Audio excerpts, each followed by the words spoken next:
Evan was talking about causes. Something that comes to mind, which I don't think so. Evan, correct me if I'm wrong, because I know you follow Western North Carolina as much as I do. The flash drought that we had back last fall, where we had, I think, the whole month of September we were very dry into October. I was actually looking at some of my forecast graphics earlier today and noticed that we had high temperatures in the first week of October, still in the 80s and 90s. What was that like? How, flash droughts happen. Well, a long-term drought, you can kind of predict, we have a chance of seeing fires, but these flash droughts that are caused by the lack of precipitation, really high heat, and everything's kind of starting to die off from summer into the fall season. You guys, I guess, assuming when this happens, Hannah, you and Justin, you guys are watching this, and everybody really has to be on guard for something that could quickly happen. Yeah, and we put a lot of resources into place. There was a lot of pre-planning efforts that went into the flash drought situation from last year. So we were ready to move in the case that we had a larger fire occurrence event where we had a bunch of new ignitions. And so there were plans in place to aggressively hit those where they were, and even calling in out-of-region resources for that. Very good. So I'm sort of, going to ride along with this, Scotty, because I know one of our topics is going to be how does weather play into these fires? And we talked about wind earlier, right? We talked about the lack of rain, talked about droughts. You mentioned something earlier, Hannah, about winds, and sort of, we saw what happened in Western North Carolina a few years back. We saw what happened at Gatlinburg, and we saw what happened ahead of the cold front where convergent winds drove that fire. What sort of factors are you looking for severe type events to occur, severe outbreaks, or these fires are spread very quickly? In other words, how is weather playing into everything that you're doing? Well, weather is a huge part of what we do every day. So you almost become an amateur meteorologist when you join the Forest Service, not even by choice. It just happens. Sure. So you're looking at all the models like us too, right? Yeah, we are. We're looking at similar products, predictive services, long range planning, long range forecasting, a bunch of different data sets that we look at. And we even have a portal that's available to anyone that wants to look at it with a lot of climate data that's in there. Very good. And Justin, are you guys working with the National Weather Service offices in the local areas, or if it's divided down the region, you go to two different offices, but you're working closely with them, correct? Yeah, that's right. A lot of these offices, we have direct numbers where we can call them. One of the products we always love to get from them is a spot weather forecast, where we can really pinpoint. I want to know what the weather's going to be at this exact location. So yeah, we're in very frequent contact with our National Weather Service guys. And so I'm gonna kind of switch this because we're starting to talk about territory, right? And we're looking at mountainous areas versus coastal plains. So like, what would be differences between a fire in the mountains in Western North Carolina and a fire in Eastern North Carolina? So whenever we're dealing with fires in the western part of North Carolina or the mountains, the biggest difference there is we have a lot of terrain to deal with. Whenever you have a wildfire on a steep slope, it's going to burn typically a lot faster going upslope. The other issue that we run into is the equipment that we can use in some of these terrains. You can't put a bulldozer on a 50 or 60% slope. You can, it's just very, very tricky. So most of the firefighting that we do in that type of terrain is, a lot of manpower with hand tools. So, the actual vegetation that we have, there is a difference there. So luckily the vegetation doesn't burn quite as severely as it does in the east. And I would say Hannah will probably cover some of that. She talks about the eastern fires. But I was just going to mention, we've referred back to 2016 several times. And we definitely had a major fire problem that fall. I believe we burned somewhere around 62,000 acres just within a 2-month period. It was a real problem in Western North Carolina that during that fall. Yeah, and in eastern North Carolina, while we don't have to deal with mountainous terrain, we do have to deal with a lot of challenges all in flat country or in rolling hill country. Our fuels are more volatile and they burn with greater intensity, but we can use heavy equipment such as tractor plows, which is a bulldozer with a fire plow behind it.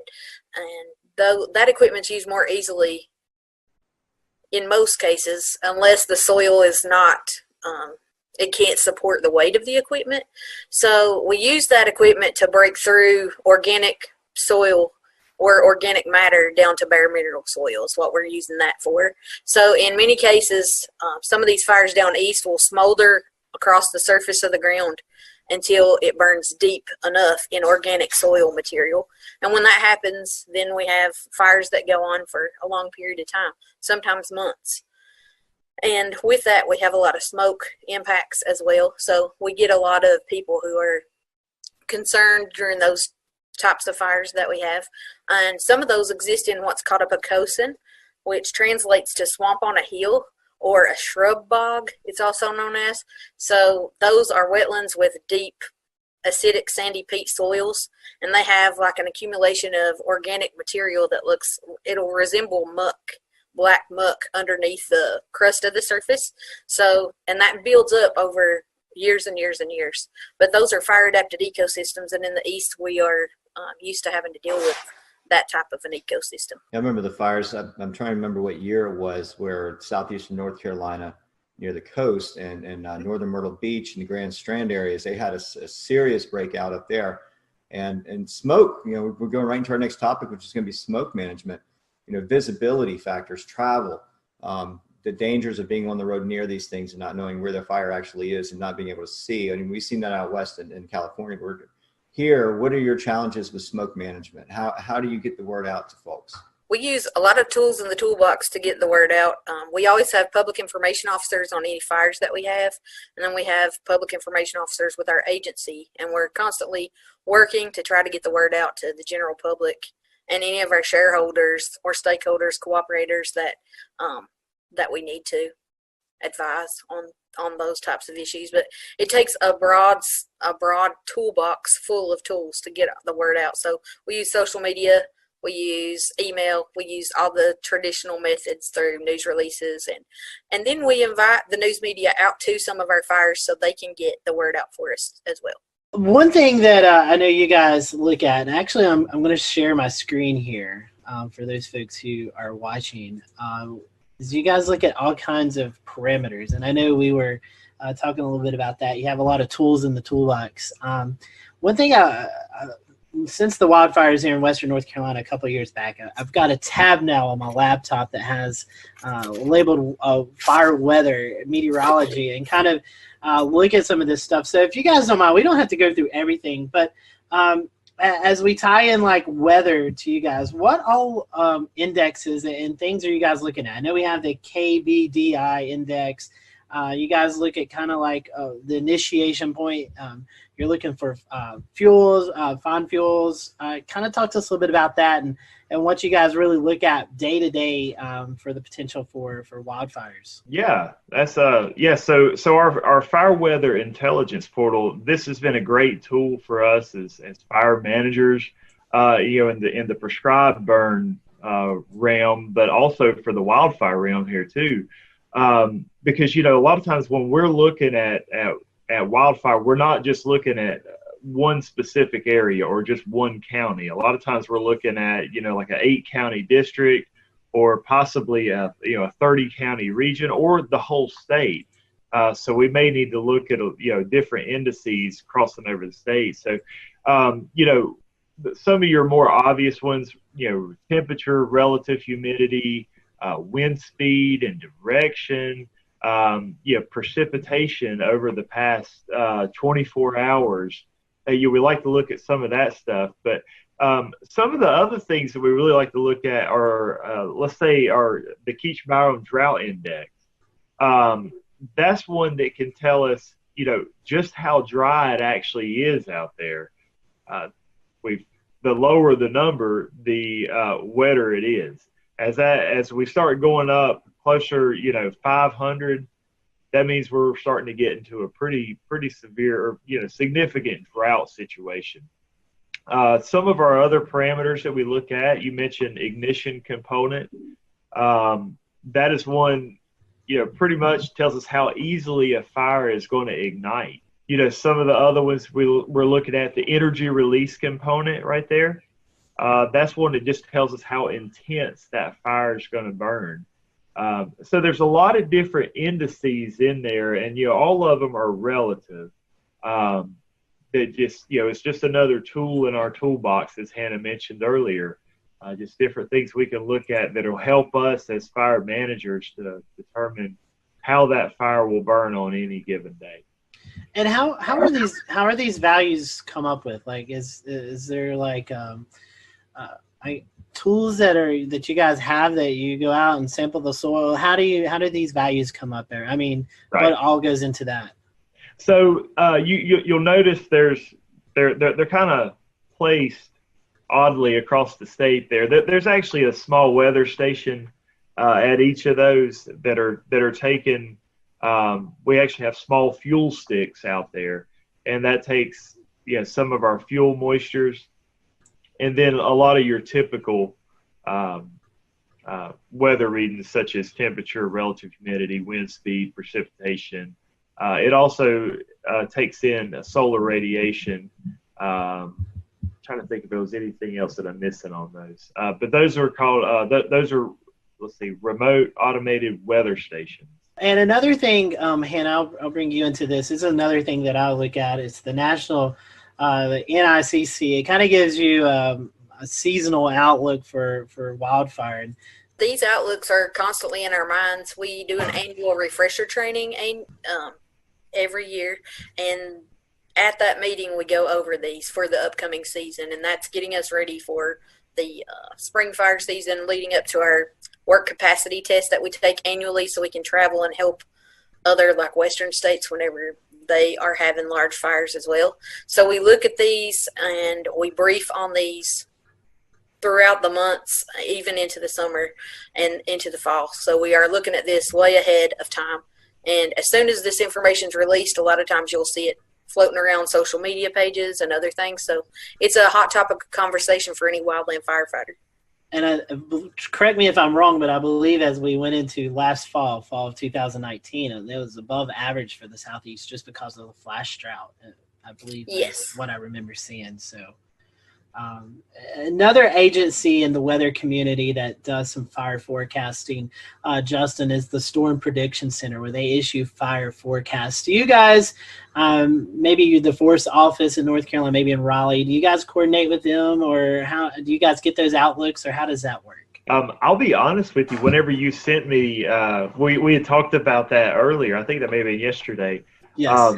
That was the first time that I had dealt with that. I don't know if Hannah has worked with that particular tool, but I played around with it a little bit, and it seems like that's definitely another tool that I'm putting into my toolbox. So, Hannah, I don't know if you had seen that before or not. I have not. Well, I'm glad we were able to help you guys out. Yeah. For those who may be watching or listening to the podcast, we've had on Randy Bauer from National Weather Service in Norman, Oklahoma, who is also in with the Storm Prediction Center.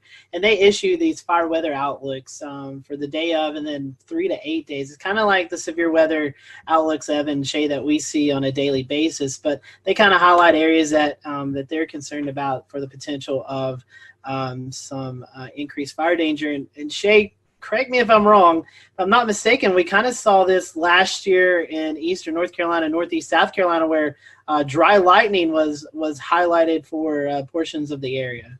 No, that's exactly right. They've even done it a little bit out in the Midwest as well during some of the drier seasons and where positive strikes might be forecast. Anything of heat values where drought conditions, severe drought conditions are existing, and it seemed like it was maybe a little controversial, but at the same time, they're trying to incorporate more into their risk factor for severe weather to be a threat, even more of a threat on any level. So they're working with the Forestry Department and others as well, from what I understand. I'd like to learn more about that this year because it is kind of new with them. So yeah, I think to me, it's a good effort on their part. Definitely so. Justin, Hannah, one reason that we wanted to invite you guys on tonight is the North Carolina Forest Service is really putting a big campaign out about being ready and prepared for fires. But one thing I wanted to talk about before we do that was the idea of prescribed burning and how that kind of helps you guys get ready for the wildfire season. So could you briefly kind of talk about the purpose of prescribed burnings, and then we can kind of go into the wildfire mitigation, what you need to do as we get into the fire weather season? I'll go ahead and grab that one. So our prescribed burns, we're going to do those anytime that we we have a forest stand out here that we want to reduce the hazard in. If you don't have a fire in there, the leaf litter, the pine litter just continues falling to the ground year after year after year, and it accumulates more and more and more. So the more it accumulates, the more of a hazard you have.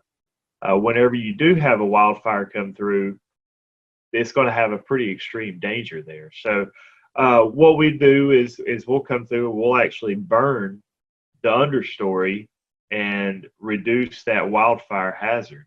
But we'll do it under controlled conditions, or we'll make a pretty strict prescription as far as the weather goes, and follow that to a T in order to hopefully control that prescribed burn like we were talking about earlier. And so, Justin, one thing that you guys are doing with that prescribed burning, trying to prevent these wildfires, but if we do see some coming, how can folks prepare for these? I know Shay alluded to Gatlinburg earlier, and we kind of have seen some of the scary videos out of California, the fires that were out there, and how these people are kind of just grabbing what they can and getting out before all heck breaks loose. What can folks do now while things are kind of wet, like we were talking about? It's pretty wet outside, but as we could possibly enter a dry part of any time of this upcoming year, how can folks get ready around the house to get prepared for the possibility of these wildfires? But the first step for most homeowners is you need to realize what your risk is. And so we always recommend that folks actually do an assessment of their own home, or possibly have their neighbor do an assessment of their home. And if they will go to resistwildfirenc.org, that is a webpage that we run, and we actually have some links to a home assessment sheet on there. But some different things that are just really quick and easy that any homeowner can do. The biggest one we see is keeping your roof and your gutters clean. You wouldn't believe how many homes I go out to and I'll take a look around, and the gutters will just be simply packed full of leaves and debris. The fact is, when a wildfire comes through, it will simply pelt the home with embers, just thousands upon thousands of embers. And it just takes one ember landing in that gutter or on that roof, in the eave of that roof where the debris has piled up, and it could easily ignite and start a wildfire there, ignite that home. And the last place that you want to have a fire is on the roof of your house. So that's one, really quick and easy mitigation strategy that folks can do. We definitely want to ask, what's the best way to see what you're reporting out? I know you mentioned wildfire.northcarolina.org. Are there any other social media sites or websites that we could go to view your material and what you're reporting out on? Yeah, the biggest one that we recommend right now is the one that we're on is going to resistwildfirenc.org. You can also go to firewise.org. That is run by NFPA. That's another great resource for homeowners to take a look at. I think that's the only two that's coming to mind right off the top of my head. Hannah, do you have any others that you can think of? Do you have a Twitter account or Facebook page or anything? Yeah, we do. The North Carolina Forest Service does have a Facebook page, and I think we do have a Twitter, but I'm not active on that one. So I know we do periodically post stuff for mitigation strategies on there. Justin, it was a pleasure having you on. Anything else you or Hannah would like to cover kind of before we close out the program? Well, I think the other mitigation strategy I was going to cover real quickly was just going to be, the one of the most important zones around a house are just the first 5 feet around the home. And that's typically where we have a lot of our flower beds, where we do a lot of our landscaping. So it's very important, the things that we put there, such as not putting highly flammable plants in that area, and then the mulch what we're putting down on the ground there is not using a flammable mulch, not using anything that's organic that can catch fire, such as pine needles or a shredded bark. The best thing we could recommend is like a hardscape, such as a lava rock or a pea gravel, or possibly even a river rock. Hannah, any other ideas that you could give folks about how they could prepare for upcoming wildfire season? It's important to work with your neighbors. It's important to recognize what type of situation you have right immediately around your house and take appropriate measures to reduce risk ahead of fire season approaching. So it's really important to work with those around you, because if they have risk, then likely their risk adjoins your risk. Because we talk about home ignition zones. So the zones around your house from 0 to 5 foot is your immediate zone, and then from 5 to 30 feet is your intermediate zone. And if those 30-foot circles, if you imagine a circle around your house at 30-foot distance, then if it touches another home's 30-foot zone, then if worst case scenario happened, there could be structure-to-structure ignition. So anything you can do to reduce the risk around your home, that's what you should be doing. Justin, Hannah, one other thing I think pops into my mind that you see a lot of people are out there when we get into these fire situations, they're trying to extinguish a fire with a garden hose that they have at their house, maybe when evacuations have been ordered. Would you guys suggest, hey, just get your stuff, follow the evacuation orders, let the firefighters, let you folks take care of the fire? Yes, absolutely. If evacuation orders have been made, by all means, go ahead and follow them. A garden hose is not going to do much for that fire. You're putting your life and your family, in harm's way by sticking around. Take these preparation tips and use them to your advantage. That way that you're prepared before the next fire. So we appreciate you guys joining us tonight here on the Carolina Weather Group. We hope you'll tune in next Wednesday for an all-new episode. Have a great evening, everyone.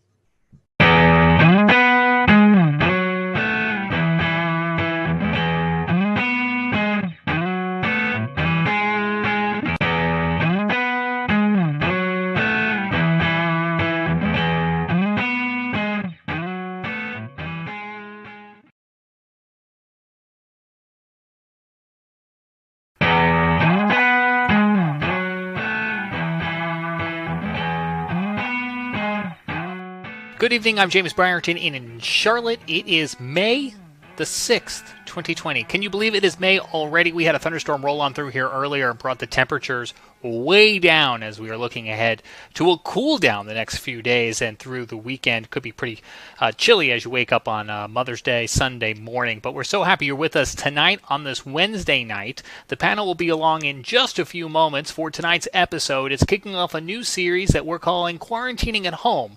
We're kicking it off with the weather team from WECT, the NBC affiliate in Wilmington, North Carolina. It's designed to be kind of a lighthearted experience among all of the serious news that is going on. But first, we do have to start on a more serious tone tonight. The National Weather Service has confirmed that an EF1 and an EF2 tornado struck southern portions of Chester County and Lancaster County in South Carolina about this time yesterday. It all kicked off at about 6:30 when the National Weather Service at Greenville, Spartanburg issued that tornado warning as a tornadic supercell was moving to the east just south of the city of Chester.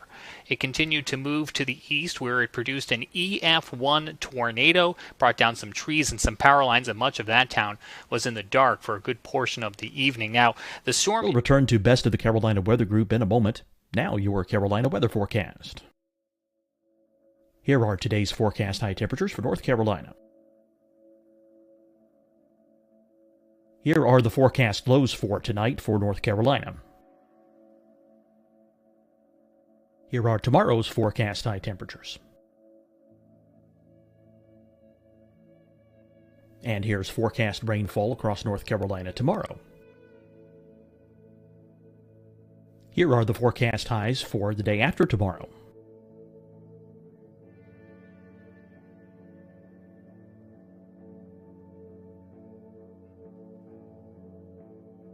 And here's the forecast rainfall across North Carolina for the day after tomorrow. This is the total rainfall forecast across North Carolina for the next 3 days. Here's the severe thunderstorm outlook for today from the Storm Prediction Center.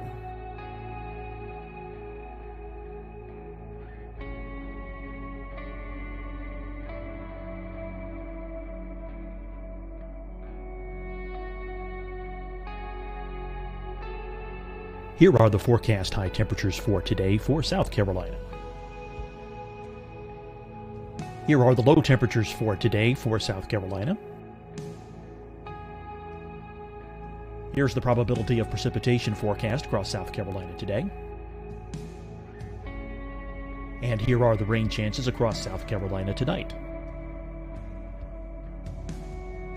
Here are tomorrow's forecast highs across South Carolina. Here are the forecast low temperatures for tomorrow for South Carolina. And here is the probability of precipitation across South Carolina tomorrow. Here's the precipitation chances across South Carolina tomorrow night. Here are the forecast highs for the day after tomorrow in South Carolina. Here are the forecast low temperatures across South Carolina for the day after tomorrow. And here are the rain chances across South Carolina for the day after tomorrow. And South Carolina's probability of precipitation for that night. Here's the Storm Prediction Center's severe thunderstorm outlook across South Carolina for today through tonight. Here's the Storm Prediction Center's severe thunderstorm outlook across South Carolina for tomorrow and tomorrow night. And here's the Storm Prediction Center's severe thunderstorm outlook across South Carolina for the day after tomorrow through that night. Here's the severe thunderstorm outlook for today from the Storm Prediction Center.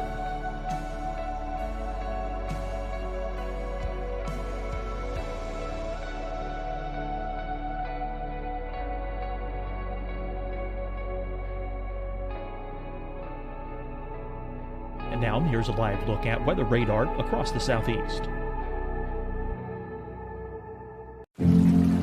Deciding when to wear a mask isn't about who you know or how well you know them. Just ask yourself, will I be with anyone I don't live with? If the answer is yes, get behind the mask. Help slow the spread of COVID-19. Get behind the mask. Learn more at covid19.ncdhhs.gov. Hi, everyone. I'm Dr. Mandy Cohen, Secretary of the North Carolina Department of Health and Human Services. And when you follow the 3 W's, you protect your family and your neighbors from COVID-19. When you leave your home, practice your W's. Wear a cloth face covering, wait 6 feet apart, wash your hands often. Wear, wait, wash. We're in this together. Stay strong, North Carolina. Fight the spread and take a stand against coronavirus. Wear a mask in public. Stay at least 6 feet apart from others. And get tested. Join us and fight the spread. Visit scdhec.gov/COVID-19. Getting tested tested for COVID-19 helps you to take the steps needed to protect yourself, your loved ones, and your community. Find the testing location at scdhec.gov/COVID-19 testing. You'll see your Carolina weather forecast at 25 and 55 past. And now back to the best of the Carolina Weather Group on the all-new Carolina WeatherNet.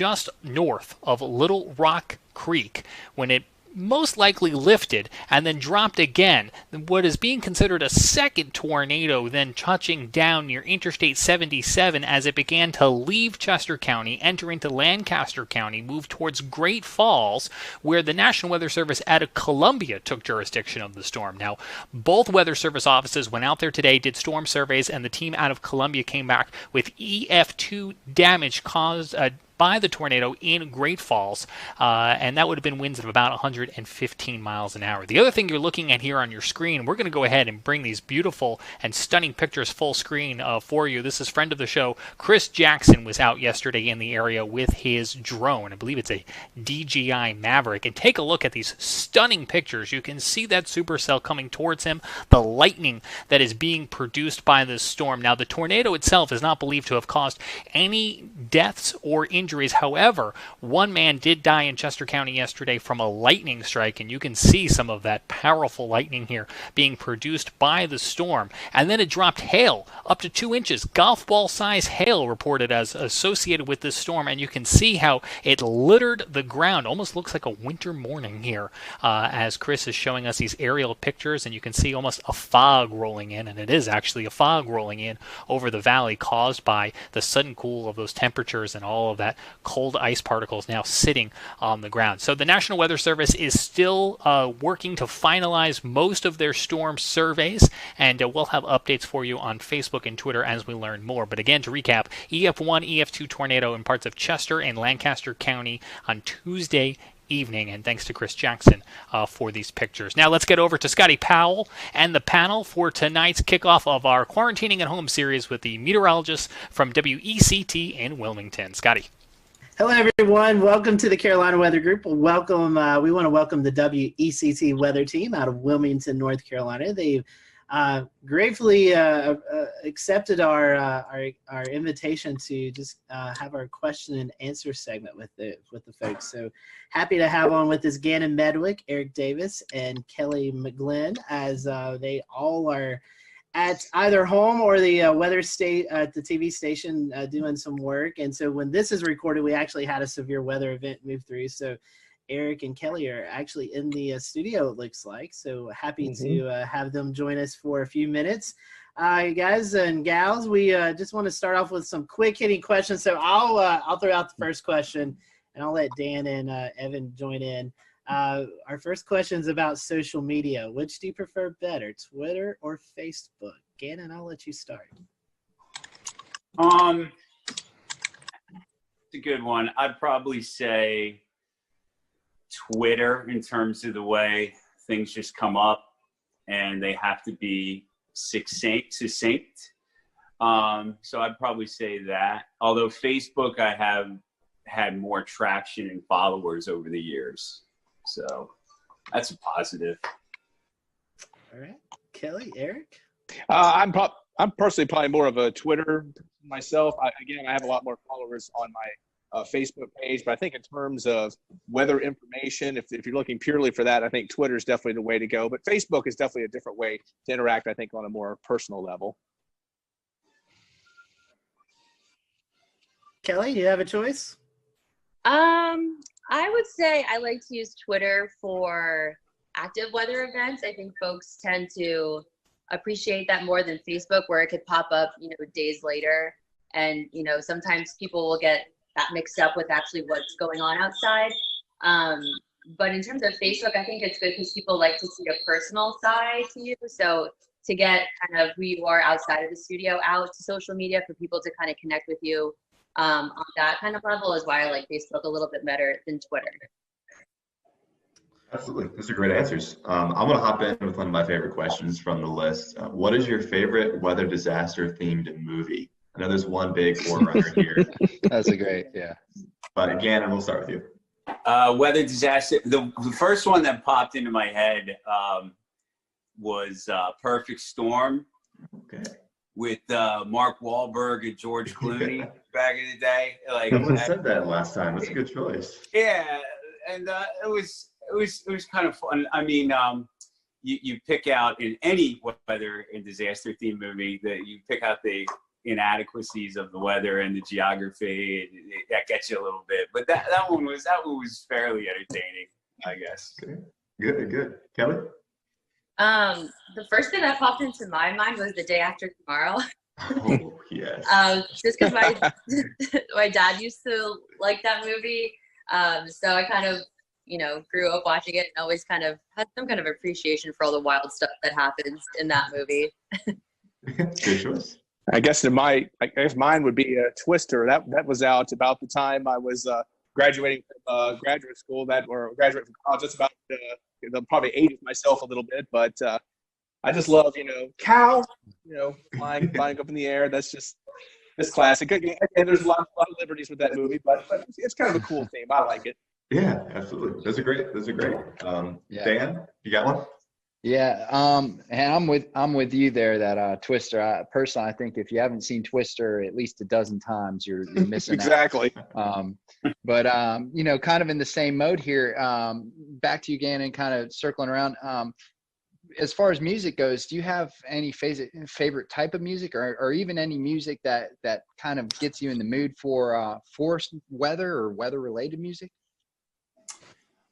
There's really no weather connection to music, but that's an interesting thought. I wonder if there's something deeper going on that maybe I'm not aware of consciously. But if I'm in the forecast center, I'm listening to a variety of music. My couple of favorites are hip hop, either classic or modern.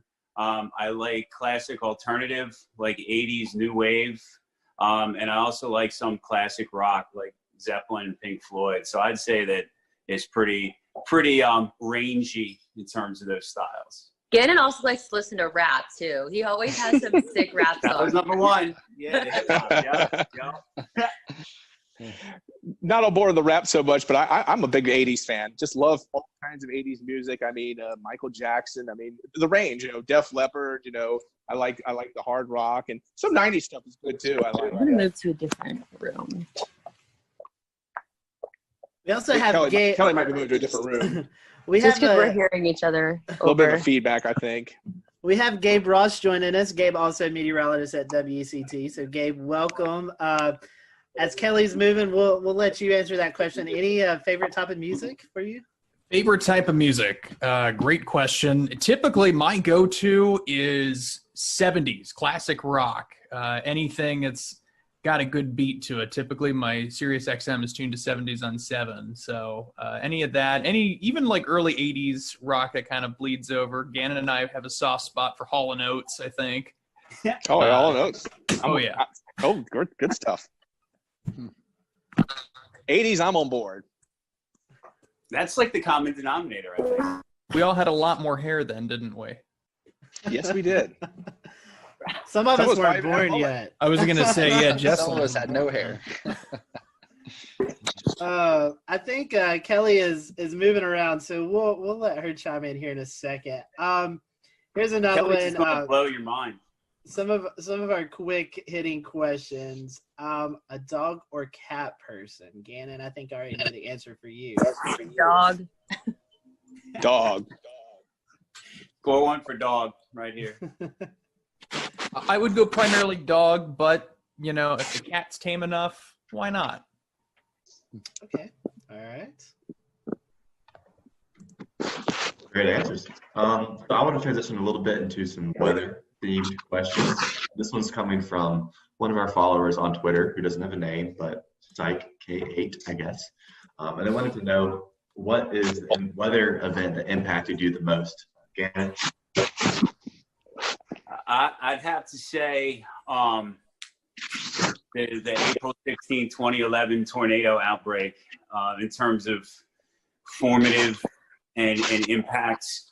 Even I was shorter than Florence. Florence is maybe an easy reach on a recent level, but it just had everything. April 16th, the build up, the actual event, it's the emotions of it. We lost people, and then the aftermath, and plus everything that was going on in my life around that time as well. We were speaking about that on a recent Carolina Weather Group, and so that one's going to stick with me forever and probably hold the top spot in terms of real raw impact. Kelly? I would definitely say Hurricane Florence, just because that was the first hurricane I covered on air. And as impactful as it was, I think that's kind of just something that's always going to stick with you. I mean, we're still remembering stories of what happened, because I think at one point, like, you just start to kind of like black out from what's going on. And so we've talked about it, just with some other people in the newsroom, like, hey, do you remember this? And you're like, oh, wait a minute, that did happen. So there's always kind of just more stories, and just, just looking back on everything is kind of just something that will stay with me for probably the rest of my career. Good answer. I'd probably say recently, I'm with Kelly, probably Hurricane Florence, but again, it makes a good point with the April 2011 tornadoes. I happened to actually be working in Texas on the May 3rd, 1999 outbreak. Remember Texas and Oklahoma, more Oklahoma. Now, I wasn't in Oklahoma at the time, but I was in Abilene, Texas, and we had a couple of what would now be classified as EF2 tornadoes touching down, baseball size hail, just incredible stuff. But I was on the periphery of that event. That was pretty exciting. And just to maybe turn it in a different direction, I guess two of the big weather events that really inspired me to go into weather. I think growing up, I'd always had an interest in being a meteorologist, but two big weather events happened right about the time I was graduating from high school and kind of pushed me more into the meteorology field. The Raleigh tornado of 1988. I don't know, we're kind of going way back here, but the Raleigh tornado of 1988, I just remember the damage. And one of my friends in high school, there was only 2 deaths, surprisingly, with that tornado, but a friend of mine in high school actually had to perform CPR and unfortunately lost one of the girls who died in that tornado. So that was kind of a direct impact. And also, I think Hurricane Hugo, which was just a little bit later in 1989. So I think those 2 events really kind of pushed me into the meteorology field and really had a big impact on my life. Wow. Yeah. Heavy stuff. Gabe? For me, I mean, I'm with Kelly. Florence was certainly substantial. Prior to that, I guess within my first year of doing weather professionally, there was a massive derecho that came through Ohio, June 29th, 2012. And it it ripped through the Buckeye State. A lot of folks were without power for a week. For me, memorable because I was working at a very small market TV station in Zanesville, and I was the only one working that weekend. So I basically lived at the station for 48 hours. We lost power to the TV end of things, so it was constant radio updates. I slept in the basement. Temperatures were, I would say, in excess at times of 85 degrees just in the actual studio. Outside, daytime highs were in the deep 90s, and I want to say some low hundreds, but just an incredible system to see it sweep through. Straight line winds, I want to say they were close to 90 miles an hour, if not more than that. It's been so long, but it's certainly sticking in my mind. But of course, most recently, Florence, and even a little bit with Dorian too, just the tornado outbreak that Gannon and I were covering that morning. It will stick with me for a long time. Well, and so sticking with you here, you've talked about what's most memorable, but what would be your favorite? What's your favorite type of weather to forecast? Favorite type of weather? Winter weather. That's the easy one. I love snow. Eric. Don't get to see a lot of snow, so I get pretty excited with snow. Yeah, pop-up showers and storms are pretty expected during the summer. So after a while, it gets kind of tiresome. But yeah, anytime there's a threat of snow, mixed precipitation, especially down here, we get it from our viewers all the time. They're just oh, is it going to snow? Well, a degree or 2 difference, and that's what we get. So it's a lot of fun. Okay. Kelly, Gannon, you have a choice on that? I love tropical forecasting. That's my jam. I don't like winter weather forecasting at all, just because people are so mean about it. God forbid you get chilly rain instead of, snow, and it's the be all end all of the Carolinas. But I've always just loved tropical weather. That's been my thing for probably quite some time now. Yeah, I would have to agree. Tropical is my favorite. Challenging weather to forecast and impactful weather to forecast. In terms of just favorite all around, though, I love those first couple of fall air masses that come down in September, October, August. Yeah. If we're lucky, we get a little taste. And I think those are fun to sort of gauge and talk about, just because you realize everybody's ready for that at that point. Even if you like summer, everybody seems to be happy when the weather just gets a little more mellowed out. So that's the kind that I like, that makes everybody happy. Hurricanes and tropical storms probably take the top spot, though, in terms of the challenge in the meteorology. It's just fascinating. So speaking of your favorite weather, kind of the reverse of that, do you take it personal when you miss a forecast? I mean, does it bother you, or do you just kind of shrug it off and say on to the next one? I'll start with you, Eric. I guess it depends on the circumstances. Sometimes, I know early in my career, I kind of got a good lesson in when I was in Rapid City. I completely I went outside and, I said, oh yeah, beautiful sunny day. And then all of a sudden some big storms develop in the Black Hills, like, oh, and then of course Rapid City that was my first job, was in Rapid City, South Dakota. Of course, obviously I've had many more misses since. And I guess it just depends on the experience. I guess when I go back and I look at something, I miss something, I'm a little more bothered. But sometimes, I guess Mother Nature just throws a monkey wrench in your forecast, and you just, at that point, you just kind of have to say, oh well. But I guess I'm a little more upset when I maybe didn't look at something and I should have, and then I missed the forecast. Kelly, Gabe, Gannon? Ladies first. Yeah. And I don't mean you, Gannon. No. He wants to answer.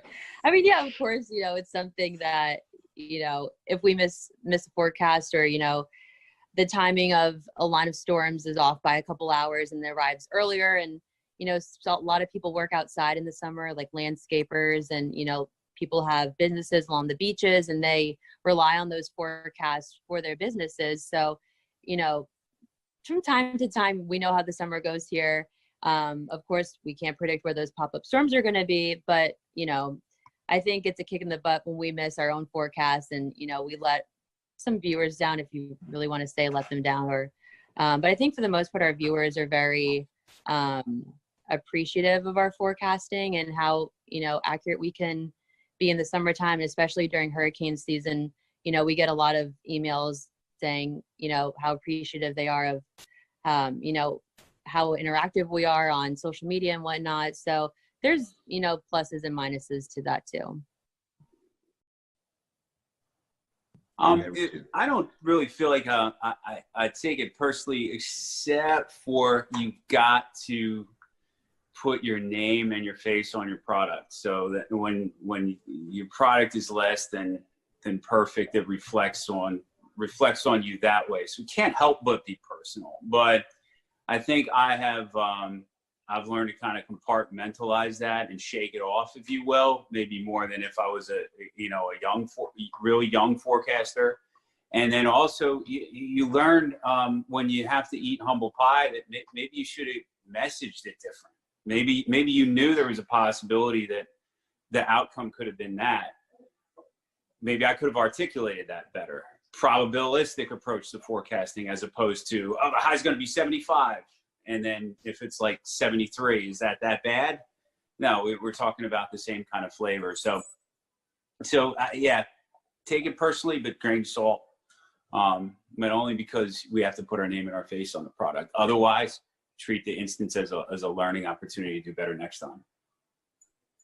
Yeah, I think you hit the nail on the head with that, Gannon. At least in my case, probably compared to the other Mets that are on the team, I'd say I have I won't say least experience, but I know these guys could write books on the stuff that they know. by comparison. And you know, when I miss a forecast, it is just that, a learning experience.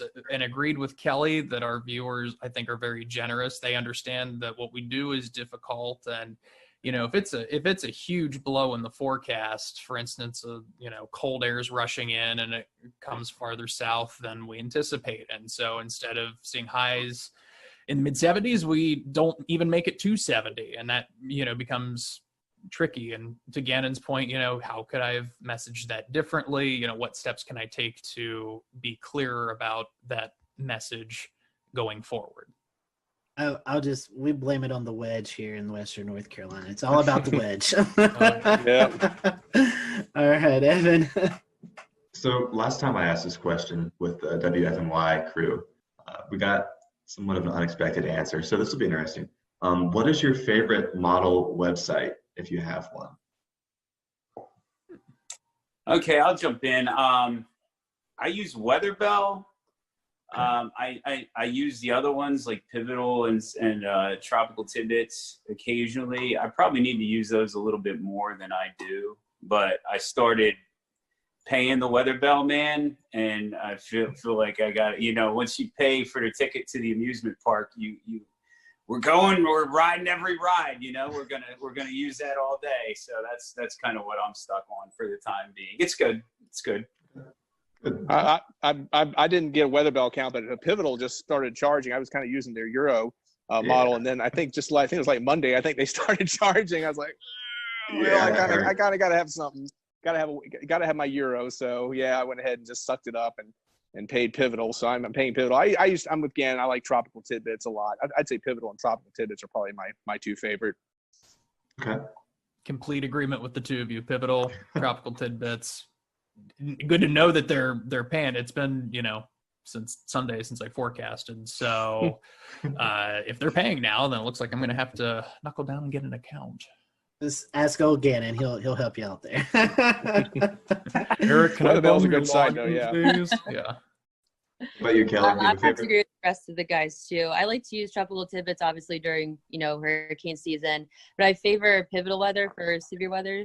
I just think they have different parameters than Tropical Tidbits has, and I like to use that more. Now, did those answers surprise you? No, they did not. Okay, those are generally what we were expecting last time. Sorry, guys. Last time we got the Penn State E-Wall as the resounding answer from everyone. I've used that a little bit. Yeah. I've used it. And I had never heard of it before. Gannon, I mean, even with the hat, I've been using that for years, but I haven't used the E-Wall so much recently. I gotta be honest. I probably need to go back and check it out. That used to be my go-to for the HRRR mod for her. I used to go there on the E-Wall, but now I use Weatherbell. So, Gannon, here while we're on you here, the this kind of multi-part question. Were you scared of thunder and or lightning as a kid? And also, was there kind of a period connected to that or after that you knew you wanted to be a meteorologist? My answer to the first part was not especially. Like, I don't have one specific knock your socks off thunderstorm memory that really freaked me out. And I have a couple of thunderstorm related memories. Like, we actually had a lightning strike to a tree outside of my house. And I remember the current got in the house somehow to the extent that some electronics were messed up. And I remember thinking, whoa, how would that, you know? So I mean, it's like 3-4 years old. That kind of gets the gears turning in your head that something bigger is at play. It didn't really turn into fear. And I would say it was just a compilation of thunderstorms and other weather phenomenon in aggregate that got my interest in meteorology going throughout my childhood years and in my adolescent years. Okay, great. And Kelly, do you want to speak to that? Was I scared of thunder and lightning when I was younger? Is that the question? And then did that kind of evolve into an interest for meteorology one way or another? I don't think I was ever scared of thunder and lightning. I actually would love when like a summer storm would pop up and in Pennsylvania in the summer, and you just feel that nice rush of cool air. But I don't think that necessarily led to my love of weather. I mean, growing up in Pennsylvania, I mostly remember like huge snowstorms, even though I don't like winter weather forecasting that much, kind of ironic there. But that's kind of, what sparked my interest in weather, is waking up to like 2-3 feet of snow, just overnight. And it kind of just snowballed, if you will, from there. I have to say, I wasn't really that afraid of thunder and lightning. I certainly had an awareness. We'll return to Best of the Carolina Weather Group in a moment. Now, your Carolina weather forecast. Here are today's forecast high temperatures for North Carolina. Here are the forecast lows for tonight for North Carolina. Here are tomorrow's forecast high temperatures. And here's forecast rainfall across North Carolina tomorrow. Here are the forecast highs for the day after tomorrow.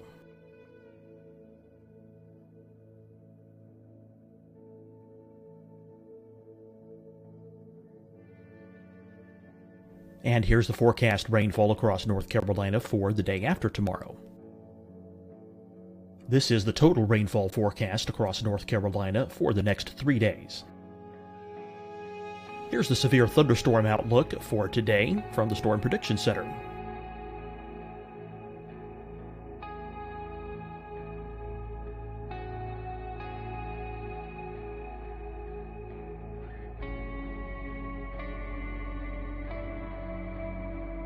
Here are the forecast high temperatures for today for South Carolina. Here are the low temperatures for today for South Carolina. Here's the probability of precipitation forecast across South Carolina today. And here are the rain chances across South Carolina tonight. Here are tomorrow's forecast highs across South Carolina. Here are the forecast low temperatures for tomorrow for South Carolina. And here is the probability of precipitation across South Carolina tomorrow.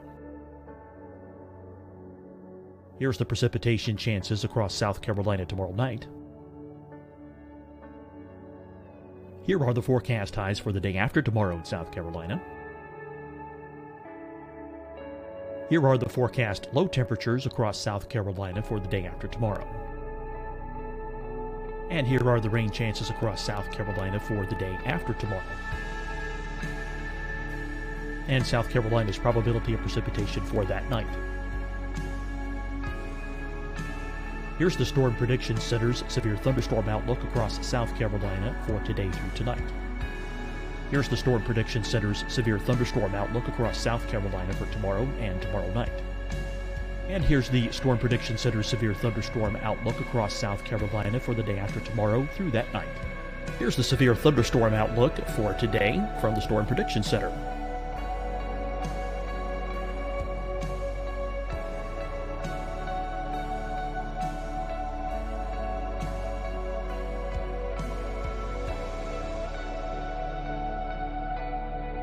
Now, here's a live look at weather radar across the southeast. Deciding when to wear a mask isn't about who you know or how well you know them. Just ask yourself, will I be with anyone I don't live with? If the answer is yes, get behind the mask. Help slow the spread of COVID-19. Get behind the mask. Learn more at covid19.ncdhhs.gov. Hi, everyone. I'm Dr. Mandy Cohen, Secretary of the North Carolina Department of Health and Human Services. And when you follow the 3 W's, you protect your family and your neighbors from COVID-19.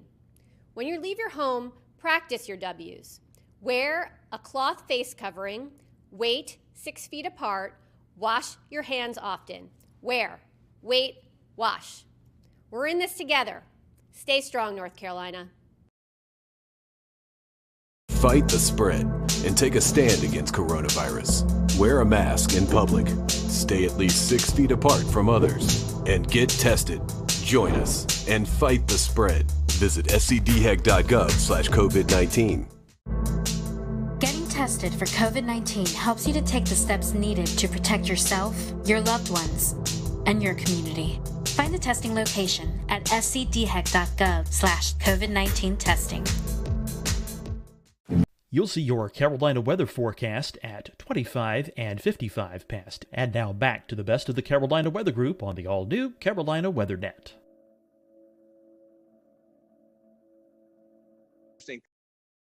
Thing is my house, I think when I was maybe 15 years old, was struck by lightning, or at least some streamers got into our house. And I remember my mom was making spaghetti that day, and she was cooking spaghetti sauce on an old cast iron pan, and the lightning actually burned a hole in the cast iron pan. I remember that very, very vividly.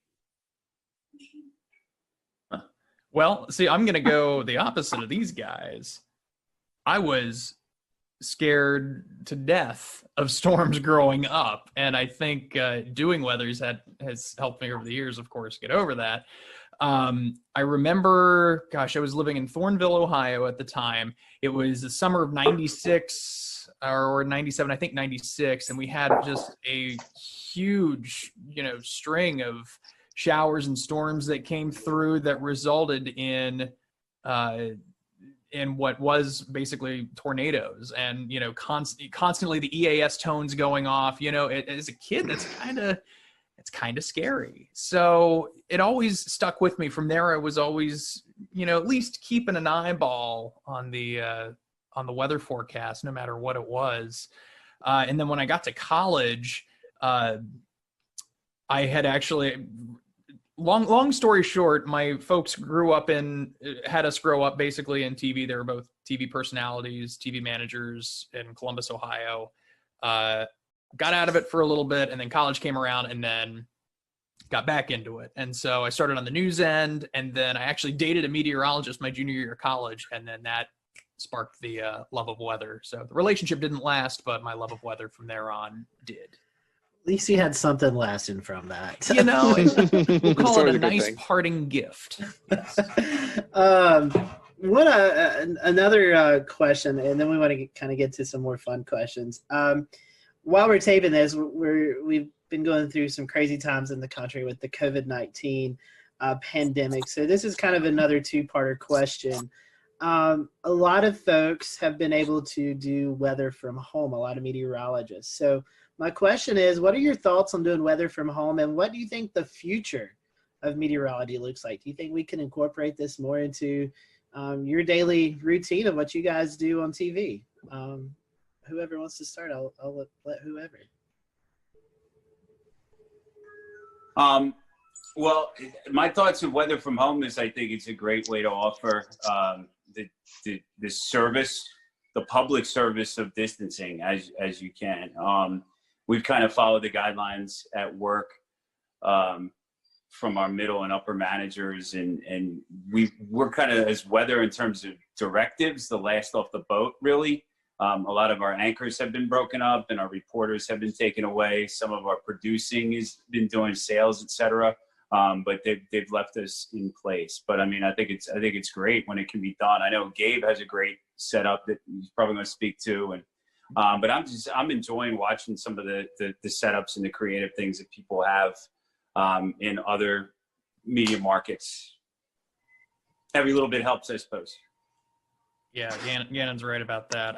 I for sure think that this entire outbreak is going to change the landscape. Are we going to be doing this completely at home from now on? No, but certainly we have a baseline of what to do in the event that we can't be at the station. I mean, it's really no different than doing live shots, but the key is going to be for stations to help as much as they can their meteorologists, their anchors, reporters, utilize the technology they have, or provide them with the technology they have that is comparable to what they would have if they were in the building. Yeah, I kind of agree with Gabe. Again, I think it is incumbent upon the stations to make sure that the meteorologists have the tools that they need, the computers, the broadcasting equipment they need to broadcast from home. I love the idea. Of course, I think you always run into the issue, of course, is probably severe weather. It's probably a little easier to obviously broadcast from home on a quieter weather day, but when you start getting a severe weather situation, especially, it kind of feels like it's more incumbent to be at the station where you have all of the tools that you would really need to do a broadcast, especially on short notice. Yeah, just to piggyback off what they were saying, I have personally seen a lot of very impressive work from home setups. And I think, at least for me, going in, you normally think you're a broadcasting major, everything that you do needs to be done from the studio. And now that we, kind of are taking that step forward to work from home, there's so many different opportunities and doors open on how much can you expand this? What more can you do from home? And then you also think, how long is this going to last for?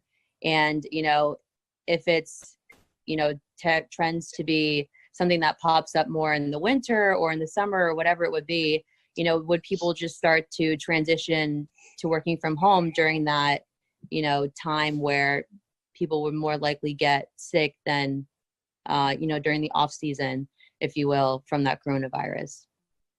It's amazing how many different setups there are too. I mean, you're right. I even saw a picture of someone using augmented reality in California and their weather hits. Wow, that's impressive. So transitioning away from some of the weather talk, and Kelly, I'll put this right back to you. What are some of your favorite non-weather hobby?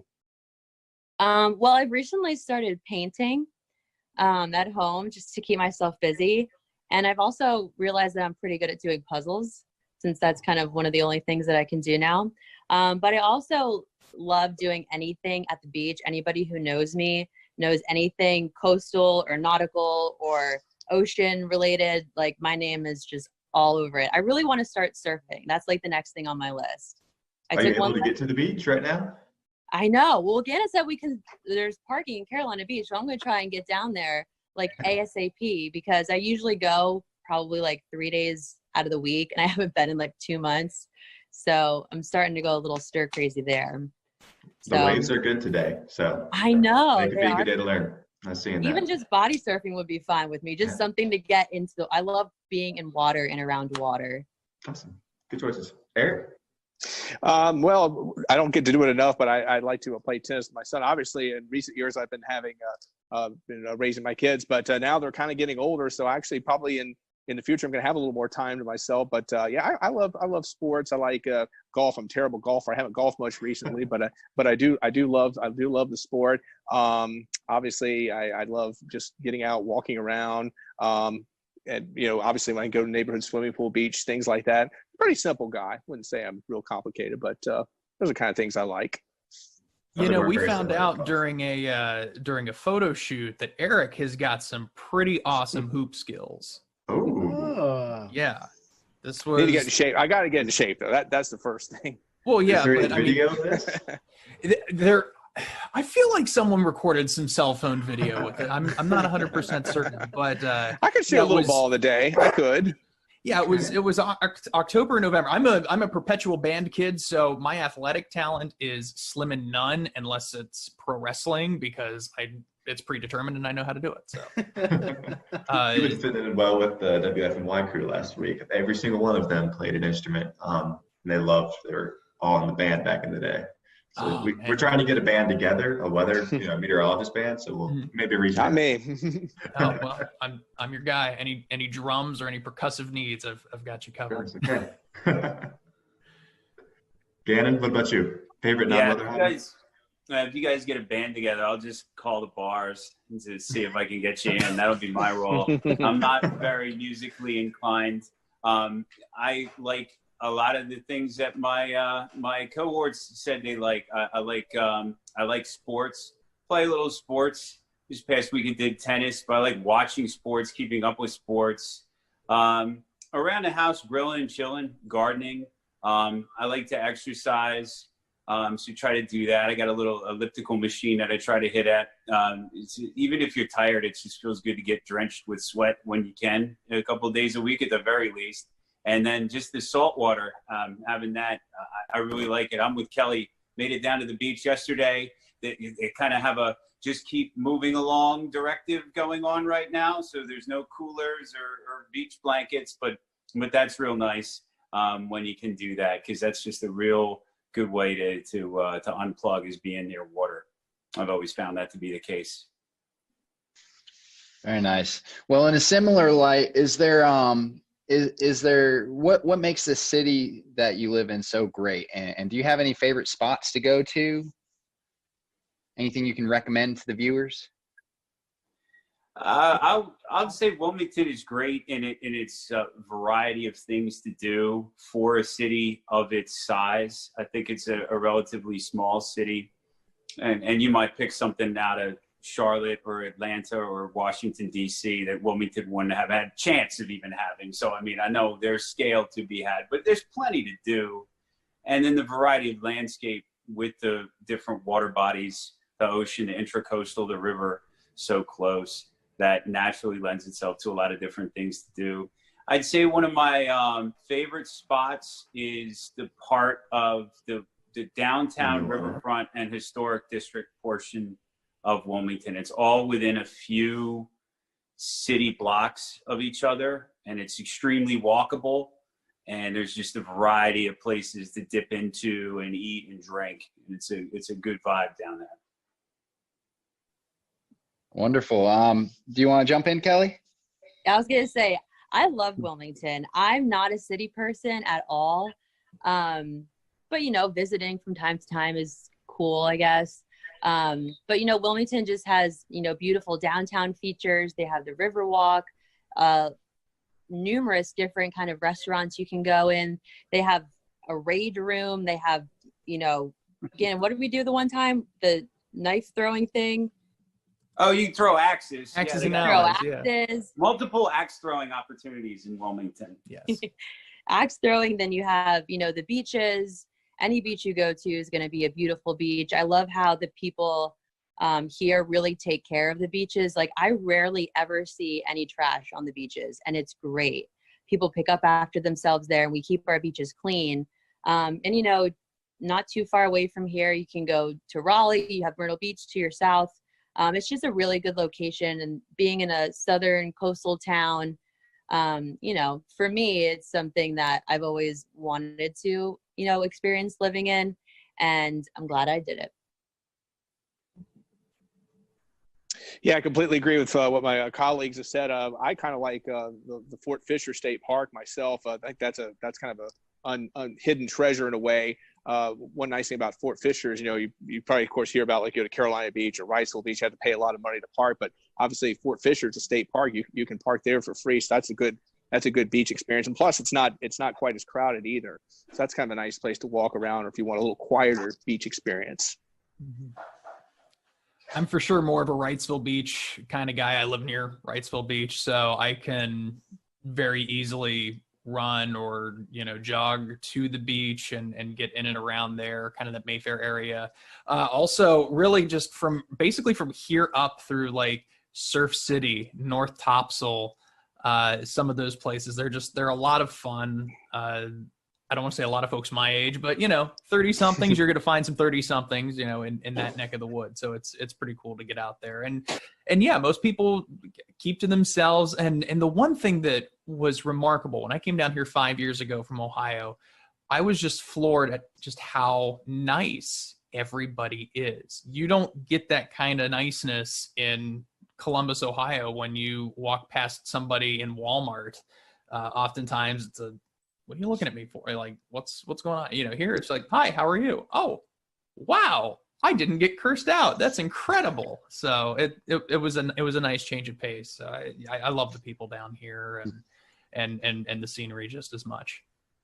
Well, what they say is that people who are at the coast often are have a little bit more of a relaxed personality and are generally happier, right? That's true. And it sounds like we all need to try the Riverwalk too, if we haven't done that. I know that's I'll have to put that on my list. Worth it. But I think, Evan, you have one more question to follow up with, and we'll go with that. Yeah, so one last very short, very silly question to kind of end us off for the eve or the afternoon, I guess. Gannon, start with you.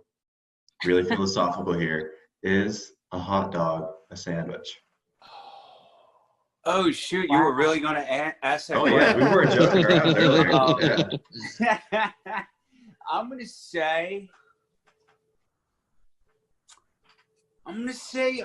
yeah. Like a square is a rectangle, but it's a square.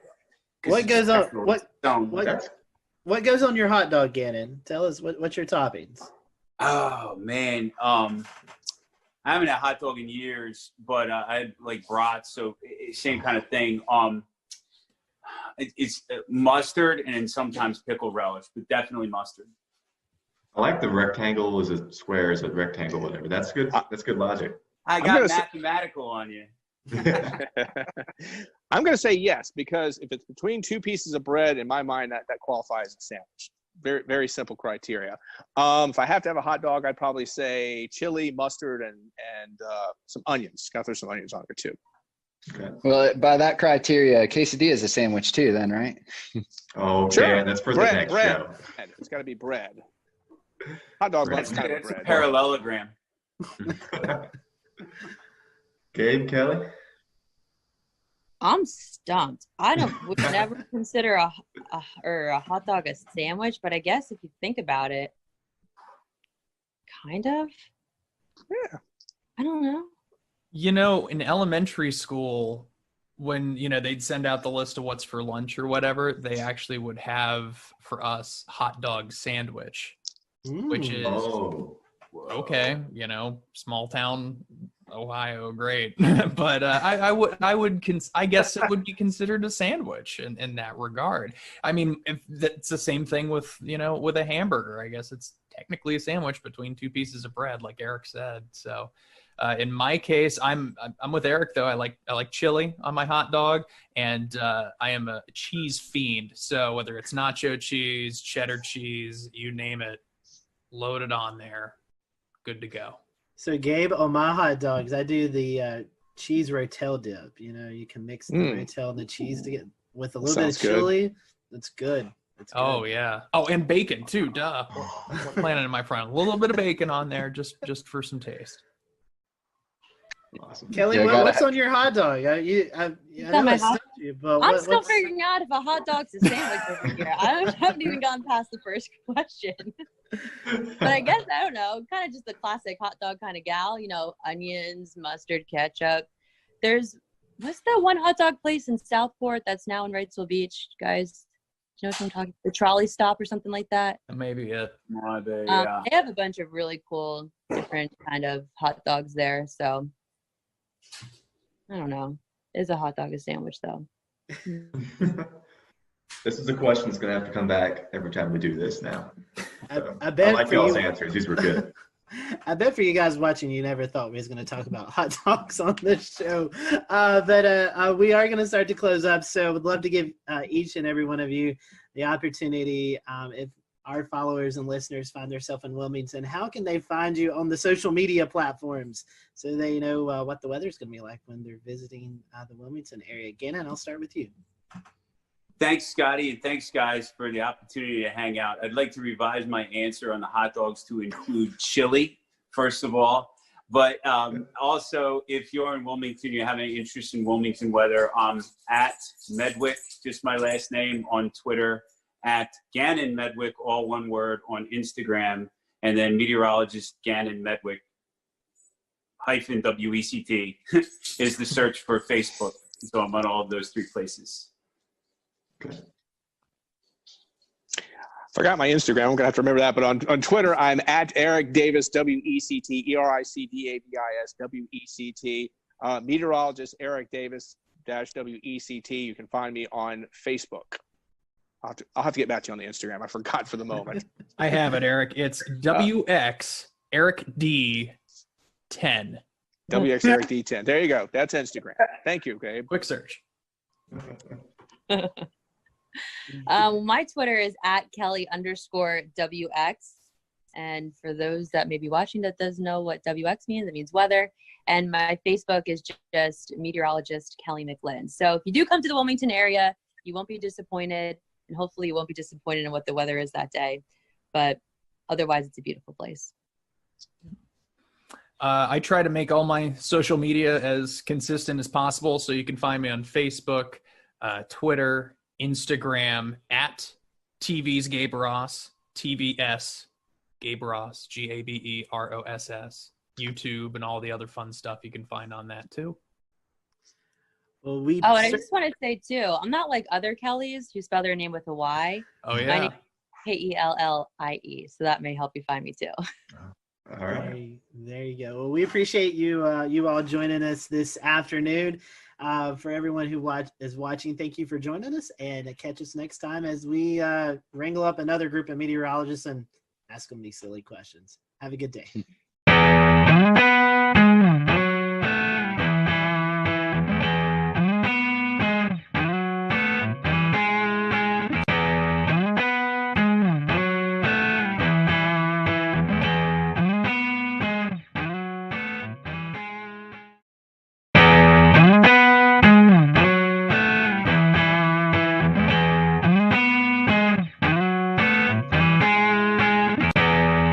Good evening, everyone. Welcome to the Carolina Weather Group. This is the Wednesday, April 8th, 2020 edition of our little weather get-together.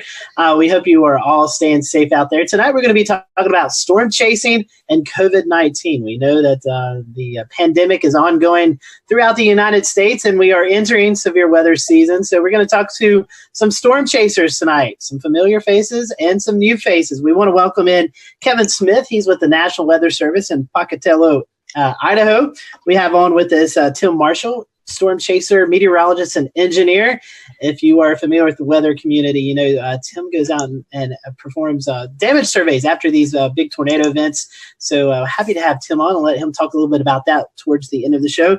And our good friend Mike Olubinski is with us. He's back with this storm chaser, videographer, located out in Arizona, and goes out throughout the plains throughout the storm season, capturing all the sounds and the sights of tornadoes and severe weather. So we're happy to have Tim and Mike and Kevin on with us. We may be joined by an additional guest later on in the program. But bring in our guests. I want to bring in Tim Marshall, Michael Levinsky, and Kevin Smith with us tonight. Gentlemen, welcome to the show. We're happy to have you. How's everyone doing this evening? I'm still alive. Well, that's good. We like to hear that. Doing Tim, great. Thanks for having us on. Yeah, Mike. Great to be here. Thank you. Thank you for that. Tim, we'll start with you. You are in Texas right now. Tell us a little bit for your first-time guest. So tell us a little bit about your weather history, your weather background, how you got caught up in this crazy weather community that we're all involved in. Yeah, we've come a long way, haven't we? Many, many years. Well, I've always been interested in the weather. Ever since I was small, I really kept weather records in my house. My parents asked me what I wanted for Christmas. I told them a barometer. They said, "What's that?" And I go, "It's a device that measures barometric pressure, air pressure." And I got a barometer, so I kept daily records. I wrote to TV weatherman. They wrote me back in those days. And then Ted Fujita was at the University of Chicago, and I was in a suburb of Chicago, Oak Lawn. I got hit by a F4 tornado on April 21, 1967. I was about 9 or 10. And I knew right then and there I wanted to study tornadoes the rest of my life and figure out what these things are. And I didn't realize at that time I was going to chase them down, but that came later. But I wanted to go to school and learn about tornadoes, and that's what I did. That's awesome. And Tim, we want to get more into what you do after the tornado later on in the show. Let's bring in Kevin Smith. He's with the National Weather Service in Idaho. Kevin, currently in Idaho, but you also have some ties here to North Carolina. Tell us a little bit about you. Yeah, so great to be on, and thanks for having me on the show tonight. So grew up in central New York, Syracuse area, right in the middle of New York State, and right on the edge of the lake effect snow belts, which might have helped spur a little bit of my early interest in the weather. And I'm not really sure what really got me into it. You know, a lot of people have stories of a big tornado or a big storm or some trigger for them that really launched them into their meteorology careers, their storm chasing careers and whatnot. And not sure really what it was for me, but ever since elementary school, knew I wanted to be a meteorologist, and was particularly interested in the National Weather Service, just for the public service side, public protection side of everything. So went to college down in NC State, Raleigh. So there's my connection to North Carolina. Started in 2007, working on my meteorology degree, and was there for 4 or 5 years. So, got to know a lot of great people down there. And Dan Whitaker and I believe we met possibly doing some local chasing back during that time when I was in college. Got some exposure at the Raleigh Weather Service office, doing some volunteer work there, whatnot, and got involved in the ham radio side of weather spotting and the Skywarn programs there in Central North Carolina as well. And so graduated in 2012, and just like a lot of people are facing, very competitive these days to get into the National Weather Service. And it took several years of applying and kind of refining my credentials and gaining some more experience in different areas. And during that time, I spent some time actually firefighting and doing private security as my paid job during that period. So a little bit of a break, and then was able to get a job offer. We'll return to Best of the Carolina Weather Group in a moment. Now your Carolina weather forecast. Here are today's forecast high temperatures for North Carolina. Here are the forecast lows for tonight for North Carolina. Here are tomorrow's forecast high temperatures. And here's forecast rainfall across North Carolina tomorrow. Here are the forecast highs for the day after tomorrow.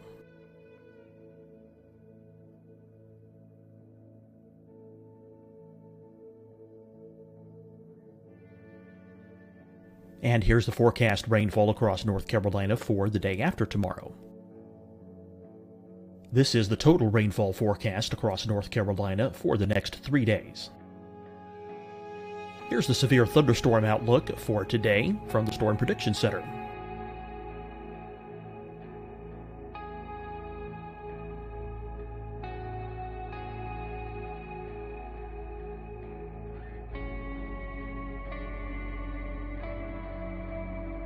Here are the forecast high temperatures for today for South Carolina. Here are the low temperatures for today for South Carolina. Here's the probability of precipitation forecast across South Carolina today. And here are the rain chances across South Carolina tonight. Here are tomorrow's forecast highs across South Carolina. Here are the forecast low temperatures for tomorrow for South Carolina. And here is the probability of precipitation across South Carolina tomorrow. Here's the precipitation chances across South Carolina tomorrow night. Here are the forecast highs for the day after tomorrow in South Carolina. Here are the forecast low temperatures across South Carolina for the day after tomorrow. And here are the rain chances across South Carolina for the day after tomorrow. And South Carolina's probability of precipitation for that night. Here's the Storm Prediction Center's severe thunderstorm outlook across South Carolina for today through tonight. Here's the Storm Prediction Center's severe thunderstorm outlook across South Carolina for tomorrow and tomorrow night. And here's the Storm Prediction Center's severe thunderstorm outlook across South Carolina for the day after tomorrow through that night. Here's the severe thunderstorm outlook for today from the Storm Prediction Center.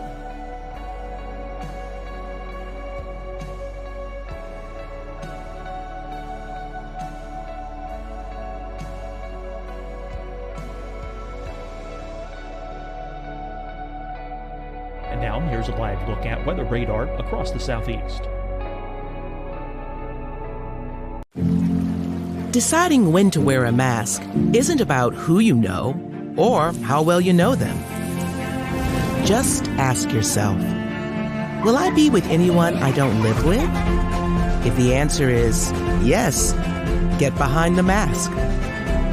Help slow the spread of COVID-19. Get behind the mask. Learn more at covid19.ncdhhs.gov. Hi, everyone. I'm Dr. Mandy Cohen, Secretary of the North Carolina Department of Health and Human Services. And when you follow the 3 W's, you protect your family and your neighbors from COVID-19. When you leave your home, practice your W's. Wear a cloth face covering, wait 6 feet apart, wash your hands often. Wear, wait, wash. We're in this together. Stay strong, North Carolina. Fight the spread and take a stand against coronavirus. Wear a mask in public. Stay at least 6 feet apart from others. And get tested. Join us and fight the spread. Visit scdhec.gov/COVID-19. Getting tested for COVID-19 helps you to take the steps needed to protect yourself, your loved ones, and your community. Find the testing location at scdhec.gov/COVID-19 testing. You'll see your Carolina weather forecast at 25 and 55 past. And now back to the best of the Carolina Weather Group on the all-new Carolina Weather Net. Pocatello, Idaho, just a little over 3 years ago, and I've been out here ever since. Do you know one of my best friends out there? I'm sorry? Do you know one of my best friends out there, Jeff Hedges? Yes. Jeff was there when I first started. He's retired now, but I was able to work with him for, I believe, a little bit over a year out there. Yep, Jeff and I went to school together at NIU. Yeah, so small, tight-knit community in this meteorology world we live in. Yep. So, and I have about 12 or 13 years of storm chasing experience as well that I've continued on the side. So, do you know Elizabeth Padian? I have met her. I believe she is or was working at the Boise Weather Service office, and I've met Boise. her. Oh, that's what it was. Okay, yeah. I shot her wedding like years ago, and she was always. She said she was up from one of those offices, and for some reason, Pocatello always seemed to be where she was from, or something in my head. So that's why I remember. Yeah. No, I have met her as well. Well, Mike, I'm going to start off with first question for you. Our guests may remember you from December. But I want to ask all three of you guys your different roles. Each one of you have a different role in storm chasing, a different agenda, idea of what you want to do. So, Mike, I'll start with you. Kind of tell us, you live in Arizona, so you make the trek out to the plains every year. Kind of tell us about the role that you want as you're out storm chasing. I was just talking to someone today.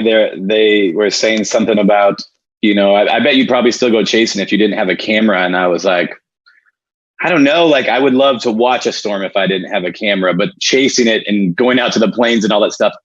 My big thing is I love to capture that stuff, photos, time lapse, and share that stuff. That's kind of what, drives me. So my whole kind of motivation every year is to go out and do that. And it's, my job has kind of evolved since I've been, started doing this over 10 years ago out here. And I'm, from Arizona, we get amazing monsoon thunderstorms. And that's what I grew up loving out here, was lightning and dust storms and all that. And so, of course, once I saw a supercell and a tornado, I was like, well, that's the next best thing. So, but my job has kind of evolved where I'm out there mainly for me to get footage, but I've also turned into taking people along on tours.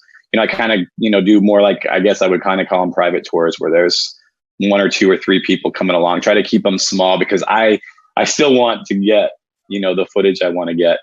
And we've also played guide to having some people follow us that want to get the same kind of footage that we're getting. And we're definitely, when I say we, I mean, sometimes I have my buddy Brett ride along or me by myself, but we kind of have a different mindset. I know Tim, a lot of these guys are right under the tornado. They want to get close up footage. They're getting the damage. They're getting all the crazy stuff. And we're usually in front of it because we want to stay out of the rain and the hail because we want to capture these images. So the footage we're getting is a little bit of a different type than what other people get, but it's a heck of a lot of fun, and I'm hoping, badly that I will be able to get some more this spring. I'll bring in Brett Adair. He's joining us. I think he's actually out in the field right now, doing a little bit of chasing. Brett, a guest of our show, so if you've been following us, you've seen Brett before. Brett, you do live storm media, doing some stuff for Weather Nation. What's your objective? What's your goal as you go out in the fields and chase? Well, the number one objective has been report. Obviously, we want to get in front of these storms and, in some cases get close and others maybe not so close. Today, the objective was we had some inverted V type soundings earlier in the day, so we knew hail and damaging winds were going to be the key elements and components for earlier today. So we did a little chasing in the severe thunderstorm watch down in Alabama just to do a little bit of reporting if we had anything. Now we're shifting into nighttime mode where we're moving up I-65 north of Birmingham headed toward Huntsville. And we're going to go up and see if we can't, confirm anything that might happen. We got increasing shear in the overnight hours, and we're still really unstable. 2,000 to 3,000 CAPE out here as these storms push out of Tennessee and Arkansas. So we're going to be doing anything that we can to confirm any type of damage and see if we get any wind or hail reports up here. And so we know chasing kind of a different scenario this year with the coronavirus going on. Maybe some different rules, perspectives coming through. Tim Marshall, I know you was able to head up to Jonesboro, Arkansas. We'll talk a little bit about that later on. But as you're out in the field, what is your guidelines, or what are you wanting to look for as you're out in the field? Well, we've had to change now. Oh, my bad. Oh, go ahead. Now, right now, I'm on this EF scale committee, and what we try to do is get pictures of certain buildings that are damaged by tornadoes. So that's my mission, and that's why I was in Nashville, I was in Jonesboro and Dallas, looking for these specific damage indicators, as we call them, and get photos of that. We have plenty of photos of damaged houses and manufactured homes. What we want to do is look at more details, like your Walgreens and your cantilever lights that we have, street lights, those kinds of things that we need photos for. So that's what I'm doing, is I'm surveying to get specific photographs. Awesome. That's some great perspective there. Some good information that we get from your storm surveys. Dan, I know you friends with Kevin, and maybe you guys can kind of talk about that side of the conversation tonight.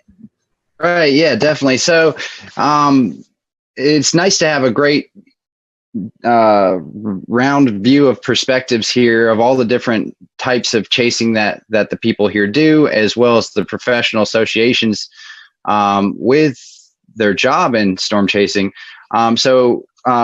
It's one of the perspectives that I thought was really important to have tonight was bringing on Kevin Smith, who's a meteorologist at the National Weather Service.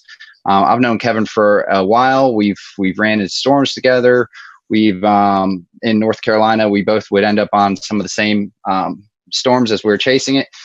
He's always been someone who has thought very critically to spotter reports and reports to be used for the National Weather Service. So that being said, kind of Kevin, what do you think, just for you to speak to it, your overall kind of perspective on storm reports and the importance of those and how those are used for the National Weather Service? What's kind of your history and your, where you feel that importance lies with those reports? Yeah. So going back to before I was in the Weather Service, my focus chasing has always been on reporting. And I know, we all chase for different reasons. There's research applications, there's chasing with tour groups as a means of making money and whatnot. Obviously a lot of research going on and whatnot, people looking for photos and videos.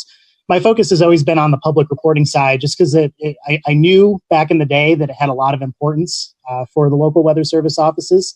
And I'm also personally very driven by things that help people. So putting on my Weather Service hat, now that I'm working out in Pocatello, spotter reports are huge. And, there's this distinction. There's skywarn spotters, there's storm chasers. A lot of people kind of put them in two different bins. And there is a difference. Spotters are usually going about their daily life and just when they happen to come across something, when they happen to see something going on in their neighborhood or on the way to work or on the way to their family, they'll go ahead and report that. Whereas chasers put more time and money into following storms over great distances, counties and states and whatnot. And again, sometimes for different reasons. So from the Weather Service perspective, ground truth reports are huge. They are not going away. The importance of spotter reports are not going away. We talk about all these great advances these days in radar technology, dual pole radar, phased array radar. We have satellite imagery that's incredible resolution now with even 1 minute updates if we want that type of data during severe weather. And even with these advances, there's nothing that's come along, and probably nothing that's going to come along in any of our lifetimes, that's going to replace ground truth reports. So the Skywarn program, the practice of calling in reports, whether it's to the media or directly to the Weather Service offices, remains incredibly important for our operations at the Weather Service. And I think that's going to remain incredibly important going forward, even with the advances. Well, thanks for explaining that really well. I guess kind of the purpose of tonight's conversation, how everything kind of comes back around, is how things are going to change this storm season with the threat of coronavirus and the way things are going this storm season already. And hopefully that changes in a few weeks or a month, and staying ultra optimistic that by late May or June things will be a lot closer to where they were before all of this. But that's just the optimistic storm chaser in me. All that being said, I think one of the important things is what if we're talking 5 years from now and we're looking back at this storm season, what are going to be the biggest takeaways? What are the most important things that may have happened weather-wise from a lot of people staying home, from a lot of research potentially being halted. So that being said, Kevin, kind of back to you about this reporting, just kind of starting there, as we're all trying to make sense of severe weather and try and figure out the best way to make sense of ground reports and get those in. How do you think that might be affected this storm season? Kind of our security, and that we just have. It's really hard to tell. So obviously, and probably everyone on this panel is aware, there's a lot of debate right now going on among the spotter community, storm chaser community on to chase or not to chase, and CDC guidelines, and how is the overall season going to be impacted? With everything going on with COVID. In terms of the reports that are streaming into the Weather Service offices, it's hard to tell. We get a lot of reports from the local spotters in each CWA, so each county warning area, the area that each Weather Service office is in charge of in terms of forecasting and warning operations. I don't speculate that would change significantly, particularly with a lot of people at home. Our spotters that usually call in reports are hopefully going to continue to call in reports throughout the pandemic as long as they can do so safely. In terms of maybe having less chasers out in the field, it's really hard to speculate on that. Whether that's going to have an impact on the overall verification process or just the amount of reports that are coming in. Officially, from the Weather Service standpoint, we strongly recommend everyone to follow all the CDC guidelines and all the local guidelines related to the pandemic. That's kind of a first priority before we get into, I need to report the wall cloud. But outside of that, pandemic or no pandemic, we want those ground truth reports whenever they can be sent. Kevin, one of the things that you said that stuck with me was the importance that in normal times these observations can provide to you guys at the National Weather Service. I'd like to have you speak a little bit more to that in just a second, but what I'd like to do to kind of draw a parallel between the two conversations we're having is play a sound clip today from here in Charlotte, North Carolina, where Mecklenburg County Health Director Gibby Harris actually drew a line between what hurricane forecasting is like and what trying to forecast the coronavirus is like, and it plays off of exactly what I think you were just talking about how today's observations determine tomorrow's forecast. This runs about a minute. It's a little long, but I want to let our weather-centric audience hear this sound. We have built the modeling that we're using in this community based on methods that were developed by a team of researchers at the University of Pennsylvania. The CDC has also used this model. We're working with our partners at Atrium and Novant, and it requires data from all three of our systems to run these models. We've adjusted the models with our local data and are monitoring the projections daily. Every time we put in new data and adjust the assumptions based on what we're seeing in our community, the forecasts can shift. These models are not unlike what you see when we have a hurricane. When you see models from a hurricane, you see where the hurricane is and then the cone that goes out from the hurricane. That means that it could happen anywhere within that cone based on the modeling that they're able to do. And the further you go out with the modeling, the wider that cone becomes. That's what we're dealing with in this situation. We have limited data, and we're using what we're seeing in other communities to help us with that modeling. But you have to know that this is a moving target for us, and we're doing the best we can with what we have.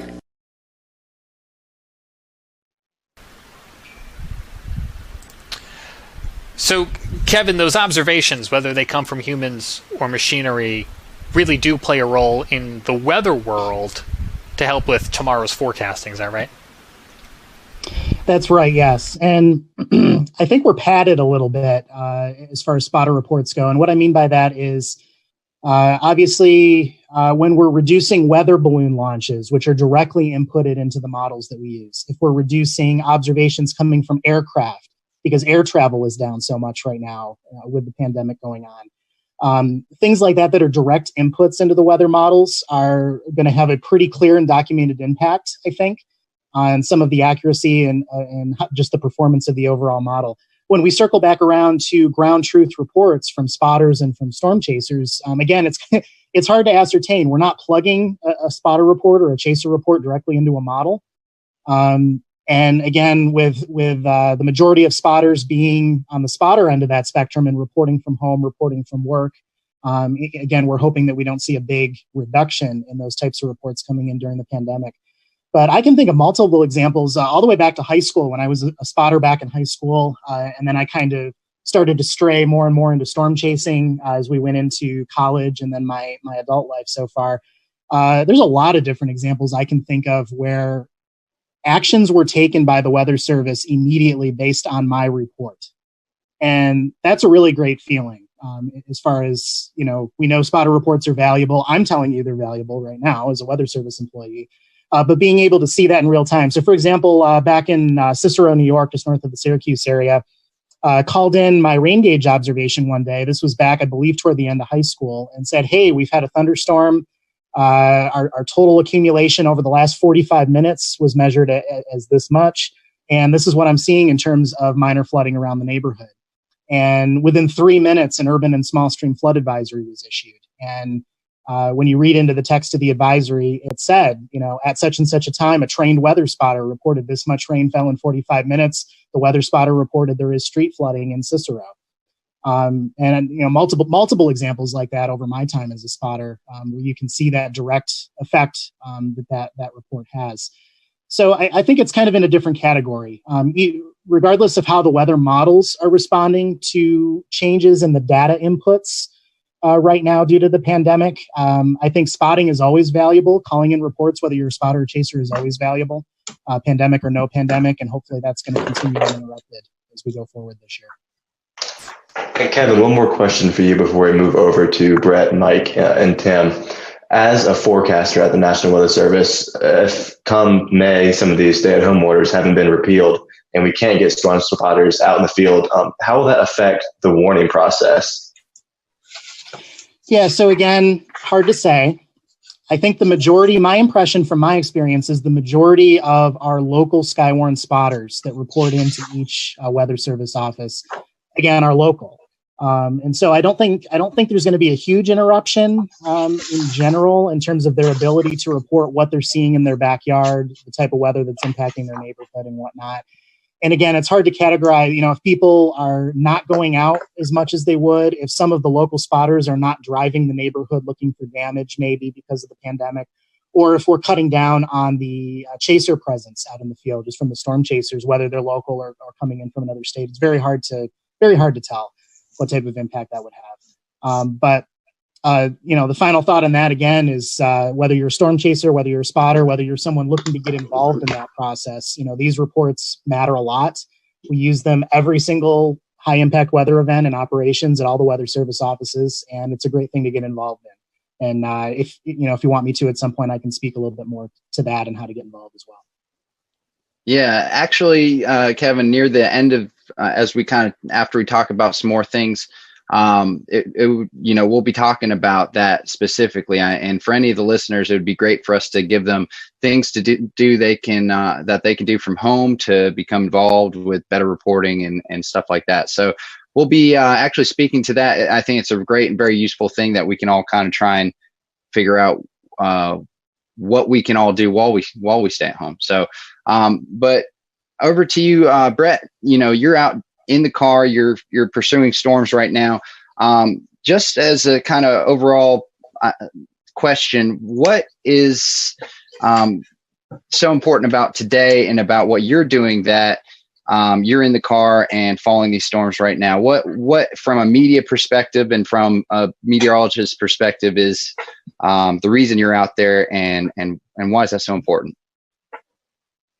Yeah, Dan, I mean, it's one of those situations where now, some people are definitely scared to go in the field because, the advisement has been to stay at home in most states.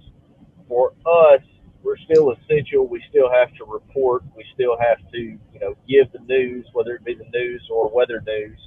And we're having to take really drastic steps to change things in the field ourselves. Normally, when we go out, we do this. We're, covering the storms, and then we may be covering damage. And then in most cases, we're going to go and, try to find a place to have a meal, try to find a place to sleep for the night, get ready for the next day, or get ready to head home. For us, over the last month and a half, my wife already has a bit of an issue with lupus, so she has an underlying condition. So I'm having to be extremely careful. We have tons of hand sanitizer, gloves, N95 masks. We've been sleeping in tents on air mattresses at campgrounds that were open. Now we're going to likely have to do some primitive type camping when we go out for the next month or 2 months or however long. We also are having to bring our own food because in many cases we just don't, either A, you don't have restaurants open to do curbside when we're finished with our day, or B, the comfort level of trying to get food right now is just not there because personally I think you could easily spread a virus through, food contamination. So, I mean, we're just having to be extremely careful wiping down gas pumps before we use them, wiping down credit card readers because we've still got to pump fuel.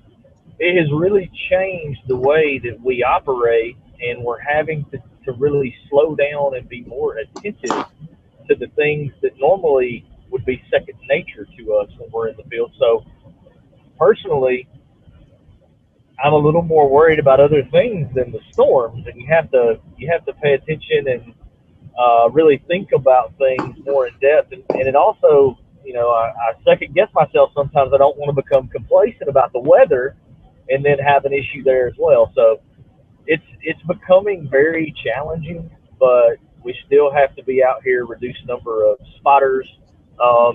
One thing that has not happened yet, and luckily for all of us it hasn't, what if we had a radar failure during, a time of this where we don't have as many spotters and eyes out in the field on storms if we had severe weather? Luckily our equipment hasn't failed us yet. Let's just continue to hope we get through this without any of those type of issues as well. Yeah, that's right. So Tim, to kind of speak to you, you've already been out chasing as well. You've done your damage assessments. You've seen some of these effects probably as well. Is there anything like what Brett was talking about that you think you've had to change, or that's limited your ability to do your job or to pursue the storms? Absolutely. Everything Brett was saying with regard to carrying hand sanitizer. I have an N95 mask and have gloves, I have surgical gloves, I have a whole box of them. So every time I go to fuel up, I put on a surgical glove and then go ahead and proceed to use that and then throw it away after I fill up the vehicle. Fast food is the order of the day, obviously, and that's not good for my health. My doctor would certainly frown on that, but that's the way chasing is. So some of the fast food restaurants are still open fairly late at night, and even the Sonics we found are open, and not my first choice to go eat there, but if it's the only thing around, you want something warm there you go. Hotels, I have not found to be a problem yet. I've been finding that many hotels welcome to have a visitor because they don't have hardly anybody in the hotels. So I'm not too concerned about that. So far, we've done pretty well. We've had a couple chases already, and it's been fun. But I think what happens is we'll see how things work over the next few weeks and months, and see how bad it gets or if it improves any. And so, Mike, I want to bring you in because Tim lives in Texas, Brett's in Alabama. You're in Arizona, so you have to do a lot of traveling to get to where you need to be. What do you think the effects may be for you? Have you already experienced some of them? Kind of tell us, walk us through your game plan. Well, at least I haven't experienced them. I haven't been out chasing yet. I've kind of put a goal in my head of not chasing until May, just so I don't even think about it right now. I just want to wait till things maybe get a little better. Plus, I have 3 kids. They're out of school, and my wife works at our church where there's only a couple people working, so she's still. We'll return to Best of the Carolina Weather Group in a moment. Now your Carolina weather forecast. Here are today's forecast high temperatures for North Carolina. Here are the forecast lows for tonight for North Carolina. Here are tomorrow's forecast high temperatures. And here's forecast rainfall across North Carolina tomorrow. Here are the forecast highs for the day after tomorrow.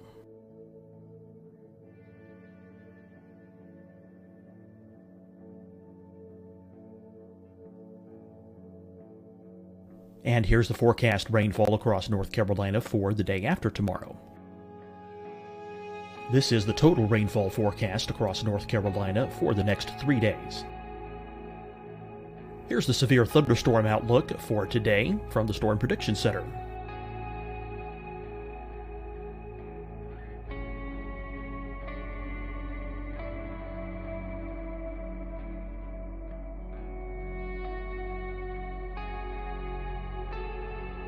Here are the forecast high temperatures for today for South Carolina. Here are the low temperatures for today for South Carolina. Here's the probability of precipitation forecast across South Carolina today. And here are the rain chances across South Carolina tonight. Here are tomorrow's forecast highs across South Carolina. Here are the forecast low temperatures for tomorrow for South Carolina. And here is the probability of precipitation across South Carolina tomorrow. Here's the precipitation chances across South Carolina tomorrow night. Here are the forecast highs for the day after tomorrow in South Carolina. Here are the forecast low temperatures across South Carolina for the day after tomorrow. And here are the rain chances across South Carolina for the day after tomorrow. And South Carolina's probability of precipitation for that night. Here's the Storm Prediction Center's severe thunderstorm outlook across South Carolina for today through tonight.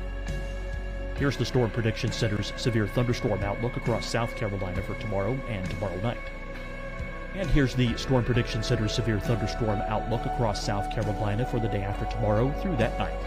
Here's the severe thunderstorm outlook for today from the Storm Prediction Center.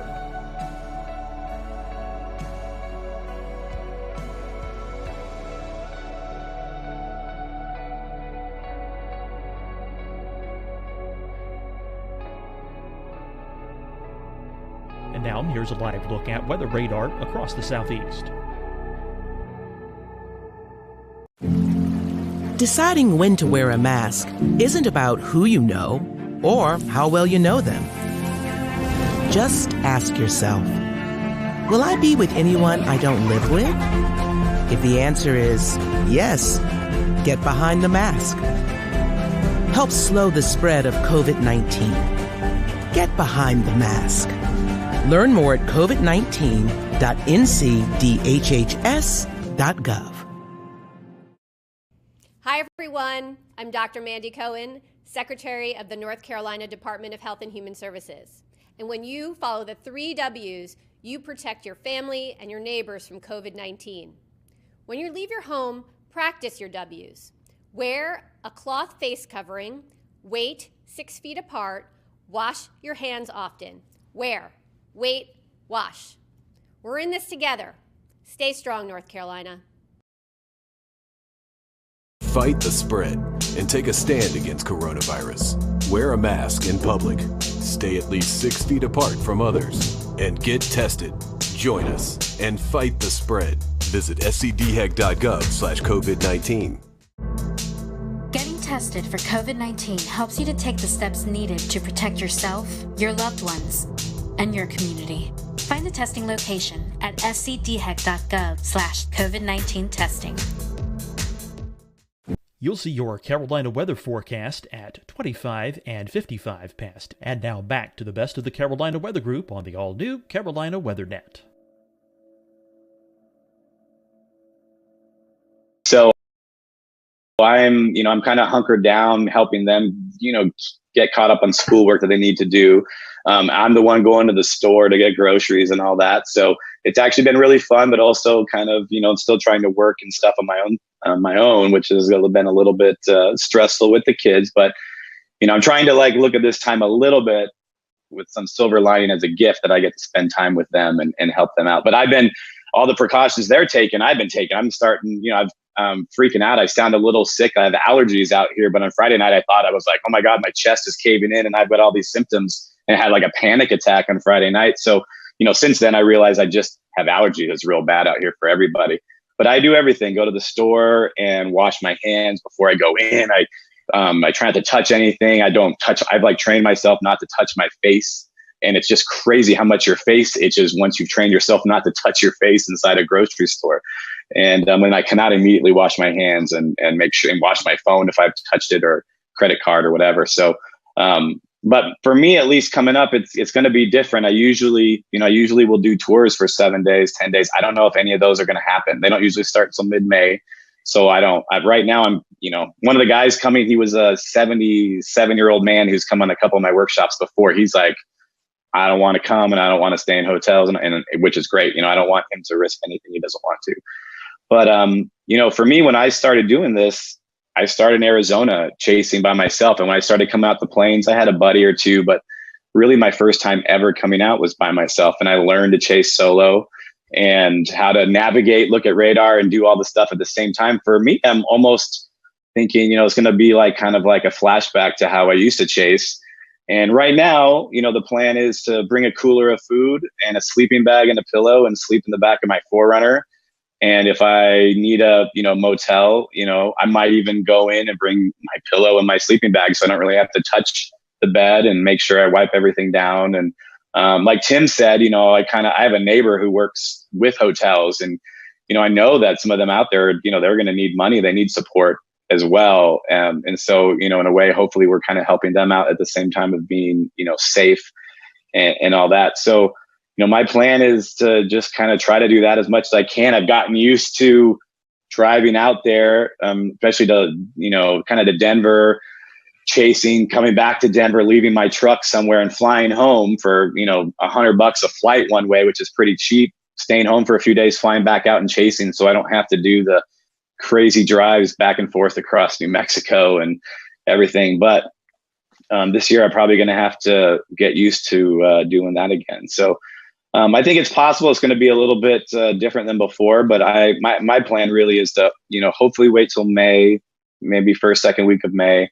I love late May and June anyway. It's about my favorite time to chase. Usually it's more picturesque, or it can be. But that's just kind of my goal. And if it's safe to go, I'm going to feel real good about it. But I'm definitely going to be ultra paranoid the whole time I'm out there, and try to avoid any, big chaser meetups, no Applebee dinners, none of that stuff. It's just going to be kind of staying below radar, just chasing and having fun and trying to just do what I really love, which is just be out there all night getting lightning photos. And honestly, storm chasing, at least to me, is one of the most socially distancing hobbies you can possibly have.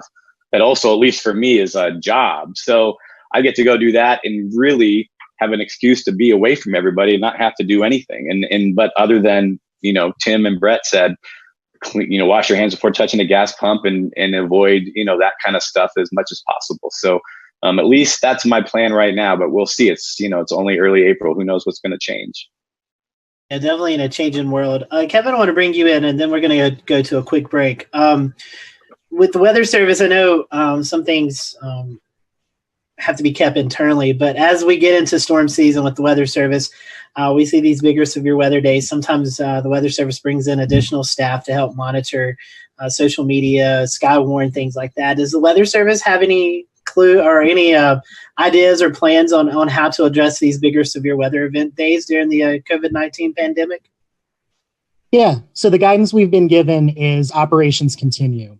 So broadly in the Weather Service, we have a lot of people teleworking if they can, particularly on the management side, upper management, even some of our IT support and electricians type positions, electronic support, are trying to telework as much as possible. As far as operations goes, doing the forecasting for the airports, providing support for our partners, all of the severe weather outbreaks, all of that. I say business as usual. We're washing our hands more. We're spraying down the workstations. We're trying not to sit next to each other. So we're trying to practice social distancing and disinfect as much as we can. But we're going to bring in everybody that we need to work a severe weather event or a tornado outbreak. And it kind of comes down to risk. If we have the potential for big tornadoes to start wiping people out, there's a point where that risk potentially, particularly if we can't warn for it, that risk is going to become pretty big and be a pretty big threat to life and property. And, right alongside the pandemic, that needs to be addressed. So, we bring in everybody that we need on the operational side to handle the big events, just like we normally would before the pandemic. So, Tim, you were in Jonesboro just recently in the past few days surveying. Did you notice any effects of the COVID-19 outbreak and how that influenced storm surveying as well as storm recovery?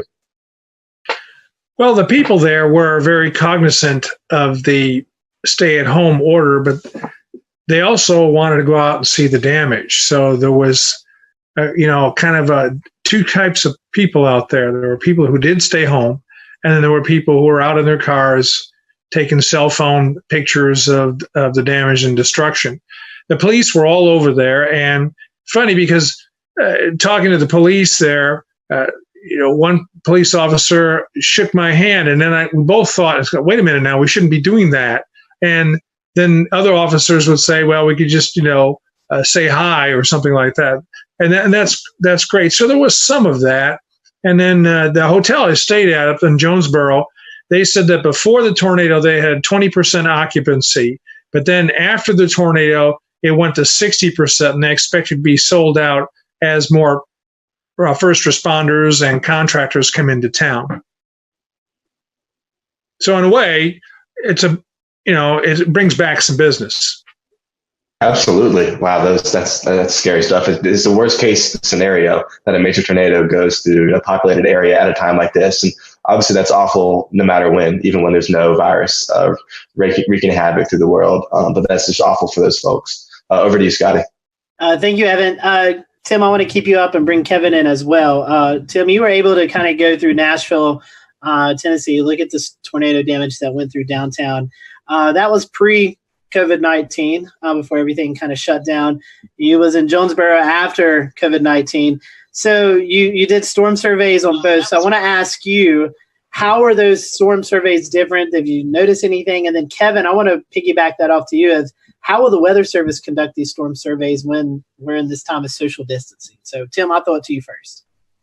Well, as far as Nashville and then Jonesboro is concerned, I was still able to get around without any problems whatsoever. I was able to do my survey without any problem. I do a lot of walking as well, and I have all the credentials with me. So, I have my hard hat on and I have a jacket on that says, that I'm a surveyor. So those kinds of things, people recognize me as somebody who's supposed to be essential out there doing the job. And that's what I do. So I've had no problems with it myself. And like I was saying earlier, there's two kinds of people out there in the Jonesboro area, those that stayed home and those that went out and took a look at the damage. And it wasn't anything too bad because it's a rural town, and it didn't have the hundreds of people that have had it or died from it yet. And so it wasn't really that impactful to a lot of the people I spoke with. They didn't realize the full extent of it, I don't think, like some of the bigger cities have. It's because they're out 2 hours from Little Rock, for example, and they're out in the country, and they don't have the concentration of COVID positive cases as something like Little Rock. Very well. And Kevin, with you guys doing out National Weather Service storm surveys, I know you got the credentials and stuff, but sometimes you maybe interview or interact with homeowners and business owners and things like that. Is there any guidelines that are changing during this COVID-19 period? Yeah, so luckily we haven't had anything to survey yet out here in Idaho. Certainly less severe weather than the plains, which makes it a little bit nicer. But, storm surveys are a responsibility of the Weather Service, usually a lot of times in conjunction with local emergency management and some other partners. And as they fall under operations, we're going to proceed forward with what we need to do. Certainly there's going to be social distancing. There's going to be an increased emphasis on safety and disinfecting and masks and things like that, just like everyone else is doing. So that's the main difference there, is that type of stuff is going to come into play in a pretty big way as we go out and do that. But storm surveys will continue. I'll mention too, since it relates to chasing and spotting, we've had to cancel our outreach. A lot of Weather Service offices are essentially locked down. We're not letting contractors in anymore. We're not interacting with people who are delivering packages. We're not allowing tours or visits or any in-person meetings of any kind. And that includes the outreach we do out in the field, like Skywarn classes to train new spotters.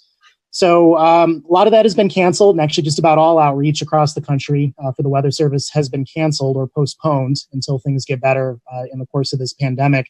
We have increased, most offices have increased their virtual presence. Some offices are doing more virtual online Skywarn classes that people can dial into live. So there's been a little bit of more of an emphasis there. And that's a trend that's been going on for years. A lot of offices have been starting to do that anyway. But that's certainly taken on a bigger role here during the pandemic, since we're avoiding all of that in-person contact. So Kevin, if I was, let's say this was my first year trying to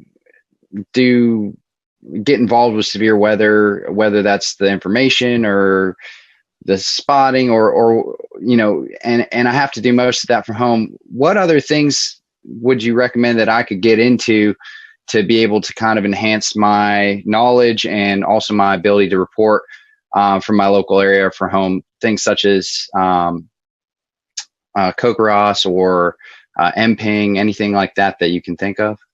Yeah. So there are two ways to look at this. One, business as usual as far as reporting for local spotters. If you're going to work, if you're at home, you see severe weather, before we wanted to know about it, we still want to know about it. And it's certainly, a safe social distancing activity as far as reporting electronically or over the phone. CoCoRaHS is great. We use that data at the Weather Service offices across the country routinely for precipitation events. So getting involved in CoCoRaHS, whether the pandemic was happening or not, is certainly something that's encouraged. Getting involved in your local Skywarn program and becoming a spotter, certainly encouraged. And then there's other technologies out there such as Spotter Network and MPing that are both pretty popular among the spotter and chaser community. And those are fair game as well during the pandemic. So if you haven't gotten involved in Spotter Network, there's a little training that you can take online to get involved there, and that's a way to submit reports. And those reports do process into a lot of our systems at the Weather Service offices, like NWS Chat and some of our other systems. And then on the MPing side, MPing, it can be a little less useful at times depending on the category you're using. In terms of whether we can directly use that for storm verification. So for example, if you're reporting quarter size hail in MPing, perfect. A lot of Weather Service offices have started using that data on a regular basis in an official capacity. Some of the wind damage categories in MPing are a little more binned. They're a little more broad and not very specific, and that isn't always the most helpful as far as verification goes. But remember, MPing is being used for research by the NSSL, by OU, and I believe SIMS is involved in well. So outside the Weather Service, there's a lot of applications for the MPing data. So that's still a great, valuable way to report. And they're still looking to really push that and get more and more reporting through MPing. Utilizes crowdsourcing to really provide its value. So all of these are on the table, regardless of whether there was a pandemic or not. And we certainly encourage people to continue to take those routes and get involved if you're interested in getting involved. Tim, in years past, you've been involved in projects such as Vortex 2 and more recently Rotate. How might this diminish travel and be more careful about what you do while you're out chasing? How might all of those things affect severe weather research this season? Well, there'll be no project this year for me. I was informed that the folks that are in charge, Josh and Karen, lost funding, unfortunately, with NSF, so there's not going to be any kind of program this year. But they have asked me in past years to go along with them and to serve as one of the lead probe vehicles out there to deploy those instrumented pods. And the reason for that is because of my long years of experience and how I had this passion for getting up right in front of tornadoes. And we've had some good success over the years with them. It's just I wish it would go every year instead of kind of waiting on the whims of funding. But I guess that's the way it works. So there won't be a project this spring, but I'll be out. I'm always out every spring, have been since 1978, and I will continue to go out and chase. Brett, I want to talk to you. I know you, Live Storms Media, you guys are out shooting video and different media outlets contact you about that. Do you think that might be a bigger thing this year to kind of break the COVID-19 news cycle, people wanting to see something besides the coronavirus with severe weather video? It's already been that way. We've been kind of noticing an uptick lately. A couple of other issues though with it. Unfortunately, some of our clients, particularly within the CBS News headquarters in New York City, have actually died of COVID. So it has created internal challenges on the administration side for the bigger networks. As you can imagine, treating their people and covering the story as much as they can. Another issue that we have actually ran into this year is we covered the Eufaula, Alabama tornado last week as it roared through. And, your first thoughts are to get out, check on people, number one. Number two, when people start talking to you and coming up and telling you about how the storm was, and then, from my media background, my perspective is, okay, would you like to do an interview? And it's very, very hard for me to try and retrain myself. Wait, I can't mic this person up, or we're going to have to take a different approach. We're trying to stay 6 feet back. Well, the boom mic pick up the audio, those type of things. So the actual coverage element has had to change overall as well due to COVID. But back to your original question, yes, we've seen an uptick in weather video. I think really and truly, there's so much doom and gloom with the curve and the number of fatalities nationwide, the number of cases, that anything that is different that's going on television, people are kind of glued to, because they know the seriousness of the situation, but they're getting burned out on hearing about it. Definitely so. Well, I know we're running up on the hour. I want to invite you guys to stick around for just a little bit more. We're going to do a weather roundtable. But before we do that, I'd love to give you an opportunity to promote any website, social media that folks can follow you on. Mike, I'll start with you first. How can people keep track with you as we get into the storm chasing season? Pretty much, unless it's something called TikTok, which I've never understood what that is, you can find me. So Twitter and Instagram and Facebook and my name for my website and all that. But if you Google my name, you'll probably find it. I think we may see Mike on TikTok before long. Tim, how about you? Well, I'm on Spotter Network. When a storm gets going, then I put my beacon on, but not until my target storm is going. So people cannot follow me until there's a target storm there. And I'm on Facebook. That's the only social media I'm on. Even though I do have a Twitter handle of Tornado, I don't really post very much on Twitter. So it's best to follow me on Facebook. I put out a forecast in the morning if I'm going chasing, and I show kind of the setup and show you my target. So that's not done by too many other chasers, but that's what I do. So at least they have an idea of where I'll be in the afternoon. I always enjoy seeing your Facebook posts, drawing the target area of where you are headed towards. Brett, how about you? How can we follow you? Yeah, we're on Facebook. Obviously, I have a personal Facebook with Live Storms Media. You can see all kind of cool videos, and then the YouTube channel, Alabama Storm Tracker on Twitter. And if you got an iPhone, Android device, which most people do these days, the live chasing app. That's one thing where people are going to be able to get some entertainment. We're going to have a lot of new live streamers streaming storms this year. And we're going to be running on livestormchasing.com. Also, lots of cool new features coming as we go through the season. And then, Kevin, if we find ourselves in Idaho up in your area, how can we follow you?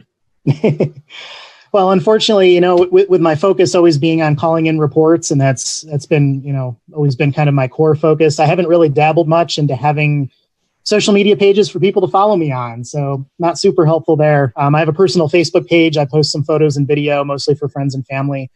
And I'm on Spotter Network. So for the chaser community and the spotter community, you will see my beacon moving around when I'm out on chases on Spotter Network. I'll toss out there too, since I don't have a personal page that's public. The last question I kind of said, well, there's two different things here.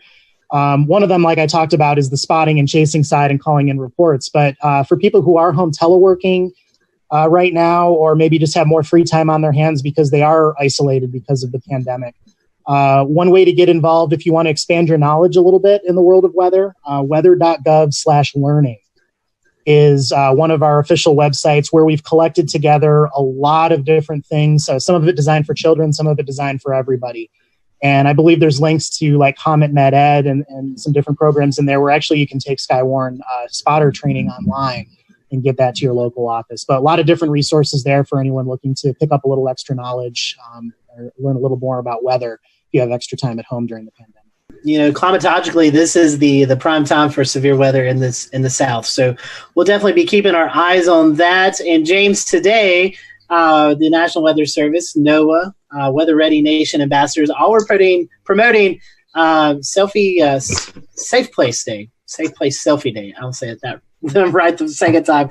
Safe Place Selfie Day. And so, James, I know you were able to capture a few selfies.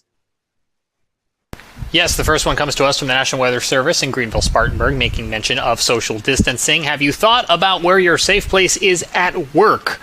For that point in time when we actually went to work. For them, it would be their break room, which doubles as their storm shelter. And you'll notice that it is empty here, as we've talked about with so many of them working from home. This guy's going to look real familiar to you. Here's Scotty Powell in his, is this a basement closet, Scotty? This is the basement bathroom, yes. Yeah, you got your helmet on, which is good. You have your tools, and loyal viewers of the show will know that we've actually seen Scotty reporting live from this space while seeking shelter, so we're used to seeing that wood paneling there behind him. And then, what are you going to say? Remind me, it happened about this time last year, right? Yes, I believe we were talking it was about that earlier. A year ago, coming up, not the 16th, because that's a different tornado outbreak, but it was about a year ago that all took place. And then here's my picture. We moved into our new house a couple months ago, and I'm still trying to figure out where everything is, but we have this really nice space under the stairs, and I was going to pose with my emergency hand crank radio, because it's important that when you go into a shelter, you can continue to receive information, but it's actually acting as the flashlight in this particular photo. So it's not too late. If you have not already taken your picture, you can send it using hashtag #SafePlaceSelfie. And it's just always good to know exactly where you're going to go, how you're going to get there, and if you're like me, make sure you clean the space out, clean the closet out, maybe the day or so ahead of time so you can get in there in a moment's notice. Scotty, back over to you. Yeah, so we have a couple of days. We'll be watching that severe weather possible setup over the weekend. So that's all for tonight. Next week, we're going to be talking about the April 16th, 2011 tornado outbreak in the Carolinas. So be sure to tune in next week. We all hope you have a great Easter weekend. Stay safe out there, and we'll see you next time here on the Carolina Weather Group.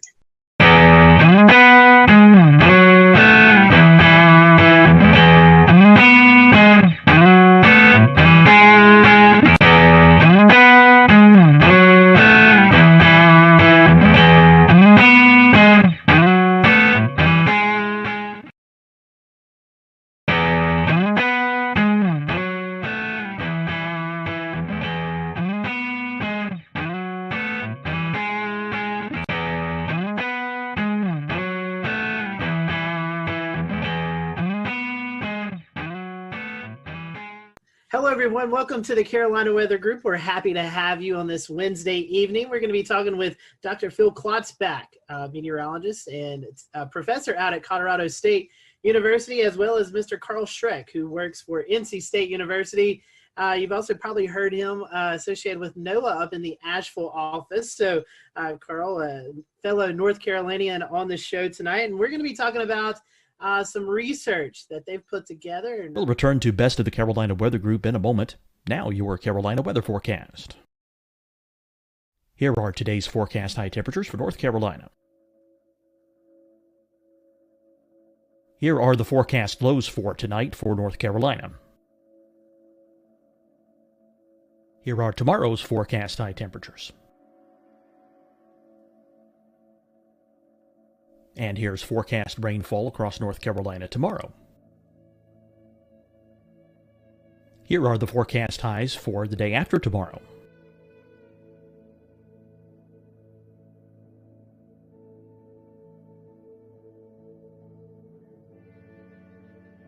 And here's the forecast rainfall across North Carolina for the day after tomorrow. This is the total rainfall forecast across North Carolina for the next 3 days. Here's the severe thunderstorm outlook for today from the Storm Prediction Center.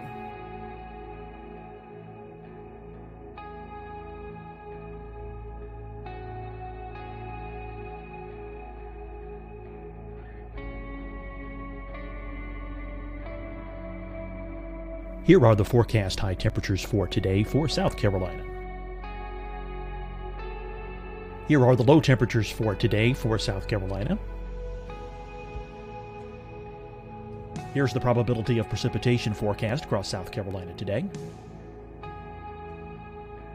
And here are the rain chances across South Carolina tonight. Here are tomorrow's forecast highs across South Carolina. Here are the forecast low temperatures for tomorrow for South Carolina. And here is the probability of precipitation across South Carolina tomorrow. Here's the precipitation chances across South Carolina tomorrow night. Here are the forecast highs for the day after tomorrow in South Carolina.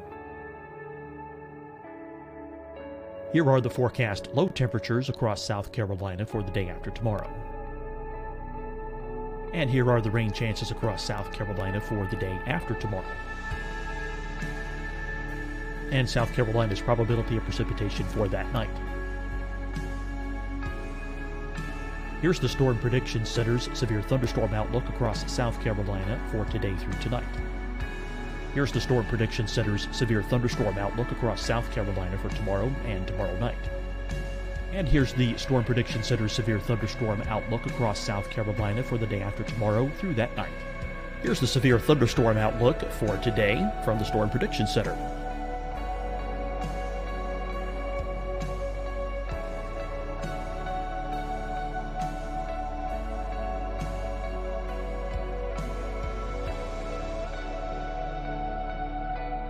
And now here's a live look at weather radar across the southeast. Deciding when to wear a mask isn't about who you know or how well you know them. Just ask yourself, will I be with anyone I don't live with? If the answer is yes, get behind the mask. Help slow the spread of COVID-19. Get behind the mask. Learn more at covid19.ncdhhs.gov. Hi, everyone. I'm Dr. Mandy Cohen, Secretary of the North Carolina Department of Health and Human Services. And when you follow the 3 W's, you protect your family and your neighbors from COVID-19. When you leave your home, practice your W's. Wear a cloth face covering, wait 6 feet apart, wash your hands often. Wear, wait, wash. We're in this together. Stay strong, North Carolina. Fight the spread and take a stand against coronavirus. Wear a mask in public. Stay at least 6 feet apart from others. And get tested. Join us and fight the spread. Visit scdhec.gov/COVID-19. Getting tested for COVID-19 helps you to take the steps needed to protect yourself, your loved ones, and your community. Find the testing location at scdhec.gov/COVID-19 testing. You'll see your Carolina weather forecast at 25 and 55 past. And now back to the best of the Carolina Weather Group on the all-new Carolina WeatherNet. Trying to get a little momentum behind of this theory of classifying hurricanes not by the traditional way of wind speed, but more of surface pressure. And that is something that we've seen over the past couple of years with, you guys know, living here in the Carolinas, we've had our fair share of tropical weather. So as always, we appreciate you following along. And if you have any comments throughout the show, feel free to drop them in the perspective outlets that you're watching on tonight. So Phil, we've had you on the show several times. We're happy to have you back. Carl, this is the first time for you. So I'll start with you first. Kind of give us the background of your weather history. And then Phil, I'll turn it back to you and let you kind of give our audience a little bit of background behind you too. So Carl, I'll let you go first. Yeah, thanks. And thanks for having me on the show tonight. So I grew up right down there in Raleigh, North Carolina. And one of my pivotal moments was in high school when Hurricane Fran made landfall in Wilmington, followed I-40 right up to Raleigh. And just the power of that storm and all the damage that it caused and the power outages and missing school for 2 weeks, which seems like nothing now, but back then that was a big deal. So decided to go on to grad school. And to this day, my parents don't understand why I went from North Carolina up to Albany, New York to study tropical weather. But Albany is actually kind of one of the hot spots for tropical meteorology. And I did my PhD, master's and PhD in tropical meteorology up there, mainly large scale things, equatorial waves and the Madden-Julian oscillation on subseasonal scales. And then managed to find my way back here to North Carolina, where I got a postdoc out here in beautiful Asheville, working for NC State University, but at the National Climate Data Center at that time, NCDC. It's since been renamed the National Centers for Environmental Information. Yeah, we're kind of like the research arm of NCEI, doing some of the more fun researchy stuff. And Phil, for those who may have not caught you on a program that you've been on with us before, you study hurricanes, but out in Colorado. So kind of tie all this together and let us know a little bit about you. Yeah, so I grew up in Massachusetts, right on the coast in Plymouth. And so when I was 5 years old, Hurricane Gloria came into Connecticut.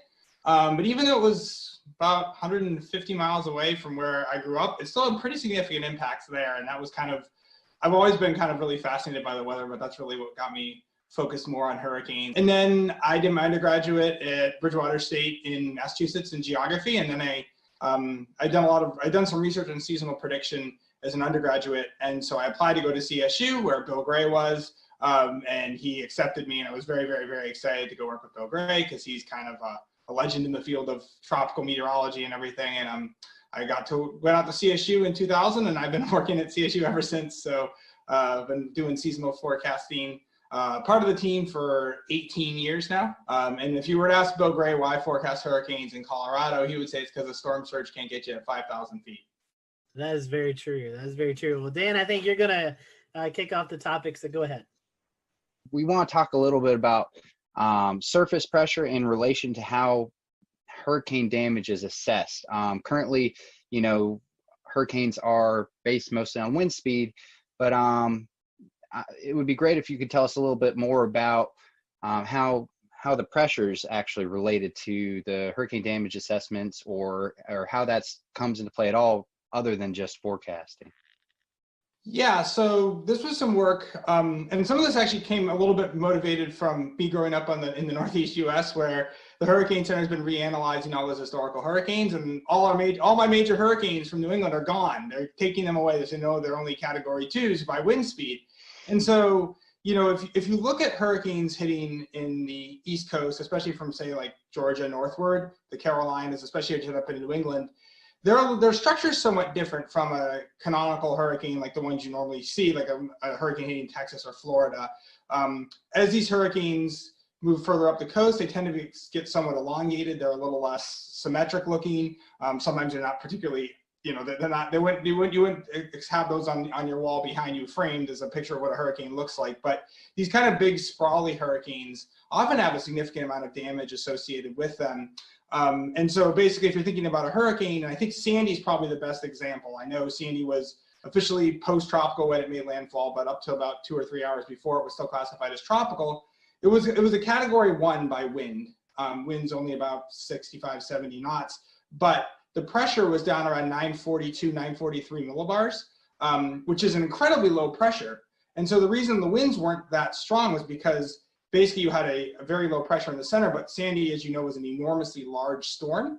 And so that pressure gradient, the gradient and pressure was spread out over a very large area. And so basically we find that pressure is more of an integrated metric of the storm. So your max wind gives you the strongest wind anywhere in a hurricane, whereas pressure gives you kind of the overall broader intensity of the storm, how large the storm is, because size is very important when it comes to the storm surge. If you have a larger storm, it tends to have a larger storm surge associated with it. And in our paper, we kind of talk about both Charley and Katrina, how you had Charley, which was a Category 4 by wind, a tight little storm, very damaging, very devastating, but over a very small area, had very little storm surge, even though it went into one of the most storm surge prone parts of the US. Whereas Katrina, obviously we all know it did in New Orleans, but even say the levees it held in New Orleans have been 100% fine, killed several hundred people on the Mississippi coastline with a storm surge that approached 28 feet. Because even though its winds were slightly lower, it had a low pressure, 920 millibars. So we argue from our pressure classification scale that Katrina actually would have been a Category 5 hurricane. And consequently, if you look at the damage from Katrina, even putting aside the New Orleans damage, certainly had the damage more you would expect with the Category 5, just basically complete devastation and surge going miles inland. And so, Carl, we're talking about categories. This is all based off of the Saffir-Simpson scale currently. Can you just give us a brief rundown? I know it's not all, not quite as complicated as perhaps the pressure categories you guys have produced, but can you just give us a rundown of the Saffir-Simpson scale? Yeah, so the Saffir-Simpson scale was developed back in the, I think it was the 60s, based mainly on damage assessments, and it was tied very much to the wind speed. Originally, it was set for wind speed, pressure, and storm surge, but as the decades went on, they started to realize that those aren't always one-to-one. So the Hurricane Center is really narrowed in on using just the wind speed to define each level of the scale, going from 1 to 5. And it's convenient because it's an easy way to communicate to people how strong the storm is with just a single number, but it can also be misleading. And so, some of them are spaced closer together than others, and so there's a little bit of kind of statistical noise with it as well. And so that was, all part of why a lot of folks have really been starting to turn away from this really simple, just based on the maximum wind speed. Folks have been trying to come up with better and better metrics to identify different hazards like the rainfall or the storm surge that aren't really well captured by the winds. And also it's the winds at the center of the storm, or the strongest winds in the storm, and that doesn't really, give you an idea of the size of the storm. And so, one of the most popular alternatives to just using the wind speed is something called IKE, or integrated kinetic energy, that takes kind of the whole disk of the storm and kind of adds up all of the wind speeds throughout the size and really takes into account that size.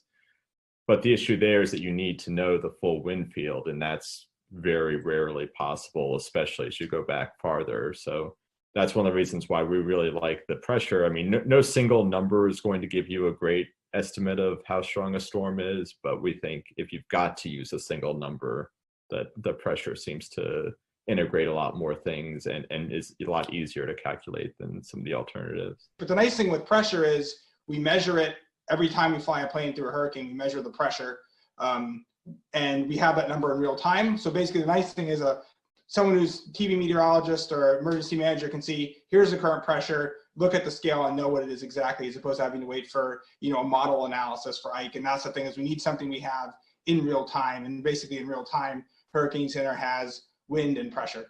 And we argue also you can measure pressure a whole heck of a lot better than you can measure wind, both with aircraft and especially on the ground during a hurricane. Obviously, we all know anemometers tend to crash and burn in strong winds right when we want them. So your research, is this at the point where we could see this becoming the new scale in the near future? I don't know. I mean, I think, the general public, I think we do need a scale for hurricane intensity. I think you need a 1 to 5 scale. I mean, you look at whether it's a hurricane, a tornado, or even just like storms, you'll see TV stations will categorize it under 1 to 5. I think really what we find is that it gives you an overall better indication of, one, how much damage the storm is likely to cause. If you look at the historical relationship between wind and damage versus pressure and damage, pressure works better. And we've seen that. You see it also with fatalities. The storms with lower pressures have higher fatalities compared with the storms with lower. I mean, higher winds cause more fatalities too, but the relationship is better with pressure than it is with wind. When it comes to storm surge in general, lower pressures, you're going to see higher storm surges, even with a stronger relationship than you do with wind. And one of the big things we've seen is a pushback against Saffir-Simpson in the last, say, 10 to 12 years, as with these large storms like Ike and Sandy doing a lot more damage than we would expect from the category. But if we were categorizing them by pressure, we wouldn't necessarily have that strong pushback, because they've actually worked pretty well. When you look at the pressures, they correlate really well with the damage. And obviously all we're looking at is the storm itself. We're not looking at where the storm is making landfall, because obviously if a storm makes landfall in, a major metropolitan area like Miami or Houston, it's going to do more damage than if it makes landfall in a much sparsely populated area. So just simply looking at the pressure, we can explain about 55-60% of the variability in the damage, not even knowing where the storm is going to make landfall. So for a rapidly intensifying hurricane, would this provide any more, any better communication tools, or how would this apply to a storm perhaps like Michael that was rapidly intensifying as it approached the Florida coastline? When it comes to rapidly intensifying storms, it should work about equally whether you're using wind or pressure. I would say typically your pressure is going to, you may see the pressure fall. The pressure often will fall just ahead of where the winds pick up. So it might give you a little bit of extra notice. I think a lot of what you find is that pressure works well for these storms. I would say that pressure is going to work a little more robustly than wind when you have an eyewall replacement cycle. Because when you have an eyewall replacement cycle, the storm grows in size, the winds come down, but the pressure will maybe go up a scooch, but it's not necessarily going to go up. You're not going to see as big a dramatic a variation in the pressure as you do the wind. And so often when these storms go through eyewall replacement cycles, it's like, oh good, the winds are coming down, but the pressure is staying the same or even going down at the same time. And so it's not, things are getting better, it's the storm's getting larger. And basically kind of the way I always figure it is that the pressure's falling, there's other things that come into play, but in general, if the pressure is falling, the storm's either the winds are picking up, the storm's getting larger, or a combination of both, all of which is bad. And we saw this a bit with Hurricane Dorian last year, is it once it emerged from the Bahamas, it was kind of, it had weakened, the winds had come down and the pressure had gone up. But then we had a few hours where the winds were still coming down and the pressure was actually dropping at the same time. And so you kind of see the wording that the Hurricane Center was using where it's like, okay, the category may have come down, but the storm is growing in size, so it's not like the risk is getting any lower. And so I think that's why we argue it's a smoother and more continuous function than is the wind overall. It's a lot less volatile. And again, I think really one of the key things is we measure it a whole heck of a lot better too. Well, and you touched on earlier how the winds were, they're always going to be concentrated kind of in a smaller area. The strongest winds, as where the wind field itself can be a lot larger and still be very damaging. And how does, assigning a number to a hurricane, a category number, obviously when it comes to research purposes, you're going to be able to look at a lot more factors. But when it comes to emergency management and assisting funds that are associated with these storms, can either of you speak to, how putting a number to that storm might affect that system if you have a 4 versus a 2, and how many funds you would be able to get from that, and why it would get better to have a better rating system? Yeah, so I'm not sure exactly how the numbers are used in that scenario. I know that like the Hurricane Center has been increasingly trying to kind of de-emphasize the Saffir-Simpson scale. So like if you look at the warning graphics, the cone of uncertainty, nowhere on there, you have to really dig pretty hard to find the Saffir-Simpson category. It may not actually be in there usually. They usually just give the wind speed and the pressure. They'll put, hurricane, major hurricane, which is category 3 or greater, but they don't really get beyond that because people seem to focus too much on the category, and they'll see, like Florence says it was approaching Wilmington, we've got downgraded from a category 4 to a category 2, but we all knew that the rain threat wasn't going away at all. And with pressure, the downgrade wouldn't have been as significant. So really where the Hurricane Center seems to be moving is, and I think this is similar to other parts of the Weather Service where it's really warn on hazard instead of warn on, the hurricane itself. So they're really more focused on, having this custom suite of different storm surge products and wind products going farther inland, and the rainfall and the flooding, like having each individual component warned on. And that's really, I think that's what the emergency managers probably really need, because they really care about what's going to happen in their county, not necessarily what's happening at the coastline if you're not, right there on the beach. But if you're on the nightly news, going through all those details is going to take a lot longer than you probably have. And so that's why boiling things down to just one number still is valuable. It's just a matter of trying to figure out what one number is going to be the best for it. And we think this is a better solution, but we'll see how quickly people pick up on it. Have you guys looked at applying this to typhoons in the Pacific or any other basin? I would love to do that, but unfortunately we don't have really independent pressure measurements from wind. So in the Western Pacific, almost all the assessments are based on satellite. So they have basically what's known as the Dvorak scale, intensity estimation scale. And basically it and all its derivatives are based off of like satellite presentation, and then they assign a wind and a pressure based on that. So unfortunately, the Atlantic is really the only basin we have independent pressure measurements to actually be able to do this analysis. We actually do have aircraft recon that goes back from like 1950 to 1987 in the Western North Pacific. Unfortunately, I don't think, Carl, you can correct me if I'm wrong, but I don't think the pressure is archived in the best track though, unfortunately. So like the statistics at the end of the year, basically the Hurricane Center or the Joint Typhoon Warning Center in the Western North Pacific will go through and reassess the storm, maybe tweak its location slightly, or will maybe change its intensities. And so in the Atlantic, they archive the position, the wind, and the pressure. And in the Western North Pacific, they only archive the wind speeds. So the other really interesting thing that Phil was touching on there with the West Pacific is, So the Joint Typhoon Warning Center, their best track historical data only reports the wind for most of the record. But we do have the pressure fixes from recon data. And the really ironic thing is those winds that are reported in the best track were almost never measured. Because if you think about it, right now, most of the winds that we get are primarily coming from dropsons. And, we look back in the 50s, we found a schematic of what a dropson looked like in the 1950s. It literally had a record player in it, like a turntable dropping down out of the sky. How accurate do you think that was for measuring the wind speeds? Not very. So, really what they were doing for most of the recon era in the West Pacific was they were actually measuring the central pressure and then using their best guess of a wind pressure relationship to estimate the winds from that pressure, because the only way they could really measure the winds was to look down at the ocean and see how much spray was coming off of the waves. And again, not a very accurate way to do things.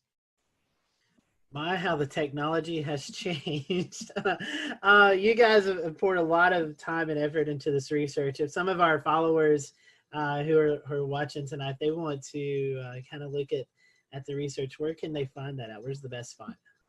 So it's been accepted. It's currently in early online review or early online for publication. So you can view it. It's currently the way it was accepted, the way it's currently formatted. They'll actually put a nice new formatting on it. It was supposed to come out in April, but I still haven't seen the final version. So I suspect it's now going to be May. We have some other stuff going on in the world, so a lot of stuff has been delayed. If you search Phil Klotzbach, Carl Schreck, and wind pressure, you'll definitely find it from that. There's not a lot of us roaming around. Well, gentlemen, we certainly appreciated your time tonight talking about this as we get into the tropical season. I know there's a lot of conversations going on in the weather industry about the Saffir-Simpson scale and maybe adapting or changing a little bit. I think tonight you've got a little bit of an idea of what a future scale may look like as we go throughout the next few years. So, gentlemen, we certainly appreciate your time, and hopefully this tropical season will be a little bit quieter, but if not, when you hear about surface pressure, hopefully tonight's episode will kind of give you a better idea about how we're determining the damages that these hurricanes could cause. So thank you for watching the Carolina Weather Group. We hope you have a great evening, and we will see you back here next time.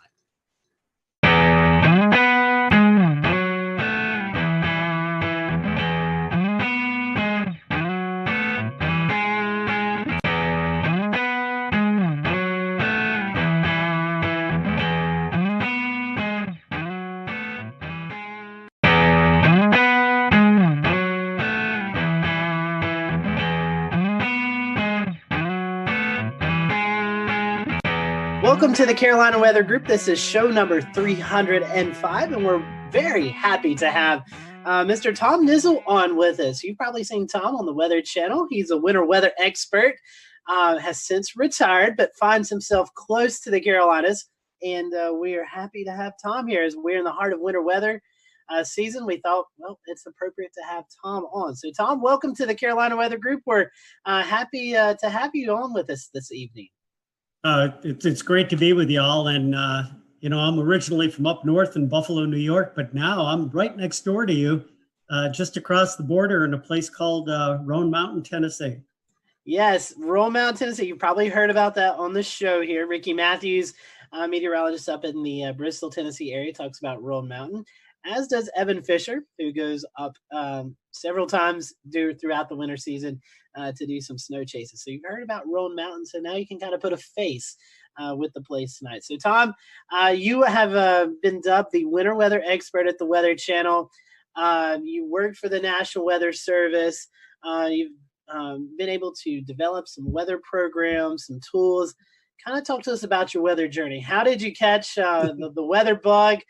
Kind of go through with us on your journey and how you got to each stop along that journey.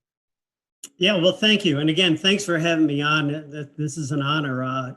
Like so many of you that are in tune to this podcast, you're weather geeks, right? You're weather weenies, and something turned you on at some point in your life. For me, Coming from Buffalo, New York, of course, they say up there there's two seasons, July 4th and winter. And we, of course, really got to enjoy winter as kids. I also lived very close to the Buffalo airport.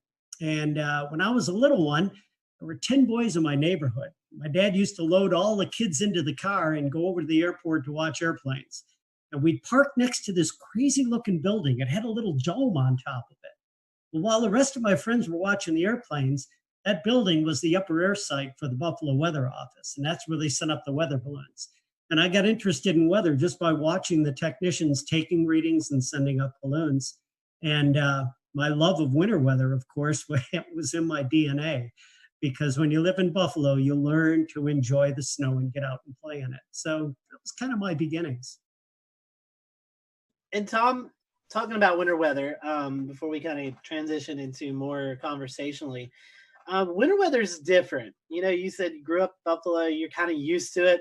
Now you live here in the South in Tennessee, where the mountains of Tennessee obviously sees more snow than when, let's say, you lived in Atlanta, Georgia. So can you talk a little bit about the differences of how people perceive snow maybe in Buffalo compared to here in the Southeast?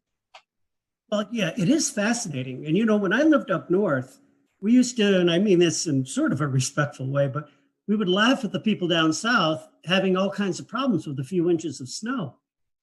Well, then I moved down to Atlanta, and we got a couple of interesting events with only a couple of inches of snow, but temperatures below 32 degrees that turned that snow immediately into ice. Atlanta's a pretty hilly area. I came from flatlands up in Buffalo, and I very quickly found out that when there's no salt to salt the roads and treat the roads, and you're in hilly conditions, I don't care how good a driver you are, you're going to be stranded. You can't get around in that kind of weather. And so it's not as much that people are wimpy in the South and can't handle the snow. You're just not set up for it. So it was a really interesting education to me. But it was also fascinating when I first got to the Weather Channel that when we would talk about snow in the South, I would kind of just push it off like, yeah, there's going to be a little bit. We'll return to Best of the Carolina Weather Group in a moment. Now your Carolina weather forecast. Here are today's forecast high temperatures for North Carolina. Here are the forecast lows for tonight for North Carolina. Here are tomorrow's forecast high temperatures. And here's forecast rainfall across North Carolina tomorrow. Here are the forecast highs for the day after tomorrow.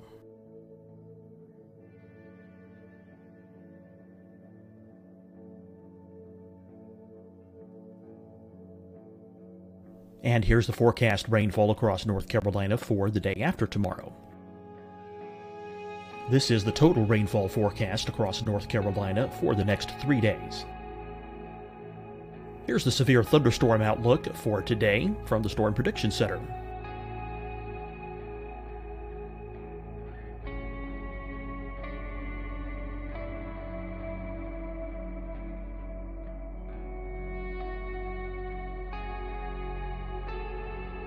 Here are the forecast high temperatures for today for South Carolina. Here are the low temperatures for today for South Carolina. Here's the probability of precipitation forecast across South Carolina today.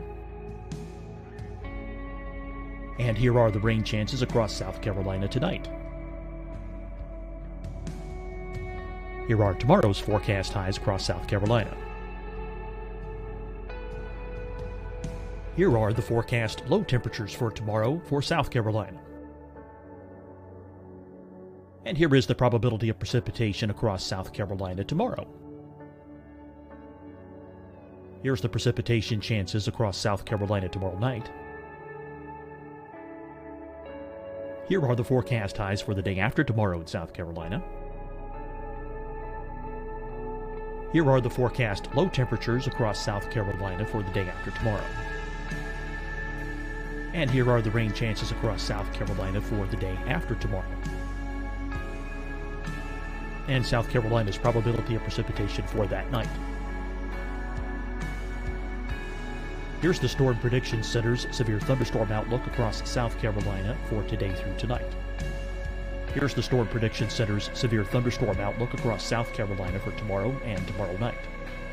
And here's the Storm Prediction Center's severe thunderstorm outlook across South Carolina for the day after tomorrow through that night. Here's the severe thunderstorm outlook for today from the Storm Prediction Center.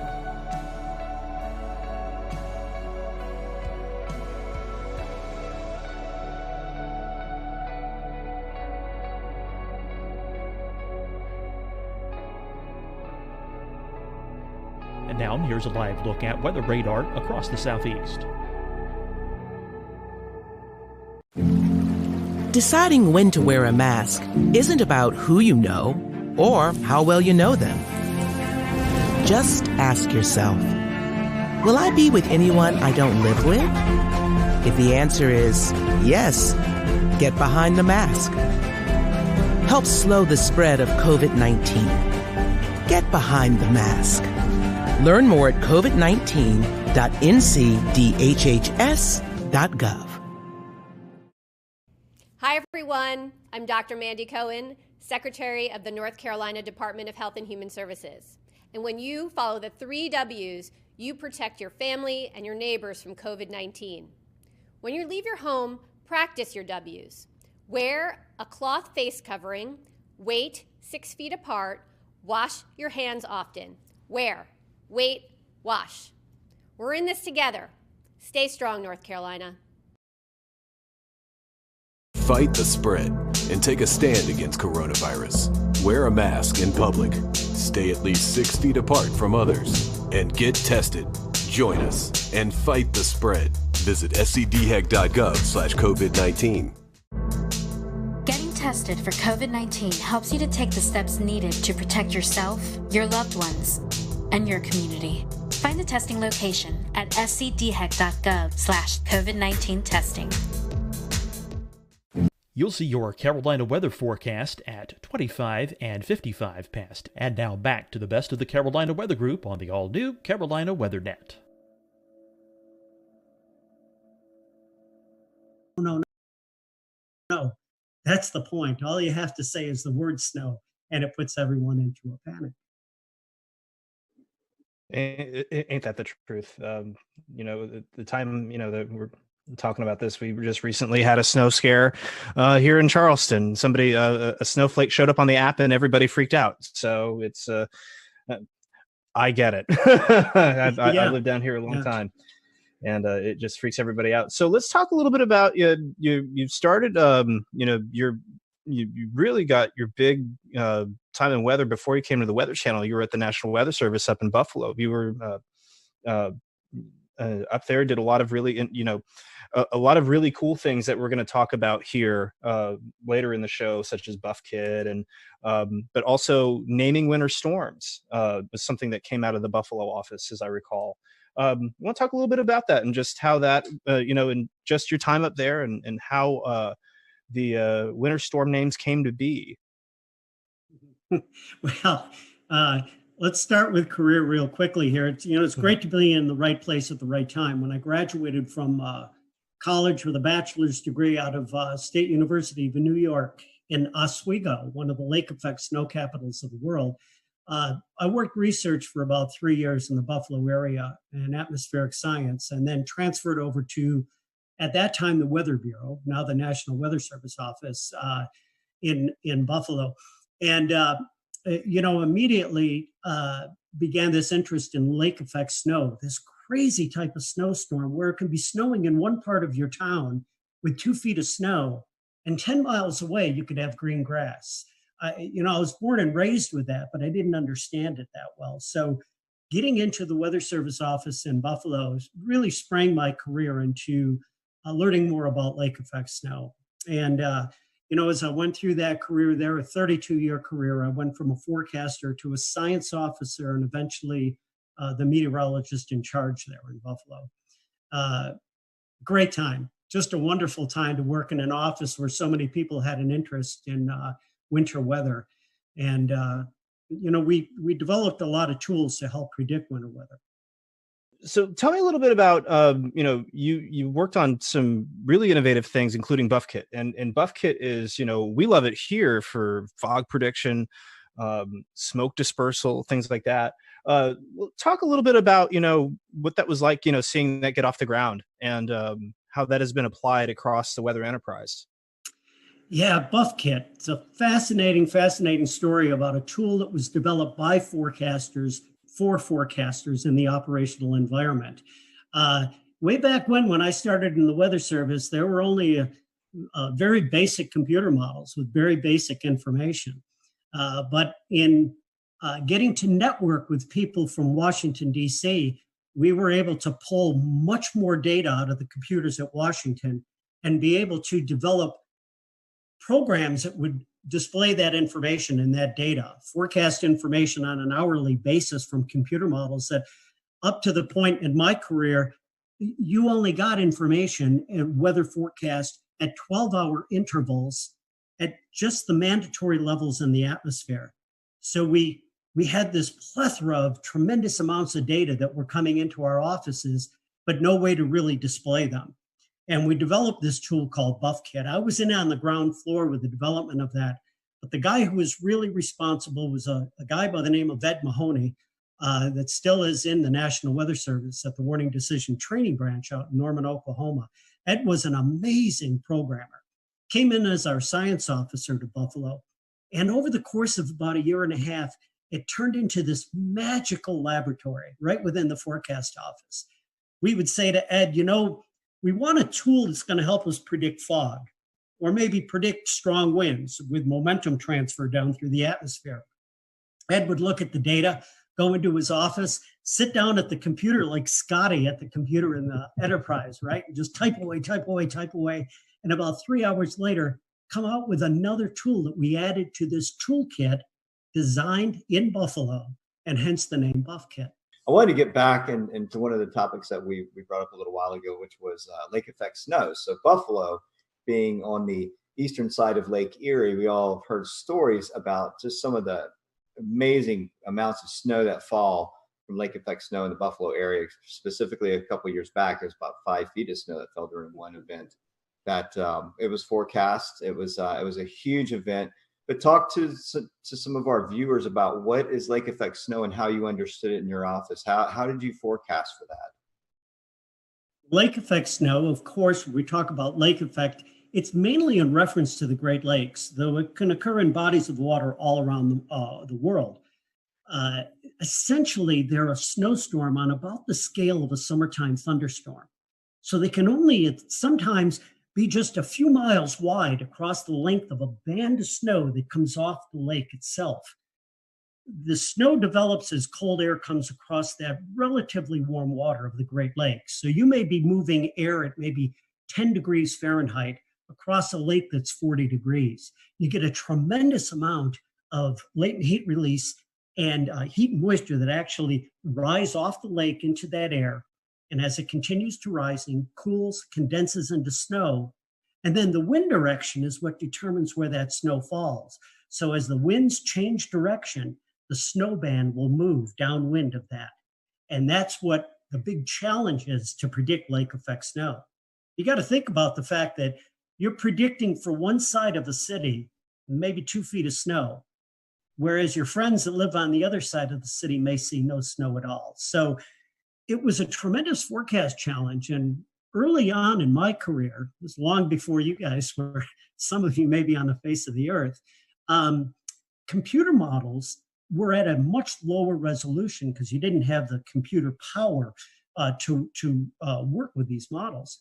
And some of these early models did not even see the Great Lakes. That is, the Great Lakes weren't even an input into the model. So they wouldn't even recognize the ability to predict or simulate a lake effect snowstorm. So early on, we actually had forecast methods that we used to predict these snows. And again, you see the Great Lakes there. These are huge bodies of water. I mean, they compose 20% of the fresh water in the world. I think about that. And I read a statistic on that. If you take all the water in the Great Lakes and you spread it across the entire United States, it would be 9 feet deep. So put that in your head and think about it. These are huge volumes of water, and they actually control the weather, and not only on a local scale, but on a regional scale across the eastern United States. And yes, and we may touch on this a little later, if you get the right wind direction off the Great Lakes, you can actually see lake effect snow down along the Appalachians. Very, very interesting. So a little bit, I just want to dive a little bit more into this, right? Because we touched on what the lake effect snow is. Wind direction for Lake Erie. If you look at the length and the width of the lake, not so much the depth or the longitude, but the latitude, you think west-southwest winds. And then how do you forecast the time that it's going to occur? Say, like you said, 10 degree Fahrenheit air moving over 40-degree waters. At what point does that stop? We're looking at what kind of difference in the for maximum occurrence to happen, and then for how long is this going to occur? How do you know when the valve shuts off? Yeah, it's a very interesting and important question there. I like the question. The question is, how long is it going to last? What's the intensity going to be, in addition to where it's going to occur? What's important is you need cold air moving across the Great Lakes, but that cold air has to be deep enough to allow clouds to grow to a great enough depth to produce snowfall. If the cold air is really, really shallow, like that cold air that dams here on the east side of the Appalachians and is really shallow, you're not going to develop the clouds to produce lake effect snow. So that's a very important parameter. As far as how long is it going to last, once again, once that layer of cold air becomes shallow enough that it gets squeezed out by high pressure that moves across the area and begins to produce subsidence, that will cut off the lake effect snow. But in any particular locale, any location, it's the wind direction that determines where the snowband is going to be. So that snowband may be going like crazy over your little suburb, your area, and as little as a 10-degree shift in wind, just like that, will kick the snowband 10 or 15 miles north of you or south of you, and you'll go into clear skies at times. So it's a very, very intricate set of parameters that produce lake effect snow. Again, temperature difference to get that heat and moisture off the lake, the depth of the cold air to allow clouds to grow, and then the wind direction, which determines where that will all occur. And if you put all those parameters in one direction for a long period of time, then you get pasted with snow. Think about the fact that it can produce 4 to 6 inches of snow an hour. Put that snowband over you for about an 8-hour period, and you're looking at anywhere from 32 to 36 inches of snow. Very insightful. Thank you for those answers. I got one more topic to ask you about, and then I'm going to hand this off to Scotty. Tell us about some of your most memorable winter events. Being from up north, yeah, probably can give you one a year from up there. But, and again, many of you too young to remember this, but one of the coldest winters on record in the eastern United States was back in the winter of 1976-77. And in January of 1977, everything came together in the right or wrong place, depending on how you would define it, at the right place at the right time into upstate New York, western New York off of Lake Erie, and produced a 5-day blizzard known as the Blizzard of 77 in Buffalo, New York. Unfortunately, 29 people died during the blizzard. Many of them were found frozen in their cars that had gotten covered over by snowfall from 5 days. And think about this, 5 days of blizzard conditions. Blizzard conditions that stranded people on roadways. Back then, you didn't have cell phones. You couldn't get on that phone and just call someone to help you. The conditions occurred with temperatures down near the freezing or the zero mark and wind chills down to 20 to 30 below zero. Anyone caught outside in that storm was in peril. And again, unfortunately, there were many, many people that died from that. That was probably the benchmark storm for me because the intensity and the duration of that event.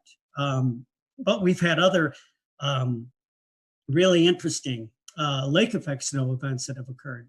Back in Christmas week of 2001, I was working at the office in Buffalo, and during that week, we picked up 82 inches of snow. And this wasn't in mountainous areas or areas that were not populated. It was right across the city of Buffalo, and that really put the city at a standstill for several days. Tom, when you had a chance to go to the Weather Channel, your area of responsibility grew from upstate New York to the entire country. What was that learning curve like? Oh man, what an education to go from forecasting for, several counties in a portion of the state, and then all of a sudden responsible for forecasts across the entire nation. At any one point in time, and I've had this happen more than once in my career there, I'd be covering a storm coming into the West Coast, pasting the Sierra with heavy snow, a second weather system that was developing a lee cyclogenesis coming off of the Rockies, and maybe a third weather system that was working up the East Coast to produce a Northeast snowstorm. As I got into that, I began to understand the United States as a whole and what an amazing natural laboratory it is for studying the weather. Check the map out here. This is what I use when I train the forecasters and meteorologists that are at the Weather Channel. There's several features in the United States that make this a great natural laboratory. We start with the mountains, the western and eastern mountains. They not only, their elevations, trap a tremendous amount of cold air and wring moisture out, but they actually are responsible for developing their own storms. Lee cyclogenesis, low pressure systems that would develop either in Colorado area or across the Carolinas here and just off the coast to produce massive winter storms. All right, so you've got the mountains. The mountains kind of ring in the United States on either side here. And what they do is they take and they channel all of this cold air. That's the second ingredient you need for snow, right? Cold air and moisture. That cold air comes down unimpeded from Canada in across the United States and can get as far south as the coastal areas of the Gulf Coast. And that is just amazing. So here you have this continent. You've got the mountains to start. You've got the cold air that comes down from Canada. And now you've got three significant moisture sources to produce that snowfall. The Pacific Ocean, it hammers the Sierra in through the Cascades with the most snow that we see in the United States. Paradise Ranger Station up Mount Rainier in the Cascades gets over 1,000 inches of snow in some seasons. Think about that fact. Now, that's your first source of moisture coming off the Pacific. Your second source is the Gulf of Mexico. What an amazing source of moisture that comes northward into that cold air and is responsible for the tremendous snowstorms we see from Colorado working its way right up into the Great Lakes region. And down in the southern United States, that cold air can be shallow enough that the Gulf air rides over it to produce some major ice storms. And then we've got our next feature, and that is the Atlantic Ocean. We're all familiar with that because that's what's going to fuel a lot of the snow that occurs here along the east coast of the United States. And by the way, what I call the turbocharger is the Gulf Stream. That'll take that storm that's really firing up off the Carolinas and infuse it with so much more energy that it really cranks as it develops into a nor'easter going up into New England. So all in all, that education in the 7 years at the Weather Channel taught me just how amazing the United States is and the North American continent for producing winter weather.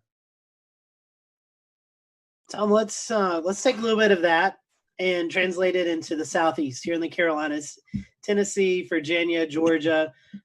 For us to get winter weather here, you kind of talked a little bit about the CAD situation.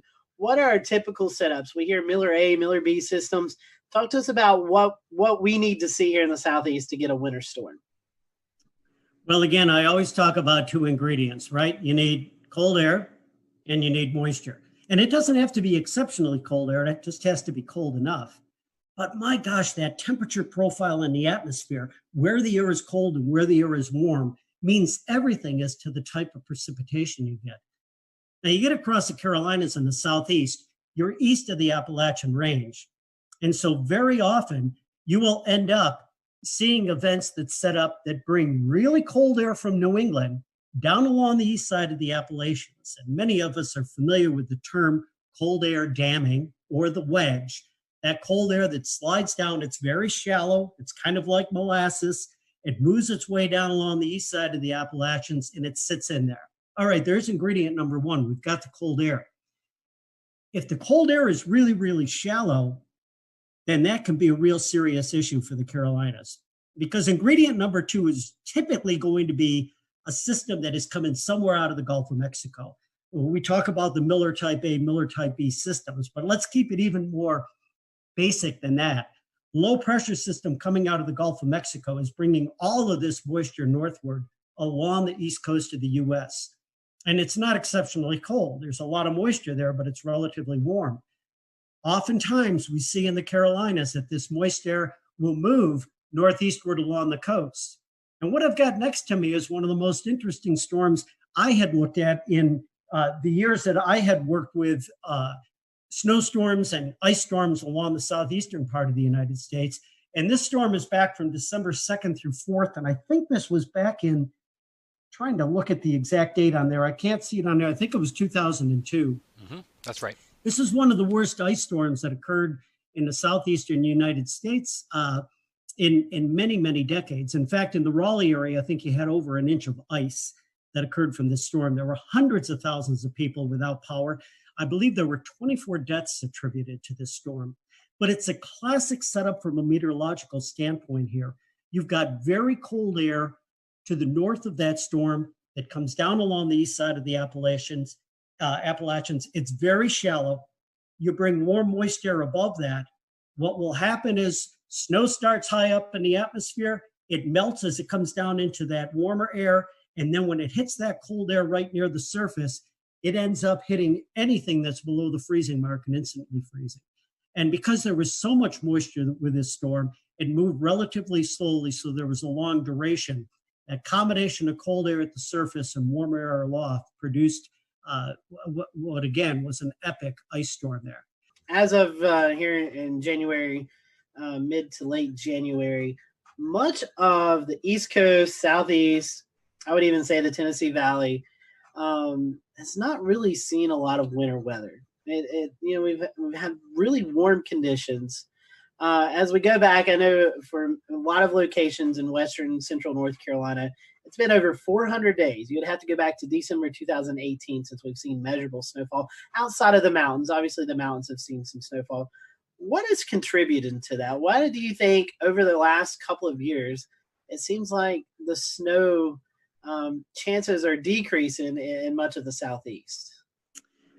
Well, obviously, there can be a number of parameters that contribute to that. You can certainly have weather patterns that operate on many different scales, from more of a local or regional scale to a hemispheric scale, that certainly modulate the winter weather across different parts of the globe and across our latitudes. We've had up to this point, two relatively mild, and I might say very mild winters across the southeastern U.S. We've had a jet stream that has been defined by oftentimes a trough in the western U.S. and a ridge over the eastern U.S., which is not allowing much in the way of cold air to get down into this part of the world.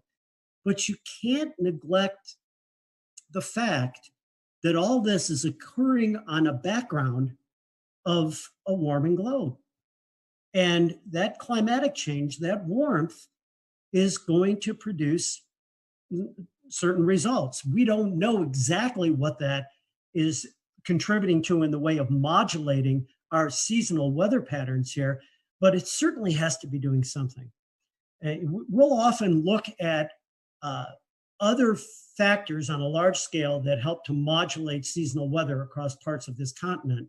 ENSO is one example, okay? And we're always quoting El Nino or La Nina, whatever phase of ENSO that we might be in, and looking at that as a possible modulator for seasonal forecasts across the United States.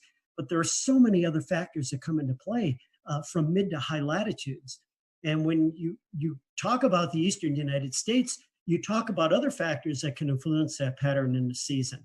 It can be anything from ice cover in the Arctic to snow cover in Siberia to other factors that influence the mid and high latitude flow across North America. Features that are indexed or measured by things such as the NAO, North Atlantic Oscillation, the Arctic Oscillation. Those types of factors in there also play a role in the seasonal weather. But there's no doubt that the past two winters here, I mean, for someone like me who's a snow lover, it's been few and far between. Even extrapolating that over the last decade or so, we kind of transitioned to northwest flow snow and how that pertains to the Carolinas. There's been a serious decrease in bigger northwest flow snow events over the western North Carolina, eastern Tennessee area.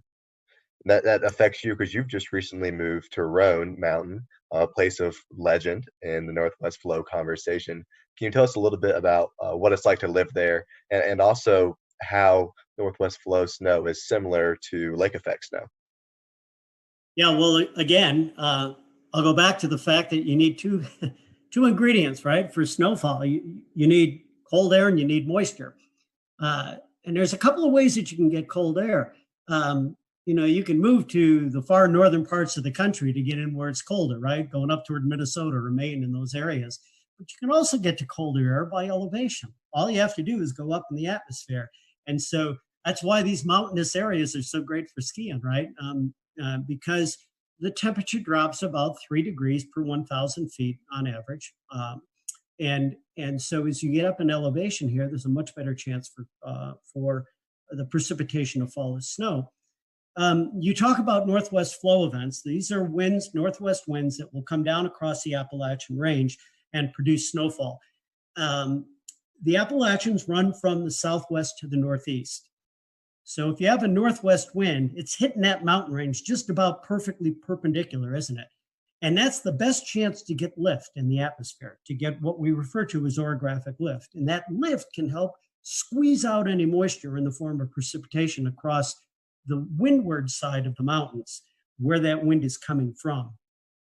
But what's interesting is northwest flow also emanates from an area called the Great Lakes. And so oftentimes, if the flow is very well aligned, it comes off the Great Lakes, you can actually get channels of moisture that will propagate hundreds of miles downstream. When that little area of moist air is moving along and it gets that little kick going over the mountains, that's when the snow can get kicked out. And so oftentimes we get some pretty significant snow events in what otherwise would not be a snowy setup across this part of the world. Well, Tom, we've certainly appreciated your time tonight. If our followers want to follow you on social media, I know you like to tweet and you tweet out articles. How can they do that?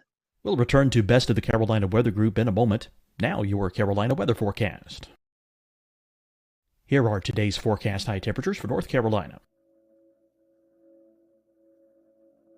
Here are the forecast lows for tonight for North Carolina. Here are tomorrow's forecast high temperatures. And here's forecast rainfall across North Carolina tomorrow. Here are the forecast highs for the day after tomorrow.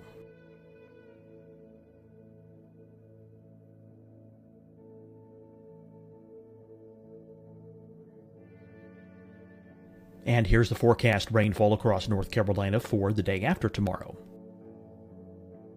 This is the total rainfall forecast across North Carolina for the next 3 days. Here's the severe thunderstorm outlook for today from the Storm Prediction Center.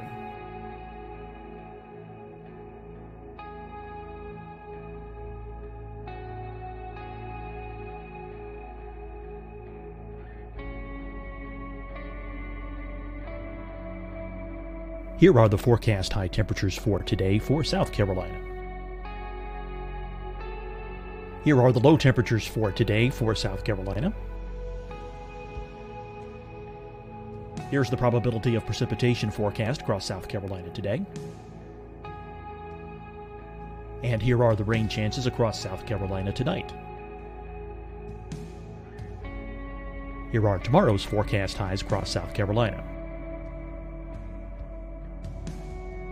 Here are the forecast low temperatures for tomorrow for South Carolina.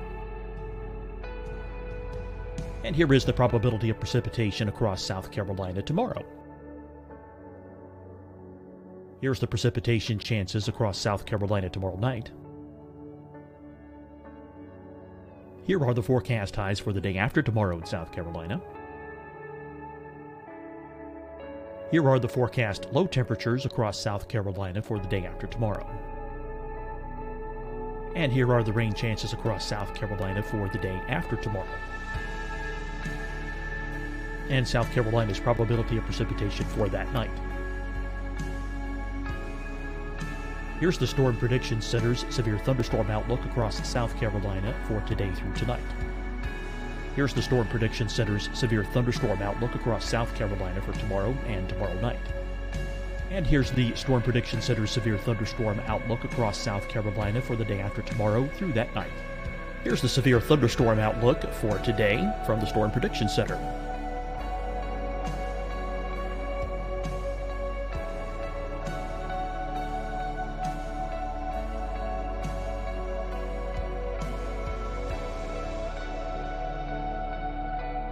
And now here's a live look at weather radar across the southeast.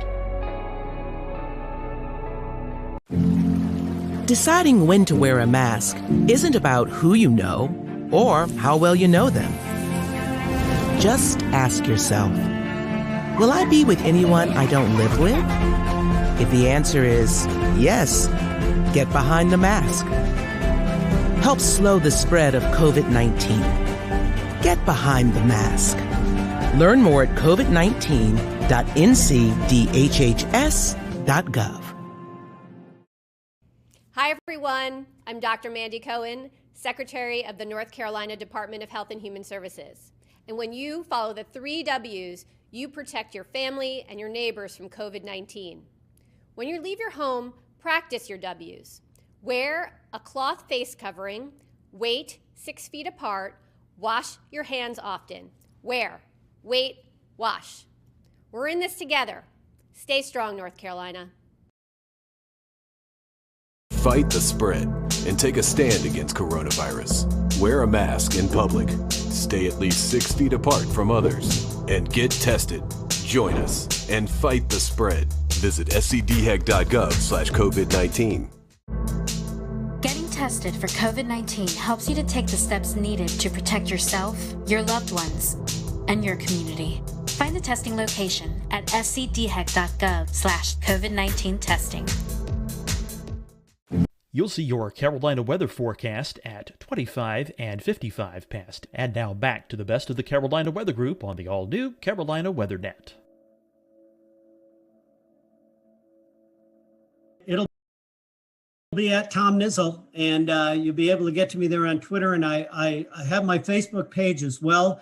And if you're interested in snowflakes, I have a Facebook page called Mother Nature Snowflakes. So you can hit me at all those spots, and yeah, I'll friend you for sure. Awesome. Well, go follow Tom on social media. Great follow. Check out his snow photography. Hopefully we can get you a few more snow events up there in the East Tennessee Mountains before winter ends. And we've appreciated you being with us tonight. As always, we thank you for watching the Carolina Weather Group. Remember to like and subscribe our podcast. Send us any requests. If you have any guests or topics you'd like for us to talk about, send them our way. Until next time, have a great one.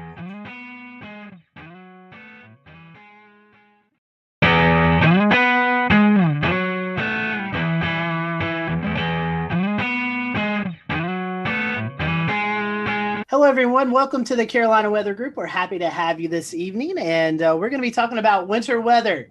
It's getting cold outside, and eventually we're going to be talking about some of those wintry precipitation events that likes to kind of rear its head here in the southeast, here, especially in the Carolinas in the wintertime. So with us tonight is Trish Palmer. She is the coordinating meteorologist at the National Weather Service in Greenville, Spartanburg. And if you've watched our show you probably remember Trish, but if you haven't, Trish, welcome back. I know recently you got a promotion there in the office to the WCM. So before we kind of get into winter weather, tell us about that position. It's I know it's kind of different from going from the forecast desk to doing a lot of more things, kind of juggling in the air with the new job promotion. Sure, and thank you guys for having me on again. Yeah, as the warning coordination meteorologist, my job is that I'm now the primary liaison with our external partners, and that means the TV meteorologists, emergency managers, you guys out there in the other parts of media world. I'm also in charge of all of our outreach and preparedness programs. So when you hear about Severe Weather Awareness Week or Winter Weather Preparedness Week or whatever it might be, I'm the one that has to coordinate all of those different issues. And I work very closely with our surrounding offices. as part of the transition, I'm no longer actually in the shift rotation, but I still cover shifts because I'm still a meteorologist, and I have not lost my love for the geeky part of meteorology. I absolutely love it. That's why I got into this. But now with the promotion and my title as the warning coordination meteorologist, getting to work with the partners and establish those relationships and working with the media and helping to bridge the gap between what we do in the Weather Service and what you guys and the TV meteorologists do in taking the message to the public. It's the whole weather enterprise needs to work together really well in order to effect the proper response from the public. And I really enjoy being that liaison and working with all these different facets of the weather enterprise. Forecasting is a big deal, but communicating is another big deal. And you about put half and half now these days with the various ways that we can communicate. And one of those ways that we really want to communicate is winter weather. And it's one that we don't get a lot of storms here in the Carolinas, but when we do, they're pretty impactful. So Trish, talking about the winter weather products, we kind of start with a winter storm watch, and then it kind of builds from there. Talk to us about these different products and what each product, the criteria is for each of those. Okay, so for a watch, just like any other watch that we might issue, a severe thunderstorm watch, a tornado watch, tropical storm watch is what we had this year as well. A watch means that conditions are favorable for these hazardous weather types to occur, and you need to have a plan in place. You need to be thinking about what you would do or where you would go if that weather event were to impact you. So a watch is basically, we're keeping an eye out of the sky, we're watching the weather. Again, have a plan, make sure you're prepared for whatever happens. So in the case of winter weather, we like to issue a watch anywhere from 36 to 48 hours in advance of the onset of wintry precipitation. And the watch timing with that, we're really looking at about a 50% confidence level, that we're 50% confident that this hazardous weather will occur. As we get closer to the event, we can transition the watch to a warning or an advisory. And the difference there is that with the warning, we're looking at 80% confidence that hazardous winter weather will occur. And with an advisory, it's still 80% confidence, but it's more like nuisance winter weather. So the difference would be if you consider snow. Right now for the Piedmont of the Carolinas, our criterion for winter storm warnings for snow is 3 inches. So if it's below that, that would be more of a nuisance event, which would warrant an advisory. And if it's 3 inches or above, you'd get a warning. Now, we do have flexibility with our forecasters because we all know that, say, 2 inches of snow in Charlotte at 2 o'clock Sunday morning is very different from 2 inches of snow in Charlotte at 7 o'clock Monday morning, right? So we are able to take the societal impacts into account when we're issuing those warnings. So for 2 inches of snow at 2 o'clock Sunday morning, probably an advisory. 2 inches of snow at 7 o'clock Monday morning, you're talking about rush hour, school buses, that's where we would have that flexibility to go ahead and issue a warning, even though the objective, the number criterion isn't quite met. So we have that flexibility there. We have different criteria for sleet and freezing rain too. For a warning for sleet, we're looking at 1/2 inch. For freezing rain, for a warning, we're looking at 1/4 inch. But again, there's a little bit of flexibility there depending on the impacts that we might be experiencing. And so, Trish, one thing is an advisory really isn't a step down. It's still impactful. It just, the accumulations are different than what a warning is. And, some folks may see advisory as, it'll be okay, when in fact it's still going to be impactful to people. Right, especially when you're talking bridges and overpasses. You could still have dangerous areas on the roads, dangerous travel conditions, even with an advisory. Again, going from a watch to either a warning or an advisory, we're going from 50% confidence to 80% confidence. So we're confident that something is going to happen. It's just the scale of whatever that is. So we don't want people to just take advisories lightly. You still have to be prepared, and you still have to take precautions. It's just that we're talking the chances of, say, like widespread power outages and stuff like that would be much less with an advisory type situation. than with a warning situation. Right. And Tricia, one of the things that sticks out that I wanted to reinforce is that the criteria for this is it's tailored to each area in your forecast area. Like, for example, the impacts and the impacts are what matters most. So, what would be most impactful for Asheville is different than what would be impactful for Charlotte and Greer. So obviously you're going to have different criteria for those areas, and that's what matters, and that's the thing you need to be thinking about is whether you get this lower level advisory but still important, or the higher level warning, which is even more important, that would be issued for your area. Right, exactly. And we all know that the mountains get more snow than the Piedmont does, right? So our criteria for the mountains for snow is 4 inches, whereas the Piedmont, it's 3 inches. And the further north you go, the higher that gets. You go for places like New York, you're looking at 6 or 7 inches, maybe even 8 inches before they get to a warning, because they know how to handle it. They have the resources. The impact isn't as great up there as it is down here. Again, just partially based on climatology. Right. And something else to think about if you're traveling outside this area is that criteria will be different elsewhere. If you go into Raleigh, if you go to Philadelphia, if you go to Chicago, those criteria are going to be different still. Think about the level of impact when you hear about these advisories or warnings being issued. It indicates how serious the event's going to be. Right, and we have the exact opposite in the summer.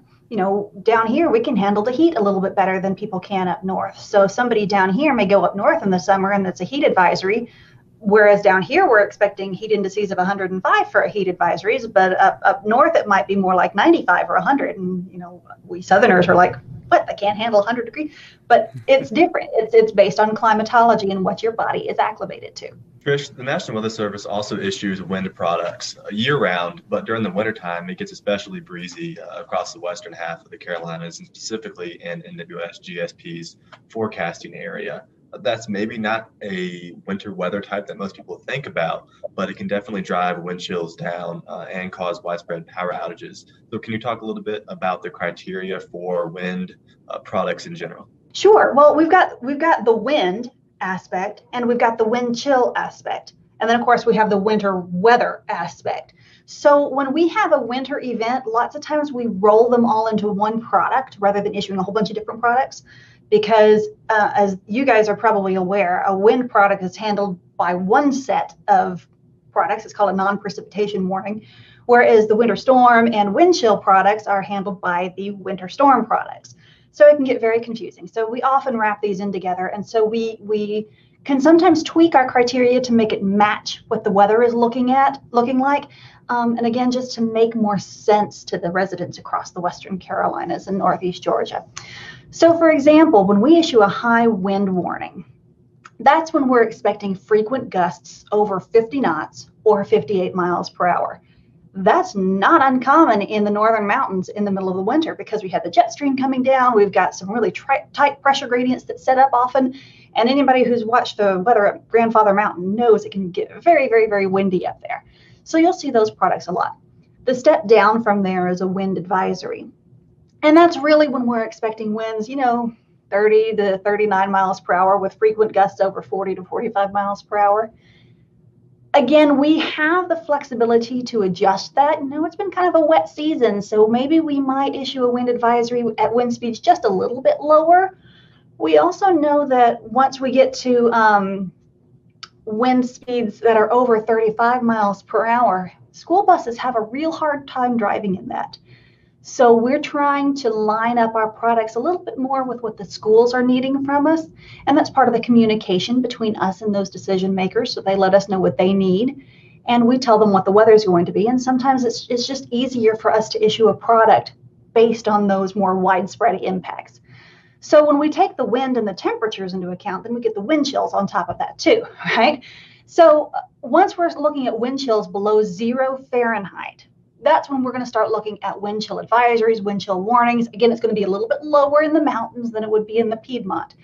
But again, we're not going to, during a winter weather event, we're not going to issue a winter storm warning for 4 inches of snow and then a separate product for -5 wind chills, and then a separate product for 40-mile-per-hour winds. We're going to all roll them into one product and then just outline it there in the text. And so, Trish, one more thing, and we'll kind of transition out of the warnings. There is a few more that we've not talked about, and that's the ice storm warning, and we've had those occasionally here in the Carolinas. Can you tell us a little bit about that product? Okay, well, again, this gets kind of complicated with all these different types of products, but we have a winter storm warning and we have an ice storm warning.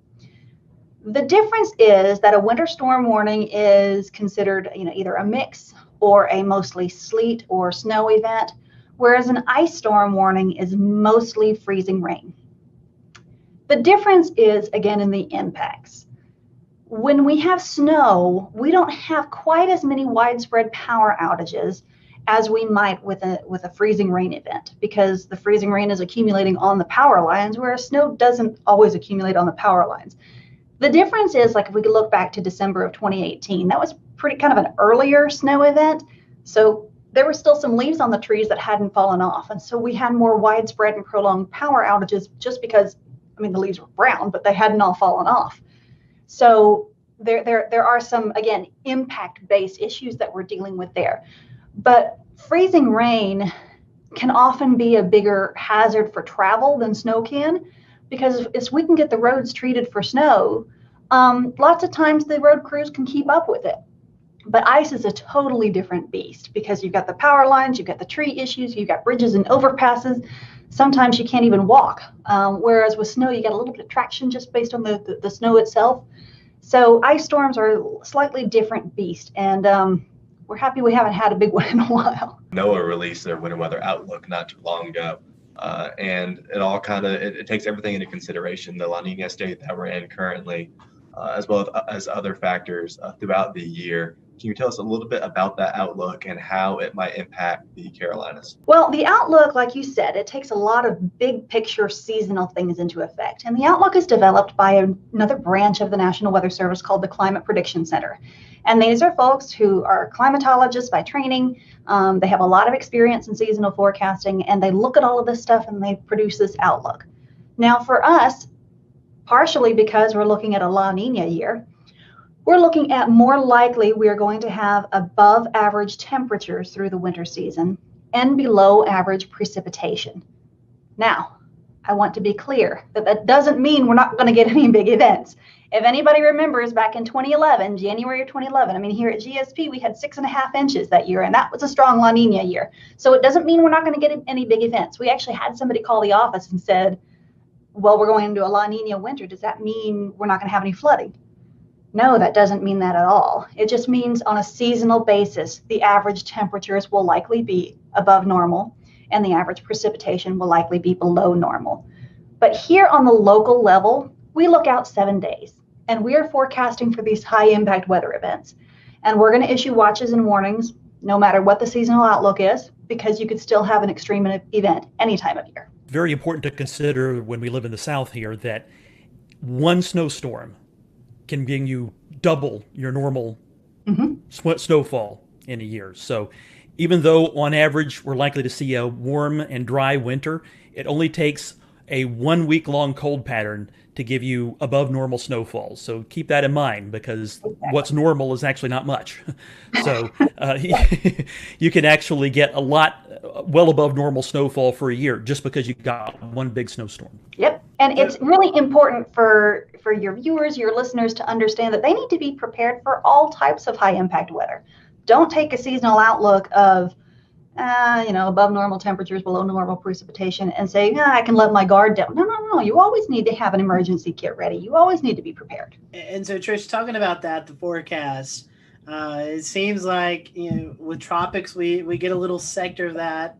But with winter weather, we get a bigger sector, seeing these fantasy weathercasts that go out 10, 15 days in advance and kind of show these big monster winter storms developing. But honestly, tell us how hard it is to forecast winter weather here, and how those Fantasyland storms that some people like to post, hardly ever verify here. You can find a model run that'll say basically anything you want it to say. And what's the saying that even a even a broken clock is right twice a day, or even a blind squirrel catches a nut every now and then. So there may be some extreme forecasts out there, and maybe somebody gets lucky and it gets right. But the important thing is for people to rely on trusted sources of weather information. So don't just look at one social media post from Joe Blow out there. Talk to your, I mean, you guys have a huge Twitter following, and you guys have reliable sources that you tweet and retweet, whether it's your local favorite TV meteorologist or us here at the National Weather Service. It's really important that people rely on trusted sources of information. And in the end, when it comes to watches and warnings, we in the National Weather Service are congressionally mandated to issue those products. And then we rely on you guys on the media side of things, whether it's TV media or internet media or whatever, to get the word out there to the public. I mean, some people will get it through our website. But our interface is more working with the media and emergency managers. So we really rely on you guys to be the go-between between us and the public. So again, we're the ones that are issuing the watches and warnings, but often it's you guys in the media that are communicating that to the public.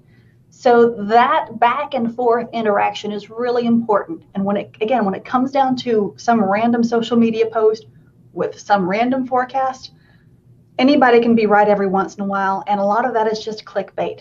They want people to click on them to get likes or followers or whatever. And there's really no point in scaring people with crazy forecasts all the time. Again, go to your reliable, trusted sources of weather information. Absolutely. Know your meteorologist. Or if you're finding weather information from someone you don't know who is actually posting it, it's some anonymous type of weather site, you may want to take that with a grain of salt. But exactly. If it's the National Weather Service, a company like the Weather Channel or AccuWeather, or a local meteorologist, those are the ones you can trust, especially if you're hearing the same or similar message from all of them. Trish, we were talking about that. Obviously, winter weather gets everyone excited. But there's also some aspects here in the Southeast where we could see severe weather in the wintertime. We have seen, severe weather aspects. And even when you mention La Nina, you in the back of your mind, late winter, early spring, you think of potential of an active fire season. So there's other things that we're looking at in the wintertime besides snow, sleet, freezing rain, and high winds. Yes. We live in a very active portion of the country. We don't really get a break here. There's not really much of a down season. Sometimes October, early November can be kind of quiet. It's actually kind of quiet out there this week. But certainly recently it hasn't been. We've had a lot of rain and some big flooding events. So there's always something that could be happening. So like you said, I mean, winter, we're going into winter weather. That doesn't mean that there's not going to be tornadoes at some point. February 6th of last year, we had a pretty big event back then, or this past year. We had tornadoes back in January of 2020. So tornadoes can happen any time of year. And again, that's why people need to be watching the forecast, be prepared for anything. And you mentioned fire weather. We've been lucky in the fire weather aspect, and that we haven't had much of a fire weather season in the past few years. It's been 2016 since we've had a really big one, and that was a bad one. So to avoid fire weather, we've got to have a lot of water, right? So you get 6 of one, half dozen of the other. But that is certainly an issue before the leaves start greening up, the big spring green up. As we get into late winter, we still got leaves on the ground. It's not quite as wet anymore. We still got some big wind systems that are coming in that'll continue to dry us out. So yeah, fire weather in the early part of the spring is a big issue. This time of year also, in the late fall, it's also a big issue because all the leaves are falling down. So it's also always important to be monitoring fire weather conditions as well, especially if you need to do some outdoor burning. Check with your local officials to find out if there's a burn ban. Please do not burn a brush pile without checking the forecast. I have personal experience with this. A few years ago, our neighbors did not check the forecast and went to burn a brush pile. And they left, there was one guy there with a tractor to watch it, and it got out of control. And we noticed more and more smoke. We all happened to be home that day. There was more and more smoke coming by our windows. Our baby girl was up taking a nap. And so my husband goes and he looks, and there's a fire in our yard. So we actually had to call 911, and there were 2 different units that had to come out. We had a 2-alarm brush fire around our house. And then they're first concentrating on a propane tank. And in the heat of the moment, you don't think about it. But looking back, if I had realized that if I had put the 2 and 2 together, fire, propane tank, I would have completely panicked. In that case, they got the fire out, but it could have been a devastating situation because our mulch was on fire. It was very scary. Our little boy was terrified. The little baby slept through it all, but you've just got to be careful. You've got to watch what you're doing and pay attention to the forecast. So Trish, what are some of the sensible safety precautions that the public can take? We talk about putting together a kit so that you can be prepared, but what would go into that and really tailored towards winter weather? Well, it'll depend on what you're doing and what you need to be doing and your life situation. So if you're at home and we have a winter storm warning and you don't need to be anywhere, and hopefully not, you're going to want to have your standard, a gallon of water per person per day in case you lose power and can't get water, especially if you're on a well. You're going to want to have any medications. You're going to want to have non-perishable foods, and make sure you have a manual can opener for any cans that you have. You're going to want to have extra blankets and stuff nearby. If you're using something like a kerosene heater or something, or propane gas fireplace or something like that, you need to be aware of carbon monoxide issues and always have a way to vent the carbon monoxide out. And if you've got the best thing is to have a carbon monoxide detector in your house, because that is truly a silent killer. Because people go to sleep and they never wake up. They have no idea, they don't know what happened. So again, have a way to stay warm, have a way to stay fed, and have plenty of water. If you have babies, make sure you have plenty of baby supplies with you. Again, your medications. If you need oxygen or something like that, maybe you need to have some extra supplies with you there. If you have pets, that's another thing. You need to have a way for your pets to have water and food, and maybe bring them inside. Or if you have like farm pets, make sure that they're taken care of. If you need to be out on the road for any reason, if you must be out on the road, we've got a lot of first responders that have to be out on the road.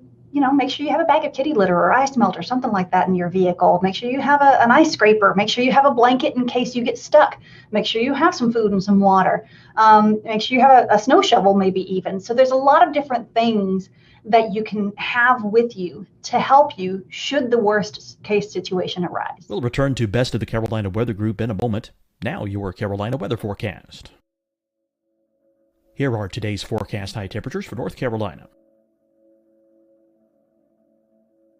Here are the forecast lows for tonight for North Carolina. Here are tomorrow's forecast high temperatures. And here's forecast rainfall across North Carolina tomorrow. Here are the forecast highs for the day after tomorrow.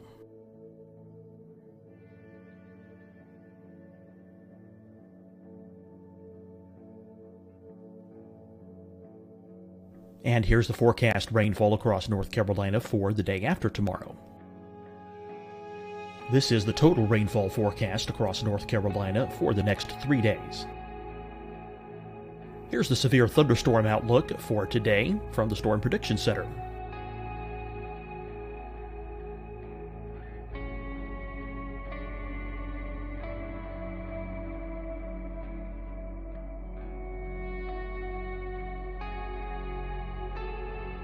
Here are the forecast high temperatures for today for South Carolina.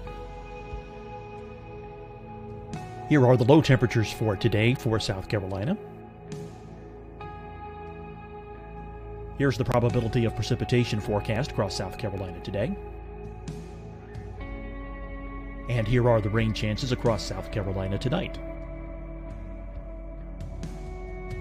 Here are tomorrow's forecast highs across South Carolina. Here are the forecast low temperatures for tomorrow for South Carolina. And here is the probability of precipitation across South Carolina tomorrow. Here's the precipitation chances across South Carolina tomorrow night. Here are the forecast highs for the day after tomorrow in South Carolina. Here are the forecast low temperatures across South Carolina for the day after tomorrow. And here are the rain chances across South Carolina for the day after tomorrow. And South Carolina's probability of precipitation for that night. Here's the Storm Prediction Center's severe thunderstorm outlook across South Carolina for today through tonight. Here's the Storm Prediction Center's severe thunderstorm outlook across South Carolina for tomorrow and tomorrow night. And here's the Storm Prediction Center's severe thunderstorm outlook across South Carolina for the day after tomorrow through that night. Here's the severe thunderstorm outlook for today from the Storm Prediction Center.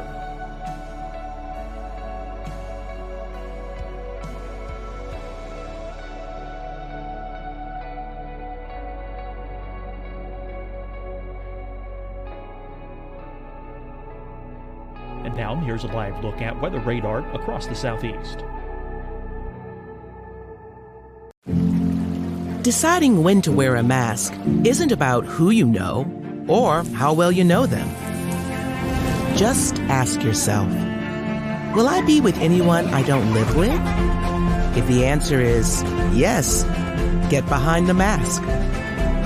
Help slow the spread of COVID-19. Get behind the mask. Learn more at covid19.ncdhhs.gov. Hi, everyone. I'm Dr. Mandy Cohen, Secretary of the North Carolina Department of Health and Human Services. And when you follow the 3 W's, you protect your family and your neighbors from COVID-19. When you leave your home, practice your W's. Wear a cloth face covering, wait 6 feet apart, wash your hands often. Wear, wait, wash. We're in this together. Stay strong, North Carolina. Fight the spread and take a stand against coronavirus. Wear a mask in public. Stay at least 6 feet apart from others. And get tested. Join us and fight the spread. Visit scdhec.gov/COVID-19. Getting tested for COVID-19 helps you to take the steps needed to protect yourself, your loved ones, and your community. Find the testing location at scdhec.gov/COVID-19 testing. You'll see your Carolina weather forecast at 25 and 55 past. And now back to the best of the Carolina Weather Group on the all-new Carolina WeatherNet. To do that in advance. Yes. When, like, for example, current times when the weather's relatively quiet, advanced planning is the key to being ready when things happen, be them a weather disaster or something else. Get ready in advance. That way, for one thing, you can actually secure the supplies. They might be in short supply when we're close to an event and something bad's going to happen, a big snowstorm or whatever. Be ready in advance. And ready.gov is a good place to go and look for other tips for not just weather emergencies, but also other kinds of disasters too, earthquakes and so forth. Exactly. And always have your phones charged up. Always have these charged. Even if the cell phone networks get clogged up, often text will still work. So if something were to happen and you get stranded, maybe you don't have a cell phone signal, you might be able to still send a text to a family member or something like that and ask them to ask for help for you. But always have your phones charged up. That's a big one too. Especially going into a big event, just keep it plugged in overnight and just have it there. There are lots of like manual battery chargers that you can get. You can get crank chargers, crank radios, and stuff like that. So there's lots of different options out there. Well, Trish, speaking of winter weather, we'll kind of close with this. For those folks who live in Western North Carolina, upstate South Carolina, and far northeast Georgia, how can they follow you guys? What's the best way for our followers and listeners to get information from the Weather Service there with winter weather coming up? I know your website, you've got social media. What's the different outlets they can check out? Well, like you said, our website, weather.gov/GSP for Greenville, Spartanburg, weather.gov/GSP. That's going to have all of our latest information, the most official information. We do have Facebook and Twitter at NWSGSP. Facebook and Twitter, social media is not an official source of warning information, okay? Because sometimes that can go down. Sometimes our meteorologists get overwhelmed and we can't always keep some of that updated. A lot of that auto posts. The other thing is that Facebook algorithms sometimes don't always show you the most recent posts.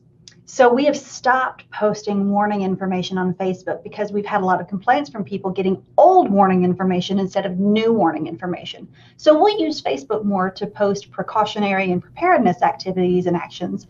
And we might use Twitter more for the actual warnings and advisories, those kinds of real time, what's going on right now situations. We love to get reports from people. We don't know what's happening basically anywhere except outside our office. And we have these little bitty windows. We can't see very far. So it's really important for people to tell us what's going on out there. And that's not just winter. That's all year round. If you see a tree that comes down, let us know. If there's a thunderstorm out there and it's causing, there's flooding on your road, let us know, because we don't always know what's going on at the ground. So get out there with a ruler, take a picture of the ruler. Those are the best. If you can take a picture of the ruler in the snow and then tweet it to us at NWSGSP. Or if you go to our website, there are places that you can report your weather there. We really, really, really appreciate that information because that helps us to understand what's going on out there so that we can then adjust our thresholds. That's all good information. Trish, we certainly appreciate you joining us, and fingers crossed. I know I like winter weather. I believe you like winter weather. I know Evan loves winter weather. Frank, I know you've had your winter weather in Pennsylvania, so you might want a little bit of a break. But yeah, I'll take this La Nina winter. Hopefully it's at least 60 degrees every day for now through March. I'll be fine with that. But for the rest of us who are wanting winter weather, we hope that we'll get some. And Trish, we thank you and your crew down at GSP for all you do. I know it's been a very busy year, and maybe we can get one or two winter weather events and then let you guys get a little bit of a break. Maybe we can. And we really appreciate you guys because, like I said earlier, we really rely on you guys in the media, whatever type of media it is, whether it's television or social media or podcasts and videocasts and all of this stuff. Again, we rely on you guys to be the go-between between us and the public. And we appreciate the efforts that you guys make to help in that regard. We're honored to do it and honored to help you all out any way we can. And we thank you guys, our followers. Give us a like on this podcast. Let us know if you found this information valuable to you. And be sure to follow GSP on Facebook and Twitter and let them know what you are seeing this winter season. So for everyone here at the Carolina Weather Group, hope you have a great evening, and we will talk to you soon.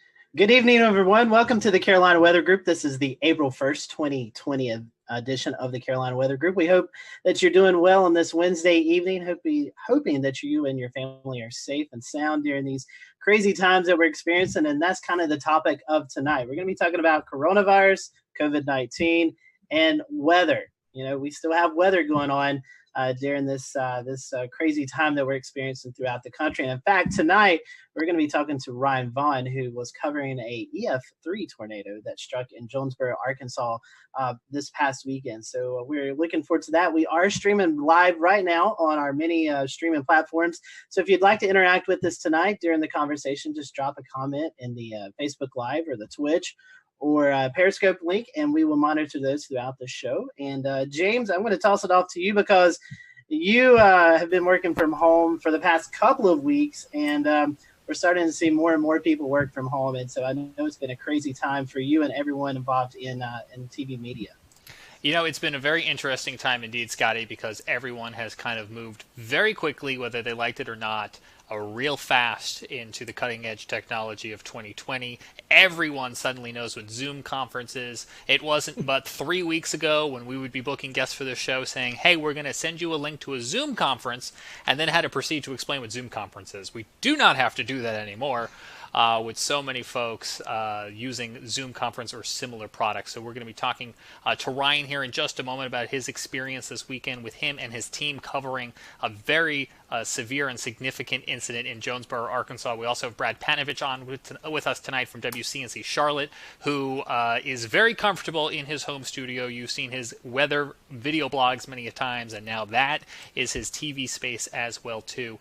And we're also going to be talking with somebody here in Mecklenburg County who does some paramedic work about what this means, the coronavirus means for their line of work too, because as Scotty mentioned, the weather is still continuing to happen. We had a line of storms roll through South Carolina yesterday, prompted numerous severe thunderstorm warnings down in the Charleston area. Luckily, we didn't have any tornado warnings to account of, despite having a tornado watch, but it was a much different story this past weekend in Arkansas. Let's bring in Ryan. You were actually working from home, and you had your other meteorologist back in the station. Just bring everybody up to speed if they're not familiar with what took place this past weekend. Okay, so typically in a severe weather situation, we would all be in the studio. We were going into this, we were low wind severe weather threat. We knew tornadoes weren't out of the realm of possibility, but we were kind of thinking gusty winds, and I think everybody, even the Storm Prediction Center, kind of had northern Illinois pegged for the hot spot. Well, tornado warning comes out for one of our southern counties, and we had already kind of discussed that, okay, in the interest of social distancing, and we were already kind of playing that that role already, was already kind of unfolding. I said, well, we've got a solid system here. How about I go here and you guys stay back there, and we wouldn't be there. And hopefully we wouldn't go into long form programming. And so the tornado warning came out for Woodruff County a little bit after 4:00. And at that point, you could draw a line and see that there was a chance that this was going to come into Jonesboro.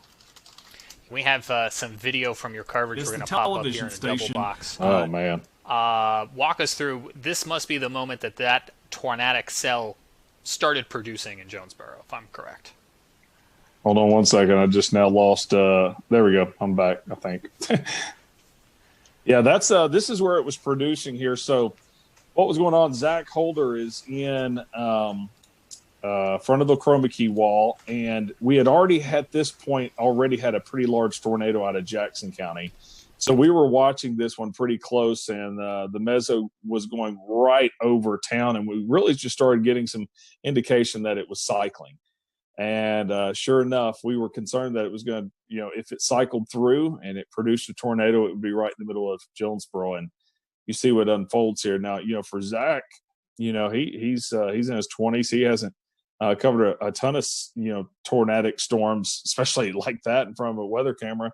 He did a spectacular Aaron Castleberry. If I'm not mistaken, I think that was his first severe weather event ever covering broadcast-wise. So it was hard to not get emotional. I've lived here almost 20 years, and outside of a couple of years, I lived in Alabama. And to watch that go through the town that you've forecast for and covered for so many years, it was tough to kind of hold the emotions back on that one. I want to ask you. Go ahead, Ricky. I was going to say, talk about having to work with the delay and the live view delay or the TVU delay, and being able to hear Zach and the folks in the studio at the same time. Yeah, that was tough. I learned some lessons. We had the delay, and stepping on each other and things like that was a little bit of an issue. Because when you're in severe weather coverage, you speak in half sentences. You can be sitting there talking about, okay, guys, this tornado is coming for, and you'll stop, and you're thinking they're done, and you step in. And so there was a little bit of an issue there in the middle of that also. So while we're all going through that, Southwest Power Authority feeds Jonesboro and Paragould. So even though I was 19 miles to the north, when they started taking power hits, I started taking power hits. So I lost programming. I lost what they were seeing. And then also was losing access to Max. So I had Max 1 up in here. They were using Max 2. Then they lost Max 2. So they needed access to Max 1. So after I lost programming, after I lost ability to have Max, and they needed it anyways, that is when I grabbed my phone, grabbed my laptop, and that's when I went out chasing, if you saw the coverage afterwards. Ryan, previous to this weekend, had you ever done live TV from home? Oh, live television, yet from home. Yes, that past Thursday we had done all shows. We were kind of dabbling. We're going, okay, do we want to do this completely from home? Do we not? And so Thursday was a beautiful day. Zach was back at the studio, and so we did that. I went live from my backyard, and it went great. Everything went great. And so that's kind of where we were going into this, going, okay, this could work. I will say there was another time about 2 years ago. We had a just random tornado warning. No watch. I'm not even sure if we were in an outlook. Random tornado warning. Didn't produce a tornado, but it was about 2:00 in the morning, and master control calls. And of course, my weather radio and everything's going off. And I told them, I said, I don't have time to make it to the station. So I pulled Max up in my office, and I said, pot up the phone. I'm controlling Max. I'll talk over it. And we did it then. So, I had done that one other time, and no one really even knew then that I was at home. We just talked over it, went through about 30 minutes of a tornado warning, and that was done. Hey, Ryan, looking at the weather outlook from last week, it looked like the severe weather was going to be maybe in Illinois area. How did you and your team go about preparing for this with, trying to keep as minimum people in the studio? What was the preparation like for the days leading up to the tornado on Saturday? Well, we were going into anytime we have that we think there will be watches, warnings, or advisories, we mark that on the 7-day forecast as red. And we do certain things like put social media graphics out there specifically for social media. So we were ramping it up. We knew the possibility was there. Of course, you look at it. If that had been over an open field, yeah, it would be a big deal, but not this big of a deal. We knew the possibility was there for tornadoes. But not enough to risk everybody being in the same studio together, if that makes any sense. That morning, I can remember Zach, we kind of have like a little group chat going on with text messages. And I can remember that morning, Zach goes, I'm getting a little concerned about the tornado threat on this also. So, we knew it didn't sneak up on us, but it was still kind of a low end deal. We put a medium risk out a little bit farther down to the south into southeast Missouri. But it still didn't play out exactly like I think anybody thought. I think one of the remarkable things about this was being able to show the images live. Talk about your camera network and how valuable being able to see that. Because I was watching it on radar in real time.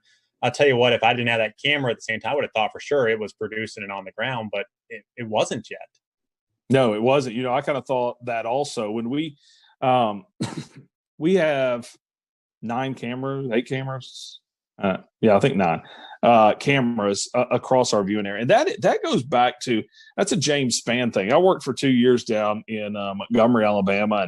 And of course got to know all the stations down in that area. And, James was really big on cameras back then. And it did just make sense. It's like, man, if you can get eyeballs in every single county, especially when you live in as flat of an area as we are in, it's going to be really hard for a tornado to sneak by us. So we have several cameras in Jonesboro. We have some to the west down in Batesville. We've got some up here in Paragould. I say one in Paragould, one up in Pocahontas, one in Walnut Ridge. We've got almost every county around us covered. Now after this, I want 2 or 3 more. But I've always been a big fan of cameras. This is actually our second tornado in about a year that we've caught on camera. So, and the other one was heading right from my house also. So, Ryan, you talked a moment ago about the emotional impact of being able to see this tornado. Is that one of the roles that the Skycam network plays as opposed to just colorful imagery on radar? Well, I had so many people. One thing that I always do is I go out to the damage path as soon as possible afterwards. And that night and that next day, over and over again, people said, man, we watched it and we knew it was serious. You can say all day long until you're blue in the face. Hey, this tornado's on the ground. This tornado's on the, you can tell them, and they're still going to run out there and look at it. But showing it like that, everybody was taking cover. You're not going to be out looking about for it. You also, as you just mentioned, went down to look at that tornado path after the storm. And you mentioned on James Spann's Weather Brains earlier in the week that that's one of the things you do. You are actually a community responder. Talk to me a little bit about the importance of having that dual role that you play as both a broadcast meteorologist and a community responder. Yeah, I'm part of the rescue squad here in the county that I'm in. So if you listen to the coverage, at one point I turn on the radio and I'm trying to communicate to our guys and emergency management and dispatch in this area. And then I was thinking, as we were driving down there, my son was going with me, and he said, "Are you going to put your turnouts on when you get down there?" And turnouts, if you're not familiar with that, that's all of your gear that you put on when you start to get in the rescue and extrication for vehicles or rescue of tornadoes. And I really, for the first time, was thinking, I don't know. I don't know what I'm doing. Am I getting down here and I'm helping with rescue? Am I getting down here and telling the story of the tornado aftermath? Am I doing a little bit of both? So I was confused. It was one of those first times where I was thinking to myself, what are we going to be doing when we get down here? And of course, our news folks were already on the scene. Zach and Castleberry were continuing the coverage from a weather side of point of view. And I really did. I mean, you look at that, I thought we were going to be pulling dead bodies out all night. And we weren't. So we had Damon Lane from KOCO in Oklahoma City on our show 2 years ago, and he talked to us about what it was like one day to be on television at the studio tracking a storm as he knew it was coming into his neighborhood. What was it like to be home with your family within earshot and having a tornado in your community while also trying to be a broadcast of it? Well, a lot of people have laughed about hearing the snapping.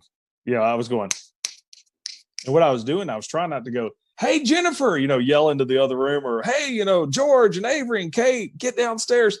I was trying not to do the yelling at your family, "Get the dog out of here, get the dog downstairs," that thing. So I was kind of meaning, get in here so I can, lip sync to your, and so Jennifer comes in here, and I said, "Get downstairs, get downstairs, get downstairs." And I point over at the television, and I wasn't sure if they were watching it in there. And judging by my wife's eyes, I don't think they were. And she looks over at the television, and by that point, it was tearing stuff up, and they moved real fast and went down there. But our wives do this, without us here all the time. In severe weather, they get tornado warnings here, and her job is already to get all the kids and pets and go downstairs.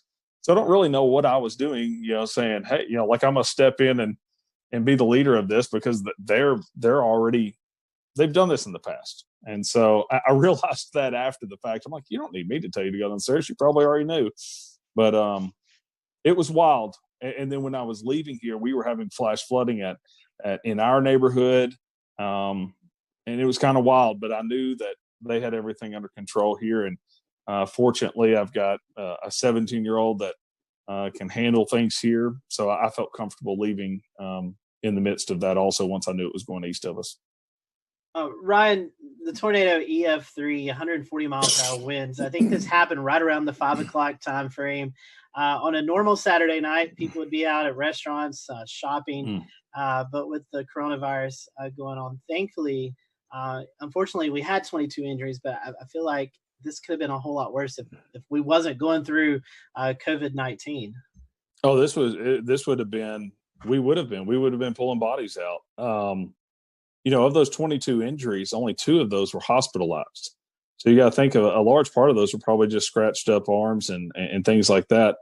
But, I just think I had just left the mall about 2 hours earlier. We went and picked up a cake right beside the mall, right where it hit.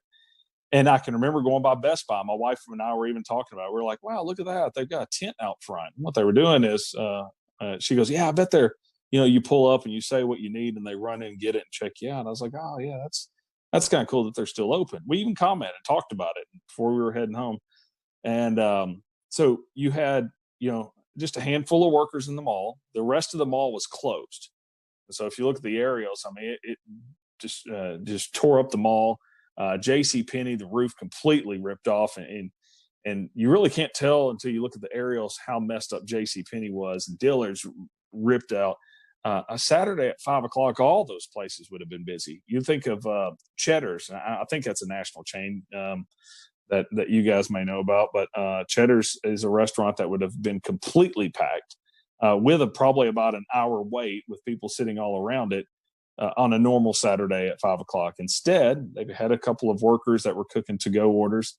You had Academy Sports. You had several restaurants through there. And it also went through, and I'm going to check the numbers on this, but I'd venture to say the busiest intersection in Jonesboro, Arkansas, if not the top three. I mean, definitely. So you just had an extremely populated area that if this had hit on a normal Saturday night where people aren't staying inside, it would have been very bad. Ryan, you've had a crack at this before with back in the day when you had that other situation where you were home and you had to broadcast real quick. And you've prepared some, and everyone's prepared, but last weekend was something no one has ever experienced before, and certainly to a greater degree than the last tornado that you covered from home. What did you all learn from that? Well, I learned, the power hits, for one thing. I learned that we need an UPS system even here at the house if we're going to do that. I learned also that I want an over-the-air antenna, which I've already gotten now. But more than likely, even doing all of that, there's going to come a time where we just all need to be in. I know we're trying to take the steps to be socially distant and things like that, but I think if we have another severe weather event like this, we probably just all need to be in studio. Ryan, talking about the coronavirus stuff for a second, what challenges did that present after the tornado with rescue crews, with the recovery aspect and things like that? The scary part of it is, and it's really part of the reason why I decided that I need to start broadcasting from home, is that everybody forgot about it. So Saturday night, we're sitting there handing off microphones to each other. We're 6 inches away from the mayor talking to him and the police chief, and we're just helping people. It was like there was no virus. Late that night, we start thinking about it a little bit. And we'll return to Best of the Carolina Weather Group in a moment. Now your Carolina weather forecast. Here are today's forecast high temperatures for North Carolina. Here are the forecast lows for tonight for North Carolina. Here are tomorrow's forecast high temperatures. And here's forecast rainfall across North Carolina tomorrow. Here are the forecast highs for the day after tomorrow.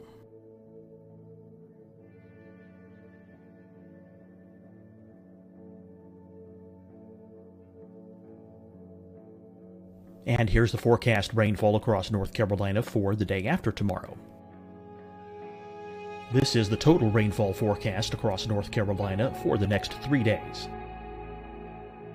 Here's the severe thunderstorm outlook for today from the Storm Prediction Center.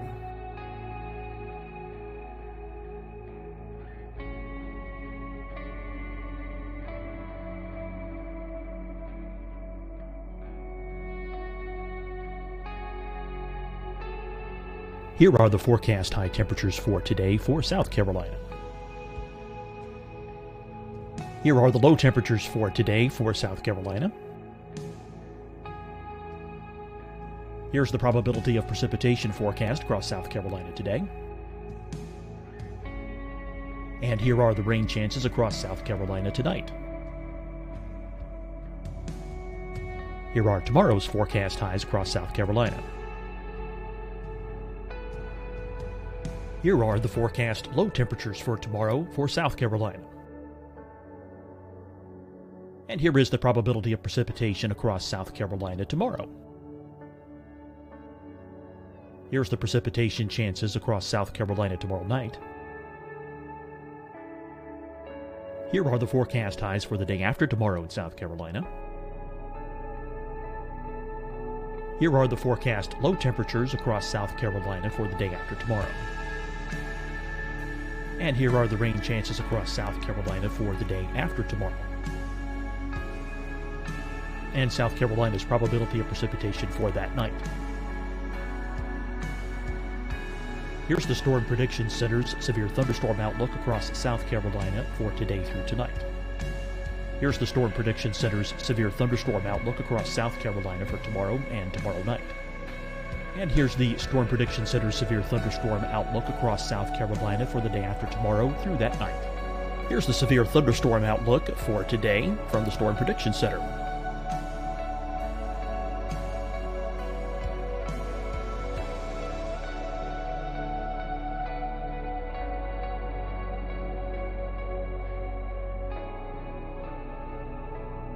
And now here's a live look at weather radar across the southeast.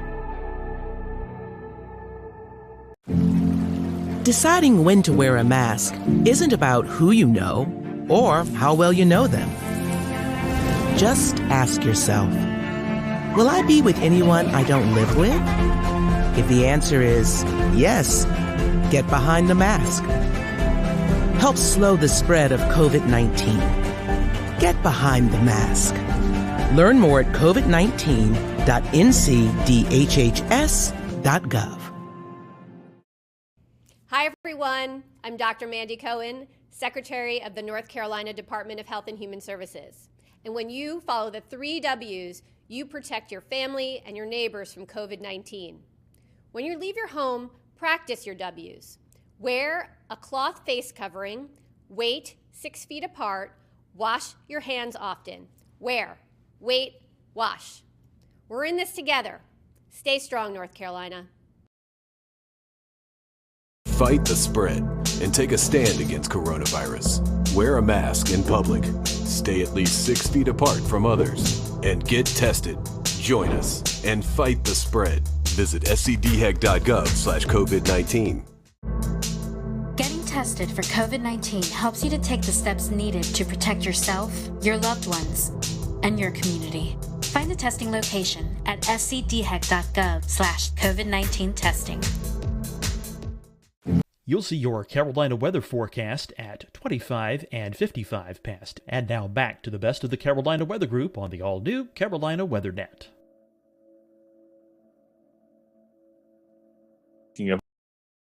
Okay, we need to stay a little farther apart. We need, things like that. And then the next day you get out and you get into the damage.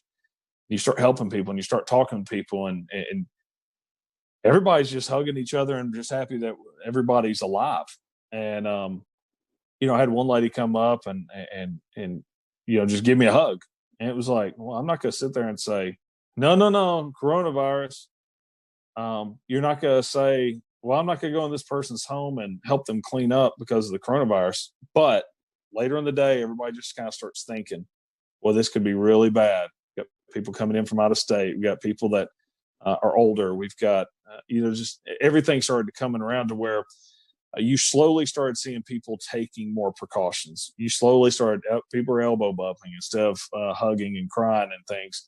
I did notice, in fact, Tim Marshall, I met up with him at the tire store, and that's the first time that I saw they were separating out the cleanup and rescue into groups of 10. And they were telling all of them to stay 6 feet apart. So it took a while.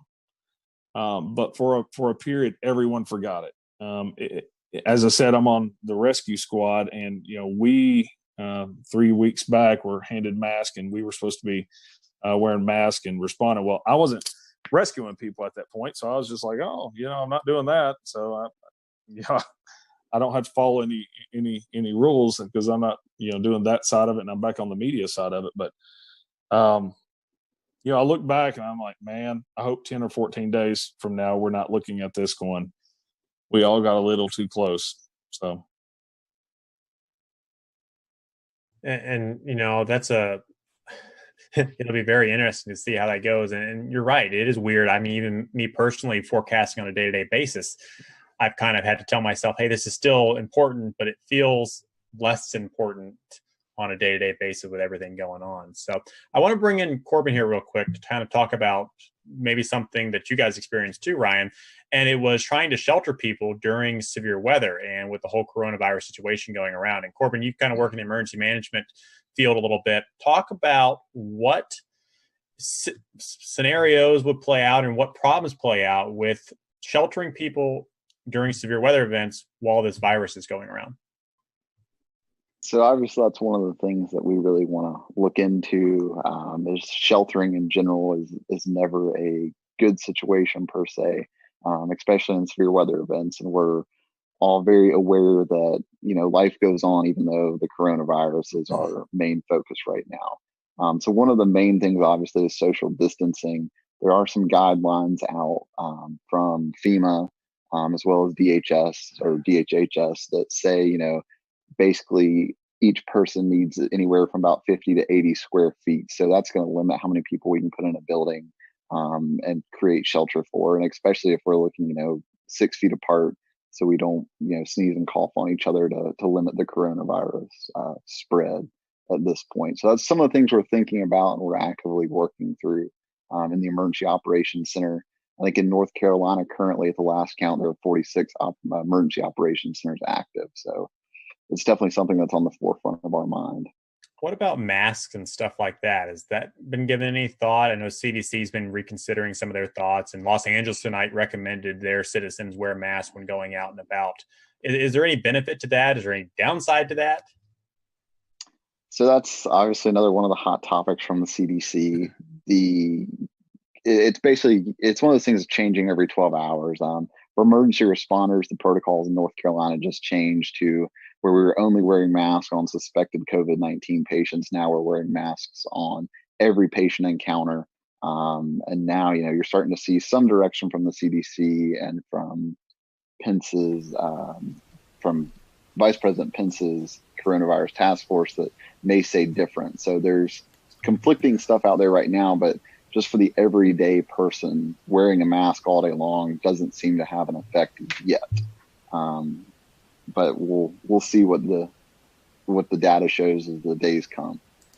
Corbin, we learned today that a paramedic with Medic tested positive for coronavirus. You mentioned a minute ago that more people might be wearing masks as they go out and tend to emergency responses. Did that decision to have everyone wearing masks as they're responding to calls come as a result of that positive coronavirus case, or more in line with the CDC updated guidelines? So just to clarify one thing, I'm a paramedic relief supervisor in Cabarrus County, but I did see the news about Medic's case in Mecklenburg County as well. And that was actually put out yesterday by the North Carolina Office of OEMS prior to, I'm assuming, that case testing positive. But you got to remember, so an N95 is to protect the provider. A surgical mask also protects the provider, but it's better to kind of put on the patient because it's going to prevent them from spreading their germs, just like a surgeon in surgery. Patty, I think you had something. Yeah, I was wanting to ask Corbin. I'll ask you and Ryan both. Ryan, you live in Tornado Alley per se, the Arkansas area, kind of prone to tornadoes, especially this time of the year. As the CDC and as we hear about the doctors, they're talking about we're going to continue to kind of see that spike happen over the next 2, 3, 4 weeks. Do you think this will become more of a concern, Ryan, when you're talking to your folks? I know I'm not sure about your particular area, but I know places like Kansas and Oklahoma, they have these public storm shelters. How do you think I don't want to say you guys have fear of tornadoes because you're more used to them than we are here in the Carolinas, but how do you think preparing for severe weather days as well as dealing with the coronavirus, how do you think the psyche is going to play on people out in your area, Ryan? That's a great question because we have had some of the public shelters closed, and because a lot of them are, some of them are in basements of hospitals and stuff. And you say we're used to them. Saturday night has has scared a lot of people, and the storm anxiety is going to be really, really high. And I don't really know how that's going to go. As far as public shelters, even some that are open, it'll be interesting to see. Or even, there's a lot of places where, like our house, we have a basement here. Not everyone around us has basements, so we've always just, hey, come on over, take shelter. Will we all continue to do that? I think in a tornadic situation, I think you throw it out. I know that may not be the right answer, and I'm sure my doctor friends may say, oh, I don't know, but I don't know. Corbin, to you, you guys are dealing with the COVID-19. We're getting into the Carolina severe weather season where maybe not as many tornadoes, but we still have this threat of severe storms. And you're trying to message the threat of severe weather, but also trying to communicate about the COVID-19. So how are you guys in the emergency management spectrum are dealing with the preparation of severe weather and dealing with the ongoing virus? So one of the things we have set up in Mecklenburg County, the Emergency Operations Center there, is we have a decision support services line set up with the National Weather Service, which we set up in all of our special events and things like that. We do have the ability to have the National Weather Service in the EOC with us, just a phone call away, a request away. But it's something that our Joint Information Center that deals with all the public information is looking at as well as we progress into our summer season, our storm season per se. We're going to start messaging, obviously, coronavirus, COVID-19, but also our severe weather messages as well. Before the coronavirus hit, we did participate in the nationwide tornado drill day at fire headquarters and everything like that. So we're still trying to do our normal stuff as well as focus on COVID.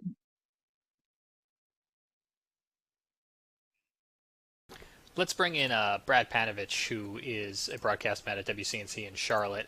Brad, if you were to go to air tomorrow for a tornadic situation, do you have something in mind that you would tell people in the event they either needed to leave a manufactured home to go to a sturdy shelter, or even afterwards if their homes were damaged? I found it was interesting. I read the press release that I think the governor of Kansas sent out. I think it was yesterday or today, basically saying, you got to prioritize the threat. So if a tornado is coming, that's your most immediate threat.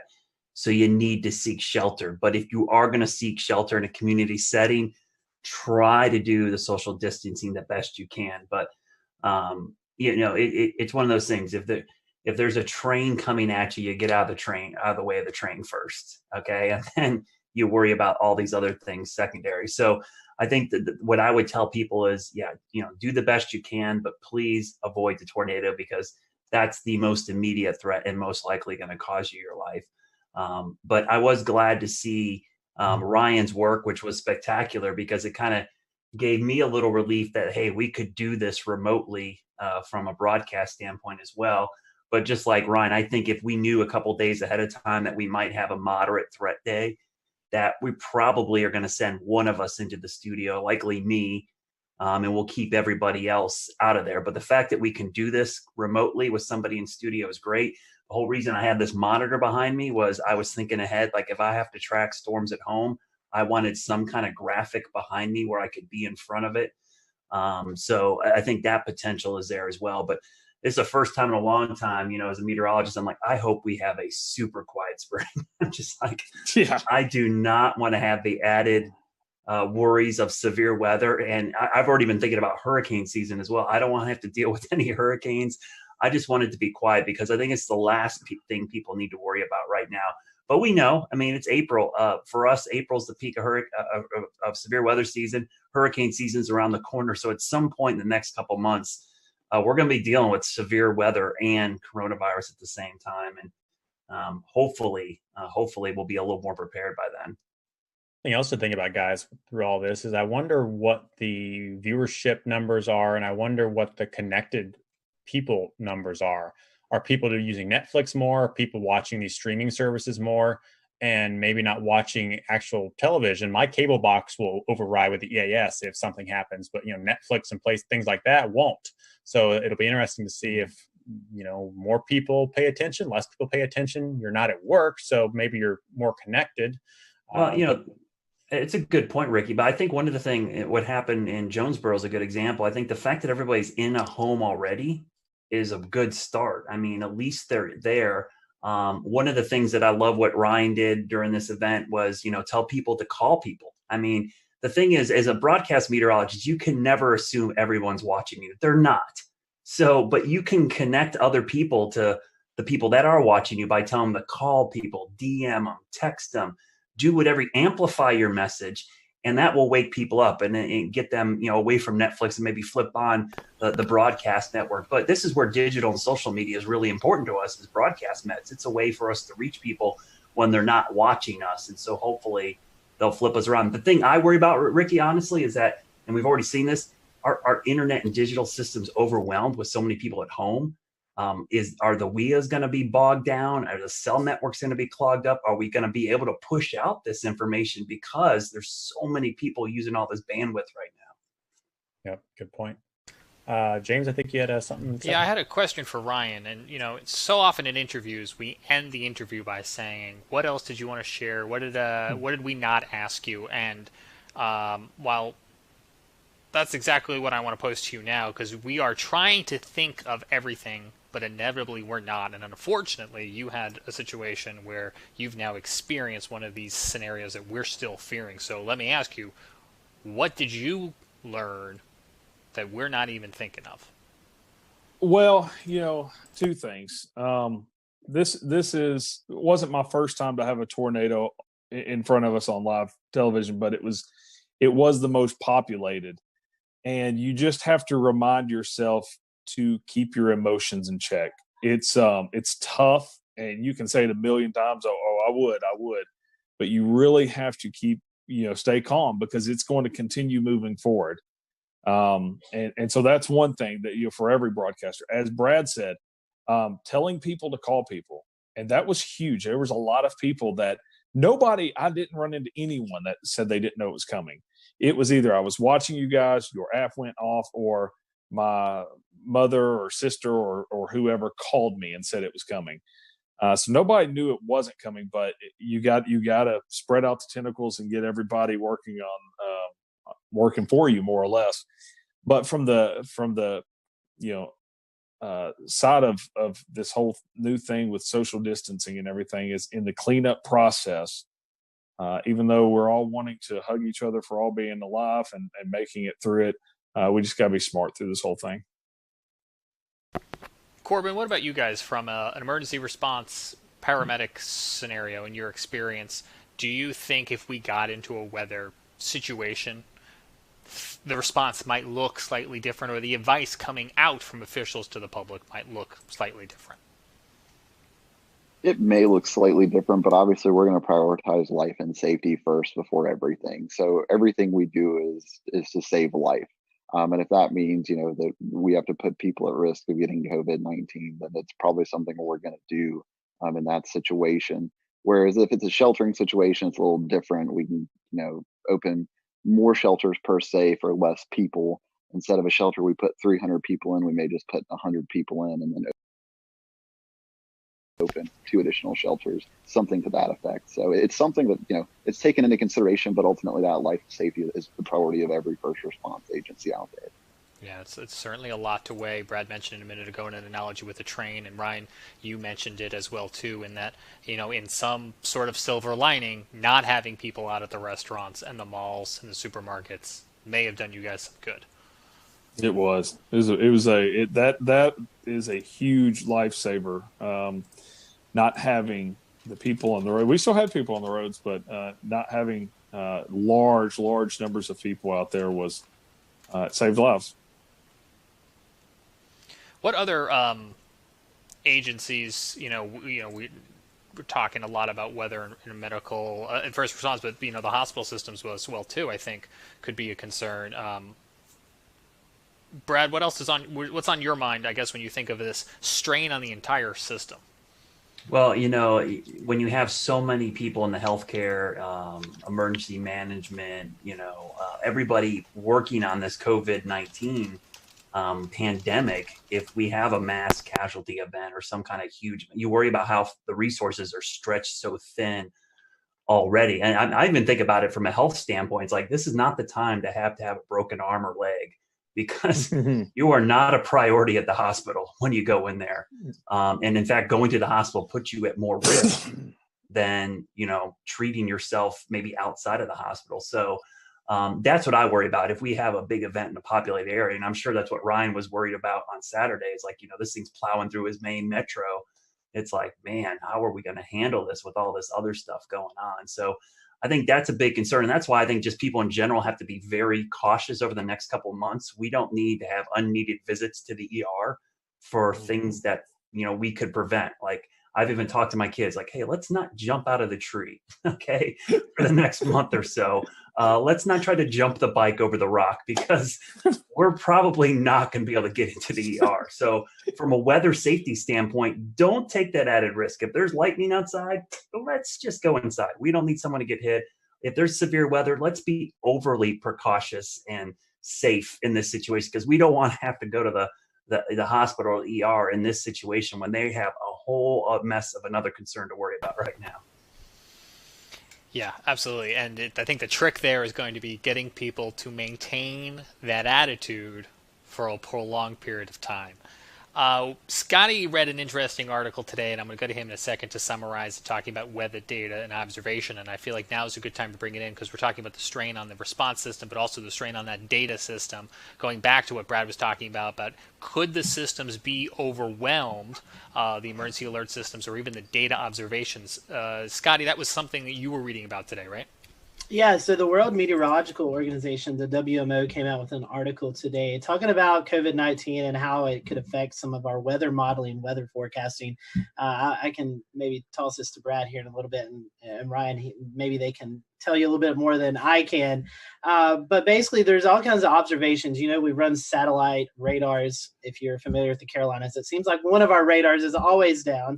And so it takes people to go out and fix those. And with the strain and the social distancing, the folks may not be there to get that. There's also another concern with the airplanes that are taking off, just everyday flights. A lot of these airplane companies have weather observations on them. They send temperature, humidity levels, wind speed, wind direction, and all that's kind of fed into our systems and kind of help us with our weather modeling and our weather forecasting. So with the less flights that are going out right now, with people not traveling from COVID-19, and just the strain on the staff to get out and fix these instruments that we use every day in the weather community, we could start to see some concerns with that as we get longer and longer into this COVID-19. Brad, I know you love to talk about weather models and how we get all that data in. I know you've actually done some weather school talks about that, which we'll talk about in just a little bit. But can you kind of tell the public a little bit about how we could start to see more inaccurate weather data as we get through this process? Yeah, so I actually posted some graphs the other day. This is called what we refer to as AMDARB data. It's basically aircraft data. And I'm going to try to share my screen here. I don't know if this is going to work, but we'll try to do this. You guys can see my screen. Oh, maybe it's not going to share. I'm going to share it here, hopefully. Not yet. Otherwise, is it something you tweeted? Like a double box? No, it's let me see if I can bring it up. It won't let me share it. But what it was is a chart basically showing the lack of upper air obs from aircraft. People don't realize that every commercial aircraft that takes off and lands collects, data for us. And so what has happened is that we have actually, let me see if I can share it. There we go. You guys see it? Yeah, we got it. So what you're looking at here is, I made it a little bigger. This is the GFS model. And that red line is the drop in observations from aircraft going into the GFS model. You can see pre-COVID, which is earlier in the month, we were getting about 15 to 18,000 observations into the 12Z GFS. As of this morning's GFS, that is down to like 2,000.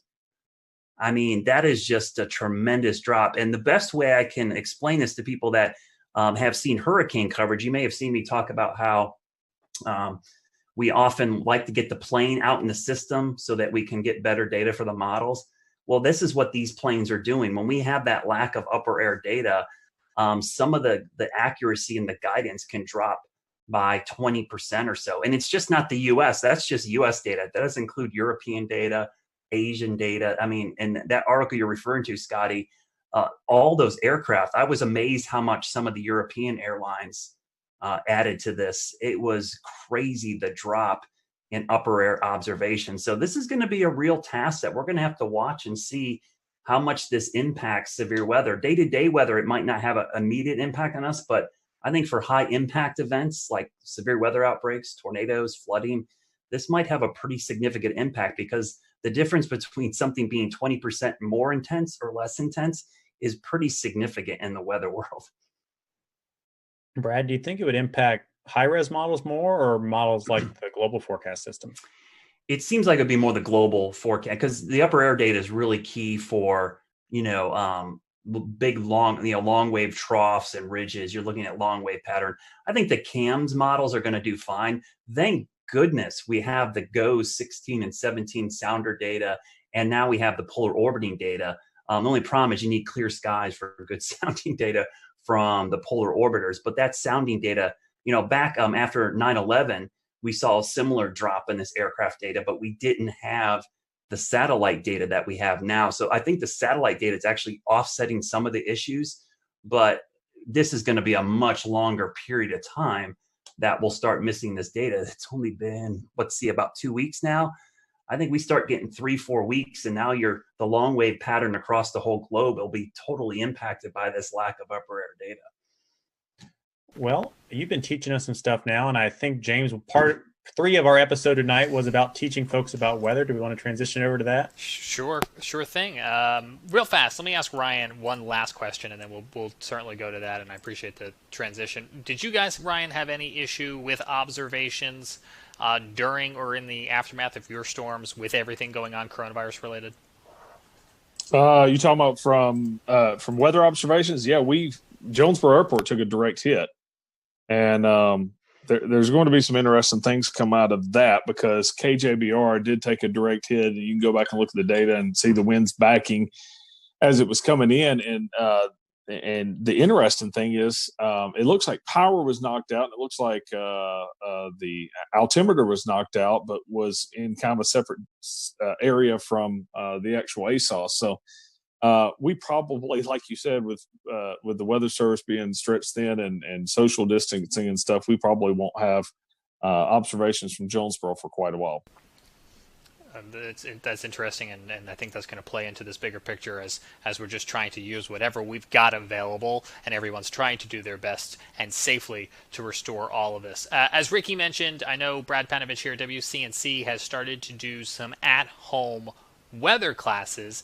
Brad, how did this come about? We'll return to Best of the Carolina Weather Group in a moment. Now your Carolina weather forecast. Here are today's forecast high temperatures for North Carolina. Here are the forecast lows for tonight for North Carolina. Here are tomorrow's forecast high temperatures. And here's forecast rainfall across North Carolina tomorrow. Here are the forecast highs for the day after tomorrow.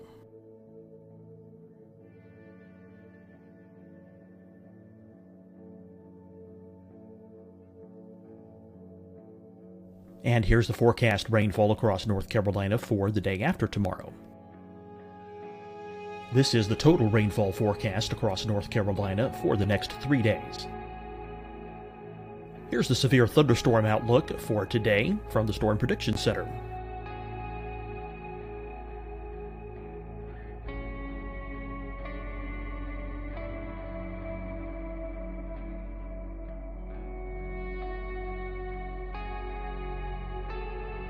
Here are the forecast high temperatures for today for South Carolina. Here are the low temperatures for today for South Carolina. Here's the probability of precipitation forecast across South Carolina today. And here are the rain chances across South Carolina tonight. Here are tomorrow's forecast highs across South Carolina. Here are the forecast low temperatures for tomorrow for South Carolina. And here is the probability of precipitation across South Carolina tomorrow. Here's the precipitation chances across South Carolina tomorrow night. Here are the forecast highs for the day after tomorrow in South Carolina. Here are the forecast low temperatures across South Carolina for the day after tomorrow. And here are the rain chances across South Carolina for the day after tomorrow. And South Carolina's probability of precipitation for that night. Here's the Storm Prediction Center's severe thunderstorm outlook across South Carolina for today through tonight. Here's the Storm Prediction Center's severe thunderstorm outlook across South Carolina for tomorrow and tomorrow night. And here's the Storm Prediction Center's severe thunderstorm outlook across South Carolina for the day after tomorrow through that night. Here's the severe thunderstorm outlook for today from the Storm Prediction Center.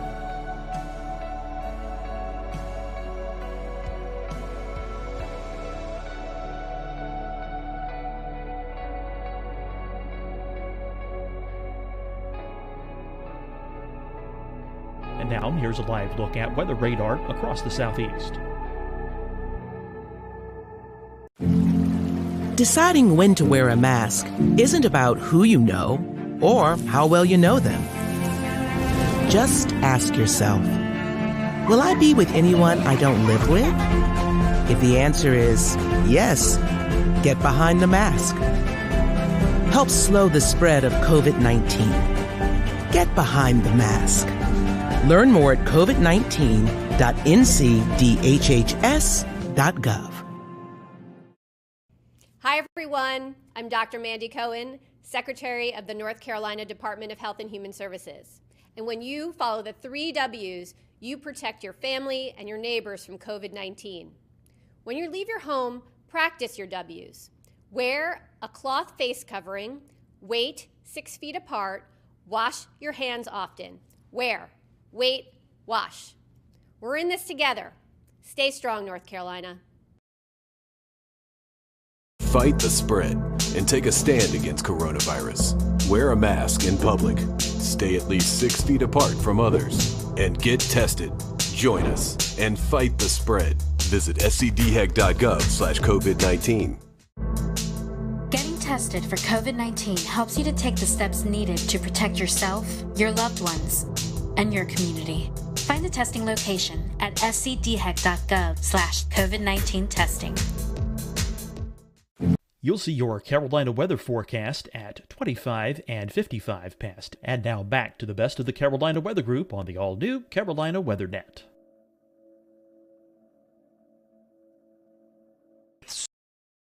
So many kids at home that you guys saw a void to fill. Well, yeah, Ryan could speak to this as well. You know, we do a ton of school talks throughout the year. I think last year I added up, and I thought I did a lot last year. I did 76 last year. I know some folks, like our good friend Ed Piotrowski down in Myrtle Beach, I think he does like 200 a year. I mean, it's a crazy amount. And so initially when this happened and all the kids were stuck at home, I thought, man, I had to cancel a bunch of my school talks. I do a 1-hour presentation where I go out, and I had a ton scheduled in the spring for 2nd and 5th graders here in North Carolina, which is weather is part of the curriculum in those courses. And so what I did the first couple days we were out, I decided, you know what, I'm just going to do my 1-hour presentation at home and I'm going to stream it. And I did it with my kids, and it did pretty well. And then my general manager in the station said, hey, let's do this every day at 1 o'clock. I'm like, every day? I was like, an hour? They're like, no, we're going to do like, small, one topic at a time. Let's break that hour thing down to one topic and we'll do it every single day. And so I got the rest of my weather team involved. And it's put another thing on my plate, but I enjoy it. I mean, I produce the thing from home completely. I do it all out of this computer right now that's in front of me. And we send it out every day at 1 and on YouTube, Twitch, Periscope, Facebook, our app and our website. And the cool thing is our YouTube page, we have a playlist built that James put together that archives all these. So if kids miss them or teachers miss them, they can go back and watch them again. And it's been a lot of fun. I think we created a monster, though. I have a bad feeling. When sales starts asking questions about it, I'm like, uh-oh, what did we do here? So we've already had that inquiry. I know nothing about this. Yeah, so you're like, oh, what did we do? Now it's going to have a sponsor, and we're going to have to do this every day for the rest of our lives. But I think it's really important because the cool thing about weather, I'm a weather geek. We're all weather geeks, right? We love it. But to me, it's one of the few sciences for a kid. It's just not something in a textbook. You can teach it to them, and they can immediately go outside and apply the principles of atmospheric science to what they actually see every day. So for a lot of kids, this is their first real science that they see, because a lot of times, physics and chemistry just looks like something in a book, but atmospheric science is actually something they can see, touch, and feel. So I think it has a real big impact on them. And in these tough times, it's actually been kind of a nice thing to be able to do and have the kids like tweet pictures at me of them in front of their TV, watching it on YouTube or watching it. The funny thing I'll say, the Twitch stuff has been great. I've had so many kids on Twitch reach out to me who, don't normally watch the weather, like, hey, this is pretty cool. What games do you play? So it's like, everyone wants to wants me to game with them online, and maybe me and my son will team up and we'll get in there and get a server going, and we'll start playing some games with some people online. But it's been fun. Last week we played one of the virtual storm chasing games Yes. on our Twitch. Exactly. Yeah, I think that'd be fun. I would like to play like NBA 2K with like some other anchors at the other stations. I think that'd be cool to have a little like tournament in the market. Broadcast Met iRacing. What's that? Broadcast Met iRacing. Yeah, or something. I think that would be cool. I think viewers would eat that up. We could stream it online. It would be great. You're giving those sales folks some more ideas. We'll get our sports guys to do commentary. It would be awesome. Corbett, I have one question for you before we kind of wrap up. As Brad was talking about, he does a lot of hands-on things with students. You guys in emergency management, you guys do the same thing. So has this kind of affected you all with your outreach to the public? Yes, it's affected our outreach substantially. We're not really doing much face-to-face right now. You'll notice if you go to like the Charmec EM, Instagram, Facebook, Twitter account, you start seeing some videos pop up from the Emergency Operations Center in areas like that, where we're trying to do some education, but just obviously not face-to-face like we normally do. I think last year we did anywhere between 30 and 50 face-to-face talks with everywhere from school-age kids to older adults to talk about emergency preparedness. So it's definitely affected that, and we're seeing that effect, I think, just across about every industry at this point. That's interesting. I hadn't thought about that in terms of fire prevention and first aid trainings, and that would be school-age kids. But you guys also, would you normally be doing office visits? Is that something that is done too for like professionals in office parks? So we have a public information officer, and she goes out and does a lot of talks. One of the most recent age groups has been like older folks in not retirement communities, but maybe apartment complexes over the age of 50 to talk about emergency preparedness and what they can do just in a general emergency, a weather event, having 72 hours worth of supplies on hand, just general things like that. Let's not even talk about supplies, because we know those are scarce right now. But James, one thing I want to do before we close out, I do want to bring on Dan Whitaker. You guys may have seen him pop up from time to time on our show tonight. Dan is our newest panelist here with the Carolina Weather Group. So Dan, for those who are watching tonight, why don't you introduce yourself to everyone? Hey, thanks, Scotty. Yeah, so I have been involved with weather as a kind of weather geek and weather follower since 2008, and have really I'm strong on the storm observation, visual storm aspects, storm spotting, storm chasing. I'm kind of in the field, in the storm type of guy. So nice to be able to kind of join everybody and represent that angle when I can. And it's definitely great listening to all the different kind of pieces to the conversation tonight. Honestly, I have kind of one thought, kind of reaches out to a lot of the different things that were being talked about from tonight, which is, as a person who enjoys the spectacle of nature and following everything from nice day cumulus clouds to supercells in the Midwest. For those who want to experience more outdoor weather during this time when we want to travel less, when we want to do more staying at home, short of tuning into Brad Panovich's weather lessons to get some real world observation, is there a way that anyone wants to kind of speak to that would be a good way for people to do that right now? Definitely so, Dan. And we are happy to have you on the team and can't wait. Well, maybe we can't wait till hurricane season, but we can't wait to see your footage out there. Evan, I wanted to bring you. I know you had something you want to mention, but you also did a little chasing of yourself today, but not storm chasing. Yeah, I do my little cheesy snow chasing. It's really not nearly as complex as the stuff that Dan does. But as long as you drive high enough up on a mountain, you'll eventually run into snow. So I did. I went up to Craggy Gardens today. Parkway was closed at about 4,900 feet, but I ended up running the rest of the way up to Craggy Pinnacle at 5,900. And it was beautiful, about 3 inches of snow up there, real windy. I'll share a picture since I can see James yearning and trying to share a webcam. I was trying. Yeah, so then that's what it looked like up on Craggy, right near the Craggy Pinnacle Tunnel. It was real pretty. But you're right, Scotty. The one other thing I wanted to mention tonight before we close is that we've talked about a lot of the challenges that have been presented to us over the last couple of weeks as we suddenly get thrown into this new coronavirus situation. But there are some opportunities and some good things. If Melissa Griffin were here from the South Carolina Climate Office, she would be talking about CocoRoss. I know we just finished up March Madness, but this is an excellent opportunity for people to be joining CocoRoss and submitting precipitation reports every day because everyone's got to stay at home, right? So why not get up at 8 a.m. for work or school and check their rain gauge? So she would want us to mention that. And just because it's not March doesn't mean we can't do it. But go join CocoRoss. We'll tweet out a link later tonight. That sounds good. That's a great point, Evan. We definitely, I think I read a tweet, North Carolina second in CocoRoss reporters, so that's pretty cool. And I know South Carolina is up there as well, so the Carolinas representing really well. So anybody have anything else before we kind of close up shop tonight? All right, so I appreciate you guys watching tonight. We hope that you stay safe out there.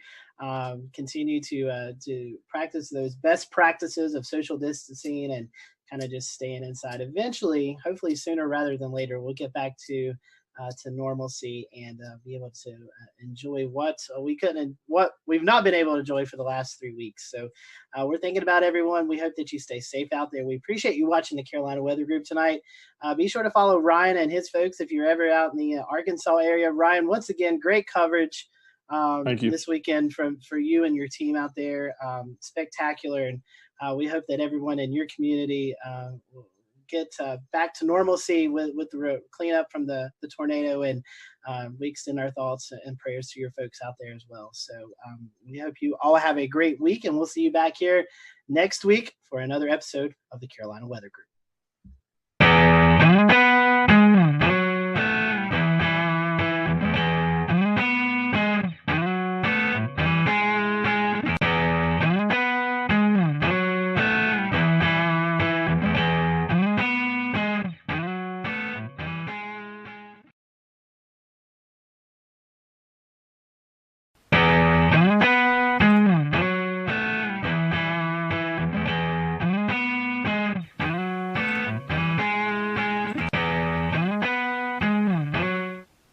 And good evening from a very warm Charlotte. Happy Wednesday to you. It is March the 11th, 2020. I am James Brierton.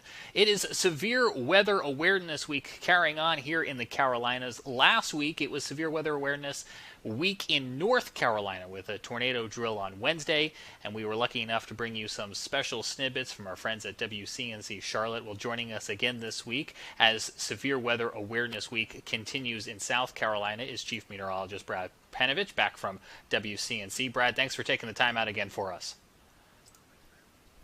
So you got an opportunity last week, Brad, to go visit the Insurance Institute in Chester County, South Carolina. The rest of our audience is going to get familiar with it if they're not already, with a rerun of our 2019 interview. But tell us a little bit about what you saw down there at this great facility they've got. The interesting thing was how they test roofs in particular for hail. The standard test for hail was actually done with just a steel ball that dropped on a horizontal surface, roof surface. Well, what they did is they try to recreate actual hailstones, how they are in nature. And so what they've done, they've gone out and done field studies where they try to measure hailstones in the wild, if you will, to get a more accurate measurement of their density. And then they shoot them out at speeds that are more similar to what you see in a strong storm. Because what happens in most hail events is the hail is wind driven. It doesn't just fall.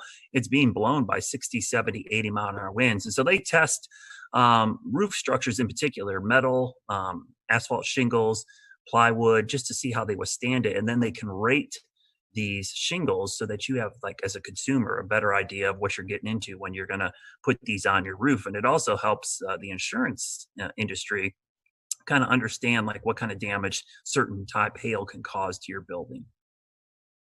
Well, let's talk a little bit about that roof, because you just put a brand new roof on your home about a week before that EF1 tornado came through Charlotte. Did you get some ideas from the Insurance Institute?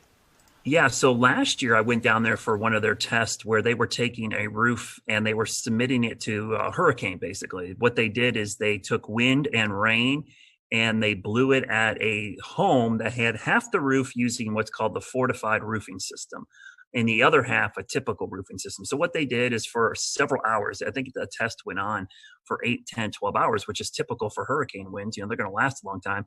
The winds went up and down and they blew rain. And so they wanted to see how much water intrusion they would get through the normal roof versus the fortified roof. And when I saw that demonstration, and at the end of last year, my roof needed to be replaced, I said, you know what? I'm doing that fortified roofing system. So every contractor who bidded on my house, I basically said, hey, I want this fortified roof. And a lot of them had never heard of it. So I had a PDF that they actually can print out on their website, disastersafety.org. And I gave it to my roofers and I'm like, okay, we can do that. And basically what they do is they tape the seams of the plywood, or in my case, the roofer decided just to put ice and water shield on the entire roof. They also use underlayment that's synthetic with caps, cap nails instead of just regular nails or staples. And then they use double shank nails, which don't pop out when the wind rips on them. And the reason you do this is in a big storm, shingles are going to fail. But with this fortified roofing system, if water gets underneath the shingles, you have the layers of protection that will keep the rain out of your house. That's the goal, is you don't want water getting into your house to cause further damage if the roof gets damaged. So I had just got my roof replaced a week before the tornado came through my backyard. I lost 15 trees in my yard. And we only ended up losing 10 cap shingles, which are the shingles on the peak. Those are weaker shingles, and the nails held. The shingle was actually ripped off the roof. The nails did not pop out. And because I had that ice and water shield underneath, it actually kept the rain out of my house. So my roof held up pretty well. Considering I had a 71 mile an hour wind gust, I was pretty impressed on how well it did. And our viewers right now on our Facebook and our Periscope and our YouTube feed are looking at pictures from your neighborhood from February the 6th. What have you seen in your neighborhood in terms of neighbors helping neighbors over the past month? You know, that event is going to be crazy. It was by far the worst weather event in my neighborhood. And, you know, it seems now after the Nashville tornado, it doesn't seem nearly as bad because most of the homes escaped with minimal damage. Most of the damage in our neighborhood was all trees. And obviously, so those trees came down and did cause quite a bit roof damage. We had, I think, 50 or 60 roofs damaged. And you really didn't notice until the following days when you started to see the blue tarps go up everywhere. And we had one house that was heavily damaged because a tree fell through their kitchen in the back of their house. But what's amazing is that here we are, over a month removed. James, there are still tree guys all over my neighborhoods. There's still the sound of roofers nailing stuff. I still hear chainsaws and chippers and fences being put up. So it's a long process. It is still going to be a while. And these trees, you know, there was just so many of them down that there's just wood everywhere. There's tons of firewood in my neighborhood, and trees still stacked up all over the place. So I really, the thing that struck me most about that storm is how long it's taking for the cleanup process to be completed. And to remind folks, this is the same line that came through South Charlotte, starting over in that Pineville area, through South Charlotte, and ended up in Matthews, where we showed you some pictures here on the Carolina Weather Group. But Brad, I'm wondering, this is obviously really close to home for you and your neighbors. The next time we get into a weather awareness day, do you think the perception's a little bit different now for so many people who've came so close to this? Yeah, and I mean, honestly, for this event, people did a pretty good job. There was some schools that didn't evacuate their students, but in general, I think it was a pretty good success story considering we had an EF1 tornado go through the heart of South Charlotte and no injuries or deaths is pretty amazing. I hope that it serves as a wake-up call for a lot of people just to have a plan. I mean, that's the thing I preach all the time. It's like the warning times, I wish they were longer, but the average national warning time, lead time for a tornado is like 12 minutes. And we were about 16 minutes with those tornadoes back on the 6th. That's if you get the warning right at the beginning. What happens if you don't get the warning until halfway through or three-quarters full of the way through? You only get like 5-10 minutes. And that's not the time to look at each other and go, where do we go? A lot of people, especially in businesses and structures they weren't familiar with, had no idea where to go or didn't know what a tornado safety protocol is. So that's one of the things I think going forward I'm going to work on is try to educate people on getting that plan together. But I think you're right. I think people are going to take these more seriously. I used to have a saying all the time at the coast when I did hurricane coverage, but you know, people's level of preparedness is only as good as their memory of the last disaster. And it's just human nature. If people are going to remember this tornado and the next one, they're going to take it much more seriously because they have that recent memory of this event. And we unfortunately had another incident last week in Nashville that will be on a lot of people's mind with a deadly late night, overnight tornadic event that came on through, playing out right in the middle of what was North Carolina's severe weather preparedness week. So for Brad, so anyone who may have missed some of the material that went out last week, what are some of the items that you would recommend that people have on hand to be informed and be prepared? The most important thing, first and foremost, is have at least 3 ways to get a warning. And I mean 3 minimum. That would include watching us on WCNC. That would include weather apps, text alerts, social media, radio, a weather alert radio. Have at least 3. And the reason I say that is because often in these cases, 1 or 2 of those might fail. So you need some redundancy. So first and foremost, think about, do I have 3 ways to get a warning? And the WCNC Charlotte weather app is great. Our news app is great. Text alerts are awesome. The WIA, which is a wireless emergency alerts, are great. But also, you know, Twitter notifications from me is pretty good. I have a lot of people that actually have done that. And I'm kind of shocked how many people actually do that. They have my notifications turned on when they think there's going to be severe weather. And I push out all our tornado warnings. The next thing is to have a plan. So once you get the alert, you got to know what to do. So whether it's your home, your business, your school, or your place of worship, you need to know where to go for severe weather safety in all of those structures. So think about it when you're at work or school the next couple of days. Where would I go in this building? And it's got to be in an interior room away from the outside walls and windows on the lowest floor possible. So make sure you have that plan in place. And those 2 things are really the most important things that you can do because those are universal. Those work with, you know, hurricane season. It works with earthquakes. It works with just about any natural disaster to have a way to get the alerts, but also a way and a plan of what to do. And then obviously we talked about flash flooding, severe thunderstorms and lightning, which from a hazard standpoint, lightning, severe thunderstorms and flooding are much more frequent than tornadoes. I did a graphic in my class the other day about risk perception. Tornadoes have a very high risk perception, but the actual hazard is small. And it's just because the tornado is actually pretty small compared to the map. But severe thunderstorms, lightning, and flooding have a small risk perception, but the threat is actually very large. You're most likely going to encounter one of those than you would a tornado. So it's important that you prepare for all types of severe weather because we have a saying in our business, wind is wind and water is water. It doesn't really matter what causes those. If you get enough of either, it's going to cause problems. And for anyone who missed any of those explainers, you can find them at wcnc.com/prepare. There's the plug. You can also find them here in the Carolina Weather Group feed by scrolling up or checking out some of our latest posts. So, Brad, appreciate you coming on. So happy that you were able to get that work done on your home just before those storms, and hopefully other people will follow that lead. As we mentioned at the beginning of our broadcast, we want to revisit our 2019 interview when we had a chance here at the Carolina Weather Group to learn about the Insurance Institute. They've got one of the coolest jobs in the Carolinas, and it's so great that we get to call this place home and that they constantly are welcoming you guys on down there, Brad. Yeah, and I would highly recommend go to disastersafety.org. They have a great site of all the things you can do to make your home weather ready, and a way to talk to contractors, because some of these things, James, they're super cheap. Like the things I had done to my roof, it only added an additional couple $100. When you're talking about, a 6-figure roofing job, a couple $100, it could save you a long history of having issues. And the other thing is, my insurance company actually offers a discount for having a fortified roof installed. So really a good way to get a discount on premiums. And I should ask you before we go, Brad, tomorrow, Thursday. Yep. Slight chance of seeing some storms? Yeah, I think Tennessee, unfortunately, looks to be the area that's going to get hit the hardest, but that line of storms is going to move into the Western Carolinas late tomorrow at some point. So a wind and hail threat certainly possible, especially along and west of I-77. So we're getting in that time of the year, James, where, March, April, May for us is big severe weather season. So we're kind of entering that, and it's a good time to use those severe weather safety tips we just gave you to kind of put them into action over the next couple of weeks. Stay tuned, stay weather aware. They're tips that you could use tomorrow, and if not tomorrow, it never hurts to be prepared for the next go around.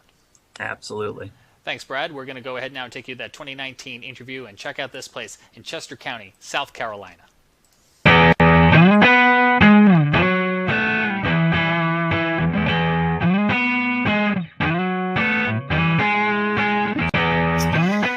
Hello, everyone. Welcome to the Carolina Weather Group. This is the Wednesday, July 24th, 2019 edition of our little weather get-together. Tonight is show number 285, and tonight we have with us Dr. Ian Giametco. He is the lead research meteorologist at the Insurance Institute for Business and Home Safety. We're going to be talking about hail and some of the research they've done with hail. Ian, welcome to the Carolina Weather Group. This is kind of your first gig with us, and I told you before the show, glad to know you're in the Carolinas. So let's talk about what you do at the IBHS. Our lab here in South Carolina was built and opened in the fall of 2010. IBHS as an entity has been around almost since the 70s. It can trace its root back to a few different names and basically started as an advocacy group to help people better prepare for severe weather and try to reduce the losses associated with severe weather. Well, in 2010, our research center opened, and we're taking the model of the Insurance Institute for Highway Safety. So think about car crash tests. It's been highly successful.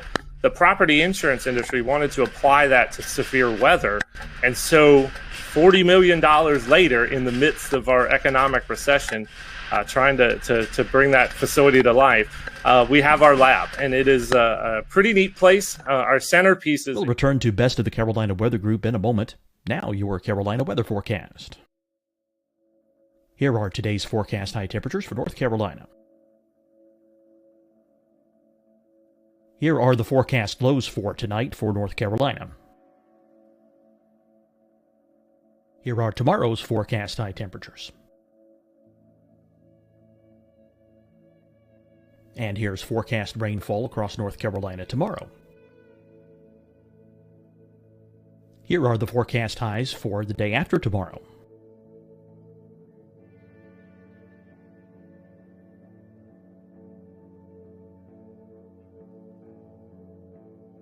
And here's the forecast rainfall across North Carolina for the day after tomorrow. This is the total rainfall forecast across North Carolina for the next 3 days. Here's the severe thunderstorm outlook for today from the Storm Prediction Center.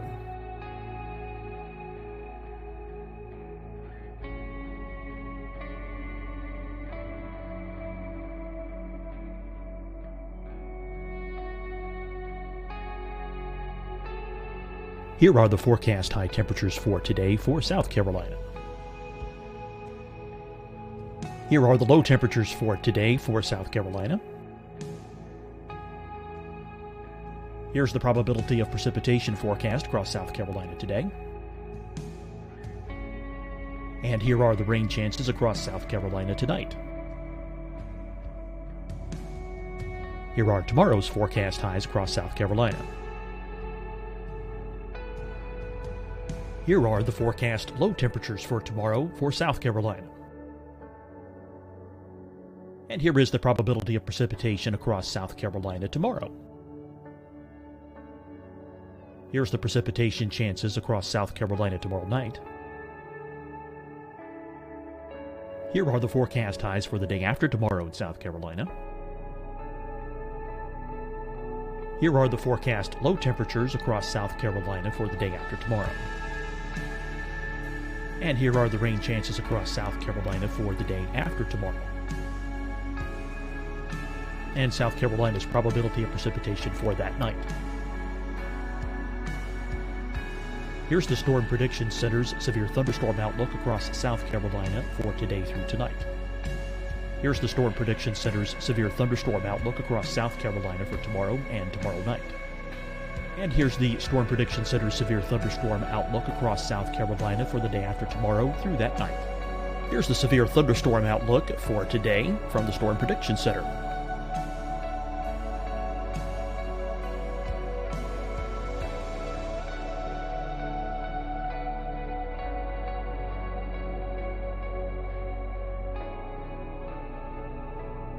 And now here's a live look at weather radar across the southeast.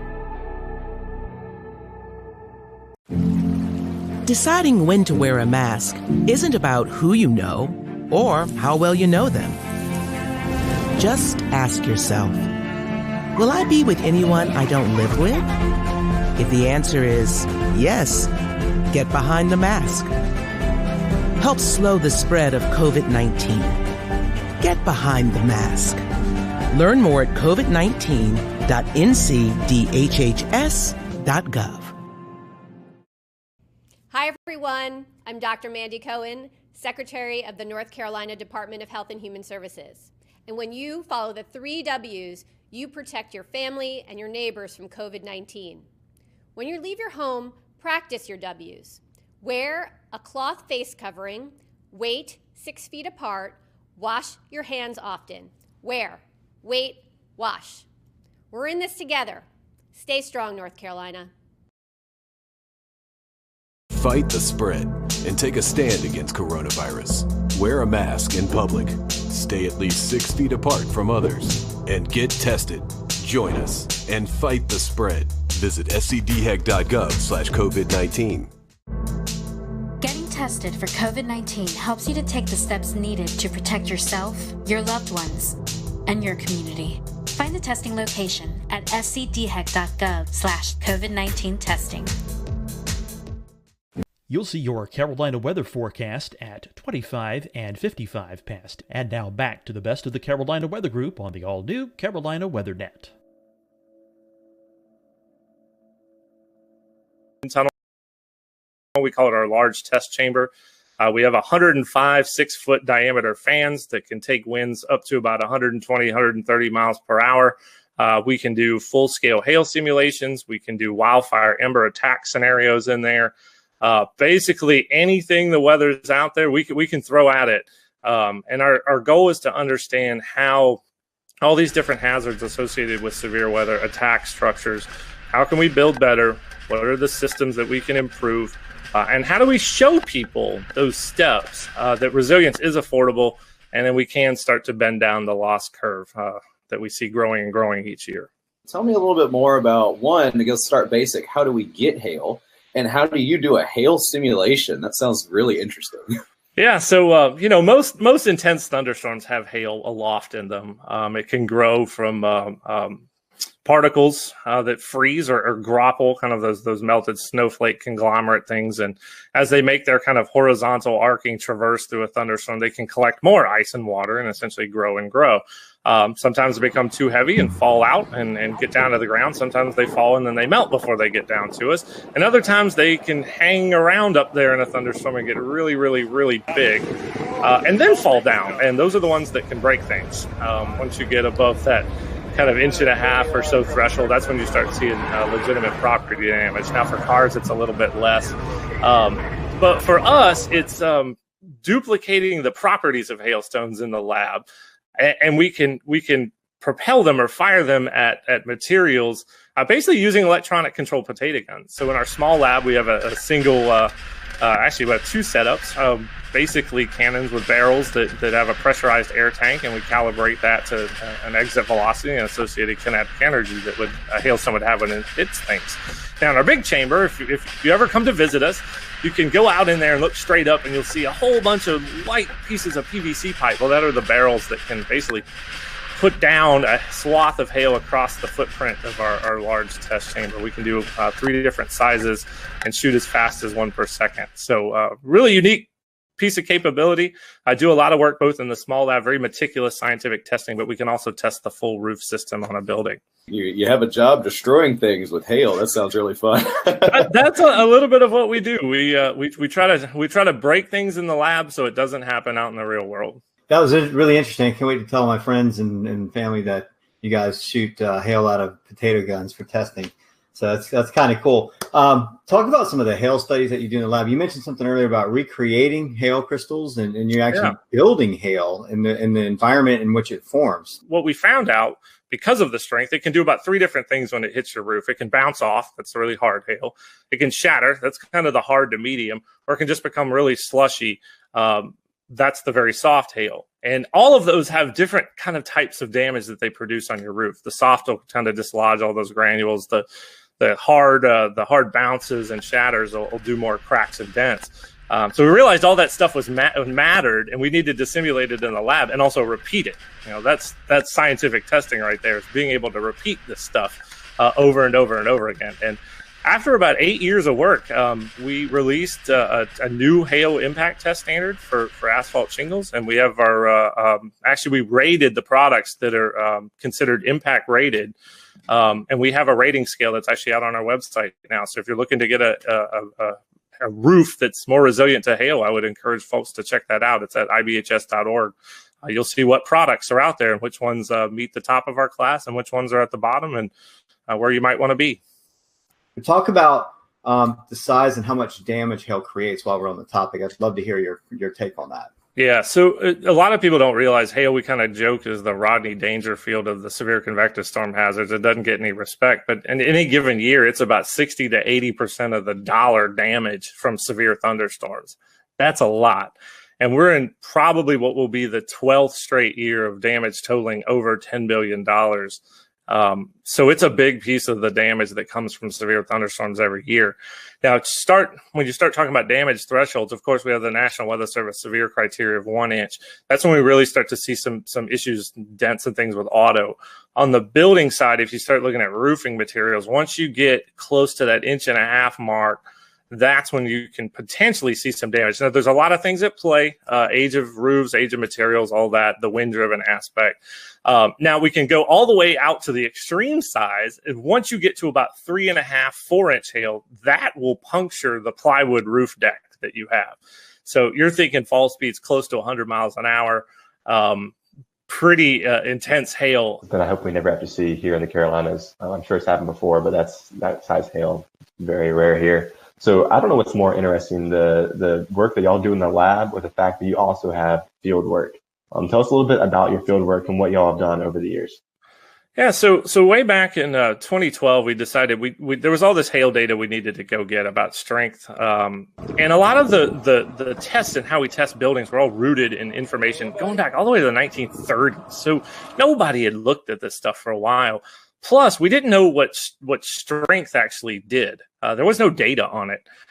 So like any good scientist, we just, hey, let's go to the field and let's go measure it. Let's go look. We kind of use the motto, you can learn a lot just by looking, and we kind of took that approach with hail. So we started out back then going out to the field, collecting hailstones after a thunderstorm, doing crush tests, basically measuring the amount of force it took to crush the hailstone. That's how we get to the strength. Making very detailed measurements of them, weighing them all, And we did that for about really 4 or 5 years. That was our focus, to collect this really big data set, which is now somewhere over, near 4,000 different hailstones that we've tested, and to guide how we did the lab work that we just talked about. We needed that guide to be able to give us that information. Now we've switched a little bit. We now go to mapping hail swaths using deployable instruments. I come from a background at Texas Tech where we built a lot of deployable weather instruments. So I took that and applied it to hail. So we have a network of about 18 impact sensors that can measure the impact energy of hail, and we can actually deploy them ahead of a thunderstorm and look at what the size distribution is within that particular storm and how it varies and changes within the swath. That's really, really important for how we look at radar hail detection, even looking into how numerical weather prediction manages hail. And how did it go this year? Oh, two good missions for us. Spent about I think we spent about 12 days total in the field. Ended up, my target was somewhere, I think, 5 to 7 total cases. I think we were right there at 7, which is really, really good for us. So yeah, that's usually the case. We spend about somewhere 10 to 14 days each year in the field, and we'll continue this going into 2020. Yeah, and talk about some of the more memorable cases that you guys have covered, maybe some of the more interesting field tests that you guys have done over the past couple of years. Yeah, for hail, couple of years ago, intercepted a supercell near Eric, Oklahoma, that produced just this really narrow swath of just really big 3-inch hail with the concentration maybe 10 to 12 or so per square foot. That's a lot for big hail. It was the first time we got our instruments into hail that size, so that was kind of a unique experience for us. Now, a memorable case, and this goes back all the way back to I think 2013 or 2014 when we were doing a lot of those crush tests. We encountered some hail. This was in Montana. What we kind of think of as low density spongy type hail, that when you crushed it, it actually deformed almost like a sponge, but held its shape. It actually didn't fracture.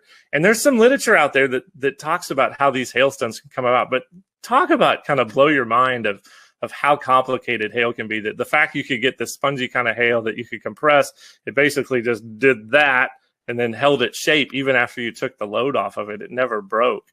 I'm guessing those are rare.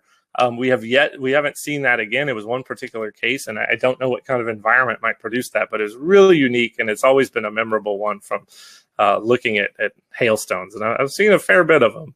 We got a hail threat, right? So how do we tell businesses and homeowners how to better protect their property? One of the things you can do, make sure you can get your car in your garage if you have one. If you're like me, you got all sorts of stuff in the garage. I couldn't get my truck in there if I tried.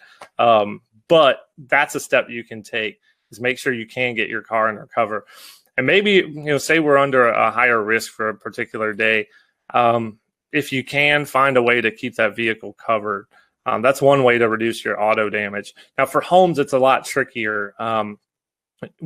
If you're in an area that sees a lot of hailstorms, think about the folks in Tornado Alley. If you live in Dallas, Oklahoma City, Wichita, we saw how sick of people were of hail in Dallas this year by their putting pool noodles on cars and inflatable mattresses. And I'm sure they're tired of getting new roofs every 2 years. So I'd encourage people to look at our impact rated shingle test results and look for those good performing products. There are impact rated shingles that do perform, and we tested up to 2-inch, and those top performers really do perform very well. So there are products out there from a roof perspective that I would encourage homeowners to look at, and talk to your insurance agent too, because in a lot of cases you can get a discount for some of these things. You own a business, you have a building, you have roof, you have items up on the roof, you have your HVAC units, you have satellite dish. I mean, whatever instrumentation you have up there, is there anything we can tell business owners? For HVAC, that's a very good point, because there are some shields that can be made that actually surround HVAC units that, from what we've been able to tell, looking at their performance, they do a decent job. And HVAC, just the damage to the fins and coils in an HVAC system can be very, very expensive. So there are a few steps you can take if you're a business owner there. You guys are located here in the Carolinas, and many folks may not know that. How did you guys choose the Carolinas? The lab came about in the Carolinas. There was kind of a little bit of a bidding process, and this is before my time at IBHS. We wanted to be away from the immediate hurricane coastline. That's having a facility like that that could damage by a significant hurricane was a concern for our membership. So that's one reason why we're a fair bit away from the coast. We had a power requirement, and we wanted to be within a certain distance, basically an hour's drive from a hub airport. So what was settled on was essentially kind of the general Charlotte area. And we had two sites that were the original ones. One was closer to Gastonia just across the South Carolina border up on I-85. And then there's the site that we currently had. And we ended up with really, really nice package from the community down here in Chester County. Our plot size was a lot larger. We did have some noise concerns, so that also played a role. And they had the power requirements they need. We're right next to a transmission line, and we had a substation on site. So 105 electric medium voltage drives power the fans, and we need some juice. So it all came to fruition, and there we are out in Chester County. And so talk about, you were talking about hurricanes. Talk about some of the wind studies that you guys do there. You have this big wind tunnel, and you actually have some model scale homes, and you can do all kind of testing in this facility. A very unique thing about our facilities is that we can do full-scale home testing. We can look at a full home system, and that's really important from a wind perspective to understand how the wind forces are essentially transferred through all the different connections that are within your home, roof to wall, through the walls, wall to foundation, and all the connections in between. You have to really look at it in a system perspective to understand how wind essentially attacks structures and what you can do to mitigate it. So we do a bit looking at garage door vulnerabilities.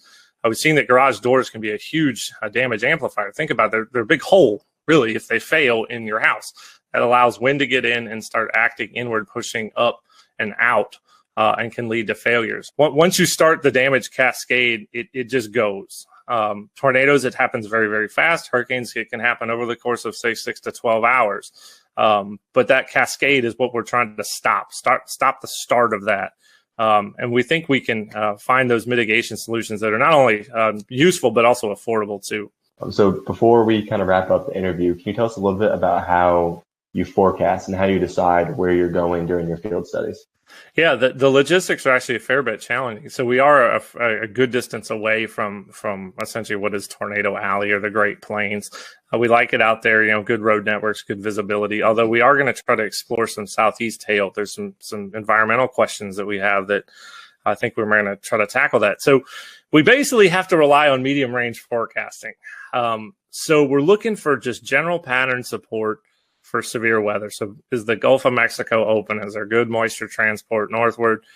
Maybe not necessarily if there's a trough, but is there just generally enough flow aloft to support supercells?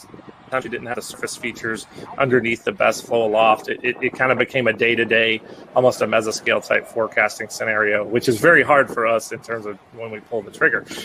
So we work our teams on about a 48-hour leave or 48-hour kind of go, no-go scenario. Using DFS output, Bureau output, try to get our best feel that we're going to get at least 3 operation days out of a mission. We got to have some kind of confidence that we're at least going to get 3. It's just not worth shipping equipment out and bringing the team to the field. So, okay, say we give a go. We actually ship 5 big Pelican cases of equipment. FedEx is fantastic. Out to some target cities, and it's usually where we can store equipment. So Norman, Oklahoma at the National Weather Center, have lots of colleagues there. We've used my wife's grandma's garage in Wichita to store all the cases and equipment. So we do that, pick our target city, fly in. We use rental vehicles. We do try to stay out of the hail as much as we're researching hail, and we've done a pretty good job of that. And we outfit them, get our instruments ready, take all the equipment we need, leave the cases behind, and off we go. And usually each mission is about 7 days. So there's some logistical challenges there, given our distance, but we've managed it quite well over the years. When you're renting the car, do you have to kind of stay quiet about what you're really doing with the car?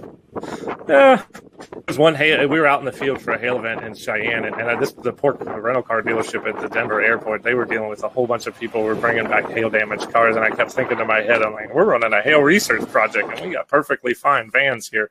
But yeah, for us, it's a safety concern to stay out of the hail, and we do a good job of that. You're talking about these instruments. Can you kind of give us an idea of what's on these instruments? What it's like? Yeah, certainly. They're on little tripods. They're basically little engineering tripods. And the plate itself is a little small pyramid. It's 1 foot by 1 foot. And it's actually based on a design that was developed at NASA, Kennedy Space Center, and was published in the literature. So we use that same plate design. It's got a little acoustic sensor, a piezoelectric disc that can record the vibration of the plate. So the higher the signal amplitude of that vibration, the larger the kinetic energy of the hailstone that hit the plate. And then we can work backwards to estimate a size. The unique thing about ours, we actually use robotics microcontrollers as our data system. We use an Arduino Do. It's about $35. A lot of maker components. We needed to make them cheap so we can have a bunch of them. And it samples really, really fast, about 5,000 times per second. So we can actually resolve impacts at 5/100ths of a second. So that's pretty neat. And it's got some switches for on, off, and data control to make it easily user-friendly. I think we set a record for deployment time of one of these this year in under 20 seconds.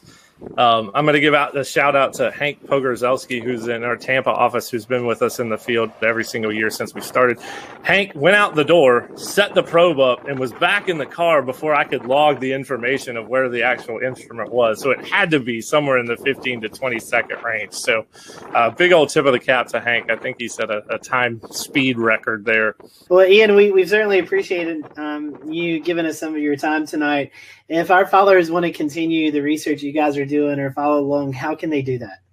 Yeah, so we got a couple ways. So first of all, if you're a consumer out there and you want to see some of these DIY resilient type solutions and things you can do for your home, go to disastersafety.org. That's our kind of front-facing consumer website.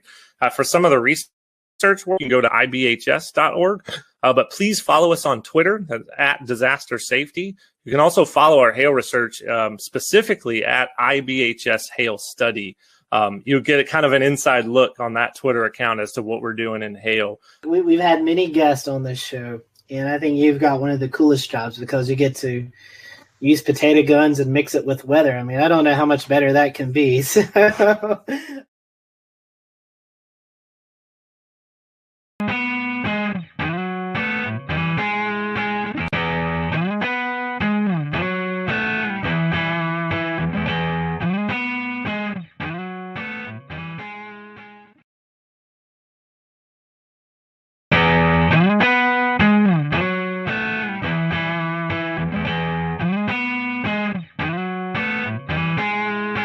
hello, everyone. Welcome to the Carolina Weather Group. We're happy to have you, and we're going to continue our fun interview segment that we do with local meteorologists throughout the Carolinas. And today we have on Jason Boyer and Ryan Coulter from WLOS in Asheville, North Carolina. They are the ABC affiliate. So if you live in Western North Carolina, I'm sure you've tuned to Channel 13, and we're happy to have Jason and Ryan with us today. One of the main questions that we always ask everybody is how did you know you wanted to be a meteorologist? Everybody has that story. So Jason, I'll let you start. What's your story? Well, my story goes back to, like most, to when I was very young. Always was inquisitive about the earth sciences and always wanted to understand how things worked around me. And I spent a lot of time outdoors as a child back in the 80s when I was growing up. And that was kind of the way to go growing up in the 80s. Most people just let their kids kind of run around in their backyards. I grew up in a small town, so that was where I grew up and explored. But I think it was around third grade, and this is the most stunning and life-changing moment that I remember. I was walking home from school. It was November, and I lived in Illinois then, so we weren't in Tornado Alley per se, but I remember coming home from school, and I could walk home. That's how close I lived, and it was an unusually warm day. In fact, it was record warm that day. I think it got into the 80s, and the sun was out, the wind was blowing, and I was just thinking like a kid, like a third grader, I can't wait to get outside and play ball, ride my bike. I got home, the sky went pitch black in about a matter of 30 minutes. The wind started picking up. My older sisters, thankfully, wiser and certainly more proactive, they knew something bad was going to happen. And we all rushed downstairs. And in a matter of moments, the tornado sirens in the neighborhood went off. And we had a weak tornado go through my backyard and hit my neighbor's house. And it happened in a matter of a couple of minutes, and that was it.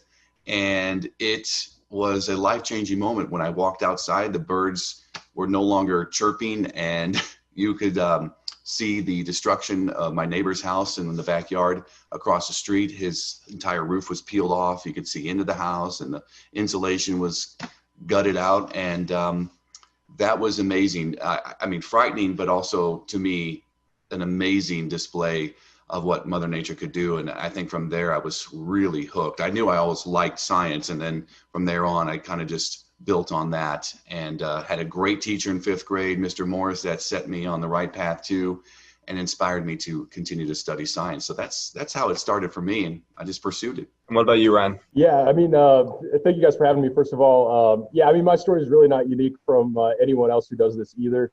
I mean, grew up, my grandparents lived with us growing up, and, you know, they were avid news watchers, as a lot of older people are. And so anytime the weather came on, I was always, you know, super interested in watching that. They always let me watch that with them. I grew up in Colorado, so as growing up, you know, we had a little bit of everything, wintertime snow, severe weather in the springtime, and the summertime heat, wildfires. So kind of a mixed bag of everything. You get it all there. And so I grew up around that. And I was in about 5th grade. We had a science fair project, and I actually wanted to make a homemade barometer. And so I figured out how to do that. And I actually wrote into one of the chiefs in Denver. She's still there. And she actually responded to my email. So, you know, as a 5th grader, that was pretty exciting. But I knew, you know, kind of like a lot of other people who do this, you know, I knew that from the time that I was a little kid that, you know, this is what I want to do. It's a fun job, and you get to study science, the weather, all of the above. And it's a great, it's ended up being exactly what I wanted it to be. Those are great and very classic weather stories, I feel like. Super interesting. So keeping on kind of the same track of weather before we deviate off to some more unique conversations. Did you guys ever have a meteorologist that you looked up to as a kid or as you were coming up through school? Ryan, I guess we can start with you. Yeah, you know, interestingly enough, there was a meteorologist in Denver, and he was really cool. He ended up being on both the stations. I grew up watching him on TV. And when I got to school, he ended up actually being my advisor at school when I got into the university. So I learned so much from him, and it was really cool. You know, of course, I always told him, you know, I grew up watching you, and that doesn't go over very well when you say that to him. But no, it's true. He truly helped me along the way a lot, and you know, then I got to learn from him, so even better. I did have a role model as well, and growing up, I would watch Channel 4, the CBS affiliate in my market, St. Louis. And yeah, I grew up watching a particular meteorologist there, and he was the chief, and kind of wanted to mirror him and grow up to be like him as well. So it was a unique situation, but I got to meet him actually in person. We had a old-time power show in my rural town, and he flew in a helicopter, and I mean, it was the biggest thing that ever happened in my small town, seemingly, at that point in my life, and got to get an autograph, talk to him briefly, and so that was We'll return to Best of the Carolina Weather Group in a moment. Now your Carolina weather forecast. Here are today's forecast high temperatures for North Carolina. Here are the forecast lows for tonight for North Carolina. Here are tomorrow's forecast high temperatures. And here's forecast rainfall across North Carolina tomorrow. Here are the forecast highs for the day after tomorrow.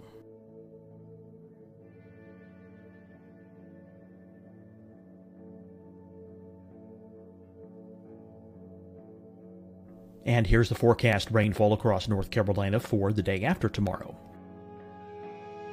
This is the total rainfall forecast across North Carolina for the next 3 days. Here's the severe thunderstorm outlook for today from the Storm Prediction Center.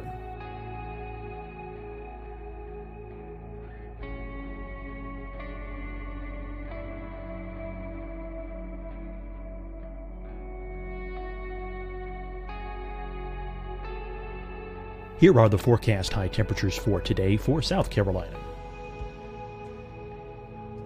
Here are the low temperatures for today for South Carolina. Here's the probability of precipitation forecast across South Carolina today.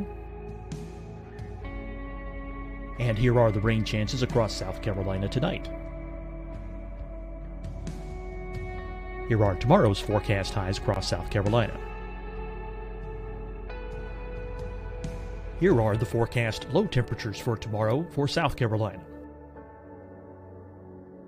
And here is the probability of precipitation across South Carolina tomorrow.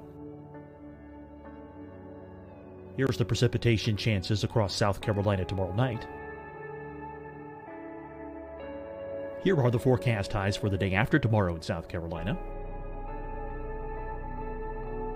Here are the forecast low temperatures across South Carolina for the day after tomorrow. And here are the rain chances across South Carolina for the day after tomorrow. And South Carolina's probability of precipitation for that night. Here's the Storm Prediction Center's severe thunderstorm outlook across South Carolina for today through tonight. Here's the Storm Prediction Center's severe thunderstorm outlook across South Carolina for tomorrow and tomorrow night. And here's the Storm Prediction Center's severe thunderstorm outlook across South Carolina for the day after tomorrow through that night. Here's the severe thunderstorm outlook for today from the Storm Prediction Center.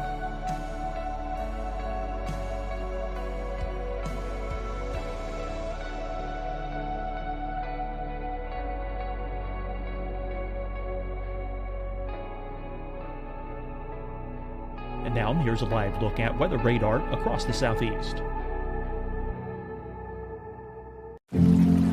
Deciding when to wear a mask isn't about who you know or how well you know them.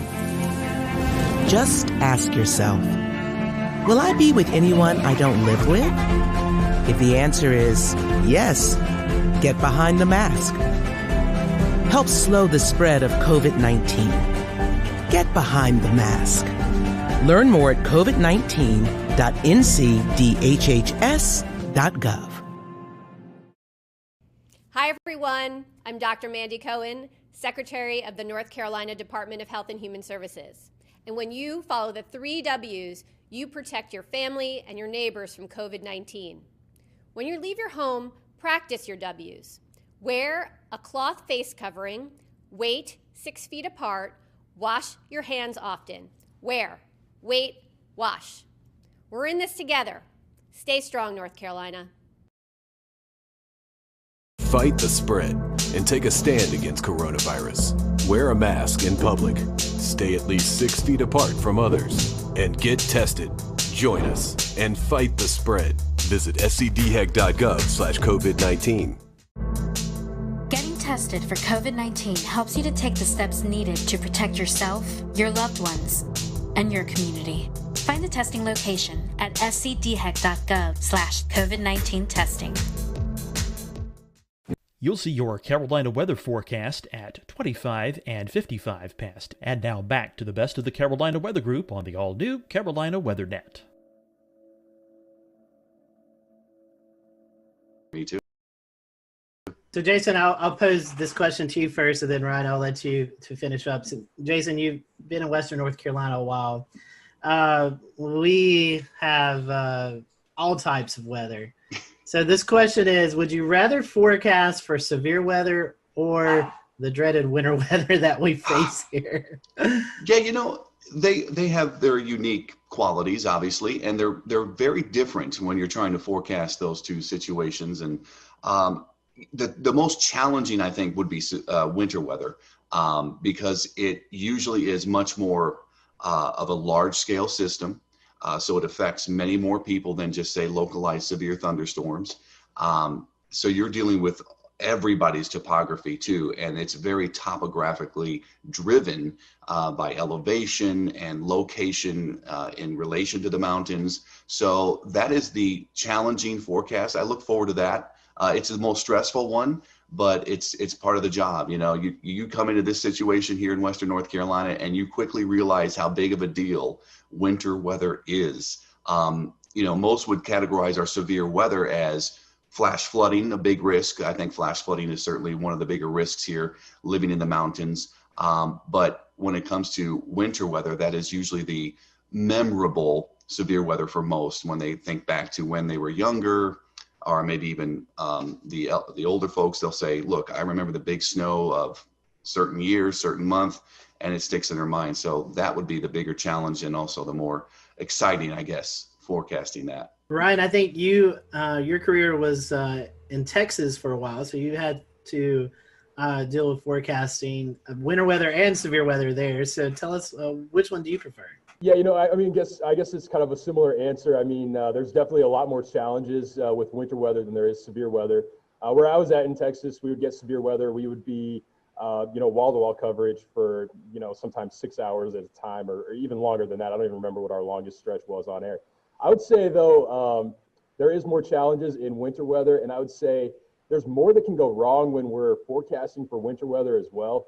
So, we can say we think we might get 2 to 4 inches for Asheville, for example.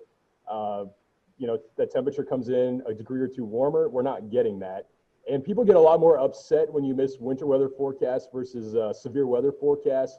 So I would say, I would rather, I guess from that standpoint, I would rather be forecasting for severe weather. It's usually, I want to say easier, but usually you can have a better idea of exactly the elements that could be coming at you. There's, people are, again, they're more mad when you tell them 2 to 4 inches of snow and we only get an inch of snow, or you get, on the other end, you get 3 to 6 inches of snow, and then they don't like that either. So, yeah, definitely severe weather would, I guess, be my preferred. Well, Jason, you mentioned topography a minute ago. And with this conversation of severe and snow, I feel like this kind of rolls into a question that we had on social media about lower precipitation totals in kind of the French Broad Valley. I know you have a map and some resources to talk about, so I'll kind of let you take over from there. Yeah. I think when people talk about Western North Carolina weather, the first thing that comes to mind is snow, but then rain is actually a very diverse topographical feature here as well. So I brought this 3D relief map just to give you an idea. It's kind of one of my more favorite maps to look at. I could study this. I've looked at this 100 times already, and I could still just look at it almost every given day. So here's the French Broad River Valley right here. This is I-26 running through. And it's a valley, so it's the Broad River Valley, so it's pretty wide considering the other features here. The French Broad starts down in Transylvania County near Rosman and goes north through Asheville and all the way up into the Holston River into eastern Tennessee. But what you have around the valley are higher elevations. So Asheville sits kind of in the middle here, Hendersonville down here, Brevard right there. And the prevailing winds during the spring and summer months are south and southeasterly winds. That will draw moisture from the Atlantic and the Gulf, bring it into the mountains. And because of the features we have from lower elevations in the upstate and Piedmont to highest elevations here, the air has to rise. And so the air will rise and cool and condense into clouds and form a significant rain event down here into the southern mountains, whereas Asheville is in that rain shadow. And the rain will fall mostly to the west and south or to the north and east because we have the Black Mountains and the Craggies up here. So that prevailing wind will certainly help rain form more over this area of the county, Buncombe County, eastern side, and in the Yancey. So there's a rain shadow here. There are other rain shadows like in Waynesville. They're surrounded with the Balsam Mountains to the south and west. They don't see nearly as much rain in the valley as they do just west and south of Waynesville as well. So that's kind of how it works in the summer months. In the winter months, the prevailing wind is much, much different. It's from the northwest. So the wind is blowing into the Smoky Mountains and the higher elevations along the Tennessee border.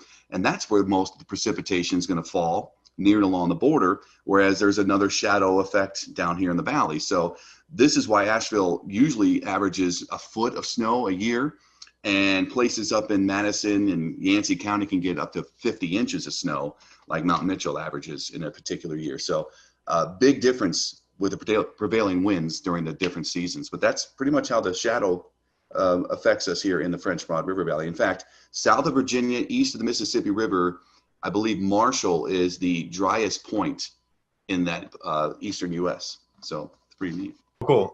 Do you guys have any, what was your most embarrassing moment while on TV? I'll take this one. It happened pretty early in my career. I was working in Tennessee. I started out in the Tri-Cities, Johnson City at WJHL. And I filled in for the morning guy who went on vacation. And I was working one morning, and the newsroom was downstairs. The studio was upstairs. So there was always this climbing the flights of stairs. And one morning I was filling in, and I remember being down in the newsroom, and I looked up and I saw the national weather cut in, and I knew that there was going to be a local cut in shortly after. And I remember it was Tony Perkins. He was the meteorologist at the time. I believe he's in DC right now, but he was on CBS This Morning at the time. And then I had to run upstairs, end a quick conversation I was having with my news director. I ran upstairs 2 flights, ran into the studio, ran over to the computer to make sure it was set up, ran over to the chroma key, the green wall, and I had about 10 seconds to situate myself. I was out of breath. I was trying to calm myself down, and I remember I just started talking, and almost instantly I was exhausted. So I started talking about the 7-day forecast, and I got about 5 words out, and you could just tell that I was losing steam, and I started getting real hot. I felt like my temperature went up, and I was getting flushed, and I was kind of panicking in my head, like, how am I going to get through this? You know, you're talking to yourself in your head while you're doing the delivery of the forecast. And I tried to push through it, and I should have just kind of ended early and said, all right, just take a look, here you go, enjoy. But I thought I was still, I'm going to make it through, and it was brutal. I could see the studio guy on the headset kind of laughing, chuckling behind the camera. And I just thought, this is, I'm bombing here. And I went off, and we had a good laugh after that, but that was really embarrassing, especially when you're trying to make a good impression. I was maybe 6 or 7 months into starting a job. So that was mine. Yeah, I got to think back here on this. So far, luckily, since I've been here, I don't think I've had anything crazy happen here. I will say, though, in my last job, my first job, first day on the air, we have a system. It's called Max. I don't know if you guys are probably familiar with it, WSI. And the way we have it formatted, you have your first weather hits, you have your main weather hits, you have your final weather hits. And I unknowingly, I had the wrong weather hit loaded for my first full weather ever on. And I didn't know what to do in the moment. I had my final weather loaded for my main weather, and kind of like what in TV you always have a time limit that you're set for, and you have to fill that time. And so here I am. I have my current temperature graphic, and I think I had a camera graphic, and then it went right to the 7-day. And so I'm standing there for 2:30 is what we were allotted for. This was the weekend evening show. And I looked back towards the anchor, who's also the producer at that station, and she's just cueing me to keep going. So I think I talked for a solid 2:15, 2 minutes 15 seconds on the 7-day forecast. And I may have even gone back. I don't remember. I may have even gone back and talked more about current temps. I don't know. It was bad though. Luckily, I haven't made that mistake since, or if I have, I just will run over and correct it. Pretty easy now. You learn quickly how to get around things. Yeah. Oh my gosh, that's funny. Both of you guys have experienced this, and tell us what it's like, and then we'll maybe go into some more non-weather questions. A lot of folks may tune in when the weather's at its worst, and you guys are doing wall-to-wall coverage. Tell us a little bit about that. I mean, that's pretty intense for you guys. Jason, you were talking about, you were out of breath, with that little run, but, being on the wall for 2, 3, 4 hours straight, that's got to be mentally, exhausting as well as physically exhausting. Talk to us about that. It certainly is. Most recently, I think this year we had so many of those early season tornadoes especially for the upstate. And we had wall-to-wall coverage almost every time, obviously, when those were occurring, because our protocol is to stay on when the warning comes out until it ends. And what do you do when you have a tornado warning that goes for 30 minutes and then another one comes out in between and another one comes out in that? So we were going on and on and on.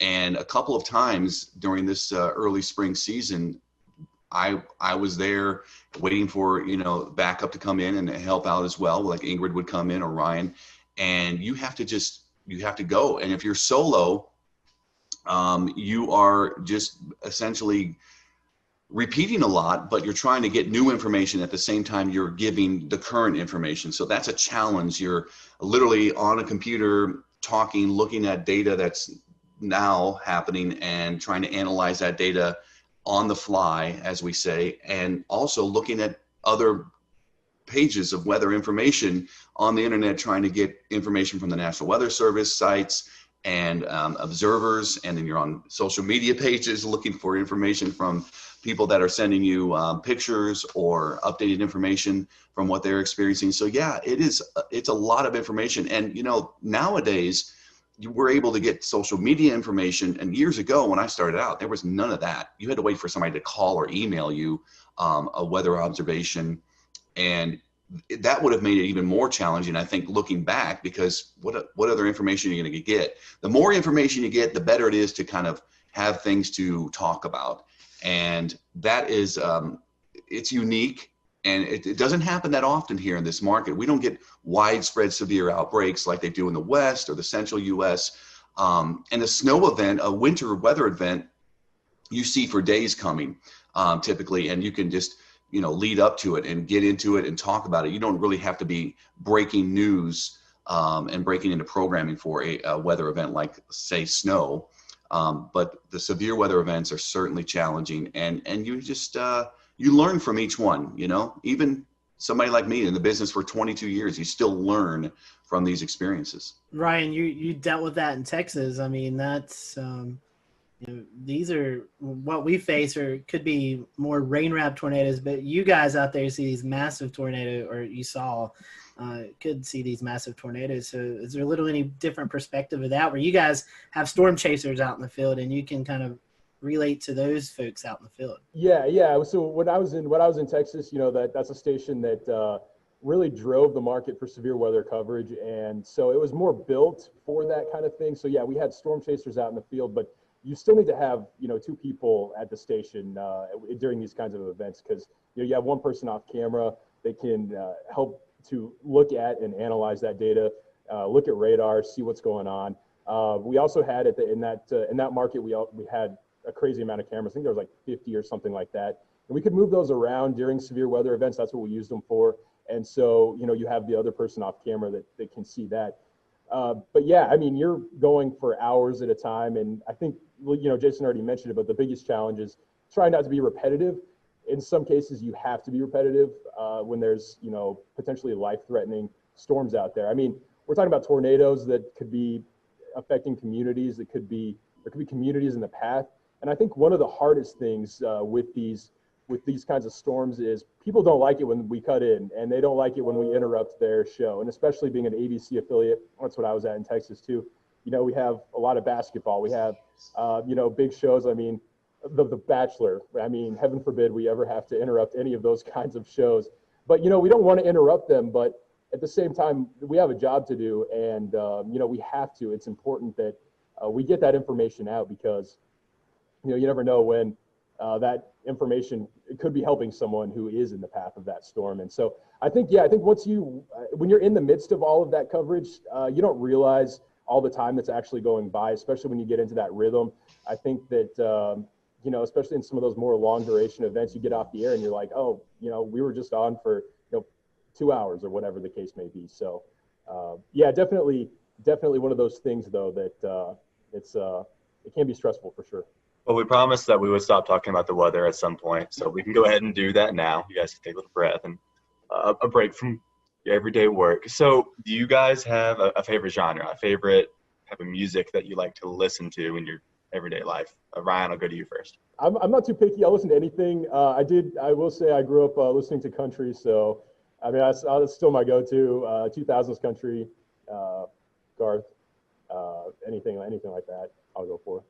I'm with you on that. What about you, Jason? I went through that country phase many years ago, and I got to get out of that. But I listen to a lot of different genres as well. You know, I grew up in my high school days were in the 90s, so alternative music was big then. So people probably remember Stone Temple Pilots and all that, Pearl Jam. But I don't really listen to that music as much anymore. I've gotten older and a little more subdued with my music choices. But I'll listen to a lot of modern music, pop or rock, and I just don't spend as much time listening to the radio or actually picking out songs anymore. So more of my time is spent just maybe even popping in some classical music just to chill out and get my mind cleared of certain things during the day. So that's what I do.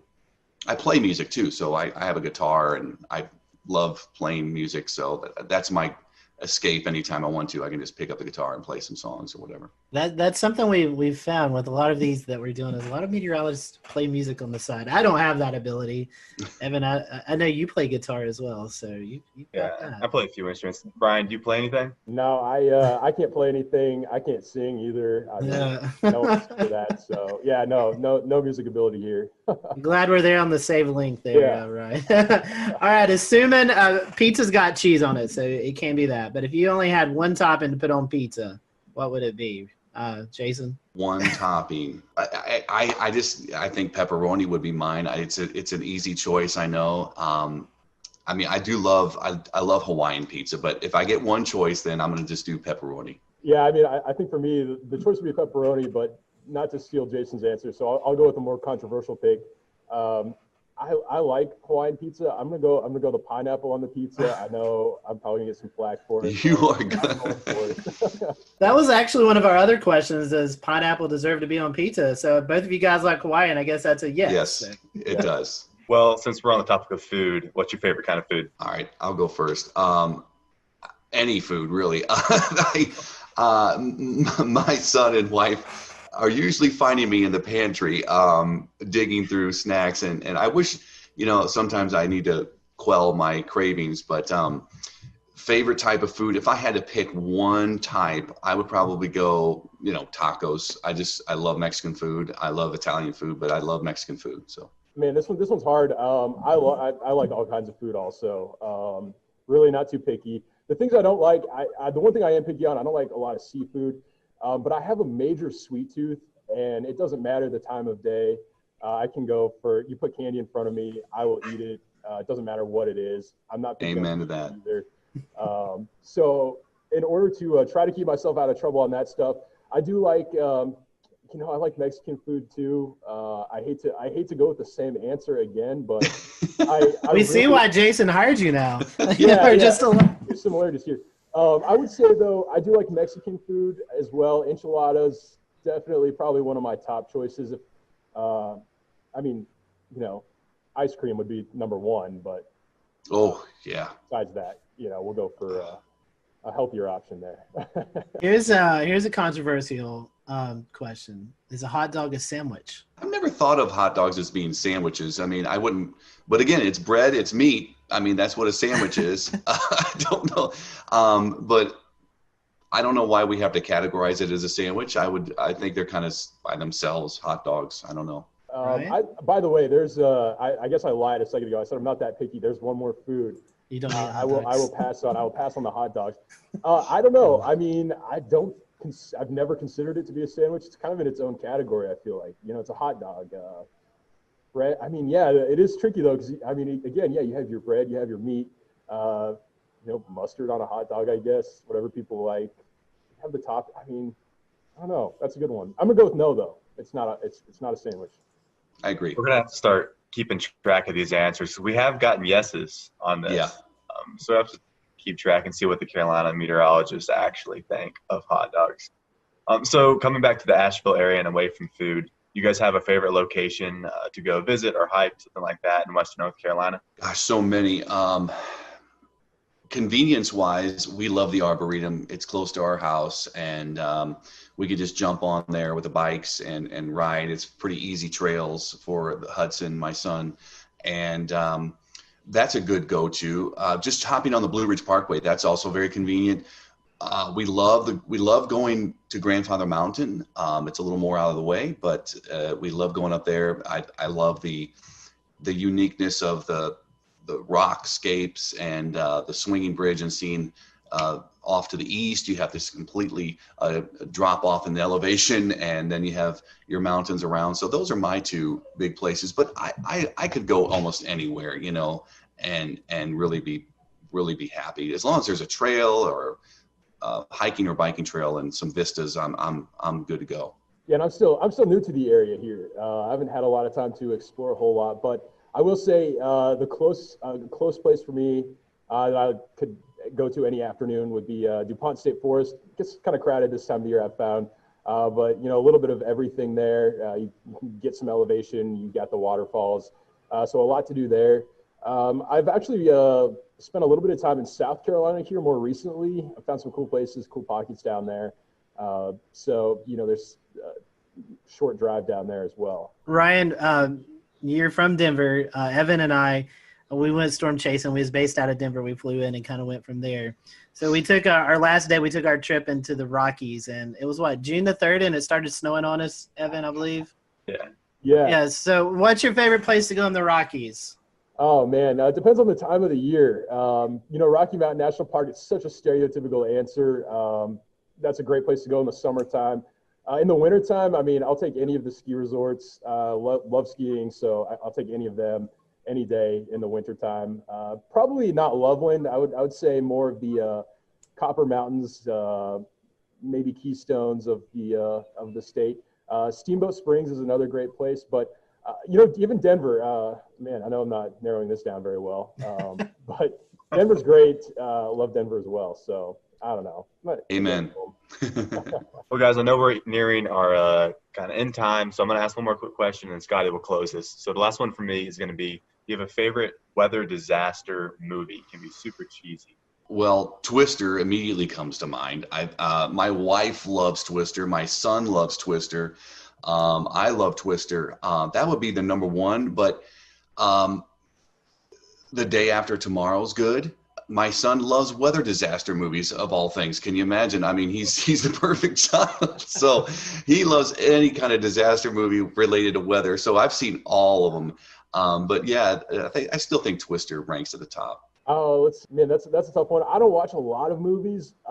Immediately, A Day After Tomorrow came to mind for me. Great movie.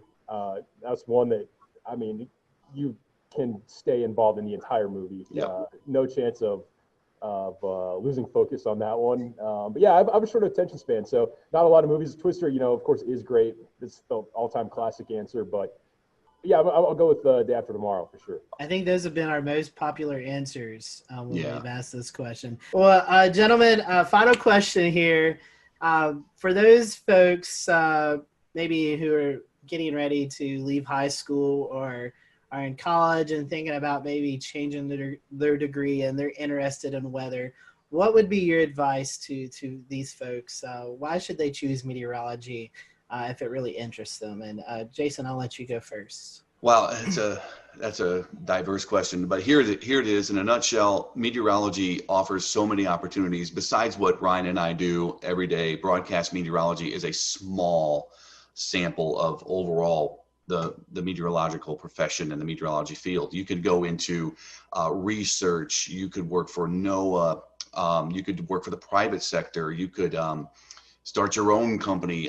There are many climate-driven sectors to go into as well. That's becoming more and more important, and certainly. We'll return to Best of the Carolina Weather Group in a moment. Now your Carolina weather forecast.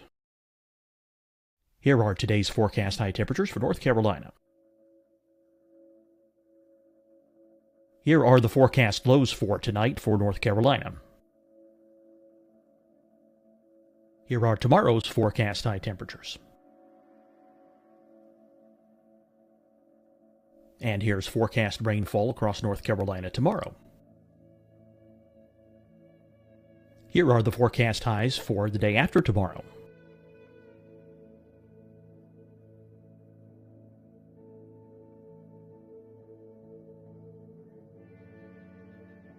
And here's the forecast rainfall across North Carolina for the day after tomorrow.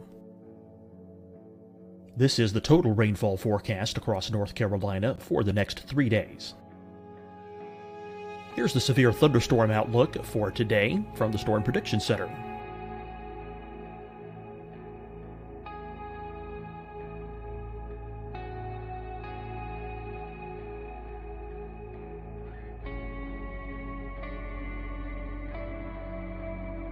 Here are the forecast high temperatures for today for South Carolina.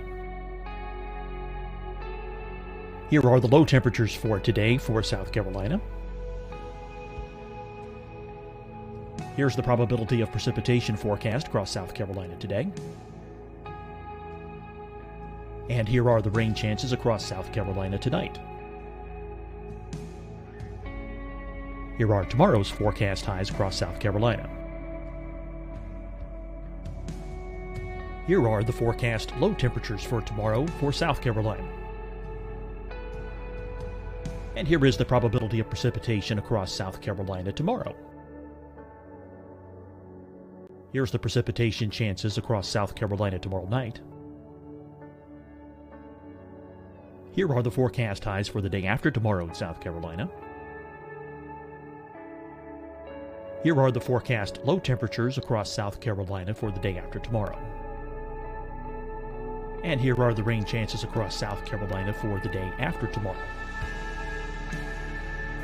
And South Carolina's probability of precipitation for that night. Here's the Storm Prediction Center's severe thunderstorm outlook across South Carolina for today through tonight. Here's the Storm Prediction Center's severe thunderstorm outlook across South Carolina for tomorrow and tomorrow night.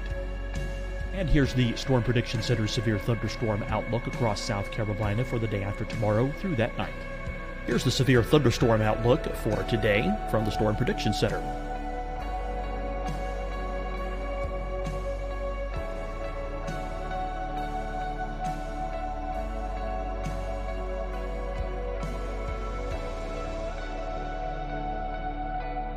And now here's a live look at weather radar across the southeast. Deciding when to wear a mask isn't about who you know or how well you know them. Just ask yourself, will I be with anyone I don't live with? If the answer is yes, get behind the mask. Help slow the spread of COVID-19. Get behind the mask. Learn more at covid19.ncdhhs.gov. Hi, everyone. I'm Dr. Mandy Cohen, Secretary of the North Carolina Department of Health and Human Services. And when you follow the 3 W's, you protect your family and your neighbors from COVID-19. When you leave your home, practice your W's. Wear a cloth face covering, wait 6 feet apart, wash your hands often. Wear, wait, wash. We're in this together. Stay strong, North Carolina. Fight the spread and take a stand against coronavirus.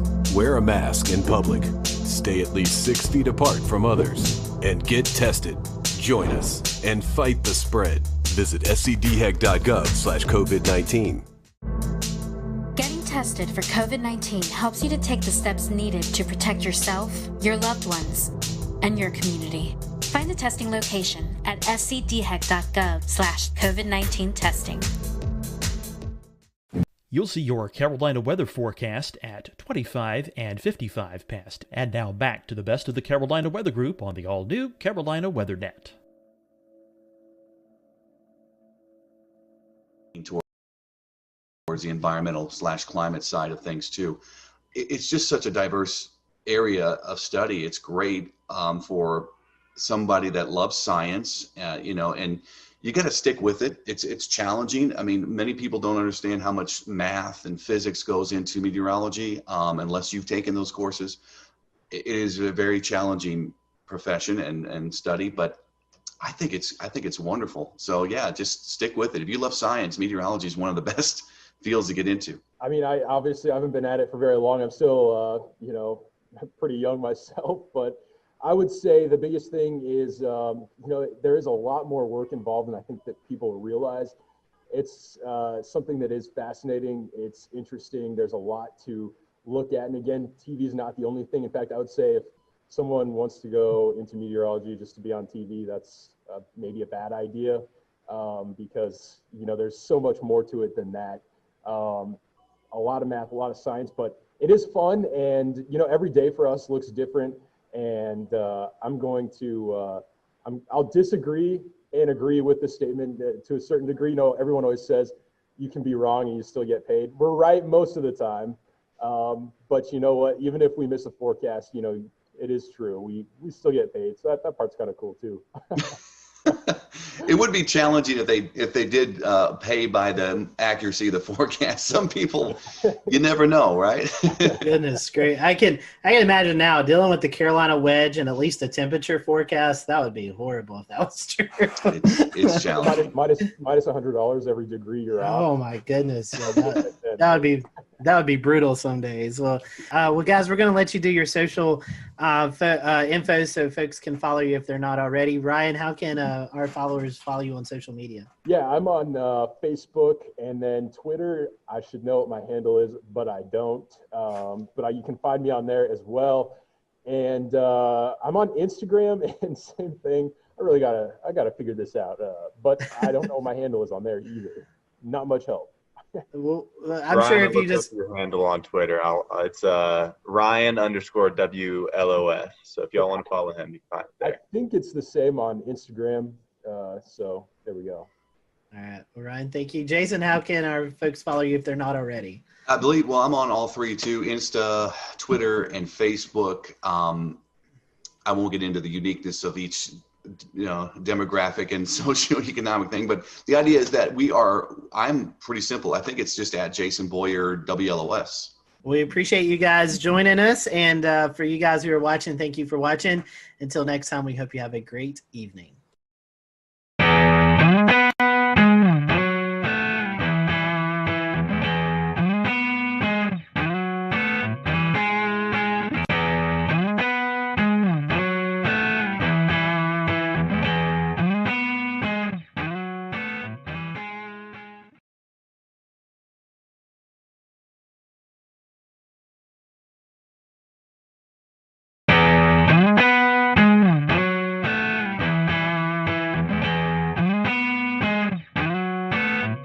Hello, everyone. Welcome to the Carolina Weather Group. We're happy to have you this evening. Tonight, we are joined by the WLTX weather team out of Columbia, South Carolina. That is the CBS affiliate there. So if you watch Channel 19 at Columbia, you probably see some familiar faces. And if you don't, hopefully after tonight, you'll get to learn about these meteorologists and tune over and check out the weathercast. So Efren, Daniel, Alex, and Danielle, thank you for joining us, and happy to have you all, and thank you for a little bit of your time. So we're going to start off this question, probably one you've been asked several times, but we're going to ask it again.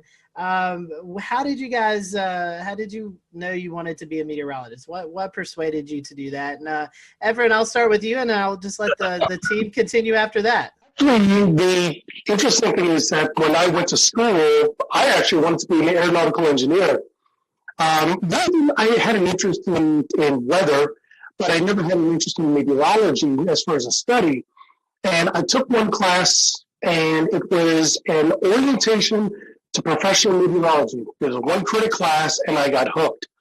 It came down to really the same thing. I'm always talking to kids, high schoolers, college students. It comes down to the one word I always say when I talk to people about meteorology. It's why. Why is it sunny? Why is it hot? Why does that cloud look like it's cut in half from the bottom? Why is it raining at my house, but my neighbors who are just a quarter mile down the road, they're not getting a lick of rain? Why? And that's where my interest really came in. Why is the weather the way it is? And every time I ask the question, and still today, it's that passion of wanting to know why it is.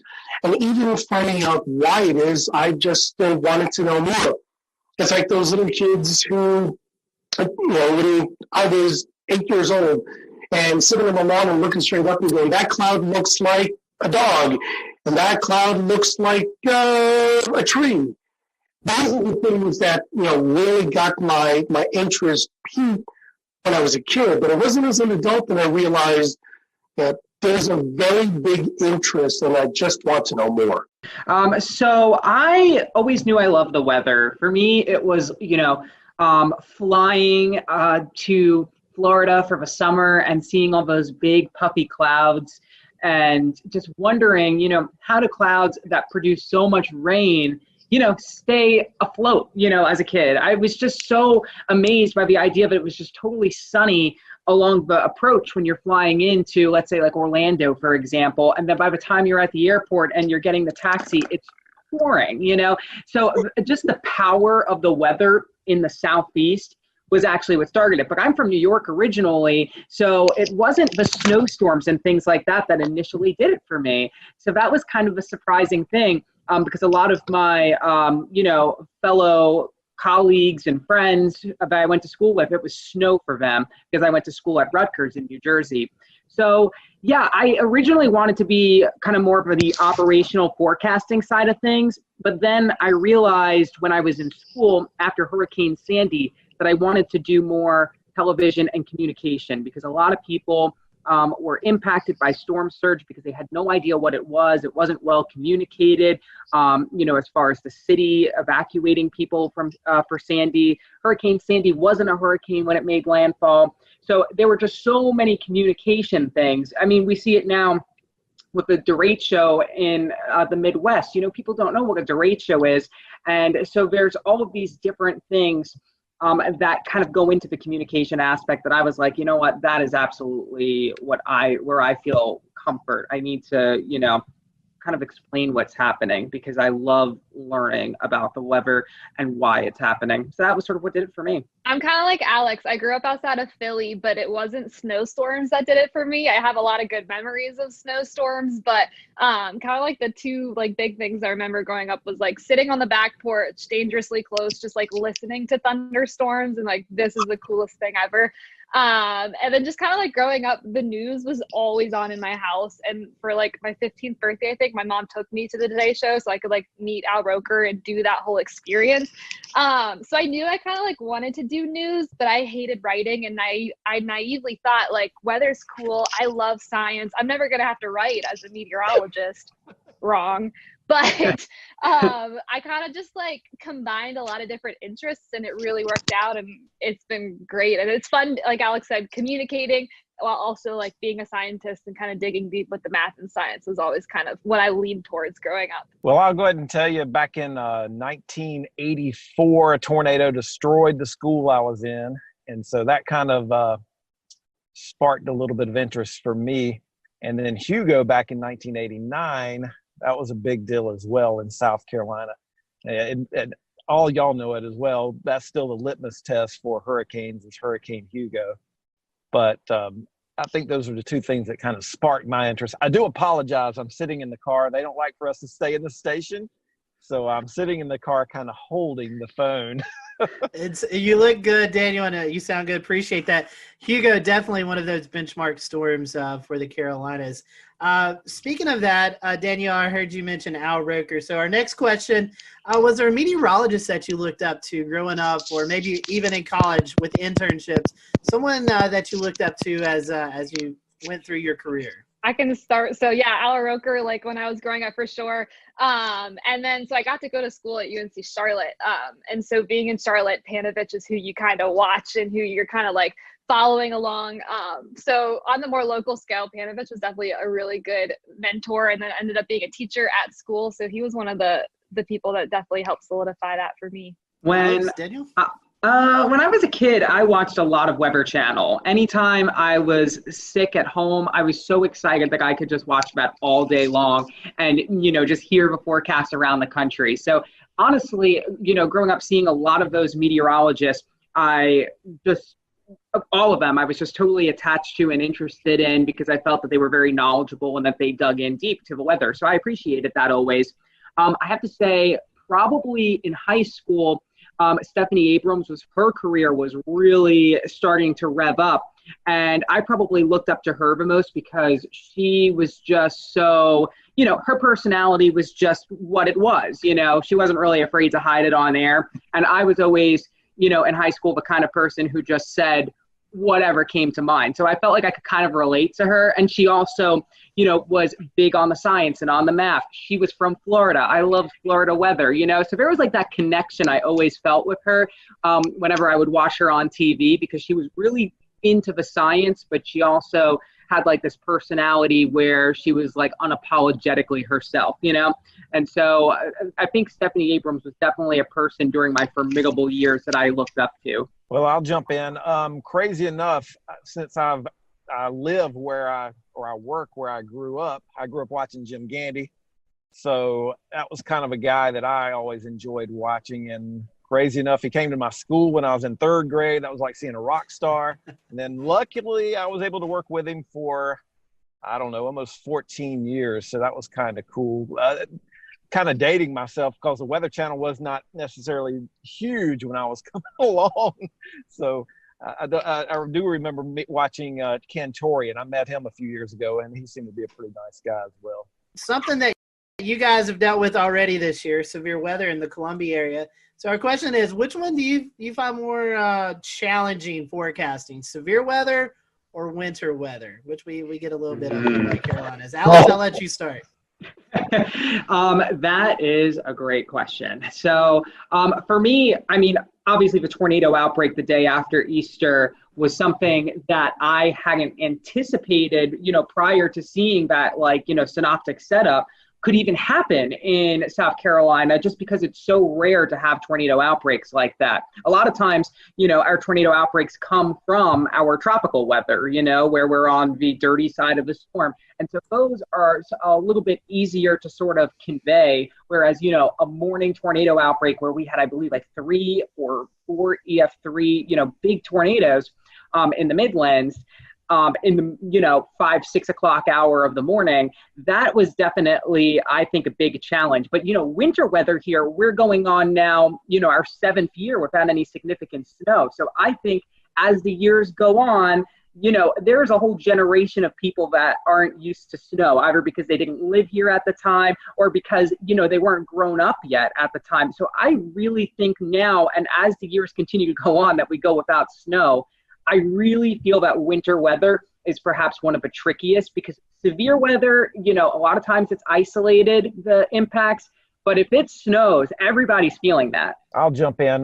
Winter weather. I've been around I've been doing weather in Columbia since 2007 at this point. And winter weather is always the big thing. And I remember in 2013, we forecasted 1 to 3 inches of snow in Columbia, and we missed by 50 miles. The city was shut down, and it was blue skies outside. And even now, it's become even a bigger deal because of social media and all the bad information out there. So in my opinion, for a snow or ice event in South Carolina, that's the bigger challenge. Maybe not from a forecasting standpoint, but from the standpoint of social media and people getting the wrong information out there and calling us names because we're not buying into the hype sometimes. Good point. Danielle, I want to bring you in. You graduated from UNC Charlotte. You didn't prepare for doing weather from home, I'm assuming, and class there. So what are your thoughts? No, I barely made it 9 months into my career per se that I had to transfer to my 500 square foot apartment. So I definitely was not equipped like other meteorologists have their green screens, blah, blah, blah. I didn't even have this map here. The station was like, we're going to throw something on your wall for you. So I was not prepared whatsoever, but I think I really do like what it has offered. Now that we're going back to the station, it's showed how much flexibility we could potentially have in our job. We can work and build our graphics and do everything at home on a quiet weather day. And I live across the street from the station. I can pop over, do my show, and come on back. So that's kind of been nice. And with like Alex's setup, it has been so cool to see him like, just like, that'll be great if he could stay home on a nice weather day and say, check out my plants, check out the beautiful sunshine. It's fantastic. So I didn't really prepare. Thankfully, it had been kind of smooth. There hasn't been a ton of hiccups with it. My dog has only barked on air once. So like that has all been positives. But I don't think we're going to stay like this, but I think it does show that we could have more flexibility in our jobs that we didn't really think we had beforehand when it comes from like working from home. Yeah, just beyond this window is my porch, and I have hundreds of plants out there. So it's been really fun to show off, the different plants and how they're growing. Like my banana tree is growing a new leaf every single week because of how hot and humid it's been. And so there is this opportunity to tell the forecast in a different way. Sometimes during the morning show, the wind will actually shift from behind me, which is my south, to in front of me, which is my north. So I can talk about the reason why there is maybe some fog because, the temperature has now reached the dew point because of this northerly breeze that's coming in. It really has been a good opportunity. And a lot of people have come up to me and said that they really like that I'm out on my porch because I'm wearing a jacket when it's cold out and, I'm wearing my windbreaker when it's misting. Luckily, I have a roof over my porch, so I don't have to worry. And since it's the morning show, I don't have to worry about storms very frequently getting in the way either, because if there was lightning, then I would not be outside. And that's only happened once during the morning show. So yeah, it's been a good opportunity to sort of change things up a bit. I still have my forecast graphics. I'm still doing, still showing the same things, but now I get to like bring the weather outside where it's happening. And I feel that it's kind of made me a little bit more intuitive, like to see the sunrise earlier in the morning. I see hummingbirds flying at 7 a.m. It's just made me so much more in tune with nature, which is really needed when you're not around people. You need something to hold on to. Let's switch it up a little bit. Let's get some fun questions here. These are just some questions to get to know you guys a little bit better. So beach or mountains? Which one do you guys prefer, beach or mountains? Beach. Beach, all right. Easy. I'm beach. I'm with Danielle. That's good. We're all beach. I love the beach too. Favorite food? Anything pasta for me with cheese. That's my anything Italian food is great. Pizza and everything pizza. I really like just a good like baguette and some nice cheeses, a little charcuterie spread. That's what I'm gonna say. Everyone's talking about pizza, so we had a few questions about pizza here. A, does pineapple deserve to be on pizza? And B, if you only had one topping besides cheese, what would it be on pizza? Pineapple does not belong on pizza. I actually, surprisingly, do like pineapple on pizza. I didn't first have it until after I left New York because that's just not something you tend to see up there. But I love the sweet, salty. So, I'm like not afraid of, some odd and unusual kind of toppings. So on the topic of toppings, I think the one that I would really like to keep is basil. I know it's simple, but I just love that little herby kind of feel that it gives. I think pineapple can stay on pizza. I'm okay with that. We can leave it there. My topping would be black olives. Like growing up, my sisters and I would have like extra double black olive pizzas, and that was it. So I'll keep the black olives with the pineapple. Favorite type of music? What do you listen to while you're preparing your forecast, or just kind of out every day? What's your favorite type of music? Oh, I go through all the decades personally, and I do listen to music in the morning. A lot of times I'll listen to our other sister stations to see what they were talking about because we have sister stations across the country. But when I'm not doing that, I'll listen. I think this morning I was listening to Fleetwood Mac. I was listening to the Supremes last week. It's just like all over the place. I love it. But generally my favorite music is kind of like that alternative rock kind of thing. Like I still listen to like the Foo Fighters and the Killers, like all those bands that were popular in the 90s and 2000s. They're still releasing pretty good music, so I like them. I'm country all the way. And then whatever Spotify will like say is popular, I'll like shuffle because I don't think I'm a good playlist maker. But if I have to pick, it's going to be country. Favorite disaster or weather-themed movie? I agree with Twister. We actually did a senior project about all of the things that were wrong with Twister. That was our final assignment in mesoscale meteorology, and that was a lot of fun because, I mean, you got to watch Twister and, kind of pick it apart with the things you learned. It was really fun. I'm going to go Twister, too, just because I know I've seen it. I don't like disaster movies. They stress me out. I feel like I heard a couple of weeks ago there may be a Twister 2 coming out soon. So we may all have to get together and kind of do what you did, Alex, and kind of point out the inaccuracies of the movie. I'm down. That sounds so fun. All right, we have one more controversial fun question, and then we'll kind of start to wrap up. This is one that we've done with all of our specials here, and it goes back to food. Is a hot dog a sandwich or not? Oh. A hot dog, is it a sandwich or is it just a hot dog? Some people say it's a sandwich, some people no. What's the definition of a sandwich? Well, they say it's 2 pieces of bread and a meat, but a lot of people say that doesn't qualify. A hot dog doesn't qualify. Bread. It's one bread. That's one bread. True. That's a good point. I'm with Efren. That is a really good argument. Final question. This is one to promote your city, Columbia, or your forecast area there in the Midlands. Tell us why we should visit your area. Give us maybe your favorite spot to hang out at, something that anybody should go out and see if they're in the Columbia area. We have so many river walks.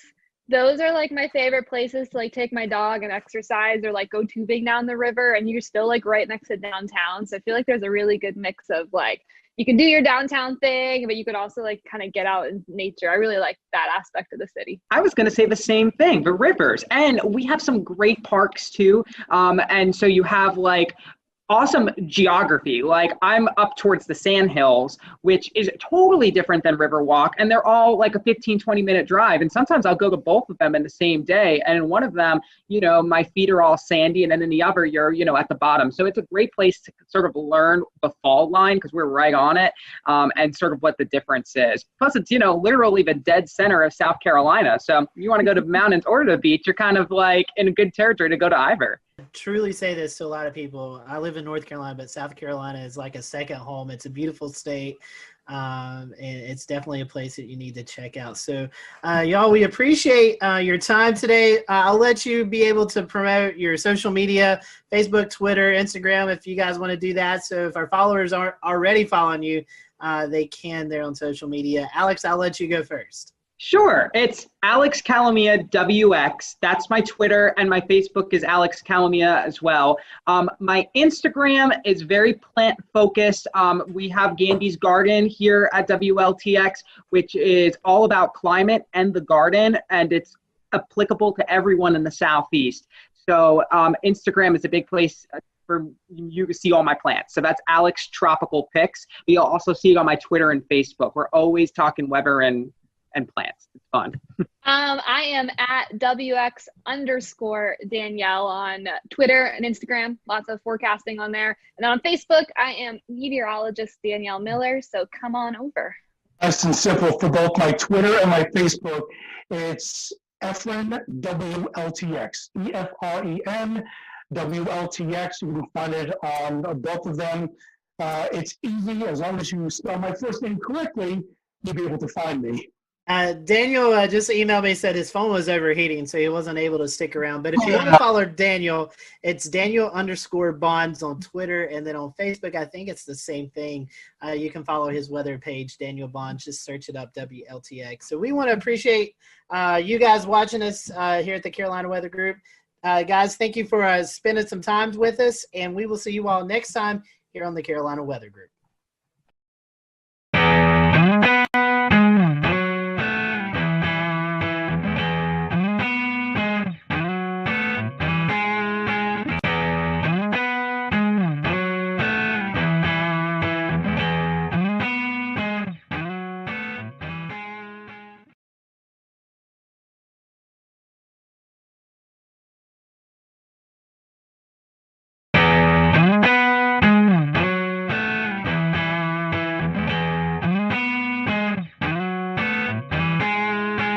Thanks, James, and welcome everyone to the Carolina Weather Group, Quarantining with Mets. We're happy to be joined by the WMBF weather team out of Myrtle Beach, South Carolina this afternoon.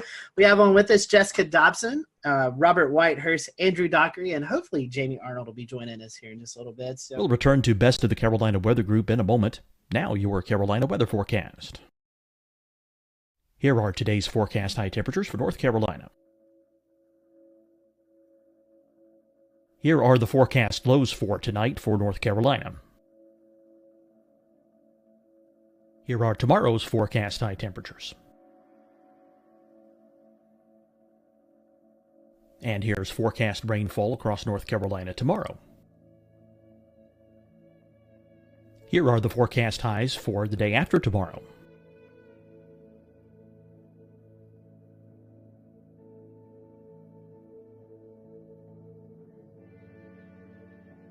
And here's the forecast rainfall across North Carolina for the day after tomorrow. This is the total rainfall forecast across North Carolina for the next 3 days. Here's the severe thunderstorm outlook for today from the Storm Prediction Center.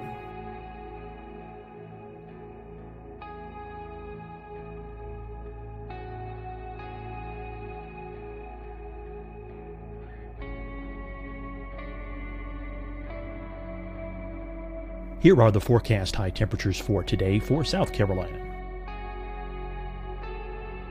Here are the low temperatures for today for South Carolina.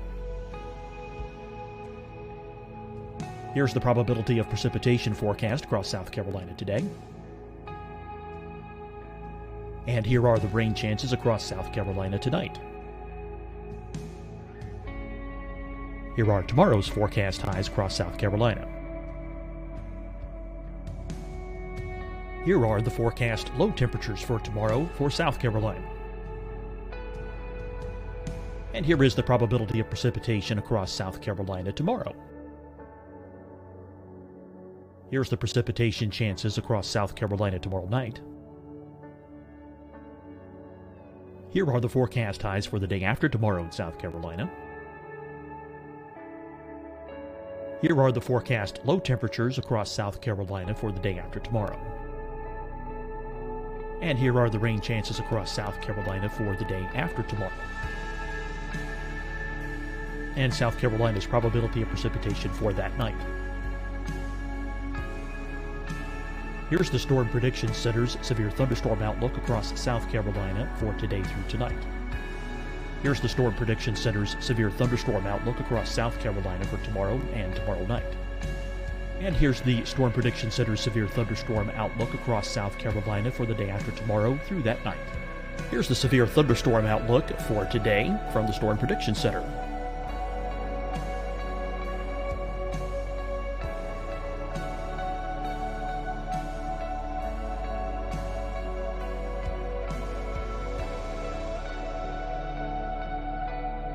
And now here's a live look at weather radar across the southeast. Deciding when to wear a mask isn't about who you know or how well you know them. Just ask yourself, will I be with anyone I don't live with? If the answer is yes, get behind the mask. Help slow the spread of COVID-19. Get behind the mask. Learn more at covid19.ncdhhs.gov. Hi, everyone. I'm Dr. Mandy Cohen, Secretary of the North Carolina Department of Health and Human Services. And when you follow the 3 W's, you protect your family and your neighbors from COVID-19. When you leave your home, practice your W's. Wear a cloth face covering, wait 6 feet apart, wash your hands often. Wear, wait, wash. We're in this together. Stay strong, North Carolina. Fight the spread and take a stand against coronavirus. Wear a mask in public. Stay at least 6 feet apart from others. And get tested. Join us and fight the spread. Visit scdhec.gov/COVID-19. Getting tested for COVID-19 helps you to take the steps needed to protect yourself, your loved ones, and your community. Find the testing location at scdhec.gov/COVID-19 testing. You'll see your Carolina weather forecast at 25 and 55 past. And now back to the best of the Carolina Weather Group on the all-new Carolina WeatherNet. That's So we're going to be getting to know your local forecast team there in Myrtle Beach, and hopefully we'll reveal some fun things that you may have not known about those. So welcome to the show. We appreciate y'all joining us, and we always like to start off with some fun questions. So Jessica, I'm going to start with you because you kind of talked about this a little bit earlier. Iced coffee or hot coffee? Which do you prefer? Usually iced coffee all the way. I've been on this whole whipped coffee kick. Andrew hasn't heard me shut up about it for a long time now. But iced coffee on most days, unless it's like winter outside. And then sometimes I'll go for a warm cup, but usually iced. Andrew and Robert, you guys have a choice? I would say I'm an iced coffee guy. I wasn't until I moved here into Myrtle Beach. And once you get into the humidity here, you're almost kind of forced to be an iced coffee guy. So I do hot coffee in the mornings, but if I have it in the afternoon, it's usually iced. And yeah, that whipped coffee, Jessica talks about it nonstop, and it is very good. I wouldn't steer you wrong. Yeah, I think it's 50-50. It depends on the season. And it depends on where you're getting the coffee from. Ooh, Dunkin', I love Dunkin's hot coffee. I'm not a big fan of Starbucks hot coffee, but I like Starbucks iced coffee and cold brew better than the iced coffee at Dunkin'. That is a well thought out answer. Yeah, I discovered this thing too. It's called a hyper chiller. And so what you can do is brew hot coffee at home.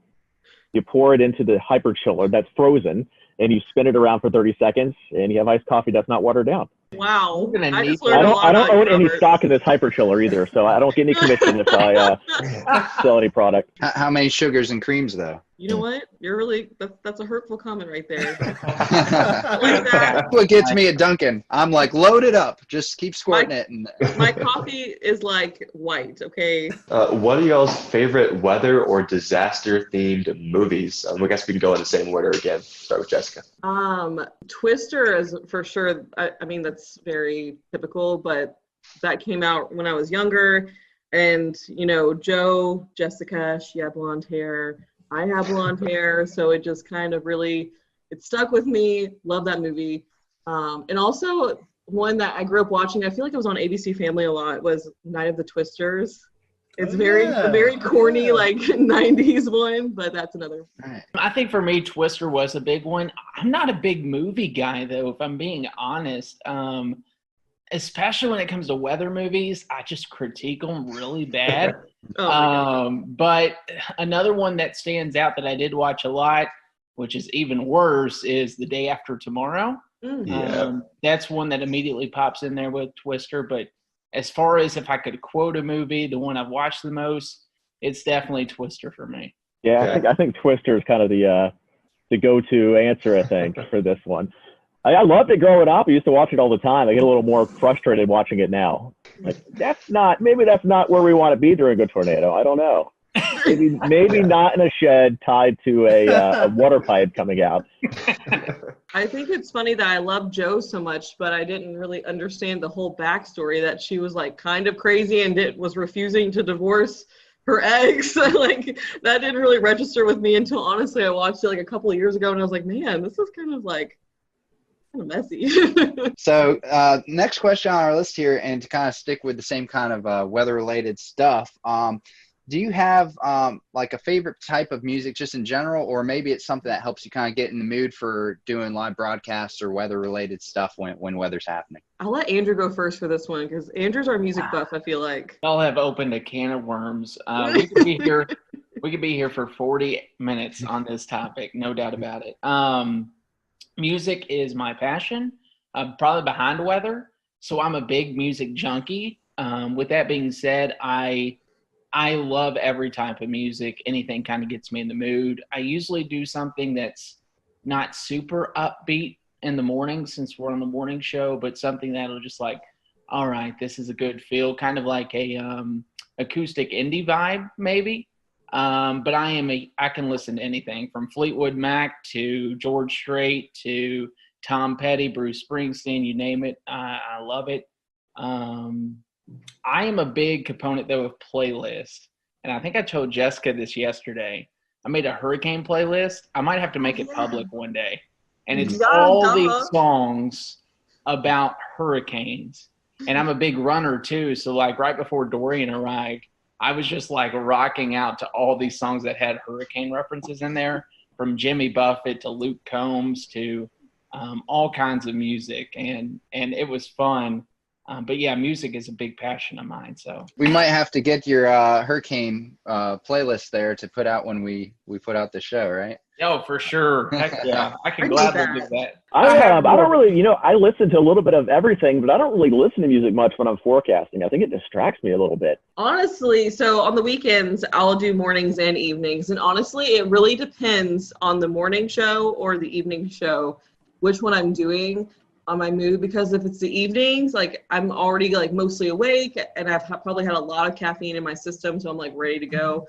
And I'll listen to, honestly, like I love throwback playlists. Like whether that's like throwback R&B and hip hop from like the early 2000s or like the early 2000s hits or like late 90s hits, like those always put me like in a really good mood. But when it comes to mornings, I kind of like, what is it? I have like a couple of different ones on Spotify. Like my Spotify is so disorganized, it's not even funny.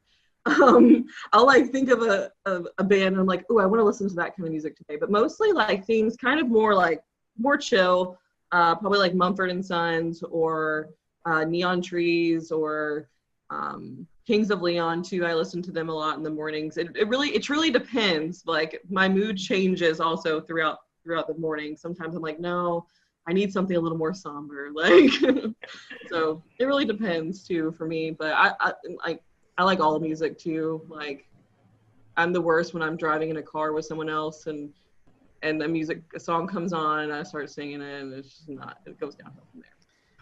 Like those Spotify playlists used to work great for me until I had a daughter, and now it'll go from Luke Combs to the Frozen 2 soundtrack. Moana. And then back to Aladdin and Moana, and then back to some sort of rock song. It really brings you all over the place. Yeah, that sounds honestly kind of great though. Like Gotta throw in a Disney song every once in a while just to kind of bring things back down. Yeah, I gotta humble you. All right, weather question, kind of a two-part question. When did you know you wanted to be a meteorologist? And was there someone that you looked up to when you were younger, going through high school, college, that kind of also pushed you into that direction? So for me, I don't think there was ever really a moment in time where I just knew. I honestly just kind of always knew. Like even when I was looking at colleges, I was like, okay, well, I'm going to do meteorology. But I didn't know I wanted to do broadcasting because I used to be really shy. I don't really know what happened. But something happened, so now I can't shut up. But that kind of evolved throughout college. But in terms, I watched a lot of the local meteorologists. I think someone who pushed me a lot, though, who I met in high school, didn't realize how important it was to meet him, though, was John Gordon. He really pushed me to just kind of like take on my own personality when it came to weather. He works with, I don't know if you guys are familiar with him. He used to actually be a hurricane hunter. Now he's the MIC at the National Weather Service in Louisville. And I volunteered with him one summer and like it totally changed everything for me. But I always grew up watching the meteorologists on air. There weren't always a lot of females though, so it was kind of hard for me to I never really had one specific person I looked up to because I kind of watched them all. So yeah, long story short. I think for me, I was in 5th grade. I grew up terrified of thunderstorms. Couldn't stand them. And I turned to the people on TV to kind of guide me through the storm, as corny as that sounds. My mom was in TV her whole life. She's behind the scenes. So she is a research director. She's been doing that for years. And I kind of had a firsthand like experience into what broadcast meteorologists do. So I would go to work any chance I got with mom and shadow all these meteorologists and be like, hey, listen, I don't like storms. And that actually grew a passion more out of fear back when I was in like 5th grade to, oh my goodness, this is crazy. Like the power of the atmosphere is so amazing. So I think the big mentor for me was Kevin Harnick growing up.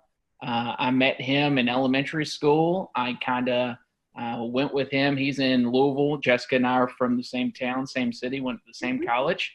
But I got to shadow him all the way from elementary school through middle school, through high school, through college. And it really paved a way for me to understand how this business works.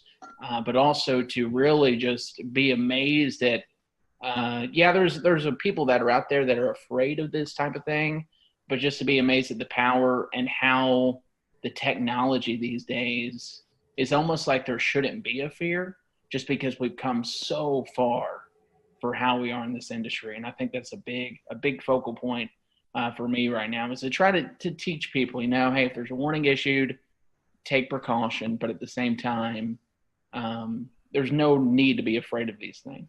Yeah, I think my passion for weather started pretty young, and I think it was kind of a fear thing too. But my grandparents, my parents always told me that 5 or 6, I'd always watch the Weather Channel instead of the Cartoon Network or something, especially when a storm would come in. And then I would go into a closet and watch the Weather Channel because the storm scared me, but I was so interested in it. And especially my mom has kind of pushed me into weather because I was so passionate about it growing up. But we'd go storm chasing in Florida. Whenever a hurricane would go by, we'd go down to the beach. I remember Floyd going up the coast, and we were down at the beach looking at the wind gusts. And whenever a storm would come by, we would do that kind of stuff. So it's something I always wanted to do. And I don't know if I really had a favorite meteorologist growing up. I watched a lot of the Weather Channel and local. We had Tim Deegan in Jacksonville. I think he's still there. He's been there a long time.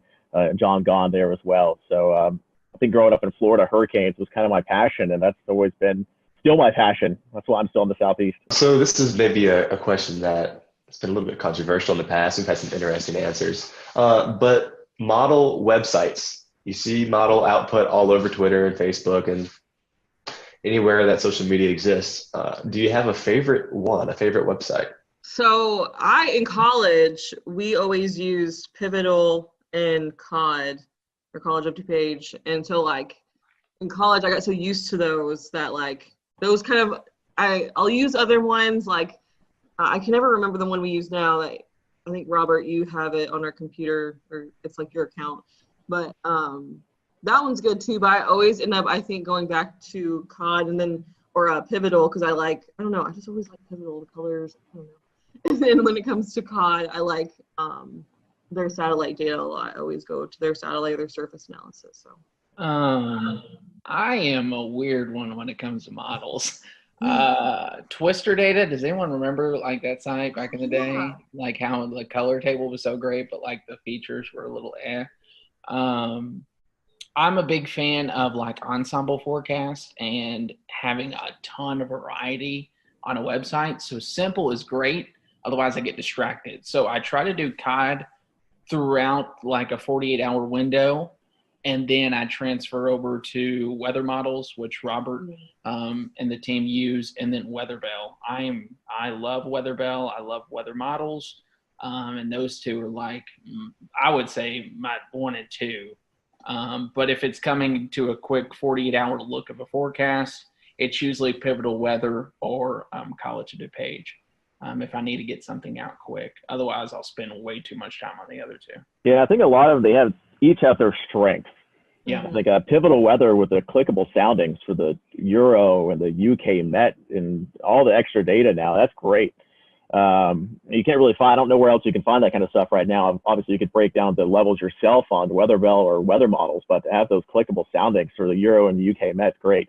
We were big into Weatherbell, and then when Ryan went over to weather models, we kind of gave that a try, and I think they're both great. The navigation certainly gotten a lot better on both of them. I think when they first started, it was there's all this stuff, but I don't know how to get to it. You'll find it once. You're I really want to save that. You come back and you couldn't find it. But I think they've kind of improved with those. So we used all three.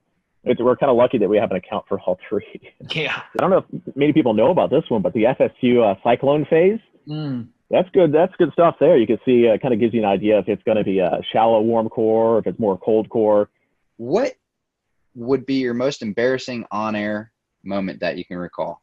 I feel like I embarrass myself on a regular basis. So I don't know. I mean, I have made it before on one of those viral YouTube blooper things over something so stupid.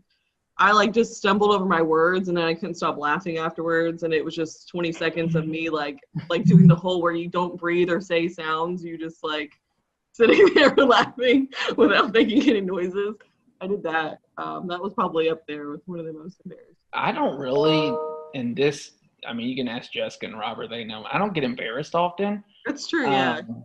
So, like, I think back to, like, my job in Eastern Kentucky when I was the chief at WIMT.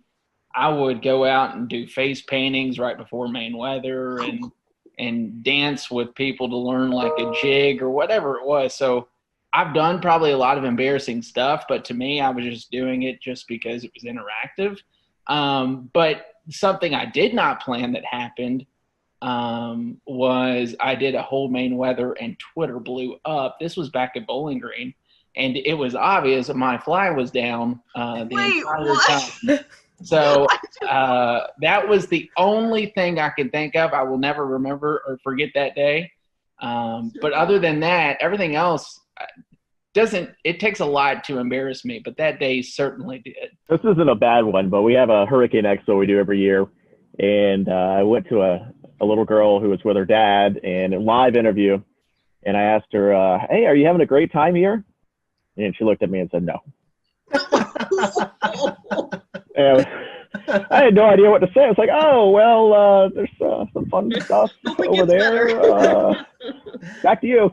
You didn't respond with, I like turtles, right? And this is the thing with kids. They'll tell you the truth. They're not going to sugarcoat it. Storm chasing. I know Western Kentucky goes out in the storm chasing every year. Have you guys been storm chasing? Any memorable events from that? Oh my gosh. Storm chasing. I went twice. And best 2 weeks of my life, both times. Like, hands down. Like, second time, they were both great for different reasons. The first time I was in 2016, in May of 2016, which I don't know if you guys remember or not, but that was the whole Dodge City event that unfolded, which was the craziest day of my whole life. Just like a tornado on the ground for I think over an hour, and it had, sister tornadoes at one point, and it was just like complete madness. Like, I'd never seen chasers like that before either. And really that whole season, I got to see pretty much every type of storm structure you would want to see, whether there was tornadoes or not. So that was really big for me. It was like literally, like everyone says it, but it was literally like everything you learned in your meteorology class and your textbooks, everything you see, but it was like in front of your face. And so that was really cool for me. The second time, we didn't see quite as much, but WKU goes over a 2 week span, which I think a lot of schools probably do that too. And we did a lot more sightseeing. We went out to New Mexico, and we got to do a lot of cool things outside the whole storm chasing thing too. But I got to be with like my best friends when they saw their first tornado. So like lots of bonding, and like it was just the best of both worlds, like being with your friends, but also at the same time learning so much, like being able to share all those like experiences and your same passion with other people. I could go on for days about storm chasing. Very near and dear to my heart. I wish I could go back and relive those days. For me, I didn't go on the storm chase trip. I worked 2 years in college while doing school, so I did 19 hours of classes in a 40-hour work week in Bowling Green, which was crazy. The first year I couldn't because of a job. We just lost someone, so I couldn't take off. The second year, I just accepted a job in Hazard, so I was already moving out when it was going up. I've storm chased on my own. I've never seen a tornado with my eyes. I've been around storms that produced a tornado at night and knew that, hey, this had a good chance of a tornado.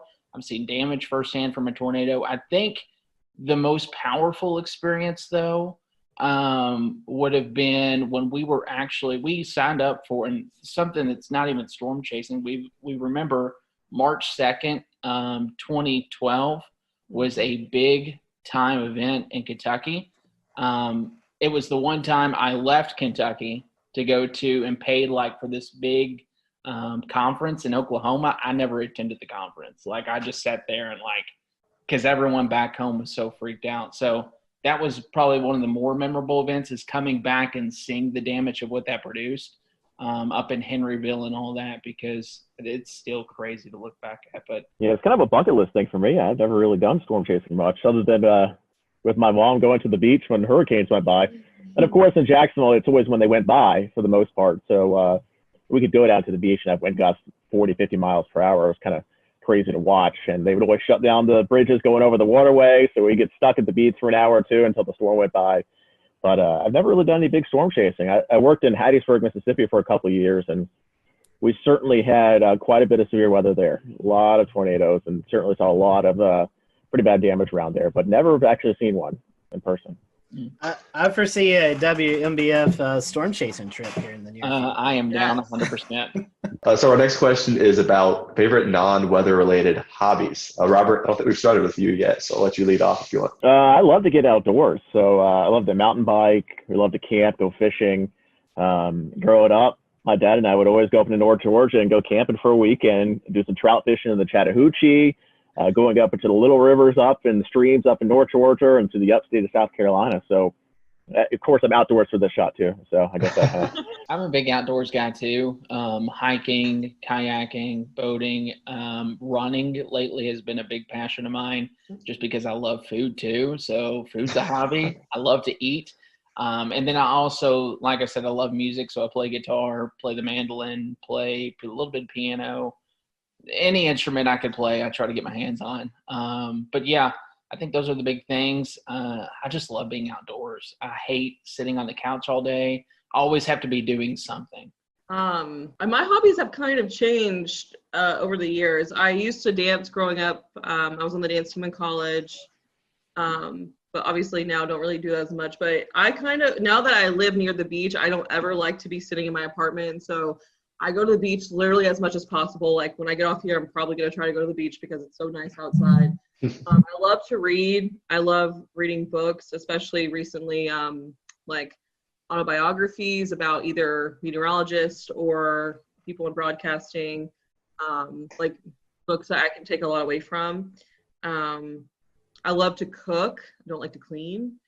But I like to cook pretty much any chance I get. And I like to experiment and try to, like, if I can't, like, recreate like really good dishes from places I like, so I'm not as tempted to eat out as much. But it's really hard in Myrtle Beach. I plan on eating my way through this place. So yeah, and then hanging out with my cats. Since all three of y'all like doing stuff kind of around the city and stuff, is there a shout out to some of the places or things that you like the most? What makes your city so great? Can you name a couple favorite spots? Beach. Any particular part of the beach? Yeah, I mean, there's a couple spots here. I mean, everybody kind of, when they come to visit, they go to downtown Myrtle Beach, and it gets a little busy, a little crazy. I think the locals go a little farther north or a little farther south, and it gets a little quieter, and you can actually relax a bit. So maybe that's if you're going to come to visit Myrtle Beach, try to branch out from just downtown Myrtle Beach. There's a lot to offer up and down the coast, and that's the thing with Myrtle Beach. They want to stay as close to the beach as possible, the buildings and the homes. So instead of going inland, everything here is built up and down the coast. So you have to kind of go quite a bit to see everything, but it's worth a visit from North Myrtle Beach all the way down to Merrill's Inlet. Pawleys Island's beautiful, a little farther to the south of Myrtle Beach. Yeah, I will agree with that. And the food is great too. You can go all the way up into North Myrtle Beach and hit up portions up near downtown North Myrtle down to Barefoot Landing. I think a Flying Fish is a great seafood place there. Highly recommend that. It's a 48 catch to plate rule, so everything is super fresh, 48 hours. And then I'm a big South Strand guy. So what we say about South Strand, south of downtown Myrtle Beach, Surfside, Garden City, Merle's Inlet, the Marsh Walk yes, is beautiful.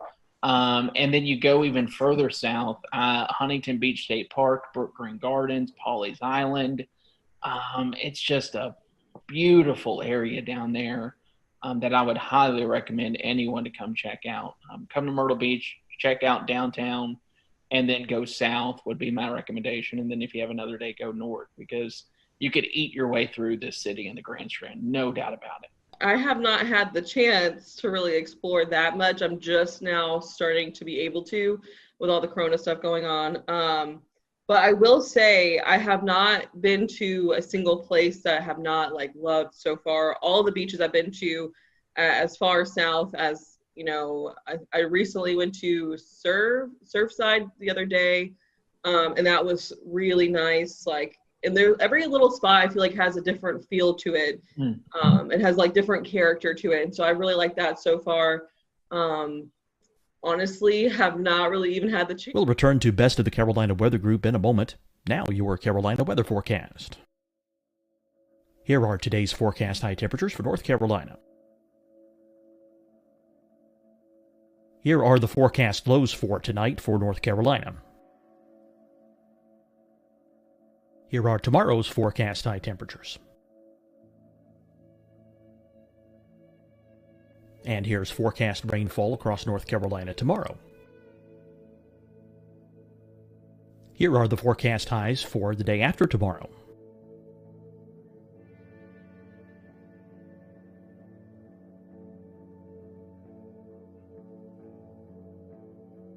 And here's the forecast rainfall across North Carolina for the day after tomorrow. This is the total rainfall forecast across North Carolina for the next 3 days. Here's the severe thunderstorm outlook for today from the Storm Prediction Center.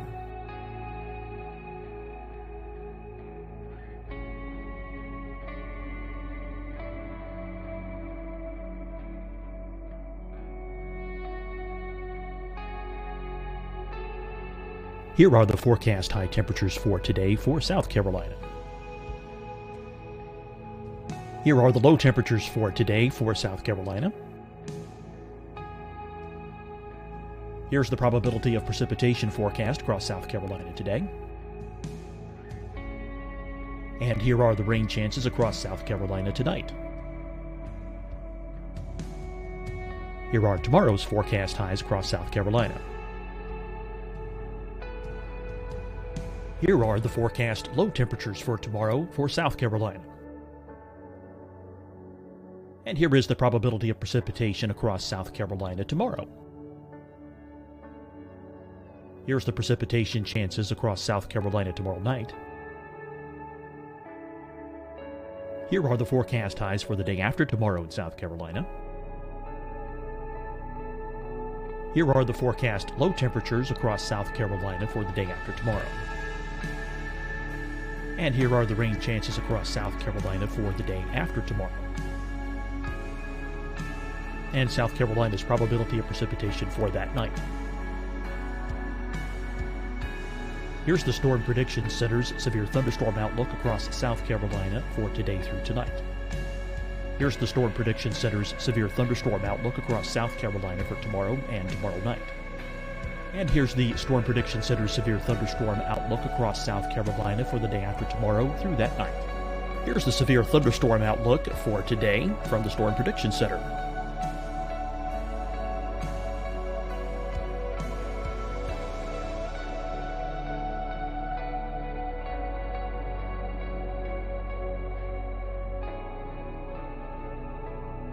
And now here's a live look at weather radar across the southeast. Deciding when to wear a mask isn't about who you know or how well you know them. Just ask yourself, will I be with anyone I don't live with? If the answer is yes, get behind the mask. Help slow the spread of COVID-19. Get behind the mask. Learn more at covid19.ncdhhs.gov. Hi, everyone. I'm Dr. Mandy Cohen, Secretary of the North Carolina Department of Health and Human Services. And when you follow the 3 W's, you protect your family and your neighbors from COVID-19. When you leave your home, practice your W's. Wear a cloth face covering, wait 6 feet apart, wash your hands often. Wear, wait, wash. We're in this together. Stay strong, North Carolina. Fight the spread and take a stand against coronavirus. Wear a mask in public. Stay at least 6 feet apart from others. And get tested. Join us and fight the spread. Visit scdhec.gov/COVID-19. Getting tested for COVID-19 helps you to take the steps needed to protect yourself, your loved ones, and your community. Find the testing location at scdhec.gov/COVID-19 testing. You'll see your Carolina weather forecast at 25 and 55 past. And now back to the best of the Carolina Weather Group on the all-new Carolina WeatherNet. Restaurants except like the Boathouse. That was really good. Andrew and I ate there after work or during work one day. And then I went to a local Mexican restaurant the other day, Sol y Luna, which was freaking amazing. Where do you see the future of meteorology being? We're seeing a lot more non-traditional wise media with social media, websites, blogs. You still have your TV, your National Weather Service stuff. Where do you think the future of meteorology takes us in the next 10, 15 years? I think that's kind of the magic question that everybody's looking to the answer for. I mean, you think back 15 years ago, how different it was. And then you look 15 years or 10 years in advance and just how different it's going to be again. Obviously, a lot of focus is on digital now. Everybody's on their phones. Most stations have a weather app at this point, but I think we invest a lot of time into our weather app, and we've seen quite a bit of growth of that here in the last few years.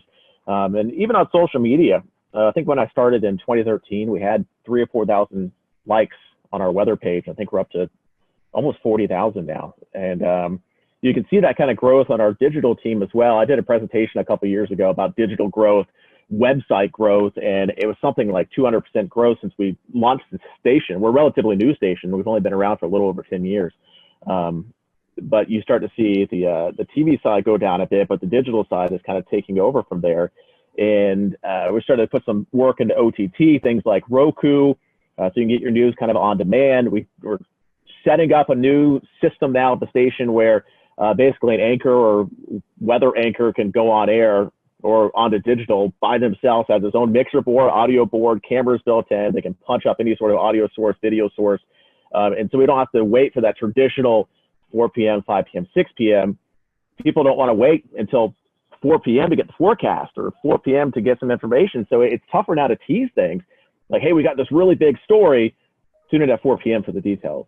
And people everybody wants the information now. So instead of doing that typical thing, if it's breaking news, we can get on air, we can get on the digital, get on the Facebook with it, onto the website, and people can go there and get the information right away. Otherwise, they're going to go somewhere else to find it. What's your favorite social media platform? Twitter, Facebook, TikTok, Snapchat?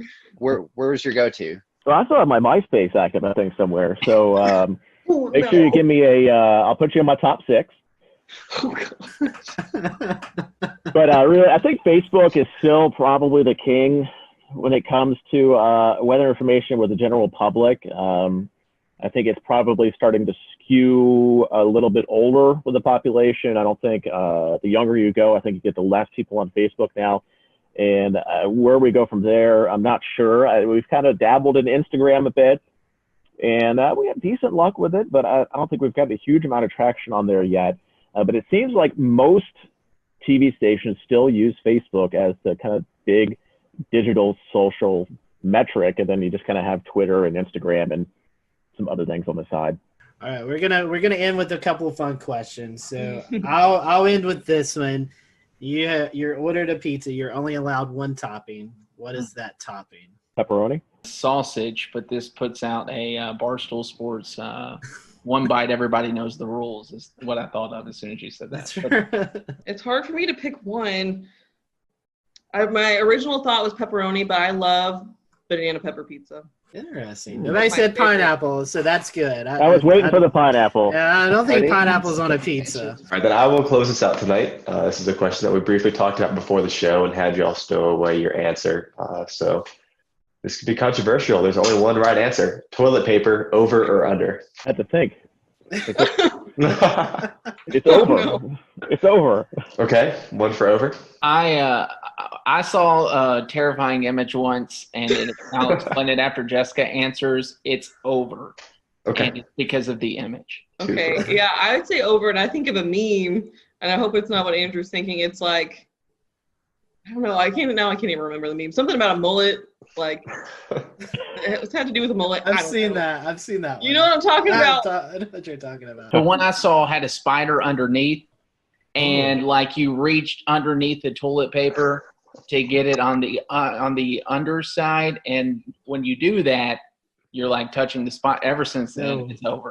No. All right, yeah, we have definitely enjoyed having you for this. We appreciate it.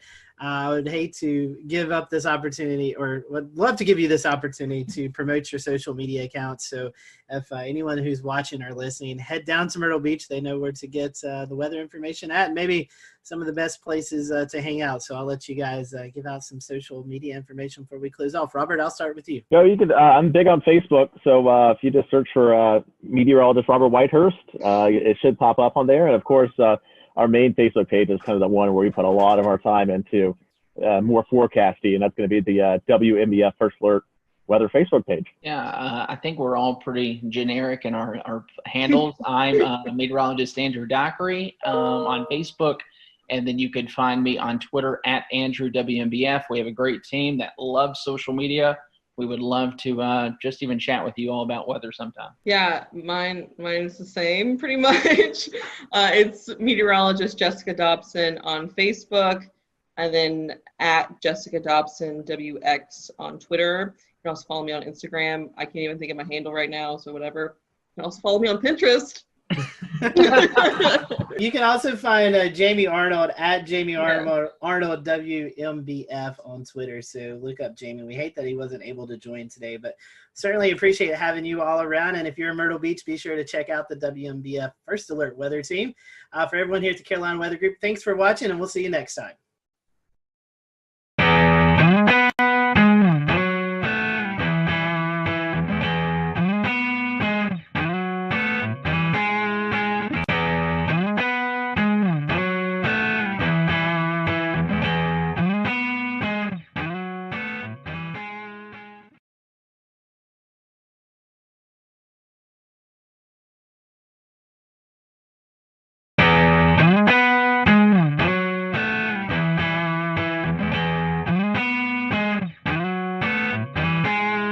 Hello, everyone. Welcome to the Carolina Weather Group. We're happy to have you this evening. And man, I am excited about this show.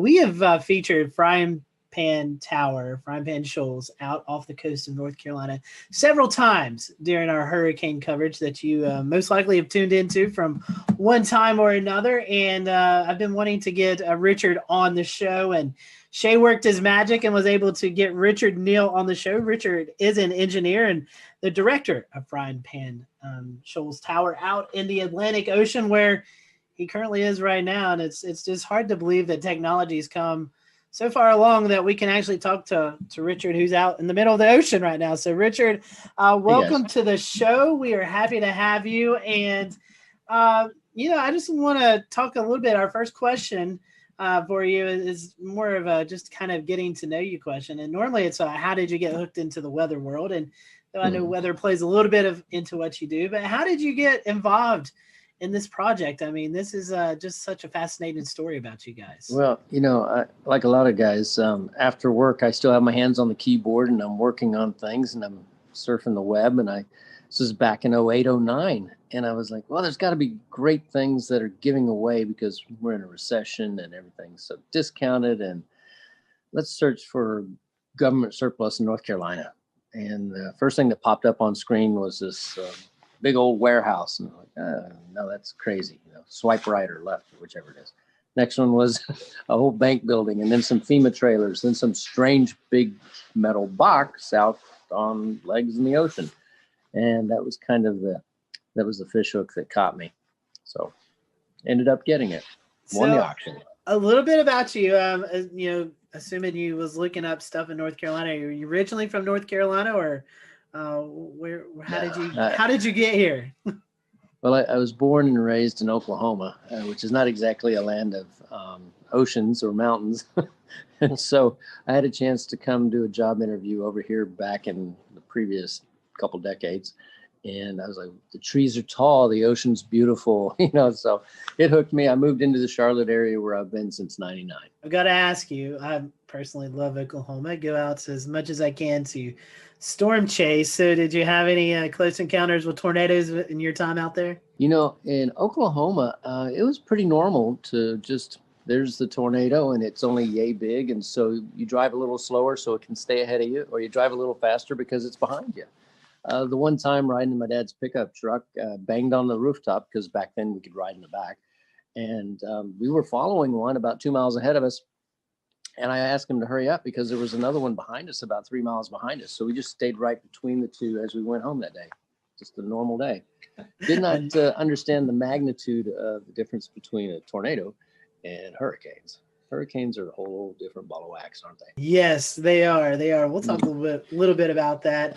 Yep. So engineering, I know you got some engineering out there. Tell us a little bit about that and what all engineering wise you do out there right now at the tower. Well, when I got the tower, when we first came out here, we opened the doors and all the windows were sealed up and there was thick junk all over the floor. It was incredibly filthy. And of course, nothing worked. There was no electricity. There was no running water, you name it. Obviously, no internet.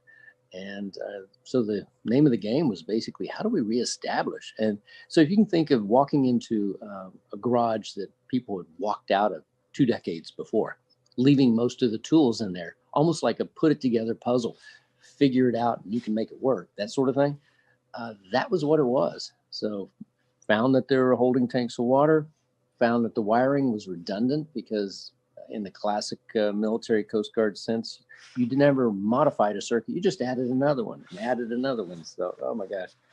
So it's really stretched my brain, everything from the structural to the mechanical to the electronics to you name it. Again, you don't just hire a plumber out here. You are the plumber. So very interesting. And the first question that pops into my mind here, Richard, is how do you get out there? Good question. After I bought it, it took me 4 months to get here because I couldn't get a captain willing to bring me out in a boat. He said, there's no ladder on it and you can't get up on it. And I said, well, I was actually a really good climber, so just get me close. But I think what really made him laugh was when I showed up at the dock carrying an extension ladder with hooks on the top. So climbed on it that way, and we do come out by boat when we're carrying things, but more commonly we just fly out by a Robinson R-44 and land on the helipad, which is our entire rooftop. So it was here a couple times today dropping off researchers. Very interesting. So no Jacob's ladder. I mean, you're just strictly helicopter at this point? Helicopter and boat, because one of the legs does have a reestablishment of handholds. You do have to be a little bit of a monkey to jump from a boat to a leg and then climb up freehand 65 feet of handholds. So you're telling me if you're not a fan of heights, that might not be the best way to go. Not a good idea. But, that's actually how we get to the first person on, usually one of the crew. And then we snatch everybody, if you don't like heights, we snatch everybody out of the front of a boat with a hoist and just pull them straight up. And that's actually really, really safe because a person's sitting there with a harness or whatever, and until they get hooked in, they're perfectly safe. They're just sitting in a boat, right? Then we grab them, pull them right up, roll them inside, just tell them to stand up. That's all there is to it. And haven't dropped anybody yet. That's probably a good record, 10 years. So why was the tower built in the first place? I'm the old one out of probably all of us. And I remember when we didn't have cell phones and we rolled this little circle on the phone to make it work. So back in the 1960s, there was still the frying pan shoals, and the shoals were shallow and then deep, and then who knows, boats were going aground and wrecking. So because we didn't have GPS and we didn't have LORAN, and you could use a sextant or whatever to look at the stars, but it was out here to be the lighthouse. So it's still got the light up in the corner that we don't use anymore because GPS, obviously, but it was purely to keep people from running aground. There's literally hundreds of shipwrecks from here to shore. We're about 32 miles from the closest point. Technically, we're outside of America by about 6 miles. And speaking of that closest point, for those who may not know, what is that closest point off reference of North Carolina? A lot of people would be aware of Wilmington, and Wilmington has a bunch of smaller cities flanking it, Southport and Carolina Beach, and coming out to the tip of it of Bald Head Island. And that's from where the shoals actually continue on outwards. So Bald Head Island, which is right over that way. We can see the light of a lighthouse on shore occasionally, just a little faint glimmer, but we don't see light of anything else because we're just too far away. Sometimes people just like to go out in the ocean, fishing and stuff. Do people ever come by and just yell up and say hey to you and whatever? Yeah, it is interesting. I don't know if it's good or bad, but I've got, I guess, people are like, "Hey, Richard," and my phone number's out there, so I'll get text messages, emails. I think I'm down to, 5,000 or more emails in the last couple of weeks again. So it's a little tough. I'm amazed you guys could track me down. I'm glad you did. But they'll holler up, "Richard, hey, this is so-and-so. And I was out there 2 years ago, 5 years ago, 6 years ago." Sometimes I remember who they are and sometimes I don't. But on a good, flat, calm weekend, we can have 30 boats around here all getting bait fish or catching fish or just hanging out. It's really quite the party.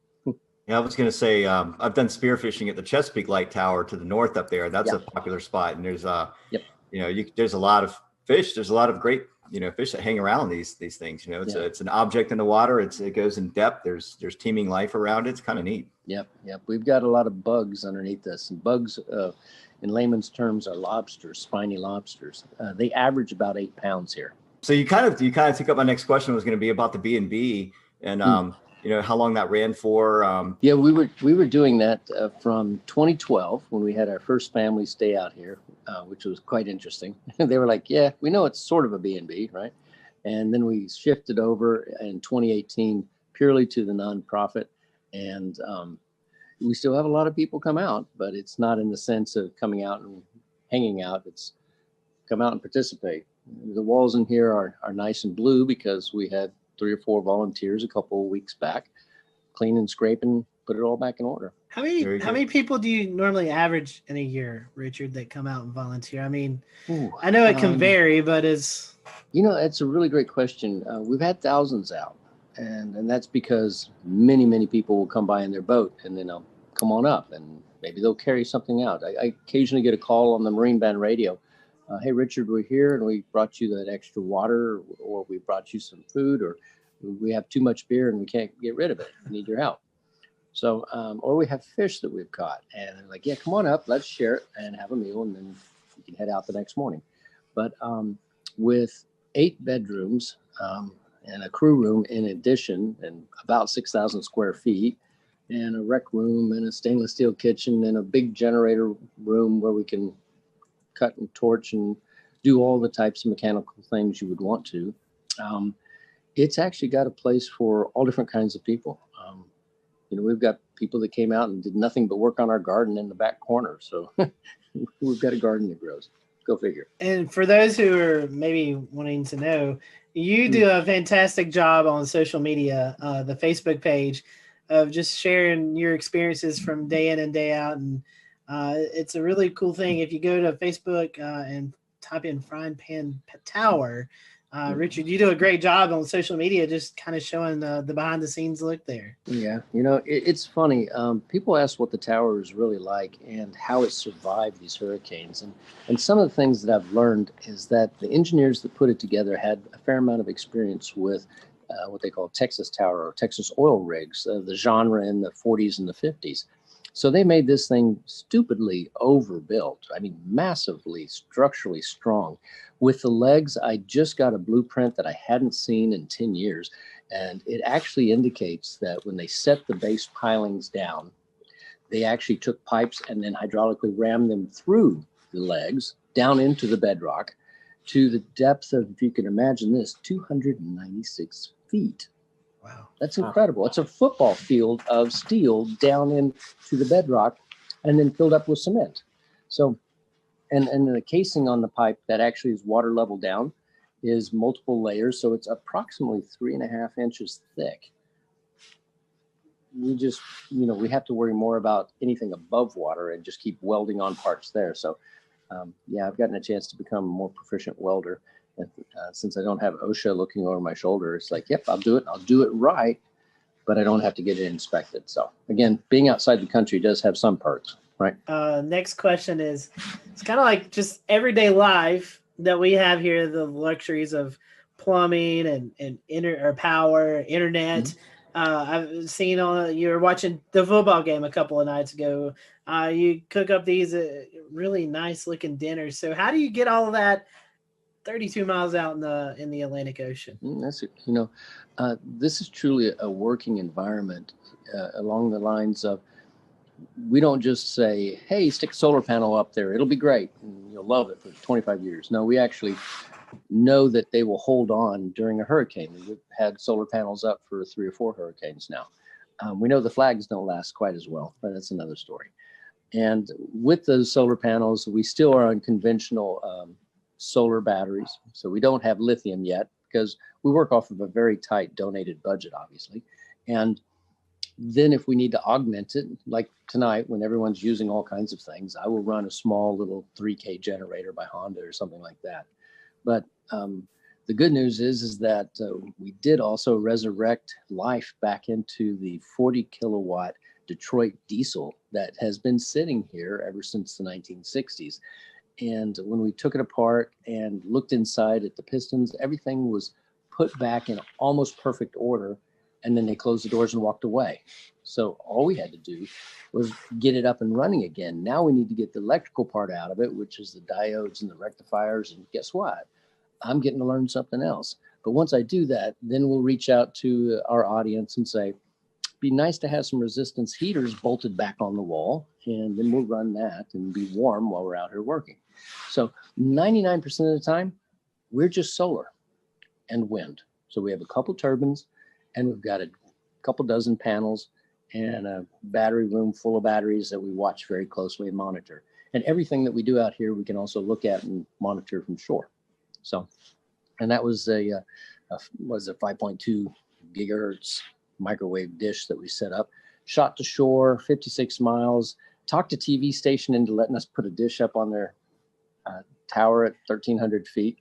And, you know, it's one of those, I can't believe they let us do this sort of stuff, but, you know, we get really smart people and then they're excited about it. And then they tell other people and then we get a phone call. And a gentleman just got on a helicopter today that left that made a donation and he spent a day or two out here. I didn't make him work, but he worked anyway. Couldn't stop him. Jordan, I know you've got the big fun question for us meteorological nerds. Yeah, so as the Carolina Weather Group, I'd be remiss if we didn't talk a little bit of meteorology while we're here. So what are some of the more memorable storms that have come by in recent times? I mean, I know I'm thinking about Florence and Matthew are probably the obvious ones, but maybe you have one that's maybe not quite so obvious. Well, Arthur was an amazing thing. I actually was out here with 3 of my kids and 1 volunteer, and we planned on flying back by helicopter on a Tuesday with an upper limit of the wind speed of being around 45 miles an hour or so for the helicopter. I think it was a Bell Jet Ranger. And we woke up that next morning to 55 miles an hour constant. So we weren't going anywhere. Surprise, surprise. Had not been out here for a hurricane. And my kids are like, are we going to be all right? Of course we are. It's going to be great. So everything was great. The winds were averaging around 75. They got up to 100 and something during that. And we were all in here and it's very noisy. My daughter points out the window because there's a huge mooring light that's about 2/3 of a mile that way. And it has a 12,000-pound dumbbell weight at the end of a huge chain. And it's the marker for the very end of the shoals. Well, the waves were so big. They're about 30 feet tall. They don't even look like waves. They just look like hills that it was picking it up and slogging it along. And she says, Dad, is the buoy supposed to be traveling? So it marched off towards Wilmington. And then as the hurricane spun around, you know, we got to the backside of it and the winds were blowing from the other side. We just finished dinner and it blew in one of the back windows, just shattered it. And wind is going everywhere. And the rain's pouring in and we're back there trying to hold a piece of metal against it and get it all put back together. And my daughter's a little upset about this. And I said, it's okay. We were fine. She goes, I'm not worried about the tower, Dad. It made my cake in the oven fall. Unbelievable. So, you know, we've been out and I've since found that hurricanes can be really pleasant to watch when there's nothing in the air to hit you but rain. When you're on shore, you have to worry about all kinds of things. You have to worry about trees falling on your houses and that sort of thing. Out here, it's just rain. You wear safety goggles so that it doesn't sting your face too bad. And anything under 100 miles an hour, it's not going to blow you off the top. Over 120 miles an hour, it gets a little dicey. You know, we had some gust to that during a couple of them. And the water kind of comes in everywhere. So it gets a good rinsing, but that's all right. Does the tower sway at all? Do you get a little bit of that rocking factor? I will show you. During the worst hurricane, this is it. That's it. Just enough to make the water wiggle around in the Culligan jug. That's it. You know, puts you to sleep really good. And they are really loud. They are quite noisy. But, you know, you asked the question really that I should answer more directly is about the... We'll return to Best of the Carolina Weather Group in a moment. Now your Carolina weather forecast. Here are today's forecast high temperatures for North Carolina. Here are the forecast lows for tonight for North Carolina. Here are tomorrow's forecast high temperatures. And here's forecast rainfall across North Carolina tomorrow. Here are the forecast highs for the day after tomorrow.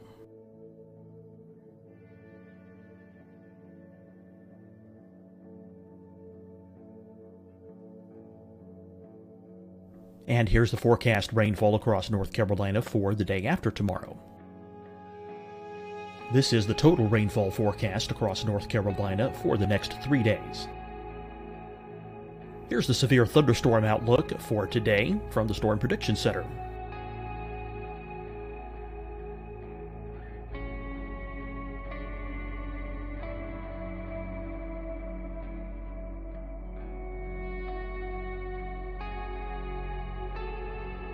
Here are the forecast high temperatures for today for South Carolina.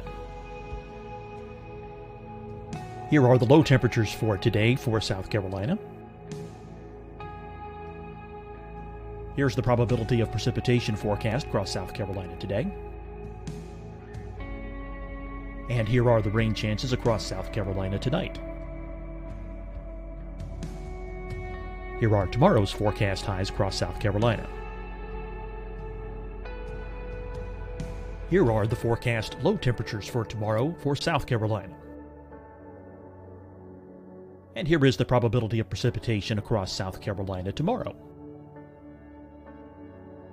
Here's the precipitation chances across South Carolina tomorrow night. Here are the forecast highs for the day after tomorrow in South Carolina. Here are the forecast low temperatures across South Carolina for the day after tomorrow. And here are the rain chances across South Carolina for the day after tomorrow. And South Carolina's probability of precipitation for that night. Here's the Storm Prediction Center's severe thunderstorm outlook across South Carolina for today through tonight. Here's the Storm Prediction Center's severe thunderstorm outlook across South Carolina for tomorrow and tomorrow night. And here's the Storm Prediction Center's severe thunderstorm outlook across South Carolina for the day after tomorrow through that night. Here's the severe thunderstorm outlook for today from the Storm Prediction Center.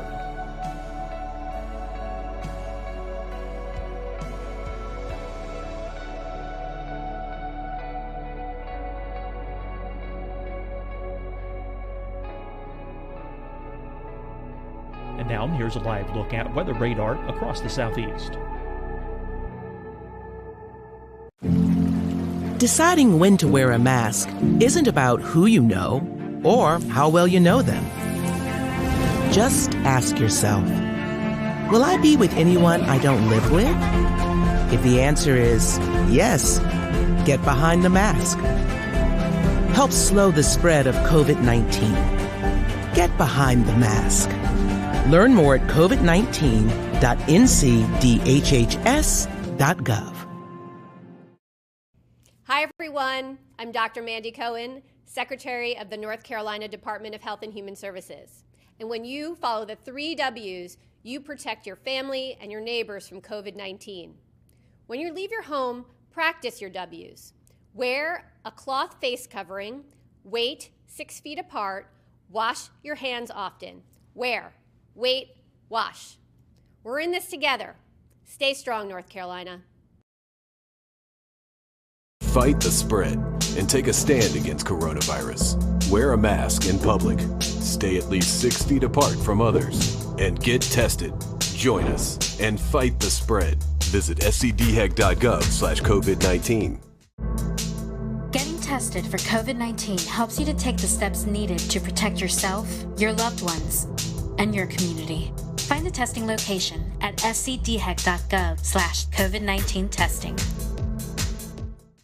You'll see your Carolina weather forecast at 25 and 55 past. And now back to the best of the Carolina Weather Group on the all-new Carolina Weather Net.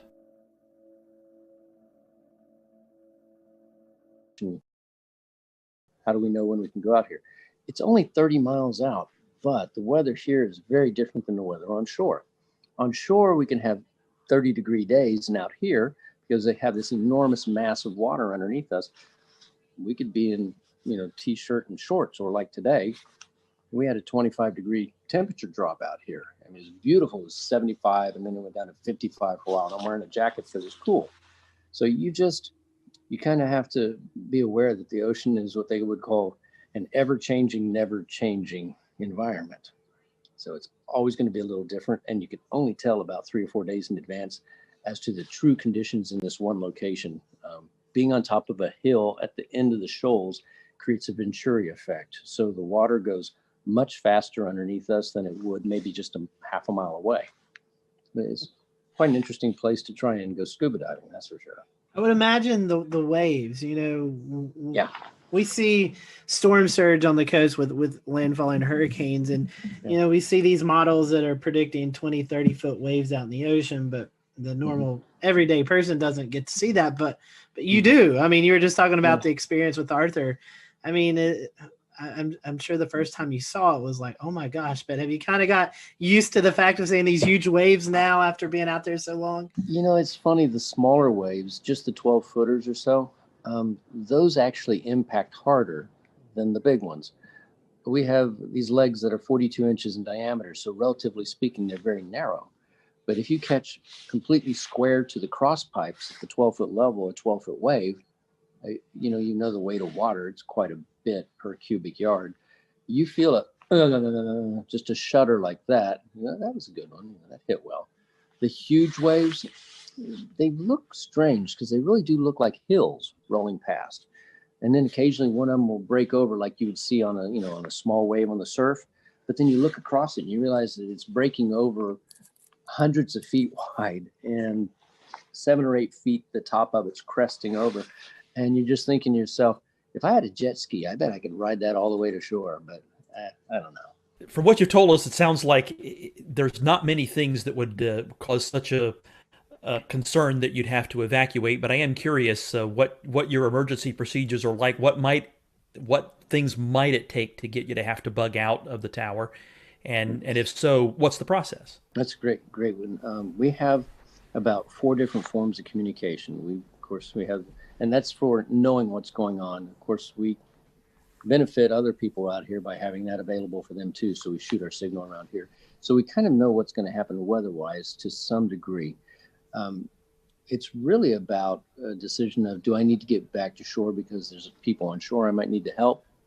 So when Matthew came through, we left a day after it happened just simply so we could get back to shore and help reestablish power for several houses that were out, elderly people.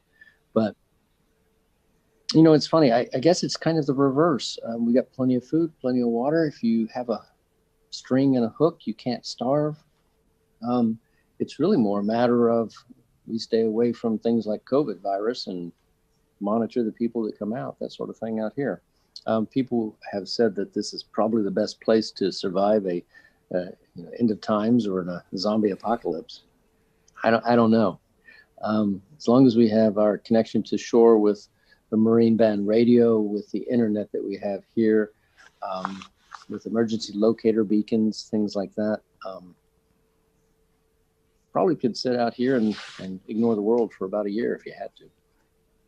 Nice. Not that I want to. I got family on shore. Speaking of that and COVID, I know one big thing is folks coming out there and helping you. What was there downtime? I'm assuming there was downtime where you didn't have folks out on the tower.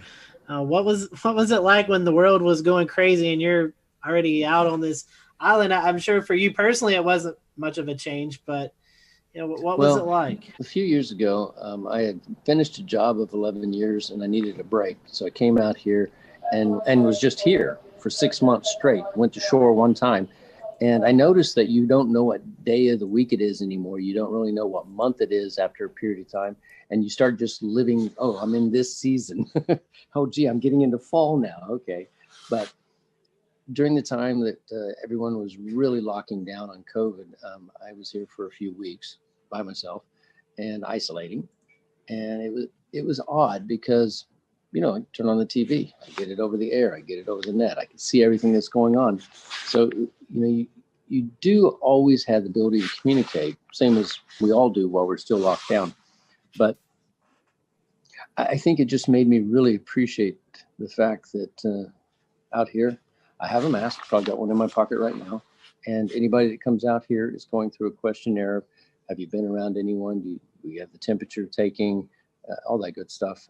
They could still be carrying it, but we're trying our best to be just safe about it. So. Right. Well, speaking of that, we talked about the weather aspect. One thing I also want to mention is I was looking through some of the Twitter mentions for Frying Pan Tower.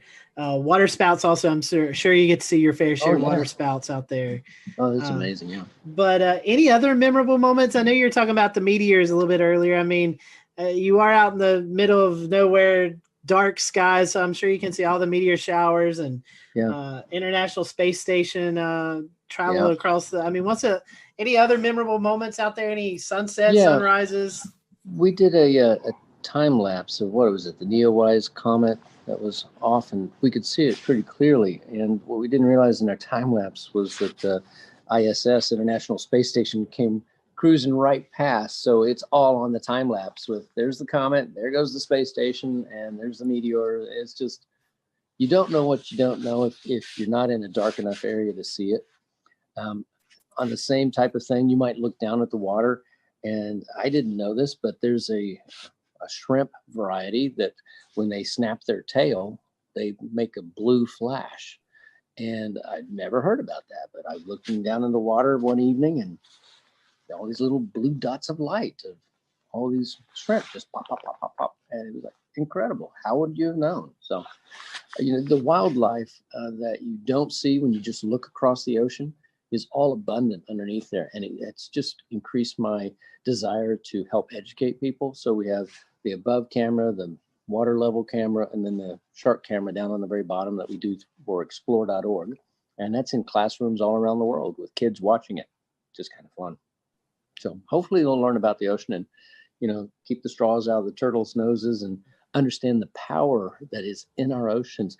I mean, the weather is by virtue of this enormous body of water that gets heated up and moves around. I mean, the things that our world does, I just think there's so much for us still to learn. And I really applaud what you guys are doing on sharing and discussing what's going on with the weather, because you know, it's not a matter of do I have on a jacket so I can go from my apartment to the car. It's what's happening in the world and why are there, you know, storms and fires in different places. And that's all about weather and what's happening, right? Yes, that's true. The one thing I'd like to learn, those spiny lobsters, how do they compare to Maine lobster? What do they really taste like? Oh, I had thought they would be, because they're so large, that they would be tough, right? Nah. They have no claws, but they can have very long legs, almost like, what is it, a snow crab, those giant ones. And their tails are usually about that big around, about that long, and they're deliciously fresh and soft. We have divers that come out here and they'll grab them. We have a lot of rock ledges. So if you grab the one or two out of there, next day another one will move in because they're always looking. So they're migrating at night, running around. And they brought up 4 enormous ones. We filled up a stainless steel bowl that was about this big, full of lobster meat. We all ate, there was 6 of us, and we ate so much lobster we couldn't stand it anymore. So the next day when we wanted to go fishing, we were fishing with lobster meat, which is just ridiculous. So it's really, really good. For those folks who are listening tonight and they may feel like, you know, this is a worthy cause that I want to give to, I know looking at your website, I mean, you've got a shop with apparel that you can do. You have a list on Amazon that folks can purchase and send to you, all sorts of way to help out the cause. So tell us about that. And I even see a signature coffee blend. So tell us about all the different ways that we can help you guys out there doing the research you're doing. It's really funny. A few times I would have a conversation and talk, people that would be watching about, having this cup of coffee or that cup of coffee. And I finally came across one. And mind you, if you're stuck out here, I'm not going to go and grab a Starbucks or a Pete's or a Dunkin' Donuts. And so I found a blend that was incredible. And the company that makes it, Black Powder, said, well, I'll tell you what, we'll make you that particular variety and we'll give you a percentage of the proceeds for the nonprofit. I thought, oh, win-win. And then they gave me free samples. So I'm going to drink that coffee because it's really, really good. The whole goal is, it's not just a YouTube clip that makes you a few pennies, or an Instagram or whatever, or a few shirts that you make $1 or $2 off of. It's whether or not we can get enough people to pay attention to this, to restore this. And that really is my goal, is how do we restore something? So it's restore, obviously, protect, which is not only the sea life down there, but also the mariners around here. We've been really lucky. We've actually helped save 3 different divers' lives out here and over the last few years. And then preserve. Now, how do we get it so it's self-maintaining? And I think the only way to do that is basically what we're doing right now. Sharing the message, educating people, and helping them understand that it's not me. Again, I joke, it's like I'm the chief custodian and janitor. But I'm also the one that really wants to get the world to understand that this is a rare thing that was done back a long time ago. And we typically don't do things like this anymore. We don't build big steel structures because we simply don't need to. And it's really worthwhile to save it. That's all we're trying to do. Interesting that you say that. I was looking, you're on the wish list, you have like an AED, and I never would have put that together with, folks who may be out there and, 30 some miles off the coast and they need immediate medical attention. That's a great thing. Diver had a heart attack when you had to, get him out of here. We had the helicopter flew out here and grabbed him. So a big Coast Guard helicopter snatched him off, and he was okay. Next day, he was fine. Wow, amazing story. Well, Richard, I personally want to thank you for what you're doing, and you were talking about Dan about getting some storm chasers out there. We may have to, have to pitch in on a helicopter ride and come out and at least have a meal with you or something. I'd love to get you guys out for a weekend, and you know what? If you give us enough notice, we'll find a volunteer with a boat and just have you guys come out on that. How's that? Hey, I am down for that. we are up for that. And again, Richard, how can we follow you? I told about your the Facebook page, but do you have Twitter or anything else that they can follow the work you're doing? We've got we're either Frying Pan Tower. I forget what his original or something. So we have an Instagram. It's easy to find us. You search for Frying Pan Tower. Clearly, there is also a in the middle of the woods, a frying pan light tower, not a light tower, but a tree tower for observing for other things. You'll know it when it's us because we have water around us. So we have Twitter, we have YouTube, we have Instagram, we have Facebook, and I don't know what else. Well, you're talking about and our website, of course. Yeah, at the explore.com, which we got permission to air some of the footage during hurricanes. Oh, good. Explore.org. They're good. Yeah, folks. explore.org. Yes. Yeah. They're doing good things. Definitely check that out. That's awesome. Yeah. Good deal. Well, Richard, we thank you for your time. And for those who are watching here on the Carolina Weather Group, we hope you have a great rest of your week, and we'll see you next time here on the show.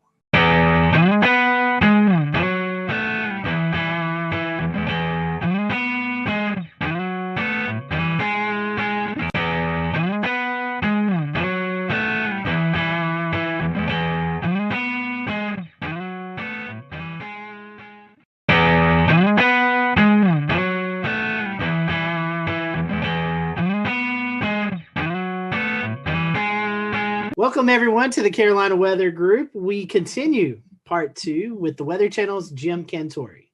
So I think to talk to you, Jim, and not bring up the famous commercial of you going to the beach and playing beach volleyball and going to different places, and the crowds run away from you, and you're like, what? I'm just here to go to the beach, which is an amazing commercial. I think it's a fun kind of that was pretty pastime brilliant for all of us. So kind of in the sense of that commercial and kind of how we know you, how are the actual kind of emotions and reactions of communities when you do show up and they do see you? Is there sometimes some mixed emotions, or is it usually kind of just people are excited to be meeting you and in an area that is going to be on TV, or is it more of a thing where people are kind of sometimes a little bummed? No, to me, it's both. To be honest with you, Dan, and it's really both because, I mean, obviously during hurricane season when I show up, it's not going to be good. I mean, the good news with Sally, I'm like, don't worry, I'm not going to be here. I'm going to be moving after my shots. We've been moving every day, so this is no different. Till we finally wound up in Pensacola, but some people are still excited to come out. Their town's getting some attention. I've been doing this a while now, so people have kind of grown up, just kind of getting used to, if there's going to be a big weather story, Jim's more than likely going to come to town.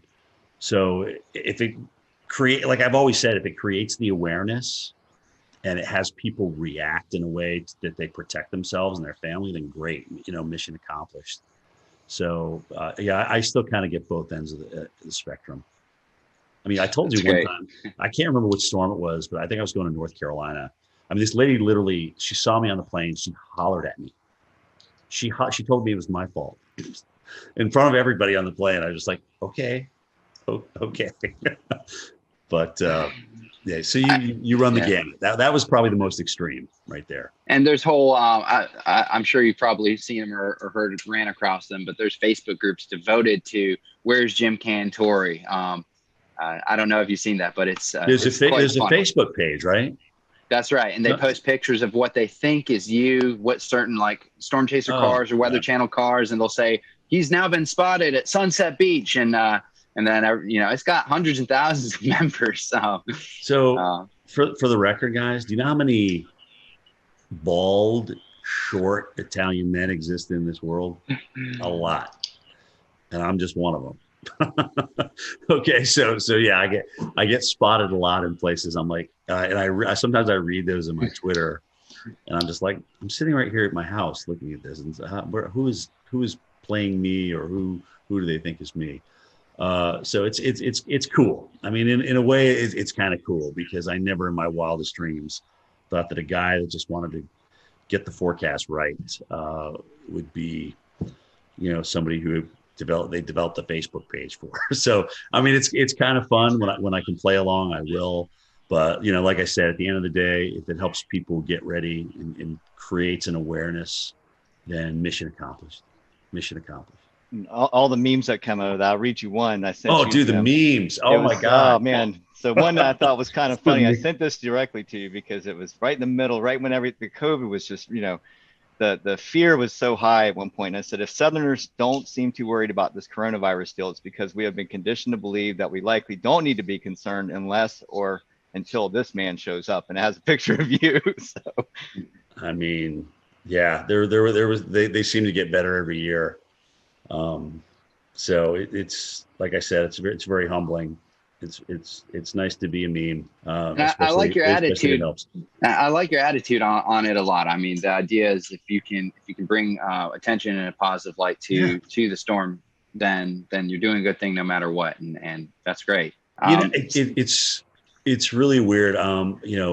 Bobby Labonte is a friend of mine, and I remember when he was telling me a story about the ESPYs, where he was in the back room with Tiger Woods, and he was, they were both just kind of like, are you here for this? Yeah, we're here for this. I mean, when you don't really want to be in the limelight. Sometimes when you're in the limelight, you don't really want to be in the limelight. It's not what you strive for. It's not, you don't wake up in the morning and say, oh gosh, what can I do to make myself more in the limelight today? I mean, that's just really not. I mean, Bobby is a fantastic race car driver. He won a championship. That's all he wanted to do. Tiger is a phenomenal golfer. All he wants to do is play excellent golf. And now, as you saw from this weekend, his son can play pretty good as well. It's just, I think that the true professionals, the notoriety that comes along with them is just kind of an after effect. But I do think you also have to embrace it. You can't ignore it. You have to embrace it, because I'll never forget the time as a kid I got a chance to meet Reggie Jackson. As you guys know, I'm a huge Yankees fan. And I got a chance to get an autograph from him. I stood in line just like everybody else. They used to have this big thing in Atlanta called the Super Show, which was everything and anything to do with sports. And I was like, oh my gosh, Reggie's signing for Upper Deck. I got to go get Reggie. So I had my baseball and I stood in line just like everybody else. So when I finally got up there, which was, probably 45 minutes, I was like, oh my gosh, I handed my baseball. I said, Mr. Jackson, what a pleasure to meet you. I mean, you've been my, you've just been my hero. You took the Yankees to a world championship. And he turns around and looks at his publicist or whatever. And goes, hey, how much time we got left here? 15 minutes. All right, here you go. And he handed the ball to me. It was just kind of, I don't know. It just kind of left a sour taste in my mouth. I just never forgot it. And I'm not Reggie Jackson. But the people that want to meet you and want to come out and talk to you, I think you owe them a little bit of your time because you've been given this gift and it's there to share. And that's really how I feel about it. But I'll never forget that experience, and I always go back to it. And look at, I can't say that Reggie didn't have another thing to do. I can't blame him for that, but I just never forgot that reaction, how disappointed I was. Now, if I'm out to dinner with my girlfriend or if I'm with my kids and we're talking and having a good time, and if you want to come up and talk about climate change or what we should do about NextRad, I'm like, hey, can we save this for another time? Pick your times of when you approach people. That would be my best advice to other folks out there.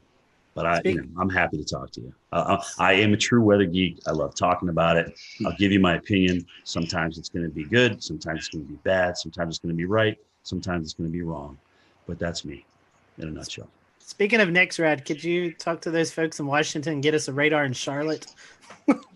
Yeah, I mean, I look at, if we wait around for phased array, we're going to have more tornadoes missed. We're going to have more gaps.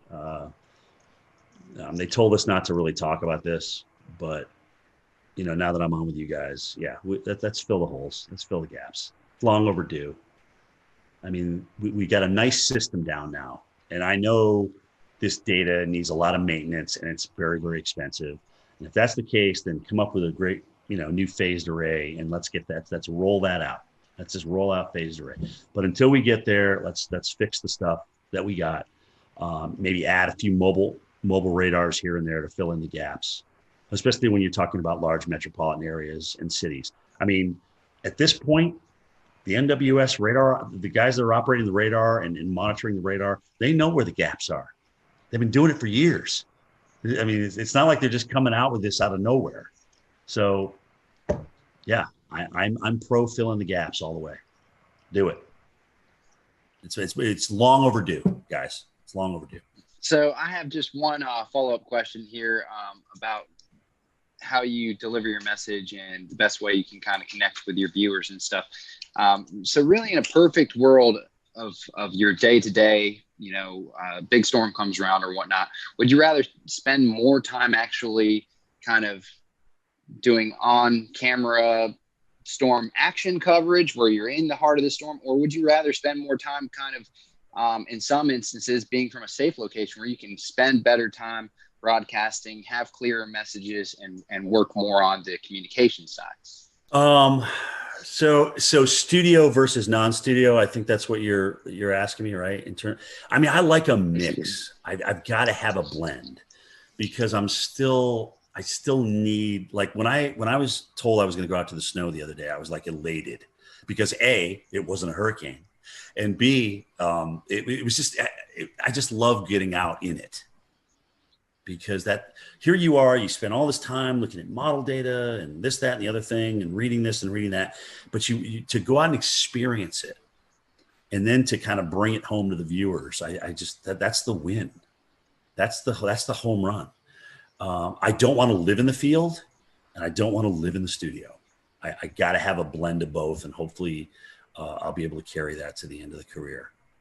But it is getting exhausting out there. I won't lie. When you go through an eye wall, guys, And then you got to get up the next morning and do it, kind of tell everybody what happened. It's tiring. And the adrenaline takes you through the event. And then after that, the tiredness and the lack of adrenaline, I mean, you got to find it from somewhere else, but you still got to put together 2 words in a sentence. So that's how that's going. What's going on, Pete? Hey, what's going on, Jim? How you doing? Good, man. So to kind of piggyback off of that question, take us through your workday at the Weather Channel, from when you wake up to when you leave. We'll return to Best of the Carolina Weather Group in a moment. Now your Carolina weather forecast. Here are today's forecast high temperatures for North Carolina. Here are the forecast lows for tonight for North Carolina. Here are tomorrow's forecast high temperatures. And here's forecast rainfall across North Carolina tomorrow. Here are the forecast highs for the day after tomorrow.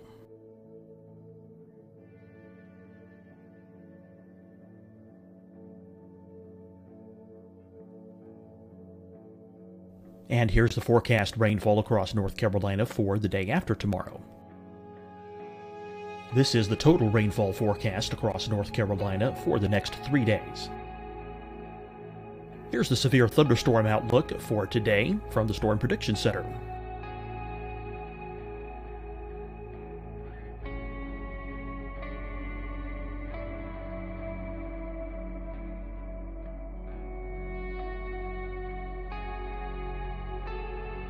Here are the forecast high temperatures for today for South Carolina.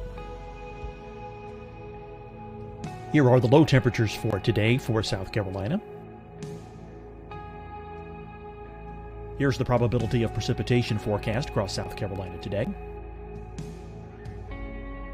And here are the rain chances across South Carolina tonight. Here are tomorrow's forecast highs across South Carolina. Here are the forecast low temperatures for tomorrow for South Carolina. And here is the probability of precipitation across South Carolina tomorrow. Here's the precipitation chances across South Carolina tomorrow night. Here are the forecast highs for the day after tomorrow in South Carolina. Here are the forecast low temperatures across South Carolina for the day after tomorrow. And here are the rain chances across South Carolina for the day after tomorrow. And South Carolina's probability of precipitation for that night. Here's the Storm Prediction Center's severe thunderstorm outlook across South Carolina for today through tonight. Here's the Storm Prediction Center's severe thunderstorm outlook across South Carolina for tomorrow and tomorrow night. And here's the Storm Prediction Center's severe thunderstorm outlook across South Carolina for the day after tomorrow through that night. Here's the severe thunderstorm outlook for today from the Storm Prediction Center.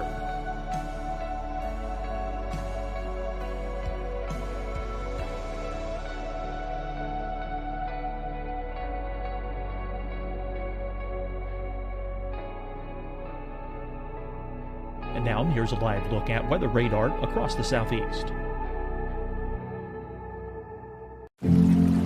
Deciding when to wear a mask isn't about who you know or how well you know them. Just ask yourself, will I be with anyone I don't live with? If the answer is yes, get behind the mask. Help slow the spread of COVID-19. Get behind the mask. Learn more at covid19.ncdhhs.gov. Hi, everyone. I'm Dr. Mandy Cohen, Secretary of the North Carolina Department of Health and Human Services. And when you follow the 3 W's, you protect your family and your neighbors from COVID-19. When you leave your home, practice your W's. Wear a cloth face covering, wait 6 feet apart, wash your hands often. Wear, wait, wash. We're in this together. Stay strong, North Carolina. Fight the spread and take a stand against coronavirus. Wear a mask in public. stay at least 6 feet apart from others, and get tested. Join us and fight the spread. Visit scdhec.gov/COVID-19. Getting tested for COVID-19 helps you to take the steps needed to protect yourself, your loved ones, and your community. Find the testing location at scdhec.gov/COVID-19 testing. You'll see your Carolina weather forecast at 25 and 55 past. And now back to the best of the Carolina Weather Group on the all-new Carolina WeatherNet.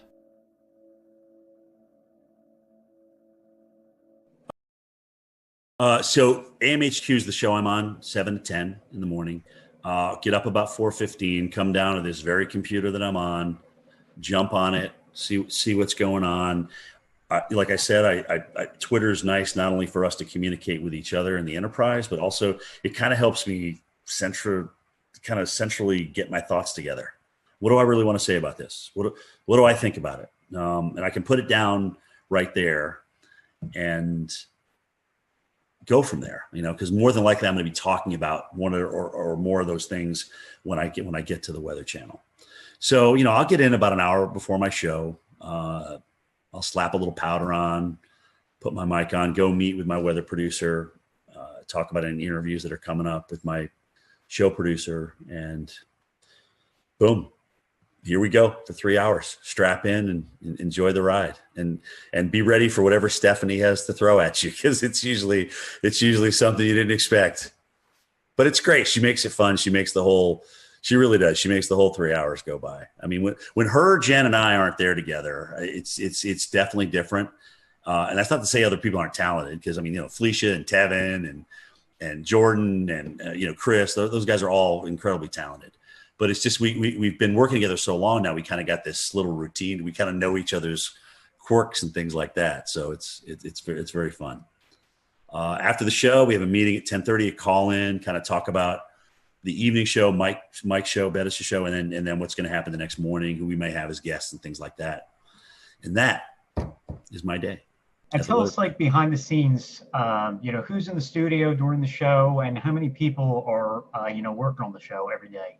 So in the studio, it's either 2 or 3 talent. Sometimes they'll have somebody from home. Like if Steph or Jen are on the road and they just get back, they will have them home for a couple of days. Again, this is all about a part of the COVID thing.